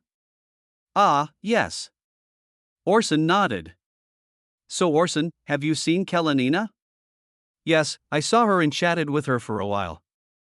Well, if I had known this would happen, I should have asked you, Orson, to help me thank Sister Kalenina. Lit said this and sighed. Kalenina gave her so much money, and although it was probably given for Orson's sake, she still had to thank her. Oh, it's okay. You can thank her next time you meet. Having said that, Orson prepared to go back and rest. Chapter 38 Lit, I'm going back to the room first. You should also go to bed early and don't tire yourself out. Yeah. Lee Tae nodded. The next afternoon, Orson convened a cadre meeting in the student union office. Previously, the meeting was delayed because the cadre's schedules did not match, but today we finally found an opportunity to gather everyone together for a meeting. Good afternoon, everyone. Orson, who was sitting at the top, said this, looking at the cadres below the stage. In addition to the president, vice president, and executive director elected on the first day, the three also nominated 6 cadres to form a 9-member student union leadership group. Of the discipline department and life department are led by the executive director, the liaison department and publicity department are led by the vice president, and the office and coordination department are led by the director. Long. Leadership. Ahem, first of all, this should be our first general meeting of the student union. It's a new semester and a new student union. At the meeting, Orson assigned the responsibilities of each department, as well as the subsequent recruitment matters. After that, there were only 3 people left in the student union: Orson, Elsa, and Olivia. Student Elsa, as the office director from now on, this place will be left to you to take charge of. Yeah. Elsa nodded. The office is considered to be a relatively important department in the student union. It is responsible for communicating and coordinating departments within the student union, as well as formulating plans for internal activities of the student union. Executive Director Manuel is now preparing for the tasks of the discipline department. The discipline department, as a subordinate of the standing director, is also one of the most important departments within the student union. It needs to be established as soon as possible so that it can play its due role and add something to his resume as the standing director. Therefore, he went to recruit people today in the heavy rain. Come to think of it, Director Manuel is really hardworking, Orson said with emotion. Of course. Olivia smiled. After all, his discipline department is the most famous. If he doesn't do a good job this term, he will be blamed. But it is true that the school's discipline needs to be improved. Elsa nodded in agreement. You tell me, they are all sons of the Duke, but why are some so outstanding while others are like bugs hiding in the corner, liking to plot against others? Olivia said this, as if hinting at something. Then I don't know. Orson also understood the meaning of Olivia's words. Everyone knows that Tyrell's family is from the Duchy of Naples. It is impossible to say that this matter has nothing to do with the Duchy of Naples. Come to think of it. Elsa said at this time, yesterday, I heard that Mr. Donny invited Mr. Leet to dinner. Ah? Orson was surprised when he heard that. But Lit didn't tell me. It would be abnormal if I had to report to you, Orson, even before going out for dinner with someone, said Olivia. But Donny is from Florence's family. Orson said this and then stood up. Student Elsa, thank you for telling me this news. Having said this, he immediately left the student union office and rushed towards the dormitory. What a joke, Downey is my main target of prevention. Tyrell was most likely instructed by him to harass Leet. How could he be allowed to have any connection with Leet? Plus, he just argued with Downey last night, so the relationship between the two can't be said to be incompatible, but it can only be said to be irreconcilable. After Orson left, Elsa and Olivia looked at each other. Since you knew at first, why did you let me tell Orson? Of course it's because I don't want Orson to know that I'm paying close attention to Lit. Olivia smiled. I really don't understand. Elsa shook her head and stood up. Regarding recruiting new people, I'll recruit again in a week. Shouldn't that be a problem? 1 week is the most suitable time calculated by Affulo. It's okay. Olivia nodded. Please give me more advice in the future, Your Highness. Yeah. Elsa heard this and walked out of the office without saying anything else. P.S. In order to save up the manuscripts for the shelf, I will update twice a day from today to Friday, with an update at 10 a.m. on Saturday and another 5 updates at 10 a.m. on Sunday. By the way, it's now available for pre-order. Can you please help me click on it to place it on pre-order? Chapter 64, You are hiding something from me. After Orson returned to the dormitory, Lit had just returned from the library. When he saw Orson in a hurry, he asked with some confusion, Orson, what's wrong? I remember you seemed to be in a meeting. Well, the meeting is over. Orson said this and sat on the sofa in the living room. Leet, come and sit down. Let's have a good chat today. Oh, okay. Although he didn't know why Orson said that, Lit still did as he was told and sat obediently on the sofa on the other side. Light, are you hiding something from me? Orson said this, staring at Lit without saying a word. Lite was shocked when he heard this. Oh no, could it be that Orson found out that I'm a girl? Thinking of this, Lite couldn't help but feel his heart beating faster. Oh no, if Orson knew that I lied to him, he would be angry. By then, would he abandon me, or would he teach me a lesson? No, what if Orson is cheating me? I must not confess. Thinking of this, Lit shook his head. No, why would I hide something from you, Orson? Really? Orson continued to stare at Lit, and then sighed. Well, then just treat it as true. Ha? Lit was stunned when he heard that. He didn't expect Orson to believe his words so easily. I just didn't expect it. Orson said this with a sad look on his face. My son, Lituk, has grown up to the point where he can lie to his brother without feeling any guilt. Alas. As he said this, he sighed deliberately again. Lit was anxious. She didn't expect Orson to be so hurt by this lie, and then she quickly said, Orson, I'll tell you everything. Please don't be unhappy. Okay, no thanks. Orson waved his hand. Lit, why do you think I asked you? Of course it's because I know everything. Ha! Now it was Lituk's turn to be dumbfounded, knowing everything? Did Orson already know that he was a girl, then he still kept me by his side? Did it mean that he was waiting for me to confess? And then, thinking of this, Lit's face became more and more rosy. While Lit was still fantasizing, Orson continued, You went out to eat with Donnie yesterday at noon, right? Full of twists and turns. Orson, you're talking about this. Lit was relieved to hear that this was the matter. Well, what else do you think it is? Orson said, narrowing his eyes. Could it be that you are hiding something else from me, Lit? No. Lit shook her head quickly, and then she told him everything that Tony said after they met yesterday. So, Donnie came to me to talk about this? Yeah. Lee nodded. After hearing this, Orson understood what Tony was thinking, that he wanted to sow discord between Orson and Lit by taking advantage of the darkest jealousy in people's hearts and making Lit feel that Orson owed him something in the previous 18 years, thus making Lit hate Orson. But, in the final analysis, what he said was a mixture of truth and falsehood, and he included a lot of lies. The most powerful way to expose lies is the truth. Orson thought so, looked at Lit, and said, "Seriously, Lit, do you want to hear the true story about me?" "A true story?" Lite asked in confusion. Could it be possible that there are fake ones? Of course there are fake ones. Orson nodded. For example, what father publicized to the public, that's fake. Although I don't know much about what happened back then, I can tell you my identity. I am indeed not my father's biological son, nor am I adopted as my father has publicized. As Orson said this, a bolt of thunder struck Lit's heart. Orson, what do you mean? Well, what Donnie said might be true.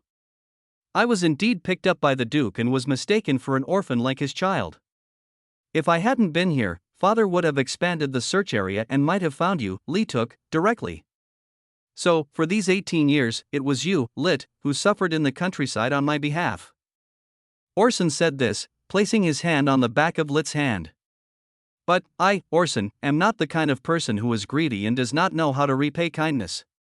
When I attended the banquet yesterday, I saw the infighting within the Bonaventura family.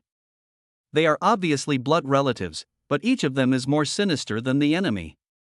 I don't want the two of us to end up like this. Father raised me and gave me the best education. Now, you are my father's biological child. I will never harm you. On the contrary, I will assist you with all my strength until the day you can ascend to the position of Duke. Orson said this, looking at Lit with seriousness in his eyes. This is not only a way to repay my father, but also my way of making up for your guilt, Lite, because I should have been the one who suffered. If you still don't want to believe it, I'm willing to swear an oath. No need. Lit shook his head. I believe in you, Orson. As she said this, she smiled. If you really wanted to harm me, Orson, you would have had many opportunities, whether in the forest or at other times.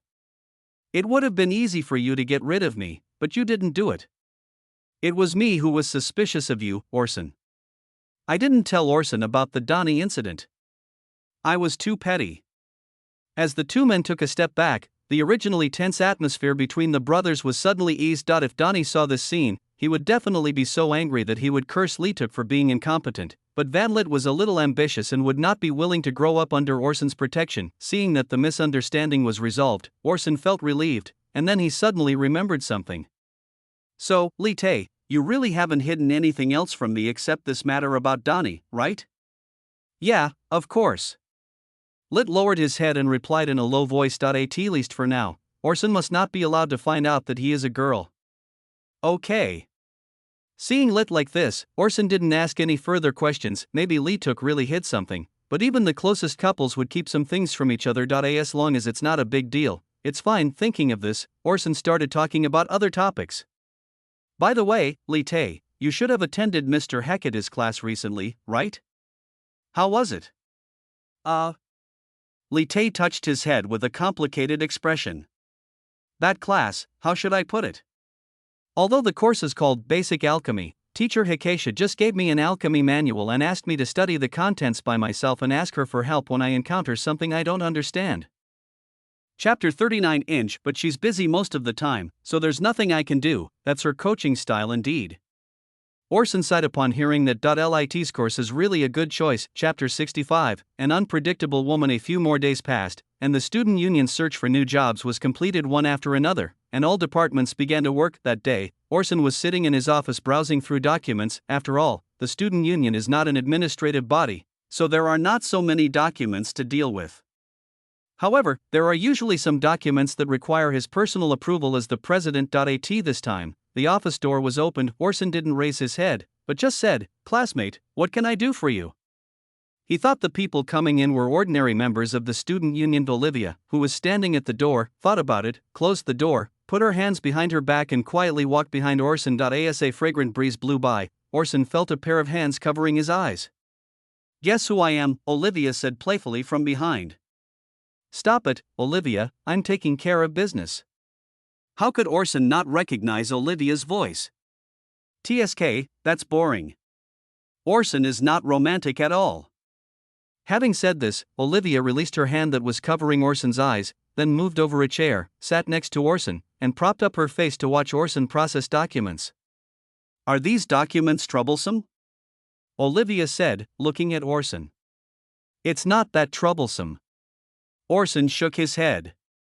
It's just that the school has just started and many things have piled up. This is the last batch. After this batch is dealt with, there will be no more trouble. Is that so? Olivia nodded. I've just finished my work, can I help you? This is not necessary. Once you have dealt with it, you can take a break. That won't do. Our student union is a whole and we should help each other. Isn't that what you said during the meeting, Orson? Olivia said as she took the initiative to take a few documents and started reading. Many of them were requests from interest groups below for increased funding, and Orson always rejected all such requests. You said this club is called the Homecoming Department. Orson took out a document and handed it to Olivia. This kind of department is just a name, nothing happens, and they actually want to apply for more funding? This is a joke. Indeed. Olivia nodded, nodding. But some clubs do need more funding, like the Magic Research Department. It is said that they can develop at least one new magic or new ideas for using old magic every year. I've learned about this club before, and it's true. However, their original funding is sufficient, and the extra funds are all spent on dinners and parties. All right. Then, with the division of labor between the two, the work that was originally scheduled to take 2 hours was completed in less than an hour. The work was done and he could finally go home, so Orson stretched and prepared to get up. At this time, Olivia came directly behind Orson and pressed Orson on the chair. Olivia, what's wrong? I'm helping Orson, not to make you go home early. As she said this, she placed her fingers on Orson's shoulders and began to knead them gently. Although her technique was unfamiliar, over time she seemed to have found the strength that made Orson most comfortable. Olivia's shoulder massage made Orson relax a lot. Orson closed his eyes and enjoyed Olivia's massage. How's it going, Orson? Very good. Have you learned this from others before? Or have you used it on others? No. Olivia shook her head. Then you are quite talented and suitable to be a masseur. Orson said jokingly. Pfft, praising the nobles for their talent in massage, only you, Orson, can say that. Olivia laughed out loud when she heard that. Ha, it does seem inappropriate. Orson also laughed then, as if realizing that something was wrong with the atmosphere. Orson quickly stopped Olivia. Well, Olivia, why don't we just forget it? Eh? What's wrong? Orson, are you feeling unwell? No, it's quite comfortable, but it won't be good if others come in and see it. Olivia tilted her head when she heard that. Bad influence? Do you mean that it's not good for us to interact like this between an engaged couple? When she mentioned the words engaged couple, she could have emphasized the tone. Or is it that the vice president of the student union saw that the president was overworked and gave the president a shoulder massage, which was a bit too much? Orson was silent. Logically speaking, shoulder massage is a very awkward thing. It's stuck on the line between friends and lovers. It is not impossible for friends to do such things if they have a better relationship, and it is even more natural for lovers to do such things. Of course, Orson didn't think Olivia treated him as a lover. So is Olivia testing her own willpower by doing this? I said that I hope we can get along as normal classmates while we are in college. Therefore, although this behavior is somewhat intimate, if I bring it up, it will appear that I am thinking too much about that. If I bring it up myself at that time, Olivia said, I just want to help you relieve your fatigue, Orson, and then said with a smug expression, I didn't expect you to think in this way. Orson, do you like me? So cute. Doesn't this prove that everything I said before was bullshit? I was thinking of getting along with you as normal classmates, but in the end I was the one who broke down first. Thinking of this, Orson had no choice but to endure it anyway. I can enjoy a massage from a beautiful girl, so it's not a loss at all. This time, the door was pushed open and Executive Director Manhwa stood at the door of the office, looked at Orson and Olivia, was stunned for a moment, and then coughed twice. Awkwardly. President, Vice President, I have finished my work. If there is nothing else to do today, I will go back first. Yeah. Orson nodded. Thank you for your hard work, Executive Director. There must be a lot of things going on in the discipline department recently. Make sure you get enough rest and don't overwork yourself. Well, thank you for your concern, President. Manuel said this, closed the door and left the office. Orson is so lucky. They are a pair of super popular sisters in the college. Orson is engaged to his younger sister and is enjoying a massage from his older sister. Is he going to have both sisters? He is indeed a child of destiny, Manuel thought, and quickened his pace to leave the student union building. Looking at the closed door, Ollie, both Weya and Orson were relieved. At the beginning, Olivia informed everyone else not to come to the president's office unless necessary, but she forgot to inform the executive director. She thought Manuel would leave after he finished his work, but she didn't expect him to come alone to say goodbye to Orson. Fortunately, nothing that could lead to misunderstanding happened during this period of time. January update rules: we are planning to offer a reward for additional chapters in January. The current plan is to offer 90,000 words per month without any reward, which is 3,000 words per day. The excess will be counted as additional chapters. For every 100 monthly tickets or 10,000 fire coupons reward, one more chapter will be added, that is, about 2k words. Yen plus 11 chapters, if any. Please fill me up with monthly tickets and rewards. Moto Chapter 66, Strange Atmosphere. Orson, I want to go to your dormitory and take a look, is that okay? Olivia suddenly said. Huh? Why did you suddenly think of my dorm? I want to go see Lee Tae. After all, if we get married in the future, Lee Tae will be my brother-in-law. It should be okay to take care of his life and see if you, Orson, are bullying him, right? I haven't thought about getting married yet, so I'm just saying if, as Lee Took is my possible future brother-in-law, of course I have to take care of him. Forget it, I'll assume you just want to see Lit. Orson said this, half agreeing to Olivia's request. Okay, but let me make it clear first, you only come to my dormitory, don't expect anything strange to happen. Of course I know. Olivia nodded. Orson, do you still think about what will happen? As she said this, she covered her mouth in surprise. Could it be that, Orson, you are actually, stop? Orson said hurriedly. I almost fell into Olivia's trap again. The scheming woman in front of him had been messing with Orson's emotions, and it was Orson who said he wanted to keep his distance. She always used vague words to navigate the gray area, neither touching the red line nor making Orson feel uneasy. This woman is an expert. This further strengthened Orson's determination not to give in easily. Okay, now that we're done, it's time to go back. Yeah. Orson nodded. Then, Olivia walked out of the office first and turned to look at Orson. Shall we go then? Half an hour later, looking at Olivia walking in the commercial street, Orson held his forehead helplessly. So no matter what era it is, shopping is women's nature. At first, Olivia even said politely, it would be a shame not to bring some souvenirs to Lee Took when he comes home for the first time. Then, as she walked around, she started buying things for herself. Fortunately, Olivia finally regained her heart. Orson, do you know if Lit has anything he particularly likes? Orson thought for a moment and glanced around the commercial street. As far as he could remember, Lit didn't seem to show much interest in anything. Just when Orson was at a loss, he saw a barbecue restaurant opened at the end of the commercial street. The shop sign was the same 1453 barbecue that Orson bought last time. I know what Lee Took likes, Orson said, pointing to the barbecue restaurant. Lee Took seems to like barbecue very much.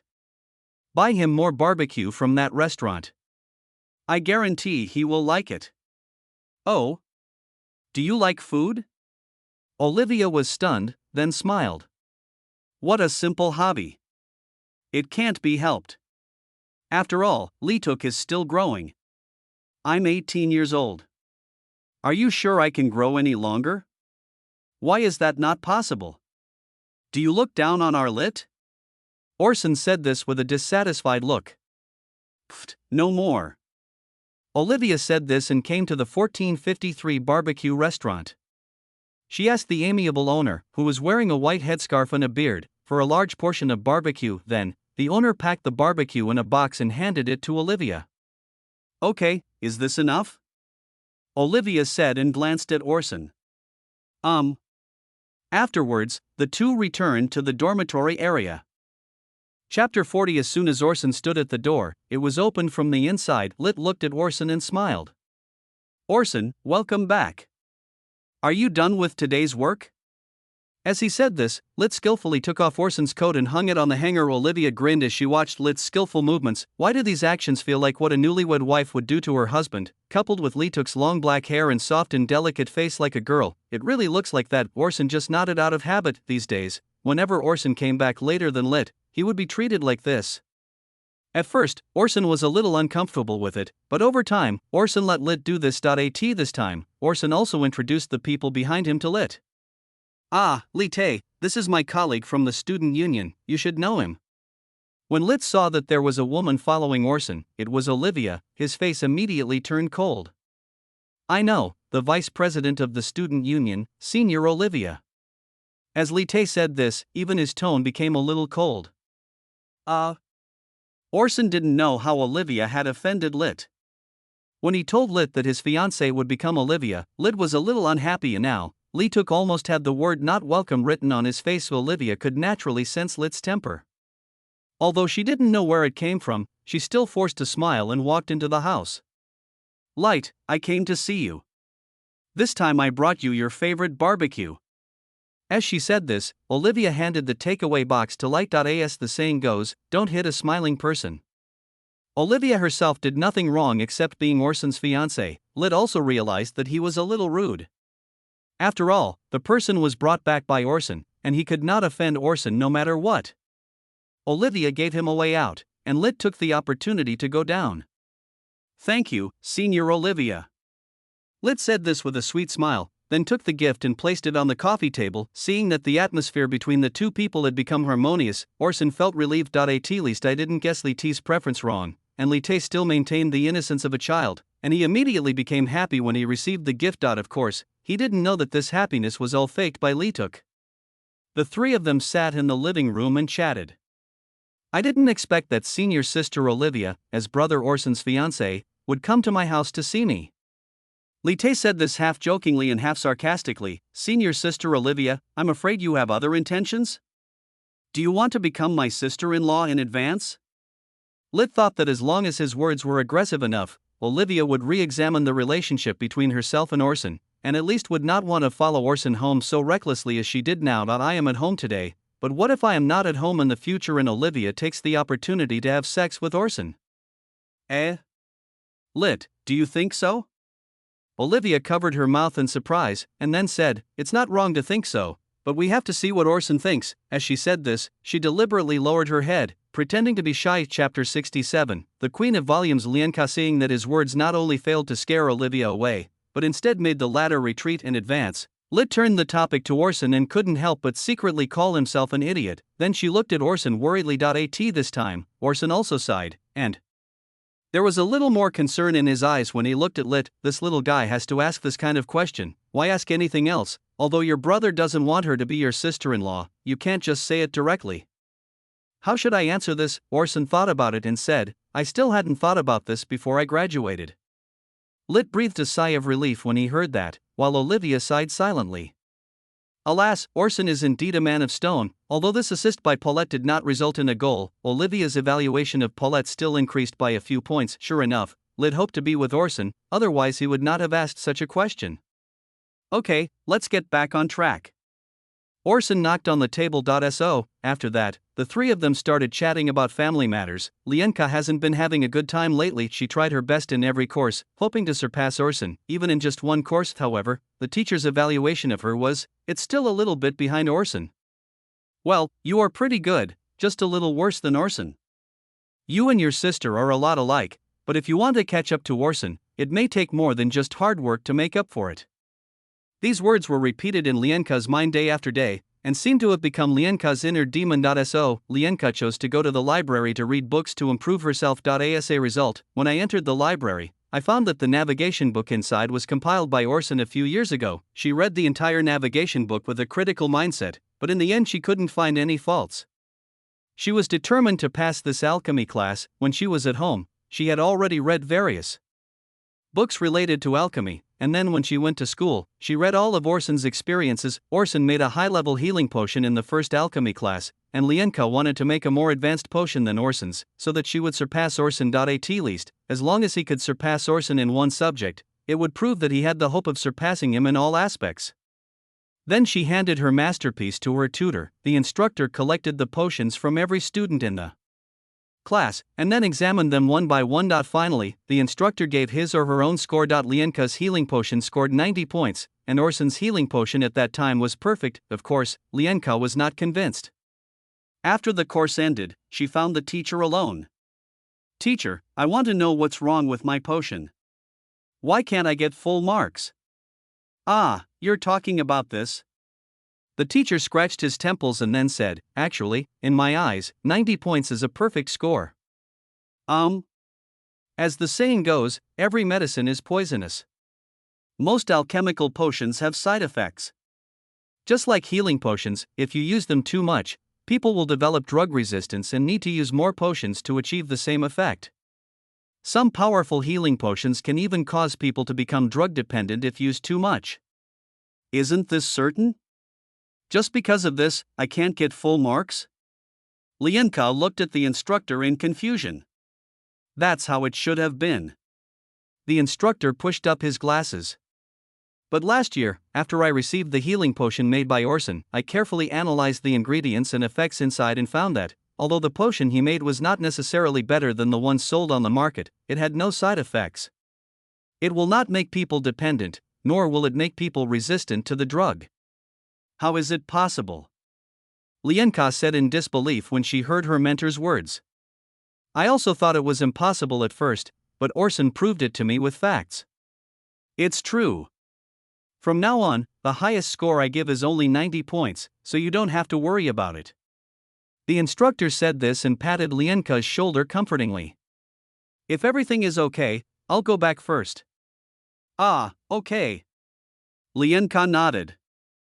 Then she went to the rooftop of the main teaching building alone. Of course, she didn't intend to jump off the building, but simply wanted to take a look here. It is said that once you have witnessed the scenery on the top of the mountain, it is difficult to come down from the mountain. For Lienka, Orsun is like an insurmountable mountain, and now it stands in front of Lienka. Lienka kept trying to reach the top of the mountain, but the cruel facts told her again and again that she could not reach the top. She leaned against the railing, feeling the breeze caressing her face. Is it because I am not working hard enough? Lienka thought so. It is said that genius is 1% inspiration and 99% perspiration. Could it be that Orsun is so amazing because he has put in a lot of effort behind the scenes? Then why not, starting today, reduce your daily sleep time from 8 hours to 4 hours? With the extra 4 hours, I can delve into an aspect that has the best chance of surpassing Orsun. As long as the time is long enough, I will surpass Orsun sooner or later, definitely. Someone who can surpass Orsun. She herself began to doubt the matter. At first, she was an inexperienced little girl at home. She thought that the only person more powerful than herself was her sister Olivia, so she didn't take Orsun seriously at all. He believes that his talent is no less than Orsun's, it's just that he lacks time to hone his skills. But is it really like that? It would have been fine if he got full marks in all subjects, but even in the alchemy subject, the teacher made an exception and changed the grading method for Orsun. After Orsun, no one in the whole school got a perfect score in alchemy class. Can such a genius really be surpassed by one's own efforts? Lienka couldn't help but sit on the ground, covering her face and crying. She is under too much pressure. The pressure of trying to catch up with a monster like Orsun is really too great. 5 minutes later, Lienka stood up, wiped her tears, tidied her clothes, and then walked down the rooftop. Instead of complaining about the world, it is better to start from now. On with your feet on the ground, put aside the goal of surpassing Orsun for now, and set the goal of catching up with Orsun. This may be easier to accomplish. On the other side, Olivia stayed in Orsun's dormitory for 2 hours. After chatting for a long time, Olivia was ready to go home. Let me see Senior Olivia off. Orsun was about to get up when Lit volunteered. Okay. Orsun nodded. He was now having a headache about being alone with Olivia. After she flirted with Orsun, she would immediately distance herself from him and engage in an emotional guerrilla war with him, trying to see who would give up first. Orsun was so scared that he no longer dared to be alone with Olivia. Lit walked to the door, opened it for Olivia in advance, and then walked to the door to see Olivia off. Chapter 68. I can't roll over. Okay, Lit, just send her here. Olivia said after leaving the dormitory for a distance. Yeah. Lite nodded, then stopped. Senior Olivia. Lit said this and looked at Olivia. What's wrong? Olivia had just taken a few steps when she heard Lit calling her and turned around. Orson doesn't want to be with you, so you'd better give up your idea. Lit said bluntly. Oh? Olivia was interested. How do you know Orson doesn't want to be with me, Lit? Did Orson tell you in person? Or, Lit, are you lying to me, making me leave Orson on my own initiative so that you and Orson can be together? Olivia said with a smile. She had noticed something was wrong with Lit before. He was just Orson's younger brother, but the possessiveness he showed towards Orson in some aspects seemed to have crossed the line. Lite blushed and lowered his head. Olivia saw all of this. She just smiled, and then said, Lite, I know that Orson is the best person to you since you entered the family, and the one you trust the most, but he has to get married. Chapter 41 Inch as his younger brother, shouldn't the most important thing you do be to bless him? Olivia said this, turned around and left the spot. What a joke. Lit is a man, and Orson only treats Lit as his younger brother. Even if the two of them live in the same room, with Lit's small body, can he force himself on Orson? Even if he really did it by force, Orson would have a shadow on Lit, and it would be easier for him to take advantage of the situation and directly win Orson's heart. Lit stood there, thinking about what Olivia had just said, and clenched his fists. Yes, I am just Orson's younger brother, and Orson only treats me as a brother. What I should do is to bless Orson, that's how it should be, right? But I don't know why, I always feel unwilling. No, even if brother Orson falls in love with me disguised as a boy, I have to launch an offensive against him. Otherwise, Orson will really be snatched away by Olivia. When Lit thought of the smile of that female vixen, he became angry. On the other side, after Olivia returned to the dormitory, Lienka did not come out to greet her as usual. With curious thoughts, Olivia quietly opened Lienka's door. At this moment, Lienka was sitting in the room reading a book. Seeing this, Olivia nodded with satisfaction and then went back to the room to rest. Late at night, when Olivia got up in the middle of the night, she saw that the light in Lienka's room was still on. Olivia pushed the door open again and saw Lienka still sitting at the desk reading a book. Even her sitting posture had not changed much from when she came back in the afternoon. Seeing this, Olivia couldn't help but walk into the house. I don't know what possessed my sister or what stimulated her, but she kept reading until late at night.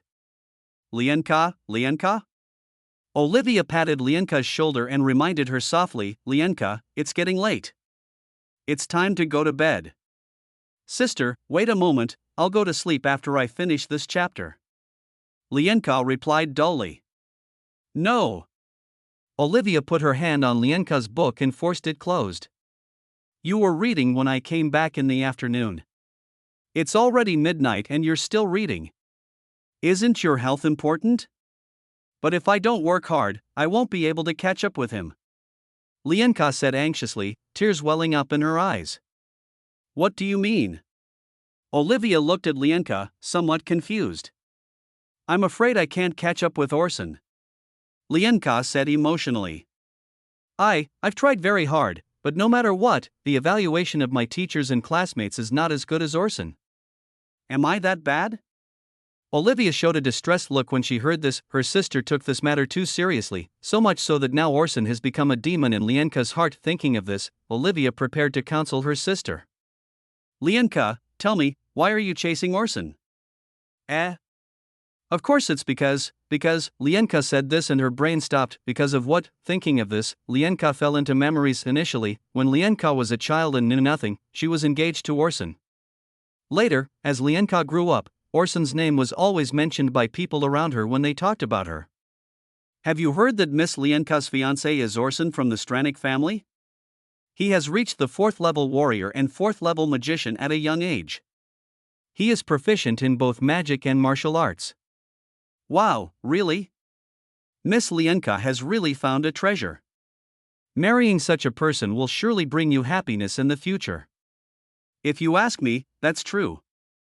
Although our family is rich and powerful, Miss Lienka is the second daughter after all.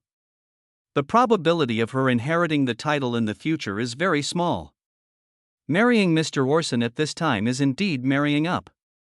Alas, although Miss Lienka is also very talented, she always feels a lot worse than Master Orson. From that time on, Lienka's feelings towards Orson changed from the indifference mixed with a hint of admiration towards her fiancé whom she had never met to hatred for him. It's all because you were so outstanding. Everyone around you compares you with me and thinks I am not worthy of you, but do you really think I want to be with you? Since then, Lienka's self-esteem has become sensitive and fragile. Once someone says that she is not as good as so-and-so, she will immediately fly into a rage. Only in front of her parents and sister would Lienka restrain her temper. This time, Olivia whispered, because he is your fiancé, right? But it doesn't matter now. He's no longer your fiancé. Once the news gets out, no one will compare you with him. Olivia held Lienka in her arms and stroked her hair gently. Lienka, I know you've been under a lot of pressure recently. I'm sorry I didn't realize it earlier. It's okay, Lienka. No one can catch up with Orson, not even me. You don't need to feel inferior because you can't catch up with him. Because you are already better than most people. Lienka leaned into Olivia's arms and choked up. Sister, Sister knows that Lienka feels wronged. Lienka has always been a positive and good child. However, sometimes, you don't have to be at the top of the mountain to see the beautiful scenery. If you are tired of climbing, you can also see good scenery by standing halfway up the mountain and looking down. Oh, sister. Lienka couldn't help it and started crying. Chapter 69. Something seems wrong. 10 minutes later, Olivia smiled as she watched Lienka sleeping soundly on the bed. My sister's personality is really a bit strange. She is usually very obedient to me, but she just gets stuck on Orson. It wasn't entirely for her own good to cancel their engagement. Otherwise, Lienka, who continued to be Orson's fiancé, would sooner or later collapse when she realized that she would never be able to catch up with Orson. By doing this, I can be considered as helping Lienka. Thinking of this, Olivia felt less guilty. Since you don't like Orson anyway, why not give him to your sister, Lienka? The next day, Orson was on duty in the student union office. Although all the documents have been processed, as the student union president, unless I need to take leave due to necessary circumstances, I have to sit in the student union office building for 2 hours every day. Olivia, don't you have anything to do? Orson couldn't help but speak as he looked at Olivia, who was sitting next to him with a smile on her face and looking at him. You know that the liaison department and the publicity department, which I'm in charge of, are very idle when nothing important happens. Olivia said. Okay, then you can go back to your office. There's no need to come to me all day long. Orson couldn't help but say. Ha! Olivia said this, moving her chair to the side with an aggrieved expression. I just wanted to help the president solve his problems, and the president also said that everyone in the student union should work together. I come here to sit when I have nothing to do. Is there anything wrong with that? Or do you think I have other ideas, Mr. President? Orson looked at Olivia like this again and simply kept silent. 2 hours passed quickly, and Orson finally ended the torture of sharing a room with Olivia. He packed up his things and prepared to return to the dormitory. At this moment, Olivia suddenly said, President Orson, are you busy this afternoon and evening? I'm not busy, what's wrong? Olivia tapped the corner of her lips with her finger, and then said, I heard that there is a new store in the commercial street recently, and I plan to go there to take a look. President Orson, if you have nothing to do this afternoon, why don't you accompany me to take a look? Orson was stunned for a moment, then shook his head. Forget it, I suddenly remembered something. Oh? Really? Olivia said, covering her mouth and laughing softly. Could it be that President Orson thinks that shopping with me will easily lead to misunderstandings? I'm really sorry. I made things difficult for President Orson. Olivia pretended to be about to cry. Obviously, I just wanted to be friends with President Orson. No. Orson opened his mouth, ready to explain something, but finally sighed and said, okay, but I have to go back and talk to Lit first. He should come with me. No problem. Olivia nodded. Lit is just a younger brother, she doesn't even take Lit seriously. By the way, aren't you taking Lienka with you? Orson suddenly thought of this and said. If Lienka also came, he could take the opportunity to assist the two of them. Why did you ask Lienka to come? Olivia said, a little surprised. Could it be that, Orson, you haven't given up on Lienka yet? That's too much. You already have me, but you're still thinking about Lienka. That's not what I meant. Orson explained. It's just that I brought my brother with me, so why don't you bring your sister? Orson is trying to bring the two of them together? Well, I guess so. Orson nodded. After all, they are in the same class and have similar abilities, so they know each other. I also want to bring Lienka out, but Lienka doesn't seem to want to see you, Orson, recently. Olivia said this time. Orson was a little surprised. Why? Because someone is so powerful. Lienka set her sights on that person, but found that she couldn't catch up with him no matter what. She became anxious and cried and made a fuss. She was so pitiful. Olivia said this, looking at Orson with a hint of smile in her eyes. It's not up to me to decide. Orson knew what Olivia meant and argued helplessly. Who could have thought that the little girl Lienka would not turn back even if she hit the wall, and would not turn back until there was nothing between her and the wall. I counseled Lienka yesterday, and she is in a much better mood now. But Orson, you should stay out of her sight recently, or else it will easily irritate her. Of course, Olivia still has her own concerns. Lienka is in a relatively fragile mental state now, so she must not be allowed to have contact with Orson. Otherwise, what if Orson accidentally lets Lienka fall for him while trying to resolve her emotional issues? When the time comes, Lienka will come back to find herself and say, "Sister, I regret it and don't want to cancel the engagement. Let's change it back." What should I do at that time? Are you really going to give it up immediately? So the contact between Orson and Lienka must be reduced. Half an hour later, in front of the commercial street, Orson looked at Olivia and Lit following him on both sides and sighed helplessly. Originally, he hoped that this time, Lituk would help him share the pressure, but to his surprise, the two of them seemed to be sulking and didn't say a word. Instead, I was the one bearing the pressure from two people throughout the whole process. In addition, all kinds of envious eyes on the street kept looking at the three of them. Orson. Olivia leaned towards Orson at this time, and their arms were almost touching. Orson wanted to go to the right, but Lit was not far away. Olivia, you're getting a little too close. At this time, Lit also noticed Olivia's actions, and hurriedly ran between the two people, separating Olivia and Orson. After hearing that Orson had an appointment with Olivia in the afternoon, Lit offered to go with them before Orson could even speak. What a joke! How could Orson and Olivia go on a date, no matter what, whether by clever means or by force? Lit is determined to disrupt Olivia's plans and keep that bad woman away from Orson. So, after seeing Olivia intentionally teasing Orson, Lit immediately stood between the two of them. Junior Lit? Olivia saw Lit's actions and secretly laughed in her heart at Lit's not calm at all, but she still pretended to be surprised on the surface. Senior Olivia, Orson doesn't seem to want to get too close to you. Lit said this with a kind smile, listing comments.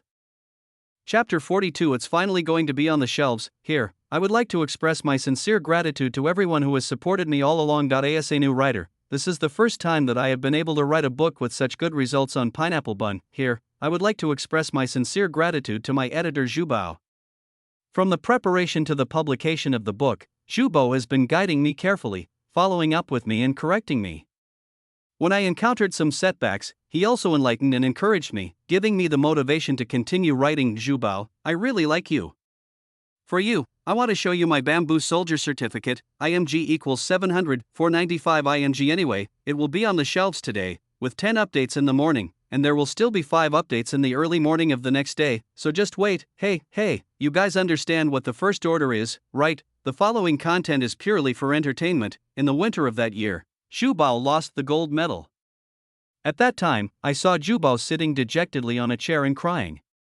I will never forget this scene. At that time, I was thinking that if I became an online writer, I must win them all, and now that it's on the shelves, I have to consider whether this will be my only chance in this life. I believe that Zhubao has made an indispensable contribution to the current status of the Zhu family army. It is our responsibility to restore the glory of the Zhu family army. Chapter 70. Why is there a Shura scene between my younger brother and his fiancée? Oh. Is that so? Olivia looked at Orson with a smile. Don't kick the ball to me again, Orson complained in his heart, but could only say awkwardly, well, I think it's better for normal classmates to keep a little distance. See, that's what Orson thinks. Lit said this, feeling a little proud. Oh, so that's how it is. Olivia nodded. It's a pity. In addition to being classmates, Orson and I are also colleagues in the student union. We usually communicate a lot in the student union. Are you right, Orson? Olivia said, winking at Orson. No, Auntie, can we stop talking about this? The people of Orson are almost numb. What are you two arguing about for no apparent reason? Upon hearing this, Lit looked at Orson, as if he wanted Orson to give an answer. It's okay. It's just normal communication between colleagues. It's nothing serious. Orson said this with an embarrassed smile. Yeah, it's indeed normal communication between colleagues. Olivia also laughed softly, but she emphasized the word normal. Lit was not satisfied with what she heard, but after all, she was just Orson's younger brother, so she didn't want to continue asking. Olivia was walking on the street and saw a clothing store. She immediately pulled Orson and Lit in the clothing store. Olivia was picking out clothes on the hangers, and then walked towards Orson and Lit. Then she placed a small white skirt in front of Lit and gestured. Yeah, not bad. Olivia smiled. What do you mean not bad? Upon hearing that, Lit took a few steps back vigilantly, his cheeks slightly red. Oh no, could it be that Olivia has discovered her identity as a girl? Well, this dress. Olivia said, looking at Lit in confusion. I was going to buy it for Lienka, but Lienka is not here now. I saw that you and Lienka are about the same size, so I compared them. Then, Olivia suddenly realized. Oh, little Lit, you didn't think I bought this for you, did you? Olivia covered her mouth and laughed. It's not impossible, if you have a fetish for cross-dressing, Lit. After all, your hair is so long, and your figure and face are suitable for women's clothing. I won't wear women's clothes. Lit said angrily. I'm a boy. Yeah, that's right, Lituk is a boy. Olivia said this, as if she meant something. Boys should like girls, not become girls, right? Well, of course. Lit said as a matter of course. Then, she looked up and saw Olivia looking at him with a smile. Only then did Lit remember what she and Olivia said yesterday, and at the ENDSO, from Olivia's perspective, it was the boy herself who fell in love with Orson. Orson watched the interaction between the two people throughout the whole process. Although he felt something was wrong and it seemed that there was some secret between the two of them, he still did not ask. It was a rare moment of peace and quiet, and he didn't want to be laughed at by Olivia again. Orson could even imagine what Olivia would do after he asked that question. Oh? Orson is so curious about what happened between me and Litsu? I can understand that Orson is worried that there is a secret between Litsu and me, so he is jealous? What a cute reaction. Outside the college, in a private room of a club somewhere, Donnie was sweating profusely on a pretty woman. Both of them were naked. 3 minutes later, as Tony's body twitched, the woman under him responded to him in a tender voice. Woo, Mr. Tangney is so awesome, I feel so comfortable. In fact, during those few minutes with Tony, the woman who had seen countless men was not interested at all. She was just pretending because the other party offered a lot of money and wanted to make the other party want to conquer her and order her next time. After Donnie finished, he lay on the bed, and the woman lay down beside him. Every time I'm in a bad mood, I come to your place to relax and feel much better. Donnie said this with emotion. Mr. Tony, who has made you unhappy again? The woman of course knew Tony's identity. In order to climb up to Tony's high branch, she often took the initiative to help Tony share his worries and solve his problems. Alas, the two young masters of the Stranik family, said Tony. Anyway, the women in the club basically have no chance to contact the outside world, and the two people from the Stranik family would not come to such a place, so Tony said it directly. Oh? The woman became interested. Doesn't the Stranik family only have one young master, Orson? If she were to say which guest she most wanted to receive in her life, apart from the eldest Prince Arthas, it would probably be Orson, the idol of all the girls in St. Laurent City. Unfortunately, as a member of the royal family, the former was not allowed to enter such places, while the latter also had a good reputation and had never been to such places of custom. You are so out of information. Donnie tapped the woman's head, and then told her about Orson and Lit. I see. The woman nodded. But why did you insist on attacking them, Mr. Tangney? It's all because of my father. Donnie sighed. My father and Lucius have never had a good relationship, so he asked me to take care of Orson at school. But who is Orson and who am I? How can I deal with Orson? Oh, think about it. At this moment, Donnie suddenly had an idea. Maybe the woman next to him could come up with a solution. If I want to sow discord between these two pairs of brothers, what should I do? Well, I definitely don't know. Then let me ask you, if you have a sister who is very close to you and I can't do anything to you, how can I make you unhappy? The woman thought for a moment and then said, if there was, it was probably when my sister was hurt. Yes. Hearing this, Donnie nodded affirmatively. Thank you, you are worthy of being my baby. Having said this, Donnie kissed the woman's forehead, then stood up, put on his clothes, and prepared to leave. I'll give you double the money today. After saying this, Donnie threw a handful of coins on the table and walked out of the room. The woman stood there in a daze. She had no idea what was going on. She just answered a few of Donnie's questions and got double the money. This money is a bit too easy to make. Chapter 71. Don't think it's easy. Donnie walked out of the club and got on the carriage back to the college. In the carriage, Donnie looked at the endless stream of people and began to think about how to deal with Orson. Just wait, Orson. Donnie said fiercely. The events of that night were still fresh in his mind, and Donnie felt like his head was green. Who could have thought that his fiancée Kalenina would get involved with Orson by accident? Donnie is not without self-awareness. He certainly knows that he is not as handsome or powerful as Orson, but his family is more powerful than Orson's, and he has the recognition and support of Selenina's father Louis. He is the one who should marry Kalenina. Moreover, Orson clearly already has the daughter of the Duke of Prussia as his fiancée, but now he is colluding with Selenina. Isn't he afraid that the other party will break off the engagement in anger? The marriage between the Duke of Antica and the Duke of Prussia will definitely benefit Antica more, because Antica is the weakest among the 6 duchies.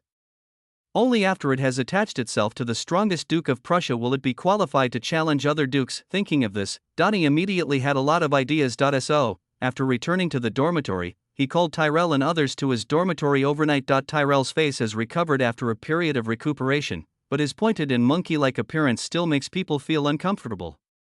Do you know why I called you here? Tyrell sat on the sofa, looking at the group of younger brothers standing respectfully in front of him, and said in a deep voice, and those people shook their heads, indicating that they didn't know. Tyrell. Donnie mentioned Tyrell's name at this time. Here. Tyrell replied to Donnie.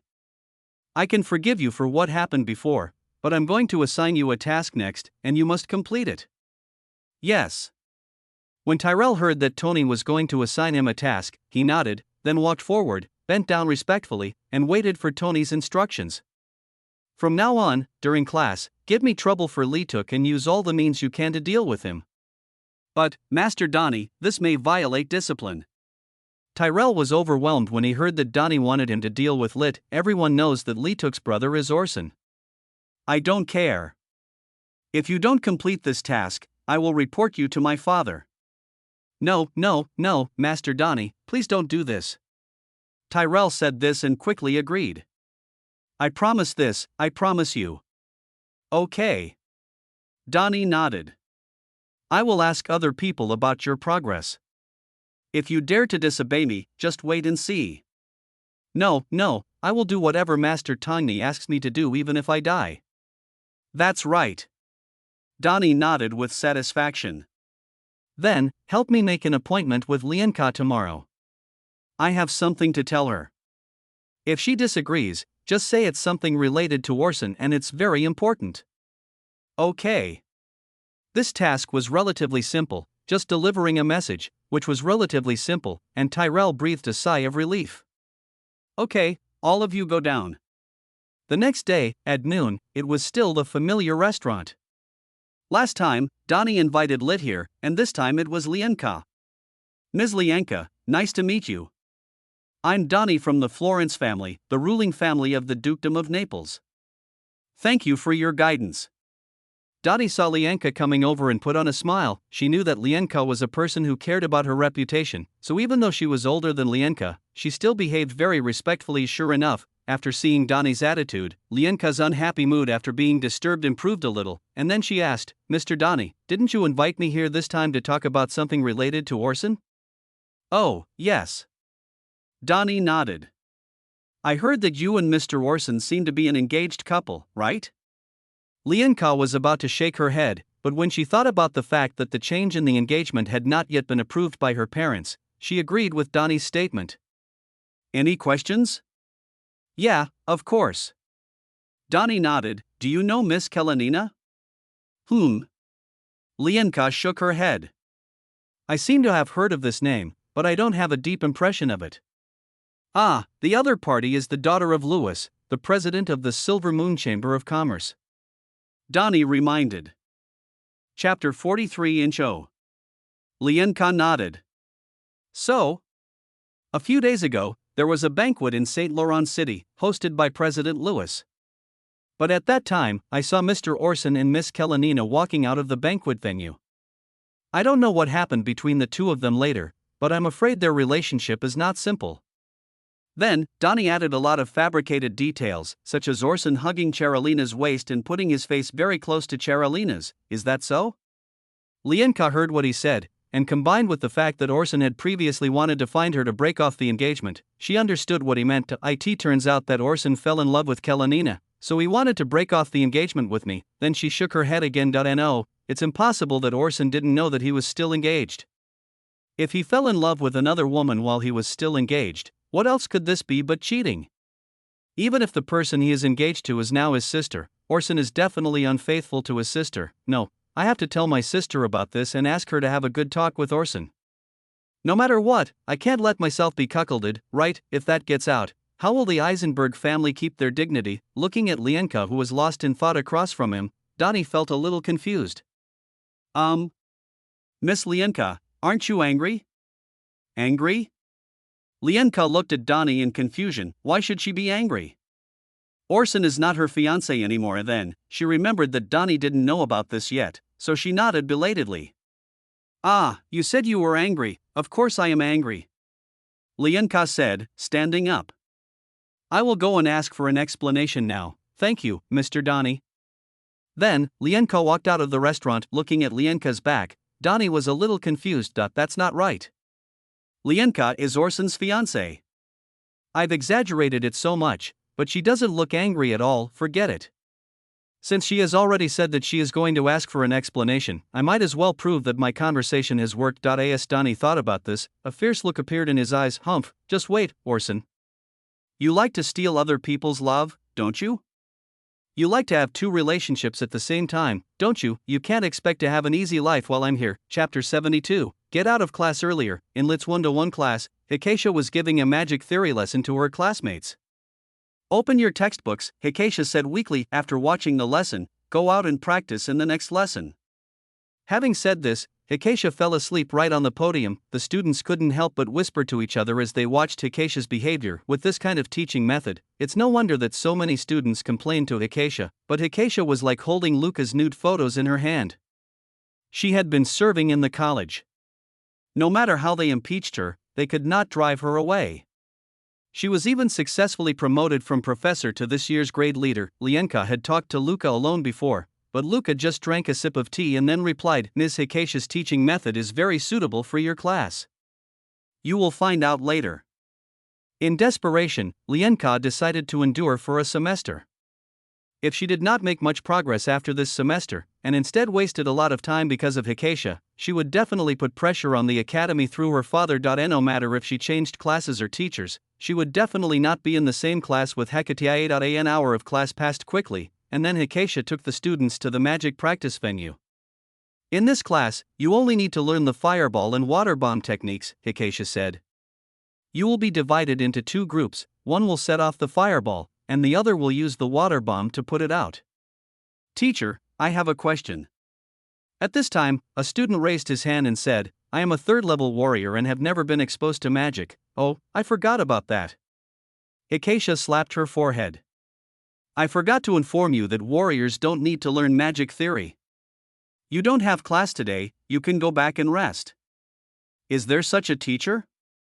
All the students present complained. Lianka was also a warrior, and after hearing what Hikaisha said, she left the venue in anger. After much consideration, Lit decided to stay here. She is also proficient in both magic and martial arts, and her goal is to get closer to Orson.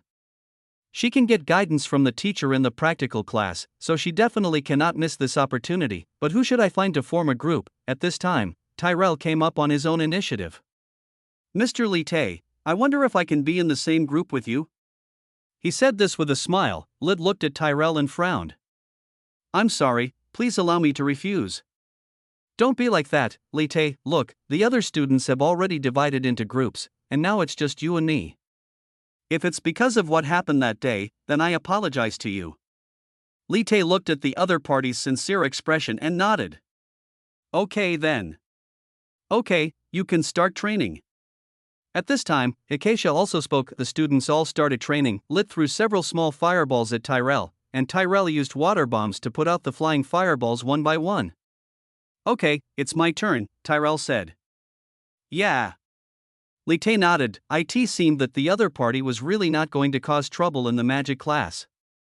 Thinking of this, Lit relaxed his vigilance. Tyrell also released a few small fireballs at the beginning, but Lit dissolved them with water bombs. Then, Tyrell seized the moment when Little was relaxed, mobilized all his magic power, and released a huge fireball. Oh, Lit, you were still too young. As Tyrell thought about this, an image of Lit being covered in dirt and disfigured by the fireball appeared in his mind.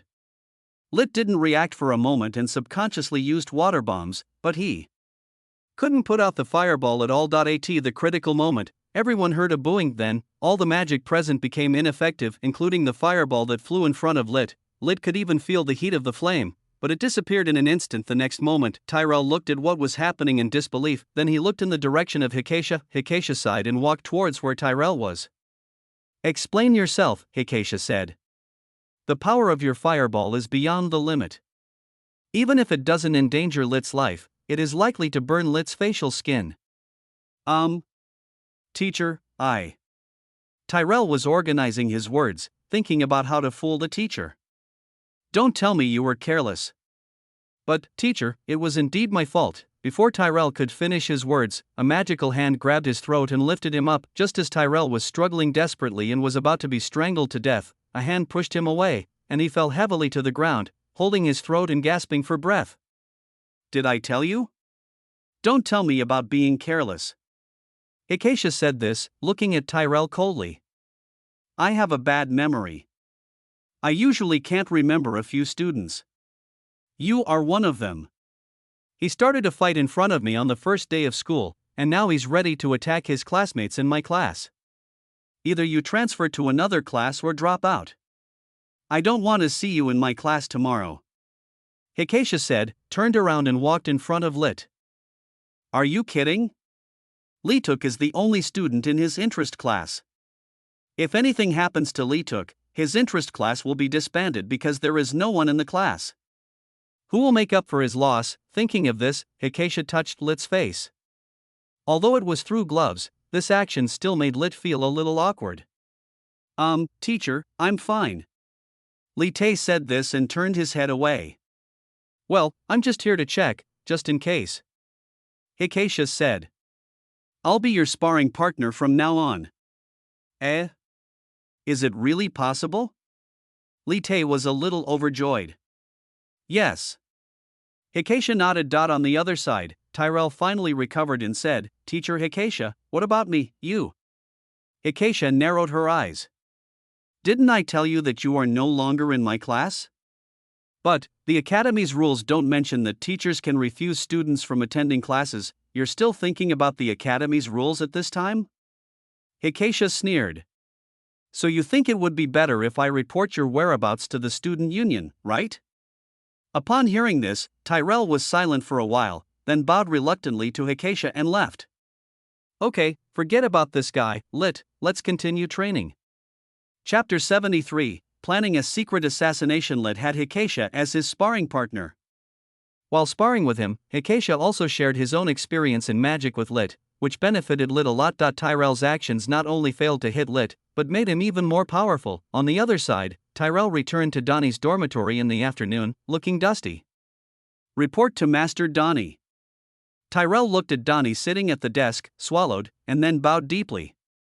According to your instructions, I was originally going to create an accident during the magic practice class to disfigure Lit, but our class teacher Hecate seemed to be intentionally protecting Lit, so I failed. Besides, I was expelled from the class by teacher Hecate. Although I don't know if the teacher has this power, I probably can't continue the task you assigned to me now. Yeah. Donnie nodded, then waved his hand, motioning Tyrell to come closer. Tyrell. He suddenly called out Tyrell's name. Master? What do you think of me? How do I treat you? The young master has always been good to me. Tyrell said without hesitation. Okay, I don't blame you for not completing this task. Donnie said, taking out a purse from the desk and handing it to Tyrell. I know you have tried very hard, and you even offended your own teacher to help me. This money is for you. It's my reward for your loyalty to me over the years. Master.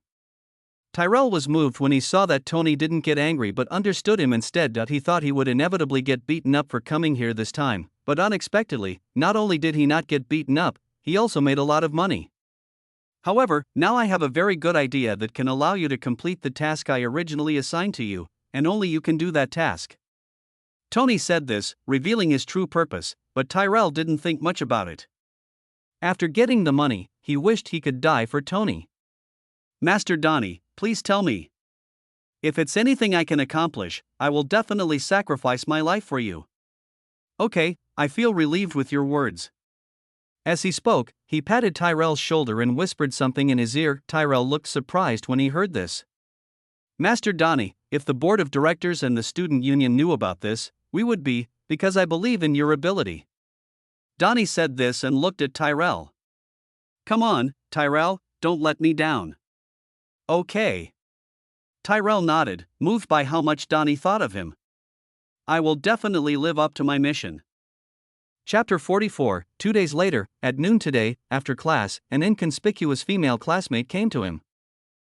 Lee-Tae, I have something to tell you. Can we go to the grove next to us and talk? Oh, okay. Lit nodded after hearing that the other party usually didn't say anything in class, and was not a member of Tyrell's small group, so Lit naturally had no defenses against him. In the afternoon, Lit followed the girl into the grove. What do you want to talk to me about? Lee-Tae looked at the girl and asked with some confusion. Lee-Tsukuan, can you come a little closer? Oh, okay. Lit nodded and walked a little closer to the girl, then the girl took off her clothes. This is indecent assault. The girl said this without daring to say anything else and just screamed. Just as the girl finished saying this, several people walked out from the woods nearby. Lit recognized them. They were Tyrell's followers.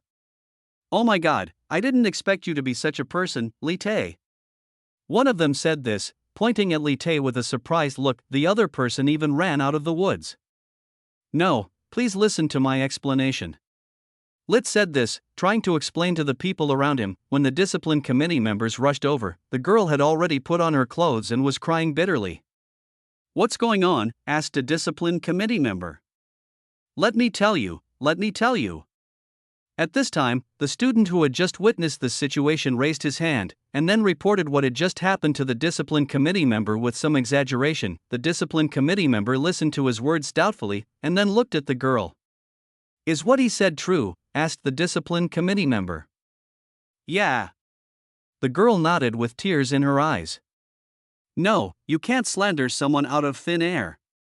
Leet said, getting a little anxious. She brought me here and took off her clothes in front of me. I didn't do anything. If you don't believe me, you can check it out. I really didn't do anything. Do you have to wait until you defile someone else before it's considered a violation of discipline? The discipline committee member said in harsh words. You'd better not resist now and come with us, otherwise we will not rule out the use of coercive measures. Lit was silent for a while, then nodded. If she resisted law enforcement now, it would make everyone more suspicious of her, so Lee-Tae had no choice but to agree to go with the discipline committee members. Also, female classmate, although we understand your feelings, considering that we need you to testify, please come with us. The discipline committee member's tone to the female student was relatively relaxed. When you get to the discipline department later, tell us the whole story, and then you can leave. Oh, okay. Half an hour later, inside the discipline department, the discipline committee members were taking statements. It's like this. The girl who was defiled was named Anya. At this moment, she began to testify. Before class this morning, Lee said he had something to tell me and asked me to go to the Grove in the afternoon. I felt very strange at the time. Is there something that can't be said in person? Why must we go to the Grove? Then Lee-tuk-san said that it was a private matter and that we had to find a private place to discuss it. I thought about it and saw that Lee-tuk's performance and reputation were pretty good, so I agreed. Then, when we got to the Grove, he hugged me impatiently, and while saying he loved me, he started to take off my clothes. I was very scared, and I screamed. Luckily, there were other classmates around at the time, otherwise, I might have. As she said this, Anya began to cry. Okay, we got it.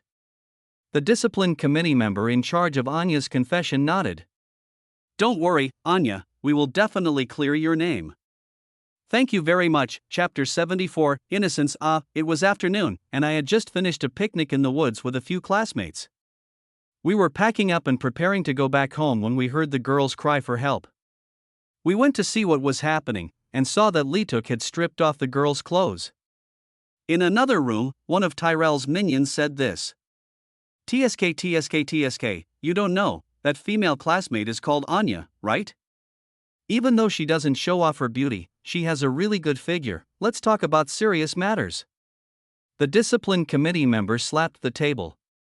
Don't talk about irrelevant things, or do you think it's humorous to tease the victim? Ahem, sorry. Anyway, this is what happened. I think it should be, no, it must be Lee-tae who was greedy for Anya's body. Okay, that's all for the record. You can go back now, but we may call you as a witness again at any time, so please pay attention.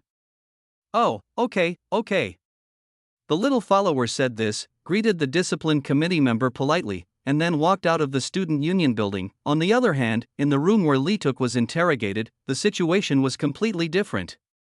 Mr. Lee-tuk, regarding your alleged indecent assault on a female classmate, we will investigate you next. I hope you can tell the truth. Okay. Lit nodded, and then told her everything that happened after Anya found her. This is what happened. She took off her clothes in front of me, and there happened to be someone next to her. Doesn't this seem strange? The discipline committee member frowned and recorded Lee-tae's confession. If this is all your confession, I will stop here. He said this and closed the notebook. This matter is quite serious, especially for you, Lee-tuk, as a suspect. You may face the risk of suspension or even expulsion from school.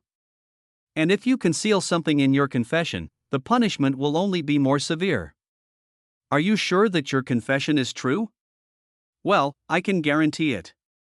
Lit said firmly. Okay, I understand. The discipline committee member said this and stood up. But as a suspect, you may need to stay in the student union building for a while, Lee-tae. As for your courses, we will write a note for you and hand it to the teacher.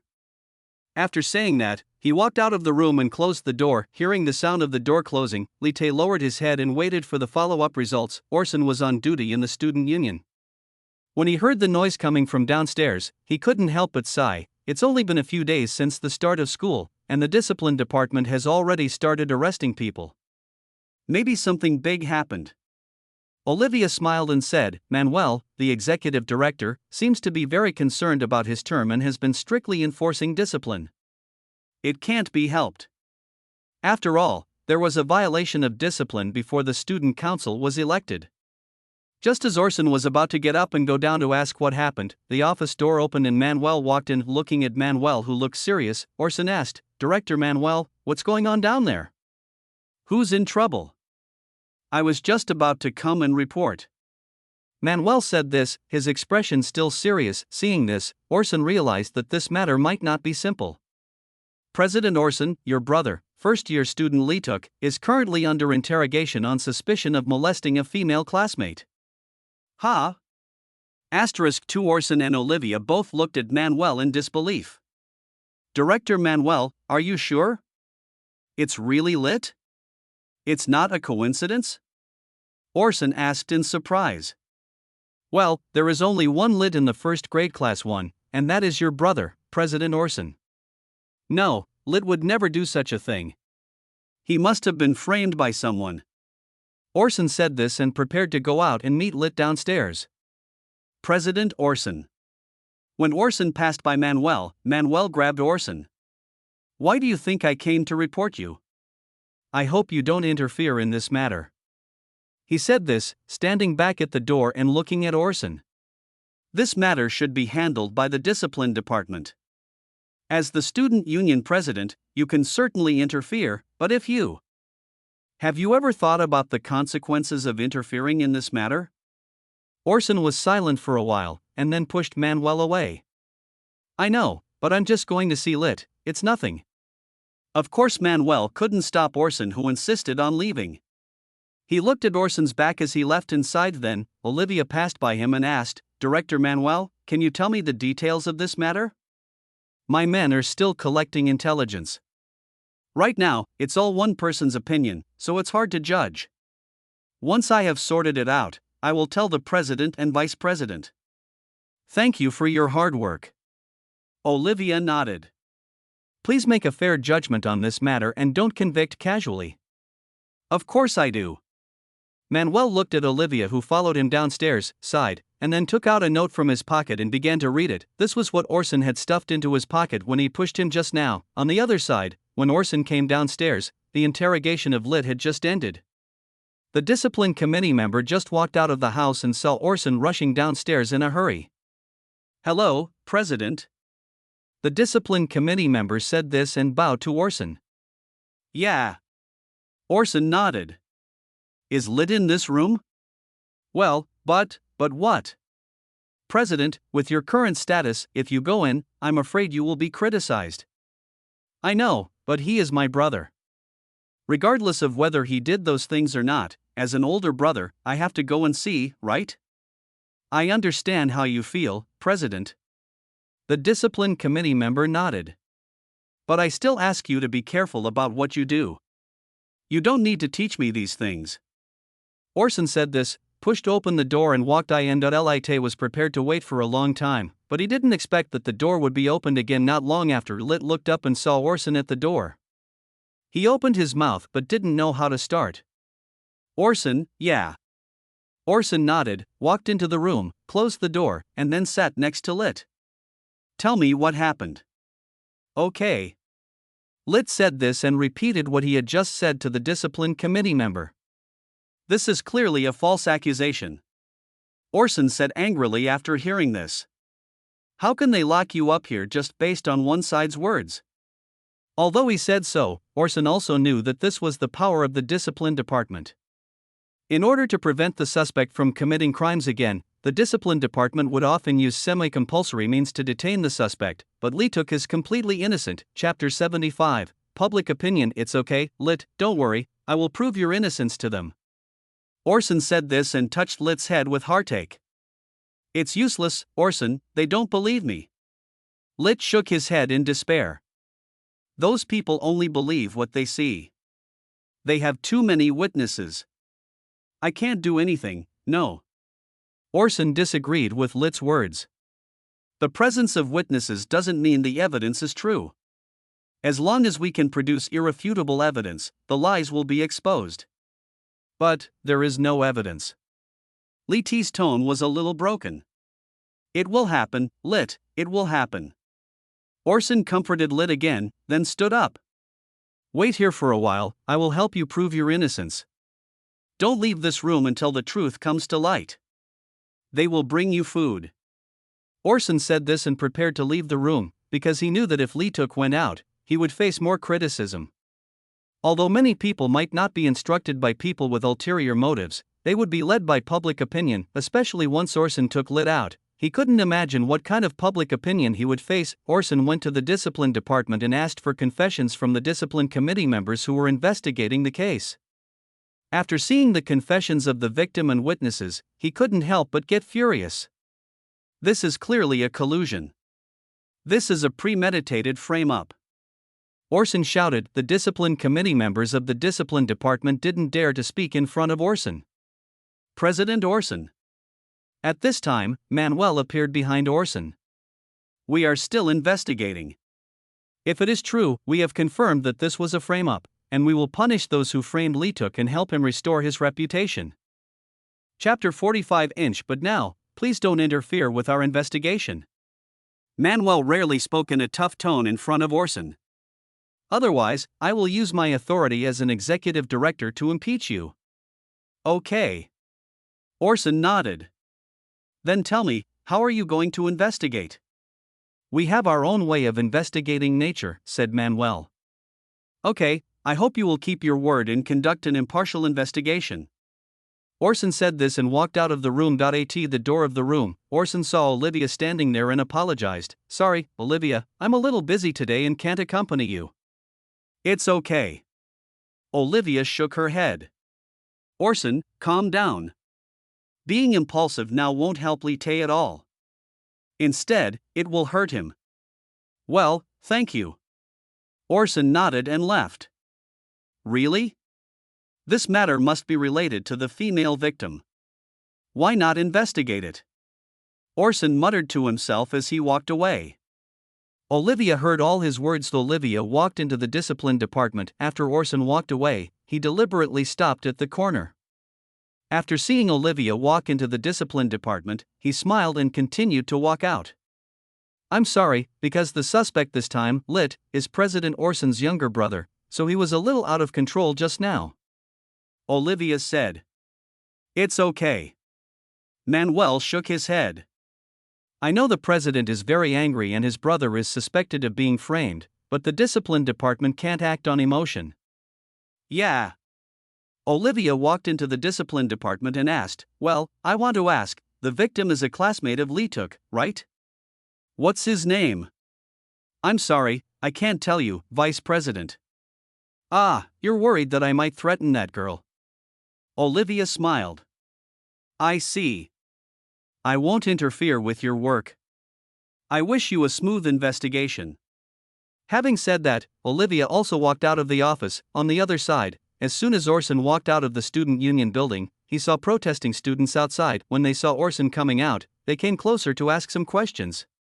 President Orson. May I ask if the suspect, Lee Tae, dared to do this because he has the support of the student council president like you? President Orson, please give us an explanation.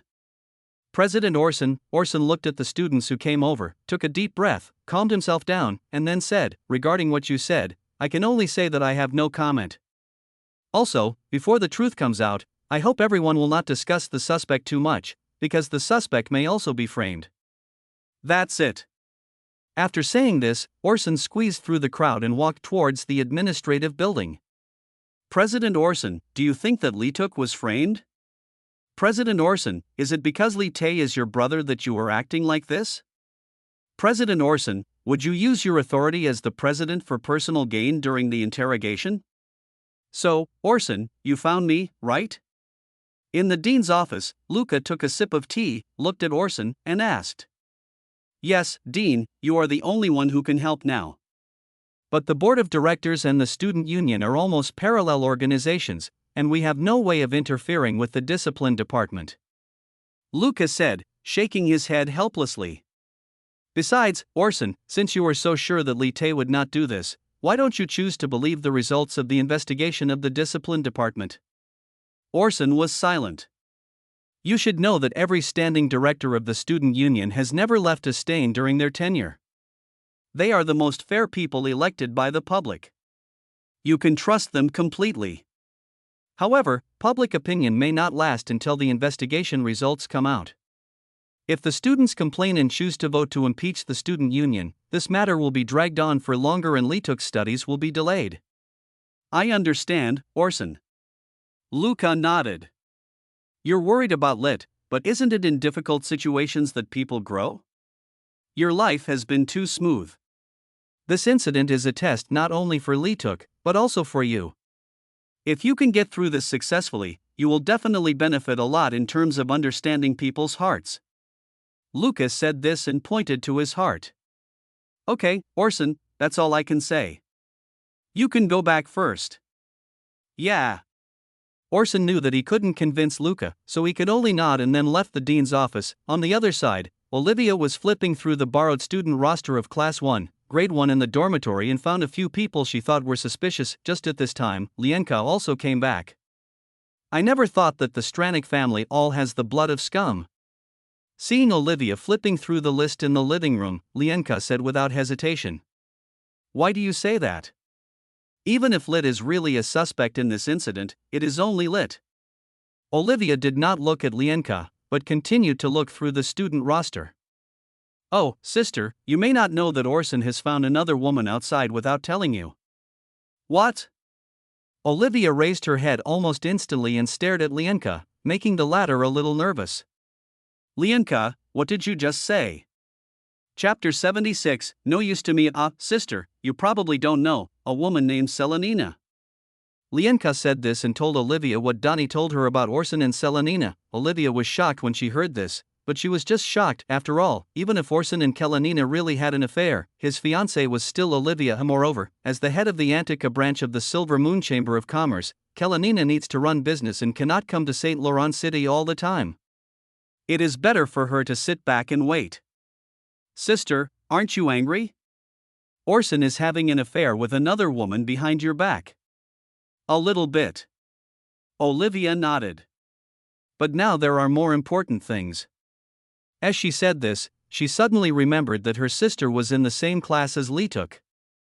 Lienka, my sister is busy and needs your help. What can I do for you? Please help me check these students and see which ones seem to have a low presence in the class and whose family conditions are not very good. Oh. Lienka nodded, then looked at the list and pointed out a person on it. I remember, this one is called Anya. She always wears those 2 sets of school uniforms, as if she has no other clothes. Her family is probably not well off, and her presence in the class is not high. Okay, thank you, Lienka. Olivia basically identified the victim and then made her own plans. On the other side, in a cafe, Donnie and Manuel sat opposite each other. Director Manuel, it must have been quite a while since our last communication. Donnie said this and took a sip of coffee. Well, I remember the last time we met was at the start of term party. You toasted me with a glass of wine, but I didn't like drinking, so I drank water instead. Yeah. Donnie nodded. I remember that the reason you gave, Director Manuel, seemed to be that drinking was a hindrance, right? Actually drinking alcohol doesn't necessarily cause trouble.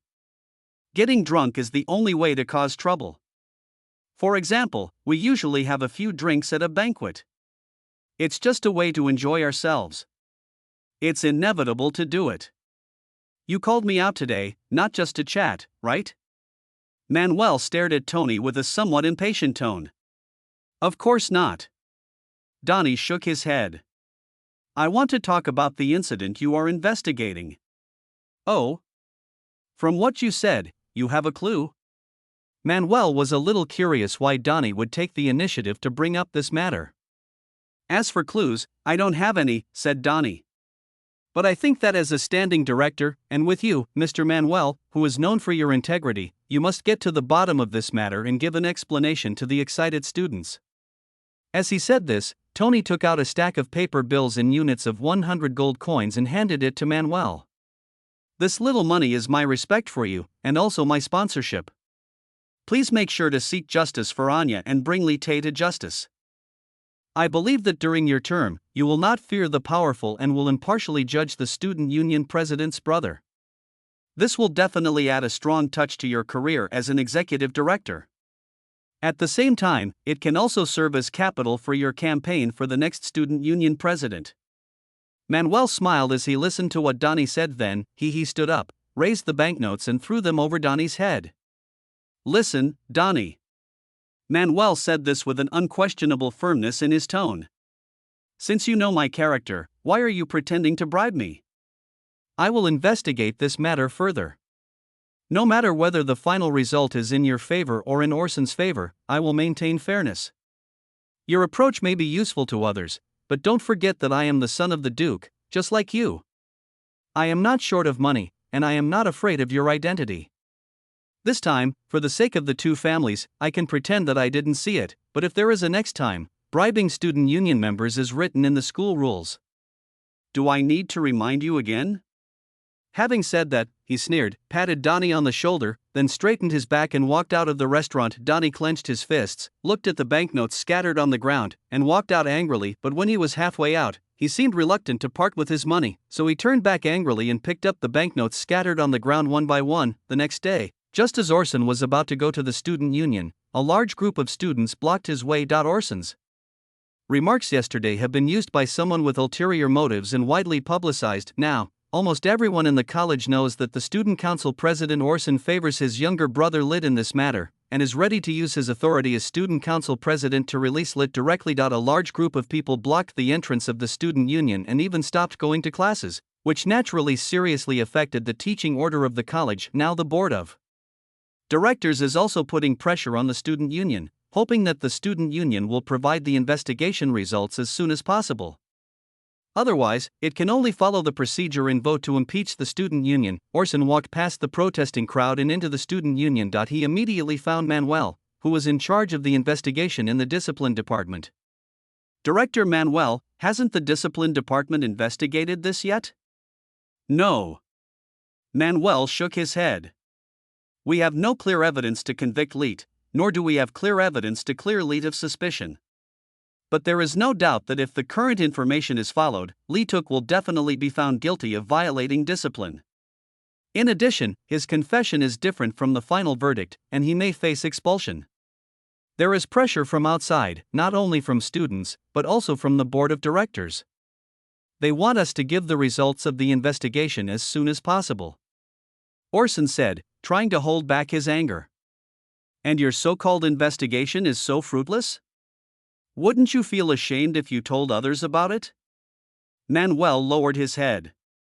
If all else fails, we'll have to hold a school-wide hearing. Is the hearing useful? Orson slammed the table. There is no evidence on either side.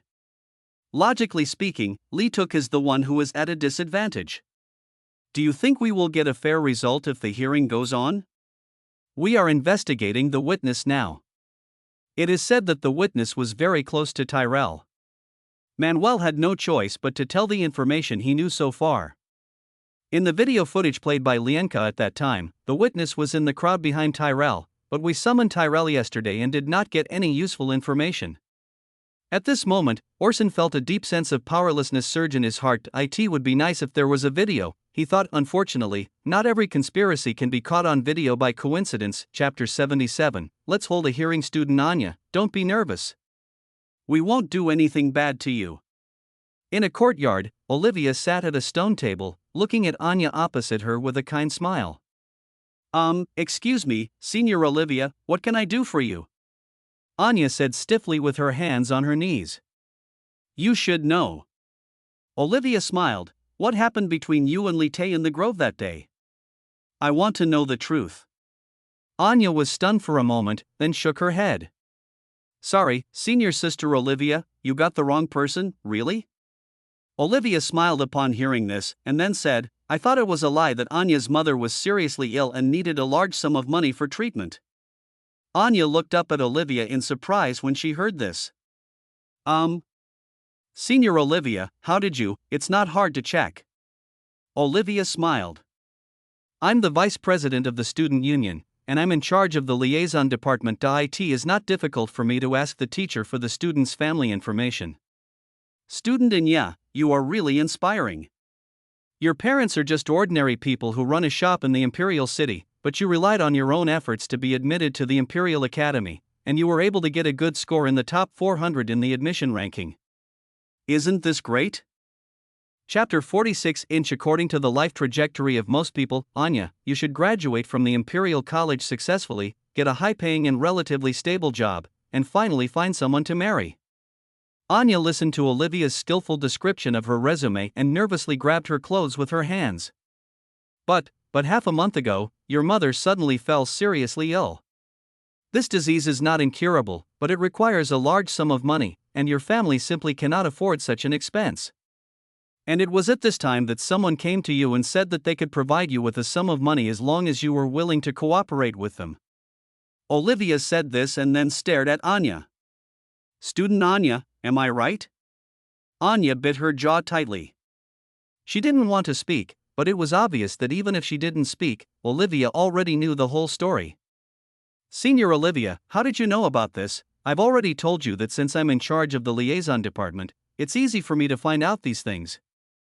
Olivia said this, took out a letter and handed it to Anya. "After I learned the news yesterday, I sent someone to buy the medicine in advance and sent it to your mother. And under the escort of the special person I arranged, your parents are already on their way to the Dukedom of Prussia. There, they will be protected by the Duke of Prussia, and no one will be able to harm them." Well, think about it now. After hearing what Olivia said, Anya took the letter. After reading the content of the letter, tears welled up in her eyes, and then she showed a helpless smile. "What choice do I have? Of course, so I'm just asking out of courtesy." Olivia smiled and then extended her hand. "It's a pleasure to work with you." Anya reached out her hand and shook it with Olivia. Just when Orson and Manuel were at a loss, Olivia walked into the discipline department. "Let's hold a hearing," Olivia said. "Huh?" Hearing this, Orson looked at Olivia in confusion, and so is Manuel at this moment. "Olivia, don't you know that it's unfair for Lit to hold a hearing now?" "Yes, Vice President, please give us a little more time, we will investigate this matter again." "I say, you have investigated and investigated, but there is only witness testimony in this case, and no other evidence. How can you get any results?" Both of them fell silent. "But if we just let the hearing go on, Orson, believe me," Olivia said, putting her hands on Orson's shoulders and looking at him confidently. "I won't hurt Leet." Orson stared at Olivia for a long time, then nodded. "Well, I hope you can surprise me." Orson said this and walked out of the office. Arriving in front of the student union building, Orson looked at the huge crowd outside. Facing their constant questioning and pressure, he cleared his throat. "Everyone, in response to your request for a school-wide hearing, the student union has decided to hold a hearing tonight. At that time, the victim, witnesses, and suspects will all come to the auditorium to attend the hearing. Students are also welcome to come and observe. Now, please go back to class. Schoolwork is important." Having said this, Orson bowed to the students. When the students heard that the student union had finally met their demands, they expressed their approval and then dispersed and returned to the teaching building to attend classes. In the distance, Donnie looked at the disbanded protest group with a look of surprise, then his follower came over and reported to him what Orson had just said. "Is that so?" Upon hearing this, Donnie nodded. "It seems that President Orson is ready to sacrifice his own relatives for the sake of justice," said the little follower. "Maybe that's the case." Donnie agreed. After all, according to the current situation, once the hearing is held, it will soon become a one-sided condemnation of Leetuk. By then, if Orson is Paulette, he will be implicated. If he sacrifices his own family for the sake of justice, he will be hated by Paulette. "I have defeated him." Donnie smiled. But the little follower was still a little worried. "Master Donnie, why didn't Orson investigate for a while, but announced that it would be held tonight? With such a short time, what can they find out? I don't know either." Donnie shook his head. "But Tyrell did a good job this time. At least Orson must be disgusted. It depends on whether Orson chooses me or my brother. If it were me, I would definitely choose me." "But, Master Donnie," the little follower said, "isn't Master Orson famous for his calmness in the academy? Why is he so anxious about this incident, even a little bit out of his mind? I don't think this is like him, who knows?" Donnie didn't think much about it. Maybe he's worried because his brother was killed. On the other hand, Tyrell was in a very good mood. Is Orson stupid? He sat in his dormitory room, listening to his subordinates' reports, grinning from ear to ear. "I am dying of laughter. I have never seen such a speed increase. Could it be that Orson really wants to ruin Lit's reputation and get rid of him?" Tyrell was stunned at first when he thought of this possibility, and then continued to laugh. "Forget it, never mind that. Master Donnie just wants me to ruin Lit's reputation. However, it turns out that it is such a comfortable thing to catch someone's handle and manipulate them." Tyrell sighed, and then thought of Anya and couldn't help fantasizing. When this incident is over, I will deal with that little girl sooner or later. Anyway, her family members are still waiting for me to treat their illnesses. Chapter 78, Betrayal Lit. Don't be nervous during the hearing. Just tell everyone you know and don't let other people's voices interfere with your judgment. In the room, Orson gave Lit instructions for the last time. The hearing is about to begin. The seats for the witness, victim, and suspect have been prepared, and the audience are gradually entering. The entire venue was packed. The person responsible for presiding over the hearing was naturally Dean Luca. Ahem, as everyone knows, a big incident happened in the college recently. The students' reaction to this incident was also very intense. In response to this, many students proposed the idea of holding a hearing. We also fully listened to the opinions of the students in the spirit of democracy and held this hearing here. Luca said this on the podium. Next, please let the suspect in. As he said this, Orson took Lit out from one side and sat with Lit in the suspect's seat. Please let the witness in. Then, one of Tyrell's followers who had come out to testify at the time sat in the witness stand. Finally, please let the victim in. Donnie was enjoying this hearing as a comedy show, and then he saw Olivia helping Anya onto the stage and sitting in the victim's seat. When did Anya become involved with Olivia? Donnie suddenly had a bad feeling. After Anya sat down, Olivia also walked down and sat with Orson. How did you get in touch with the victim? Orson looked at Olivia and couldn't help asking. Just wait, the surprise I mentioned will be here soon. Olivia did not answer, but simply smiled. Well, now let's invite the witnesses to speak. As the three people took their seats, Luca announced the official start of the hearing and then entered the witness speaking session. That day, the little follower skillfully recited the words that Tyrell had given him. After listening to him, Luca nodded and then asked Seong Lit. Suspect Lit, do you have anything to rebut? Yeah. Lit nodded, then stood up and told him everything that happened from Lit's perspective that day. While speaking, Lit's voice was obviously trembling. Although Orson knew that Lit was emotional and nervous, the audience thought that this was a sign of guilt. Okay. Luca nodded, then looked at Anya. Then, victim, please correct your previous two statements.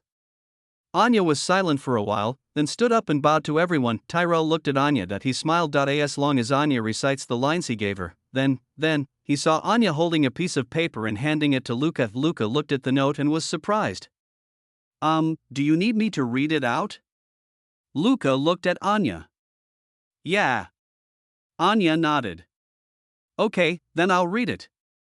Luca said this and read the note that Tyrell gave to Anya exactly as it was. Even Tyrell's note to add emotion and a tearful tone was read out by Luca. The audience couldn't help laughing as they listened to Luca read out the notes in brackets in a meticulous tone. After Luca finished reading this, Anya spoke up. These are the lines given to me by a person who wanted me to say them at the hearing in order to frame Lituk. Having said that, Anya told him what really happened that day, which was exactly the same as what Lit said. Fuck, what's going on? Tyrell couldn't help but curse out loud, and Donnie also frowned. There was a man who came to me when my mother was seriously ill and the family needed a large sum of money to make ends meet. He said that if I could help frame Lituk, he would give me a large sum of money to cure my mother. I believed him and framed Lituk. I'm very sorry. As she said this, Anya bowed to Lituk and then to the audience in the audience. At the same time, I also deceived everyone with a sense of justice off the court. I am very sorry to everyone. Having said this, Anya bowed to the students in the audience again. The students in the audience couldn't help but sigh when they saw such a dramatic turn of events at the hearing. Student Anya, are you sure that what you said is from the heart and you were not forced by others? Luca also asked at this time. If someone forced you to say this, I can protect you. I can guarantee that this is true. Anya nodded. Well, since you said so, who instructed you to do this? Luca asked again. This person is off the stage right now. Anya said this, raised her head and stared at Tyrell in the audience. Then, she walked off the stage, came to Tyrell's work, and pointed at Tyrell. It was Tyrell. Tyrell instructed me to frame Lit. You're kidding. Tyrell couldn't sit still any longer, and he couldn't help but loudly defend himself. Everyone, don't you find it strange? Why would Anya, as a victim, now accuse me. She must have been coerced by Orson. That's definitely the case. Just because I offended Lit before, President Orson wanted to use his power to threaten Anya to frame me. This is a false accusation, everyone. Luca looked at Tyrell in the audience and smiled. Whether it's a false accusation or not, the hearing needs one more person now. Tyrell, you come up as well. The dean had spoken, so Tyrell could only reluctantly follow Anya onto the stage. Tyrell, I remember you caused trouble during the student council election not long ago, right? Lucas said. Based on your motive, you are indeed the most likely person to harm Leet. Yes. Olivia also walked onto the stage at this time. She took out a test paper and handed it to Luca. This is the entrance examination paper of student Tyrell. Dean, you can compare it to see if the handwriting is the same. Oh. Luca took the test paper, compared the handwriting, and found that they did match. Indeed, the handwriting is the same. Then he looked at Tyrell with a hint of coldness in his eyes. Mr. Tyrell, this shouldn't be the first time, right? Tyrell was still trying to explain himself, but no one was willing to believe him anymore. By the way, Tyrell was expelled from a class by teacher Hikasha because he used powerful fire magic on Lit in the magic class, trying to hurt Lit. Oh? There is such a thing? Luca's eyes became even colder when he heard that, but Tyrell felt dizzy at this moment. He didn't know why he was betrayed by Anya. Chapter 47 Chapter 79 Useless waste. Tyrell really couldn't understand. Didn't Anya care about her parents' lives? Then, he broke down and yelled at Anya, "Come, you crazy woman. Why? Why did you betray me? You think that by betraying me, your mother's illness can be cured? That's a lie. You will be retaliated against." Anya was so frightened that she fell to the ground. Enough! At this time, Orson rushed to the stage and subdued Tyrell directly. Director Manuel, please come up for a moment. Lucas said, calling Manuel's name. Okay. Manuel nodded and walked onto the stage calmly. According to the school rules and discipline, how should Tyrell be punished? Luca asked. Okay, Tyrell violated the school rules that prohibit attacking classmates and falsely accusing classmates. At the same time, his behavior of threatening other students as his accomplices seriously violated the discipline of harmonious classmates. He should be expelled. And his accomplices should at least be given academic probation. Okay. Luca nodded, and then he looked at Tyrell, who was pinned to the ground by Orson, and asked, "Student Tyrell, now I will ask you one last question. Please answer truthfully. Your answer may help you avoid punishment." Okay. Tyrell nodded. May I ask if you were instructed by others to do these things? Or, was there anyone who forced you to do this? When Donnie heard Luca ask this question, he was shocked that he was very afraid that Tyrell would directly betray him, and as the mastermind behind the incident, he would at least be placed on probation. The most important thing is that his reputation will be ruined. No one will be willing to believe him if he wants to deal with Orson and Lit again. Tyrell pondered for a long time after hearing Luca's question, and then slowly said, "No, I did all this on my own initiative. I provoked Lituk in the beginning because I knew he was a noble from the countryside and I looked down on him. After being punched by Orson, I held a grudge against two people. Therefore, all of this was planned by me alone. I wanted to take revenge on these two people." Okay. Luca nodded. In that case, classmate Tyrell, you are no longer a student of the Imperial Academy, and the door of the Imperial Academy will never be open to you again. You can pack your things. We will forcibly expel you from the Academy tomorrow. Okay, Tyrell accepted the result. To put it bluntly, the reason why I couldn't beat Orson and the others was because I wasn't capable enough and my skills weren't as good as theirs. I couldn't blame anyone else. Thinking of this, I felt a little more relaxed. It's a pity that in the end, I still failed to complete the task given to me by Master Tony, and did not meet Master Tony's expectations of me. Tyrell left in disgrace. At this time, Orson also came to the podium. Well, let me just say a few words. Orson said this, looking at the students in the audience. When the incident first broke out, No one believed Leetuk except for a few people, and many people even thought that I would abuse my power to protect Leetuk. But the students also saw what actually happened. This is a typical case of false accusation. But when I first said this, my classmates didn't understand. Instead, they mocked me, thinking that these were excuses I made to help Leetuk get away with it. I know that everyone has been led by some people with ulterior motives and has started to think along the lines of that group of people. I also know that everyone has good hearts and still craves justice. It's just that in the days ahead, I hope that when you encounter this again, you can be less excited and more rational, and think carefully about the reasons and motives of what happened, instead of blindly following others, listening to others, and being led astray by others. In this way, if a good person is falsely accused in the end, I'm sure the students will not be happy. That's it. As Orson finished speaking, the hearing officially ended. For most of the audience, they witnessed a reversal of events, learned a lesson, and gained experience and growth from the lesson. In the dormitory, Orson, Olivia, and Lit sat together. Only then did Olivia tell Orson what she had done. How about it, is it a surprise? She looked at Orson with a smile. Yeah, it's a surprise indeed. Orson nodded. Lit looked at Olivia, listened to her running around for him, and even mobilized the power of the family, and suddenly felt that the woman in front of him was not that hated. Apart from trying to snatch Orson from me, there's nothing else to it. Thank you, Sister Olivia. Lit thanked her at this time. There's nothing to thank me for. This is what I should do. Olivia smiled. That's right. Olivia suddenly thought of something and looked at Orson. Orson, who is Kalenina? Her eyes narrowed with a hint of danger. Orson was stunned for a moment, then said, yes, she is a friend of mine. She is from the Antica branch of the Silver Moon Chamber of Commerce. I have had some dealings with her. Oh, Olivia nodded. Then you two started to get along well, right? You hugged each other and kissed each other, right? Lit was also shocked at this moment, and looked at Orson with a questioning look in his eyes. Orson, what's going on? Didn't you tell me that day that you just chatted with Sister Kalenina? That's true, we were just chatting.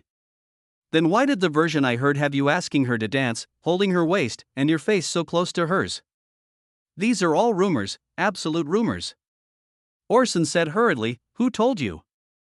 I want to know why you spread rumors about me. I won't tell you who told me.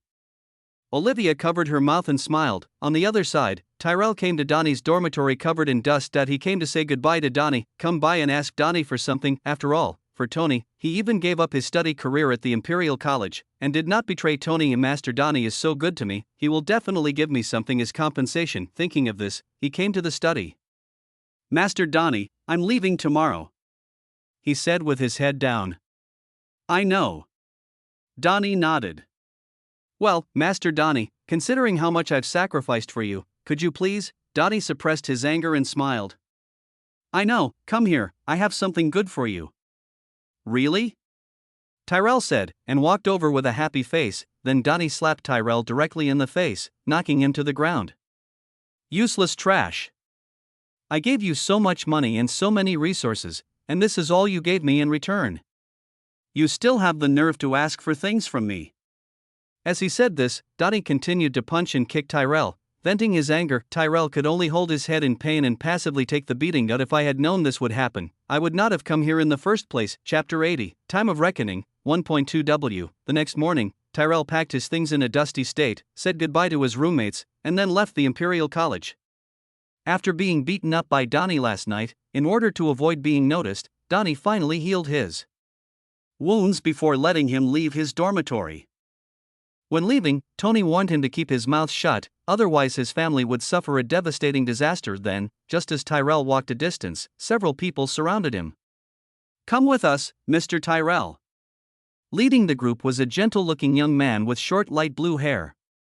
He was squinting at Tyrell with a professional smile on his face. Who are you? Tyrell looked at the young man with confusion and a wary look on his face. Nice to meet you, you can call me Virgil. The blue-haired young man said this and pointed to the carriage parked behind him. Sorry, I have something else to do. Tyrell said this, pushing through the crowd and walking away. Mr. Tyrell, are you willing to leave here with injustice?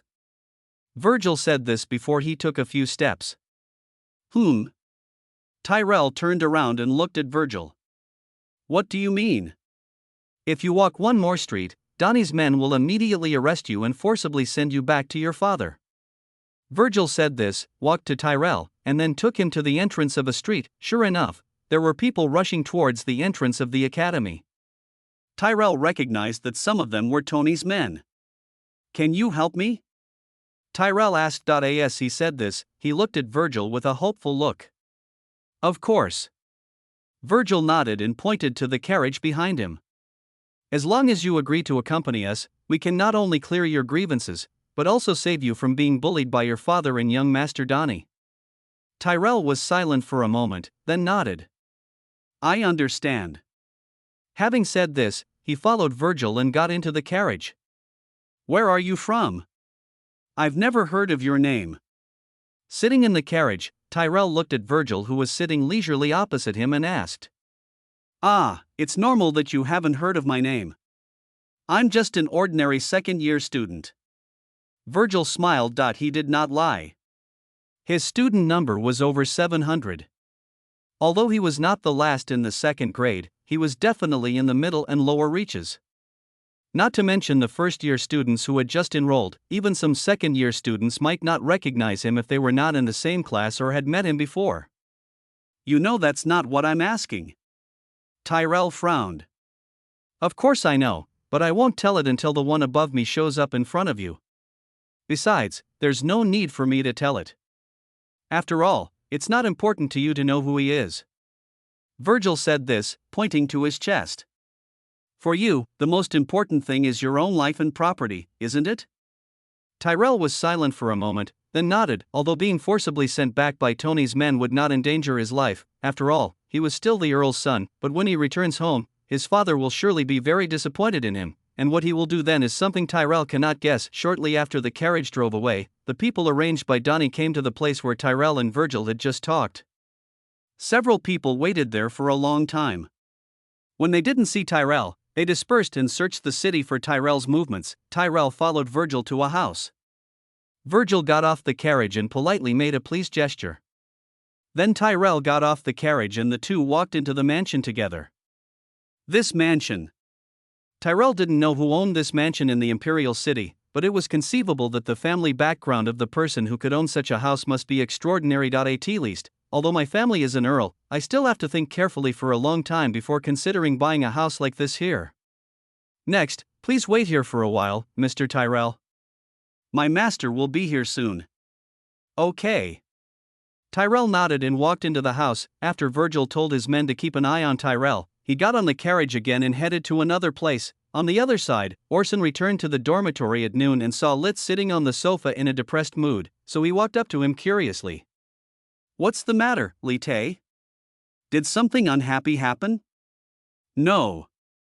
Lit shook his head. After knowing that Lituk was wrongly accused, her classmates came to her today to apologize, and no one in the class bullied or isolated her anymore. Everyone felt guilty about her, and even though Lituk knew that this was what she deserved, he himself did nothing to resolve the public opinion storm. They are all asking others to help them. In the final analysis, I am too weak and now I can only be a burden to Orson. Chapter 48. This made Lit very disappointed. Seeing Lit's reaction, Orson could more or less guess what Lit was thinking. Then, he sat next to Lit and comforted him. It's okay, Lit. Are you feeling disappointed that you didn't contribute to this incident? But, Lit, have you ever thought that it is precisely because you did nothing that we were able to help you? If there's something wrong with you, there's nothing we can do to help you, right? Lit lowered his head and said nothing. Okay, I believe you can understand. Orson smiled and stood up. It doesn't matter. If you want to catch up, you have to work harder. Having said this, he prepared to leave the dormitory again. Orson, where are you going? Aren't you going to stay in the dormitory for a while? No. Orson turned around and smiled. I still have some unfinished business. I'll go take care of it. Orson said this, turned around, opened the door and walked out of the dormitory. After walking out of the dormitory, his gentle temperament suddenly disappeared, replaced by countless coldness. "Hey, Aphrodite." Elsa sat at the desk, bored. "What's wrong, Your Highness?" Afro was flipping through a book. As an elf, her thirst for knowledge far exceeds that of other races. Therefore, since coming to Elsa's side, Afro has been reading books except on some necessary occasions. "Please help me figure out who is behind this incident." As she said this, Elsa took out a sapphire and handed it to Aphrodite. After Afro finished his observation, he shook his head slightly. "How is it?" Elsa asked impatiently. "When two stars collide, one continues to shine, while the other wanes." "Is it Tyrell and Little?" Afro shook his head. "It's the people behind them. It looks like someone is going to get into trouble this time," Elsa said with a smile after hearing the result. On the other side, the group responsible for sending Tyrell home safely came to Tony's room in despair after searching for Tyrell for a long time and failing to find him. "How are you doing with the tasks I told you to do?" Tony was sitting at the desk, flipping through a book. He looked up and glanced at the person in front of him, and asked nonchalantly, "Master Tony." A man walked out from the crowd, then lowered his head and bowed deeply to Tony. "I'm very sorry, Master Donnie. We waited for a long time but didn't see Tyrell." The brothers who were responsible for blocking Tyrell at other street entrances didn't see him either. "We suspect he might have been taken away by someone with ulterior motives." He bowed again as he said this. Tang and I paused in turning the pages of the book, then slowly raised his head and looked at the person in front of him. "What did you say?" "Master Donnie, Tyrell is missing. We didn't receive Tyrell, waste." After a long time, Donnie finally uttered these two words. "You're just a piece of crap," Donnie said, throwing the book in his hand directly at the man's head, causing him to stagger. "You're all just crap. A bunch of good-for-nothings." Then he smashed the cup to the ground. "I'm sorry, Master Donnie, I failed to do my job well." Just at this moment, footsteps were heard outside the door again. Then Manuel appeared at the door. Donnie looked at Manuel, and with his hair slightly messy, he forced a smile. "Manuel, I don't seem to remember inviting you into my dormitory." "Indeed not." Manuel nodded. "But someone reported that you bribed members of the student union and instigated and instructed others to murder classmates." "But there's no evidence," Donnie said, waving his hands. "Can the student union arrest someone without evidence?" "Of course not. But please come with us now. We need to investigate you on relevant issues. Please cooperate with the work of the student union." Manuel said this without changing his expression. Donnie's smile gradually faded, replaced by a hint of anger. "Manuel, I was just giving you face before. Do you really want to take me away now? Don't forget, we are not the only ones standing behind us." Hearing Donnie's semi-threatening words, Manuel rarely smiled. "Oh, Mr. Tangney, don't you find it boring?" Donnie was choked by Manuel and didn't know how to respond. "What's the meaning?" "It's fine to bring up family interests when socializing outside, but this is the academy, and I'm following the academy rules. Why are you talking to me about this?" "You." Donnie pointed at Manuel and wanted to say something, but he finally put his finger down and said, suppressing his anger, "So, you mean to turn against me completely?" "Whatever you think." Manuel said this and called his men to take action. Then they took away Donnie and everyone present. Afterwards, the propaganda department led by Olivia also began to play its role. The members of the propaganda department first prepared several carefully made posters. After Donnie and others were taken to the student union building for investigation, the members of the propaganda department posted them on the college bulletin board. Soon, passing by students saw the content on the bulletin board and began to whisper about it. Word spread from one person to 10, and from 10 to 100. Before evening, the news had spread throughout the entire college. "Have you heard?" It is said that Donnie, a sophomore, bribed members of the student council and wanted to bring down President Orson. Ah? Is this true? I also heard that the Tyrell before was his subordinate. The reason why he has been plotting against Lit is that Donnie is behind it. Wow, then Donnie is really insidious. That's right. It is said that there will be a hearing tonight. TSK, 2 hearings in 2 days. There are so many things to do at the beginning of the school year.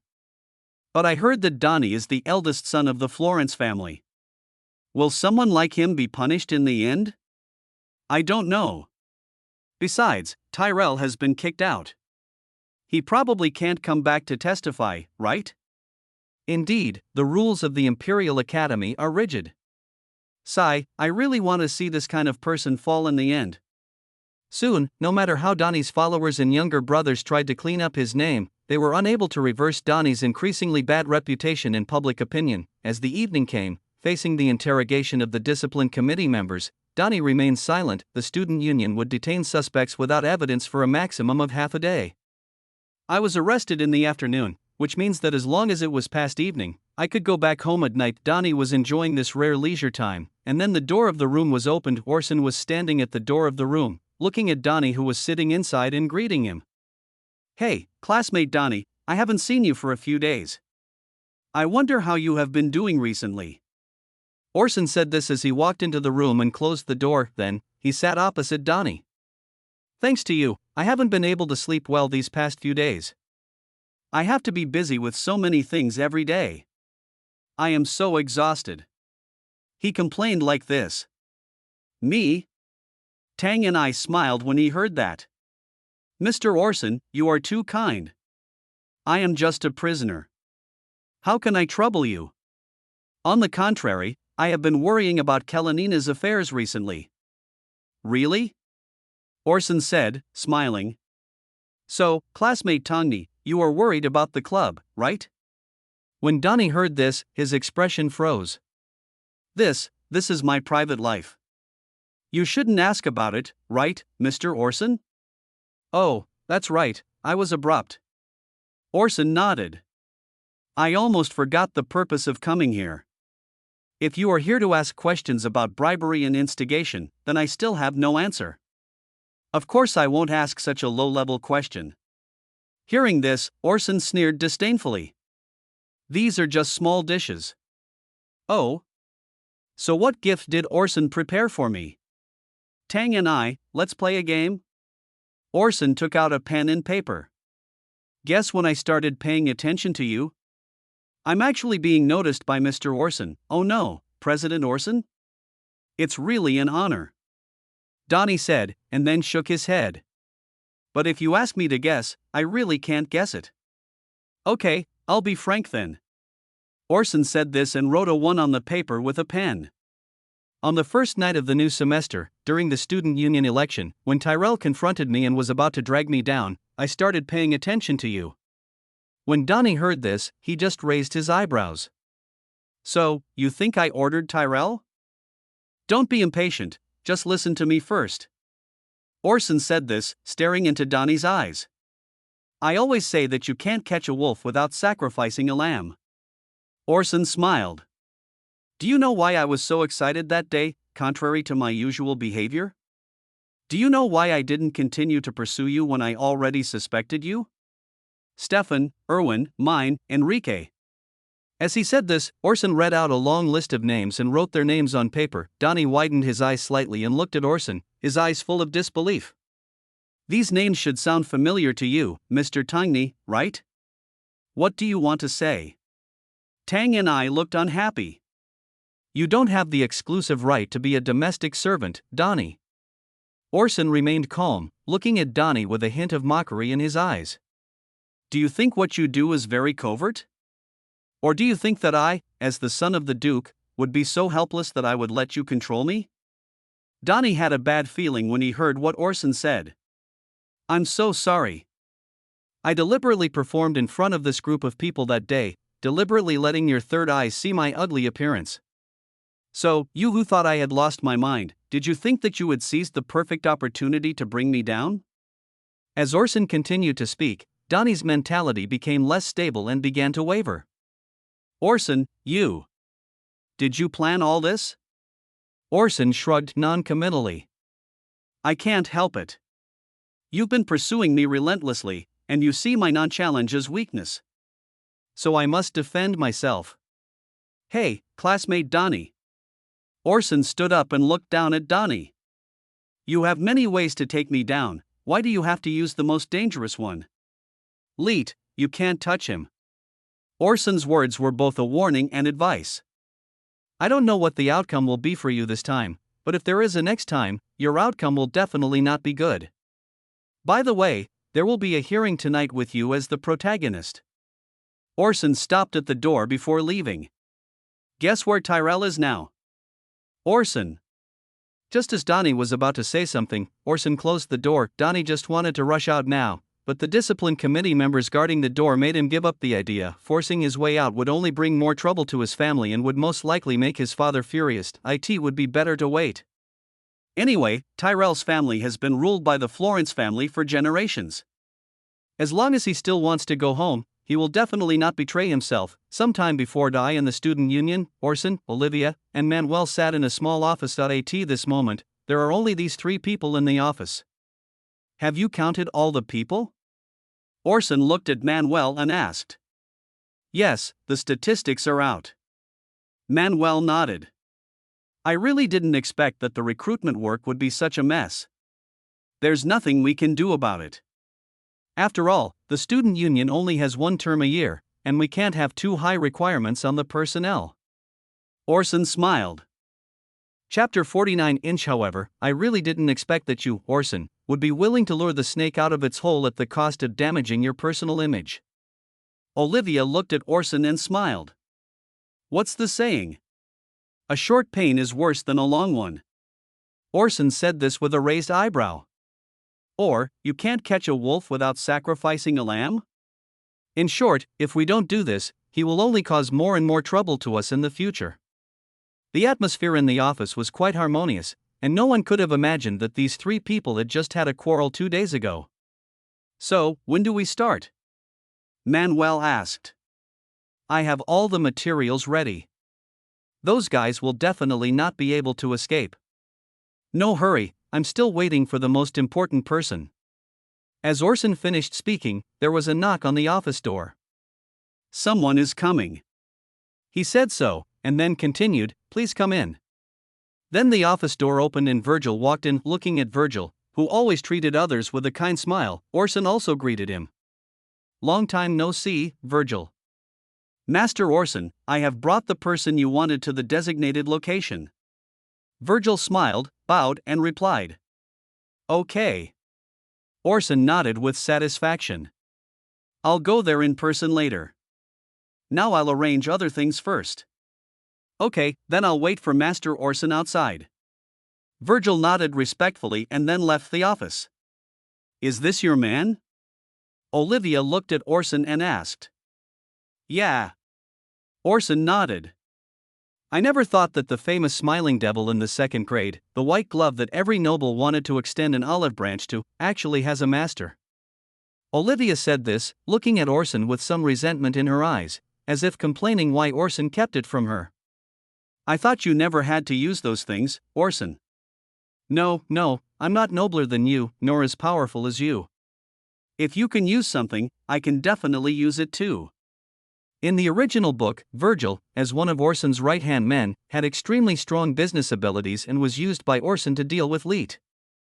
However, due to Leet's halo as the protagonist, Virgil was eventually killed by Leet. However, as Orson's loyal confidant, Virgil did not reveal Orson's identity even at the moment of his death. When Orson came to the Imperial Academy, he also thought of Virgil as the white glove carefully cultivated by the original Orson. Virgil's task is to deal with some things that are inconvenient for Orson to handle due to his identity, including but not limited to surveillance, investigation, blackmail, and house arrest. Of course, because Orson has been going smoothly all the way, Virgil has not yet had the opportunity to show his loyalty. At the same time, in order to hide Virgil's identity, Orson deliberately let Virgil take the entrance test and deliberately performed poorly in the subsequent qualifying rounds, becoming a student who was only ranked over 700 and looked mediocre. In addition, Orson forged an identity for Virgil as the son of a wealthy businessman, and they never interacted with each other on a daily basis, resulting in no one in the academy connecting the 2 people together. Last year, Orson did not assign any tasks to Virgil. Unexpectedly, Virgil earned the title of Smiling Devil in the 2nd grade. The reason was that Virgil always smiled when he treated others, until one time, someone challenged him to a duel, and he ended up breaking the man's teeth while still smiling. On the arena.in edition, he himself had a good appearance. After dressing up, he was more elegant than some noble young men. From then on, this title always accompanied him. Smiling Face describes that he always likes to laugh, and he is handsome and elegant.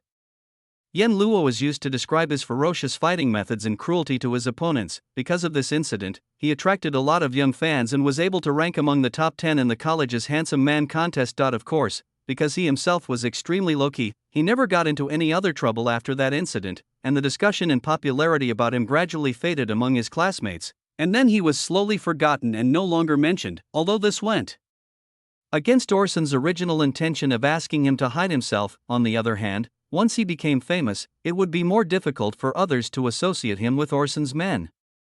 Okay, let's get down to business, Orson said, looking at Olivia and Manuel. When you go back, reorganize the department you are in charge of and hold a meeting. At that time, no one should leave the student union building. Then, Manuel, after the meeting, take the people you can trust from the discipline department. Remember, you must politely invite Orochi to the student union. Then everything went according to plan. Got it. The two nodded. Okay, I have to take care of my own business. Orson stood up. After all, that guy bullied Miley took and made him cry. How can I not pay a price? As he said this, a chill emanated from his body, and then he walked out of the office, looking at Virgil, who was standing in the doorway, leaning against the wall. He nodded. Let's go. Tyrell had been sitting in the room for half a day. During this time, no one had come into the room except for the lunch delivery at noon. Until 10 minutes ago, he was informed that the owner of the house would be here soon and asked him to wait in the living room. Then he waited in the living room. He kept thinking about who was the person hiding behind Virgil, and how can he help himself. Then Tyrell heard the sound of the door lock clicking. He looked up and saw Virgil walking in. Then, looking at the man following Virgil, he was stunned for a moment, and then laughed out loud. Orson walked into the room, looked at Tyrell, who was smiling, and smiled back. Mr. Virgil, you are right, aren't you? Tyrell said this with a hint of mockery in his tone. I just plotted against your master's brother, and I had a feud with him before, and now you tell me he is coming to help me? Ha ha, this isn't the way to joke, is it? Virgil just smiled and said nothing. Who said I can't help you? Orson said. Mr. Tyrell, this should be the first time we meet outside of school. With that, Orson held out his hand to Tyrell. This should be our first time in a real sense. It is a meeting between two separate people. Tyrell was silent for a moment, then he reached out his hand and shook it with Orson. After exchanging pleasantries, the two sat down again.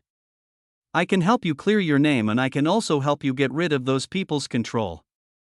Orson said this, stating his purpose straight away. In fact, as early as when Tyrell provoked Little for the first time and was punched by Orson, Orson had already guessed that Tyrell was instructed by someone. During the subsequent student union election, Tyrell's intervention in the election made Orson more convinced of his inner thoughts. After all, no matter what, he is just the son of an earl.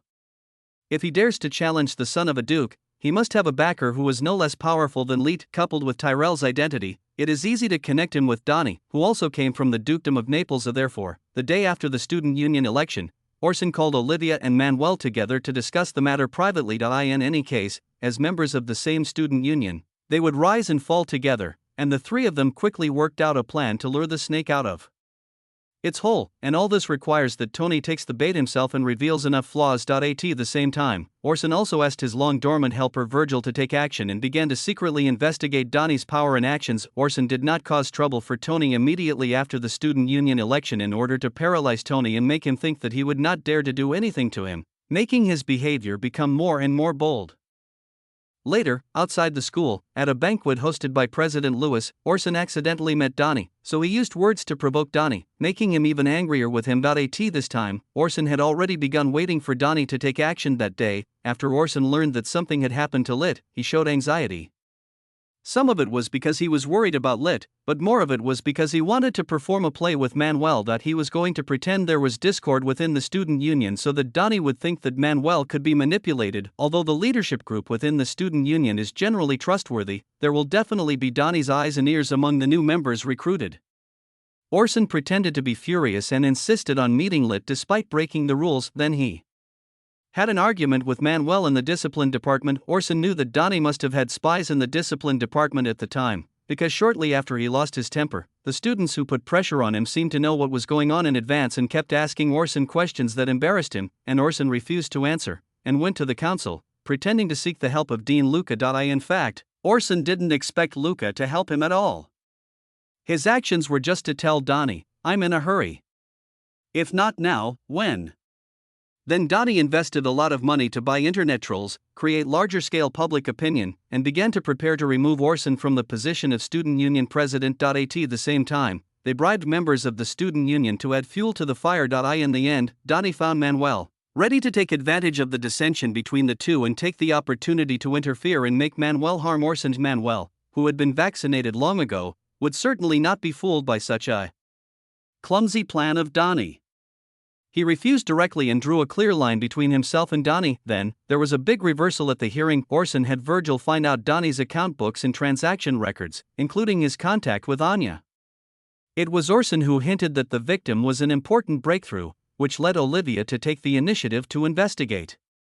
Even if Olivia had not asked Anya to turn against him that night, Orson would have exposed Donnie's actions of bribing student union members and instigating Tyrell to murder. Little that he has always been invincible. However, instead of defeating the opponent directly, Orson prefers to let those who are hostile to him suddenly make a sharp turn when he is about to win, so as to reverse the events. As the saying goes, conquering the heart is the best way, although he could have directly targeted Tony. From the beginning, doing so would not have caused any serious harm to Tony. Instead, it would have alerted the enemy and left a hidden danger of hostility towards the Osenlid brothers in the academy. In order to cut the root of the problem, he needs to lure Tony deeper and deeper. When the information he obtains can directly prevent Tony from turning over and he will never be able to assassinate Lit, Orson's goal will be achieved. "Master Orson, do you want me to betray my father and the son of my father's master?" Tyrell, he smiled. "Do you know what kind of disaster I will suffer if I do this?" "I know." Orson nodded. "But if you don't do this, won't it?" Tyrell was silent. Obviously, no matter how difficult the task Donnie assigned to him was, he would be dissatisfied as long as he failed to complete it. When the accumulated dissatisfaction exploded, it would be extremely terrifying. No one likes a madman, especially when that madman is your leader. "From what I understand, your father wasn't that kind to you?" Tyrell's heart trembled as Orson said this. "I've treated you as a tool since you were a child, a tool to curry favor with Giovanni through Donnie. I'm afraid the most common thing he said to you was not to take care of yourself, but to listen to Master Donnie more, right?" Tyrell was silent. "Going back to a home like that, what would your father think of you if he found out that you upset Donnie? Do you think he will tie you up and take you to Duke Giovanni to apologize?" "Stop talking," Tyrell said loudly, and then he gasped and became a little emotional. "Do you think that just by saying this, you can make me betray them and help you?" "No." Orson shook his head. "I'm just stating a fact, and maybe that fact is a little too hurtful. But I think there's no point in staying in a home like this. Why don't you live in a different way?" Orson said this and snapped his fingers, and a contract appeared in front of Tyrell. "This is a property in the free city of Dreist." Orson stared into Tyrell's eyes, revealing a trace of sincere emotion. "No matter what prejudice we had in the past, at least now, don't you want to take revenge on those who looked down on you in the past? As long as you promise me, I will send someone to escort you to the free city after this incident is over. Once you are there, the Florence family will not be able to get involved. You can live freely there and lead the life you want, free from the manipulation of your father and the oppression of the Lord. Don't you want to go and see a day like that?" Orson's words seemed to have magic, making Tyrell fall into a beautiful fantasy of the future. "Let's not talk about the sufferings of the past for now. At least, now you still have a chance to change your fate, right?" As I was thinking this, it was already evening. The trial of Downey's case of bribery and abetment began. Dean Luca did not attend the hearing. Instead, it was chaired by Olivia, vice president of the student union. Chapter 50. By the time Donnie and several bribed student union members came onto the stage, there was already a barrage of abuse and condemnation from the audience. It was hard to imagine that these people were helping Tony to scold Orson and Leet just 2 days ago, but now they turned their guns on him. Well, this hearing begins now. As several witnesses came on stage, Olivia announced the convening of the hearing. Compared with yesterday's hearing, this hearing was much more grand. First of all, there were several suspects.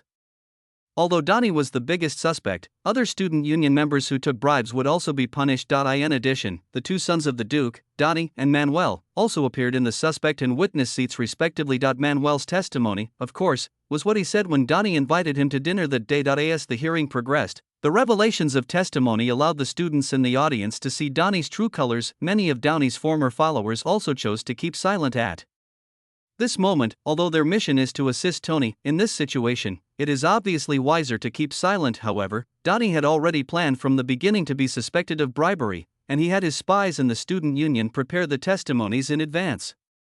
With the consistent testimonies, the hearing was unable to make any progress for a while. However, the most important witness, Tyrell, was unable to arrive. Donnie looked down and found Orson sitting in the first row. Looking back anxiously, Donnie couldn't help but smile when he heard that. "You didn't expect that, Orson. Tyrell can't enter the school now. He has been expelled. The witness you rely on most is gone. I am this way. As long as I insist on providing academic sponsorship for some students in the student union, plus my onus for his identity as the Duke's son, the final outcome of the hearing would definitely be inconclusive." Unexpectedly, Orson and Donnie's eyes suddenly met. Orson looked at the provocation in Donnie's eyes and sneered. This was the moment he was waiting for. Give the other person hope when he or she is in despair, and then crush that hope when he or she thinks he or she has grasped it. This kind of blow to people is the most profound and has the best effect. Seeing that the time was right, Orson stood up and walked onto the stage. Then, he handed over a recording magic stone and some parchment to Olivia. Olivia deliberately showed a surprised expression, and then looked at the audience. "I'm sorry, everyone. Just now, President Orson provided a very important piece of information. It was a recording magic stone and several account pages that recorded Donnie's transactions." Then, Olivia picked up the magic stone and poured magic power into it, and then the image appeared in front of everyone present. "Ahem, can you hear me?" The person who appeared on the screen was none other than Tyrell. Judging from the brightness of the light in the picture, it seems to have been recorded in the afternoon. This video was recorded this afternoon. Orson added at the right time. Donnie looked at Tyrell in the light curtain with a very ugly expression. He didn't expect that Tyrell would actually dare to go against him. Did Orson bewitch him or something? Wasn't he afraid that he would do something to his family? Is there no one in his family that he cares about? Well, hello, classmates. I am Tyrell, the Tyrell who was just expelled from the Imperial Academy. In the light curtain, Tyrell first introduced himself and then went straight to the point. "I actually regret what happened yesterday, because I didn't say something very important." Tyrell said this with a look of shame on his face. "I deceived you all. In fact, I did all those things because of Donnie's instructions.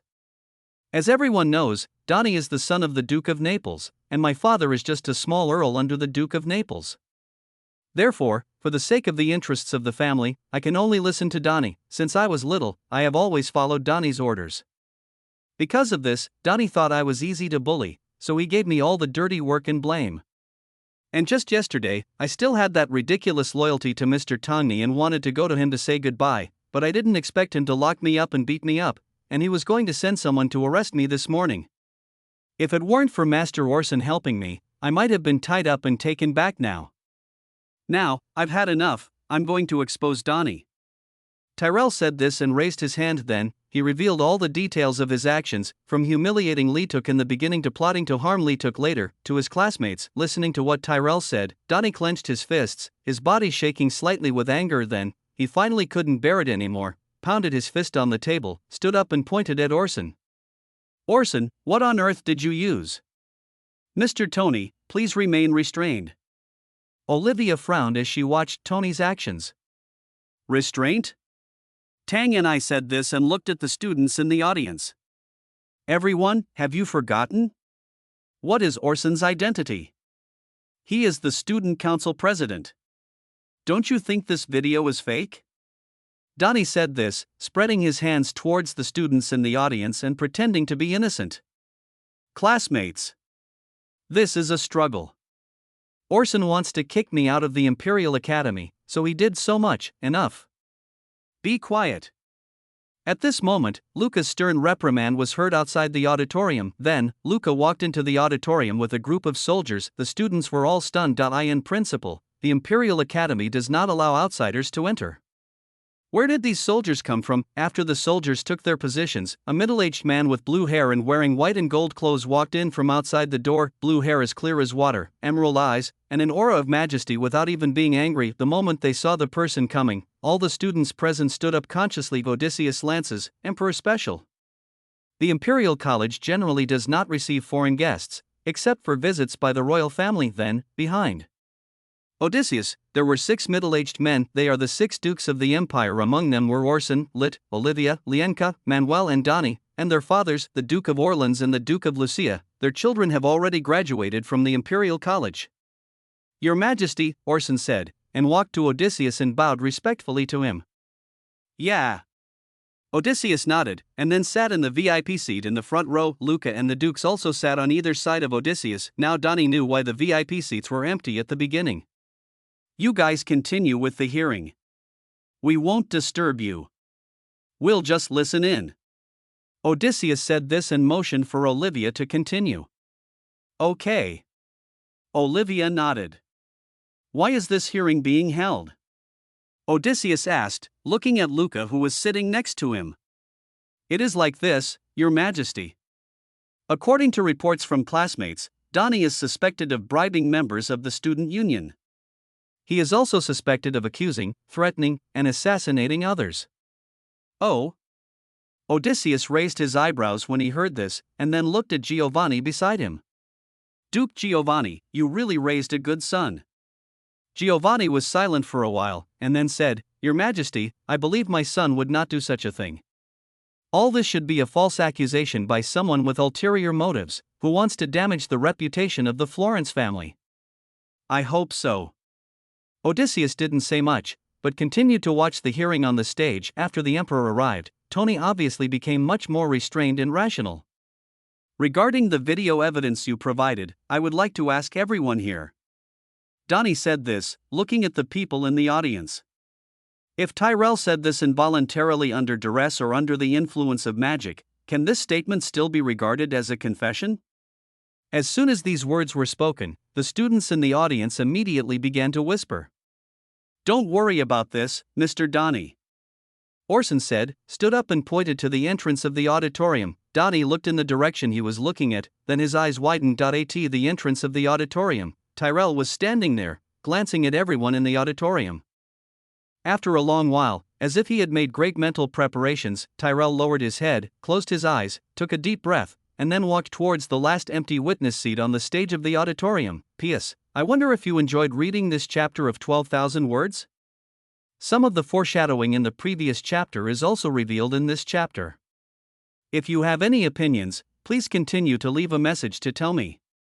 Chapter 81, How can I win when there is an award-winning actor?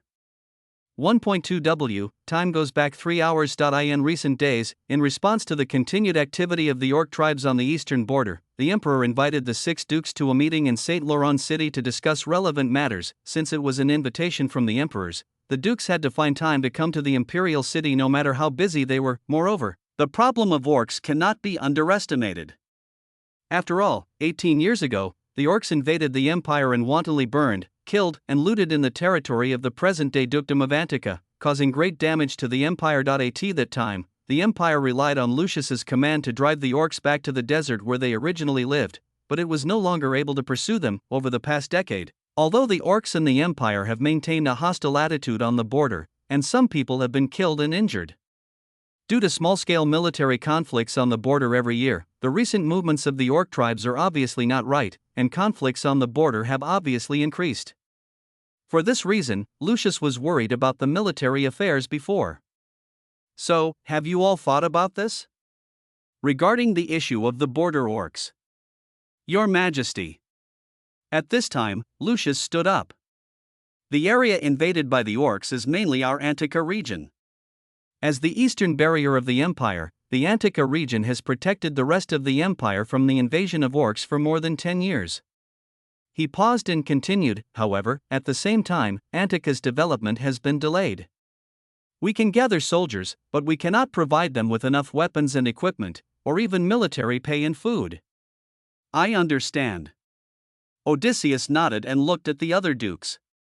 You also know how much disaster the orc invasion brought to the empire 18 years ago. If it weren't for Duke Lucius, even if you drove away the orcs, your territory would not be in a good situation. Your Majesty, let's get this one thing out of the way, said Giovanni, the Duke of Naples.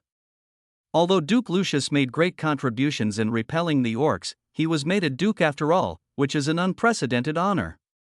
Duke Lucius has governed the Duchy of Antica for more than 10 years, but now he can't even solve the border issues on his own. Isn't this due to Lord Lucius's poor governance? Lucius stared at Giovanni without saying a word. It is true that he is not good at domestic affairs, but he delegates power to people who are good at it, and the governance is not bad. It's just that the Duchy of Antica was indeed rebuilt after the war, and its foundation was not as good as others. In addition, in order to guard against orcs, military expenditures have always been high. This was something that everyone present knew, but Giovanni kept silent about it and only talked about Lucius's problem. Okay, we all know the difficulties of the Duchy of Antica.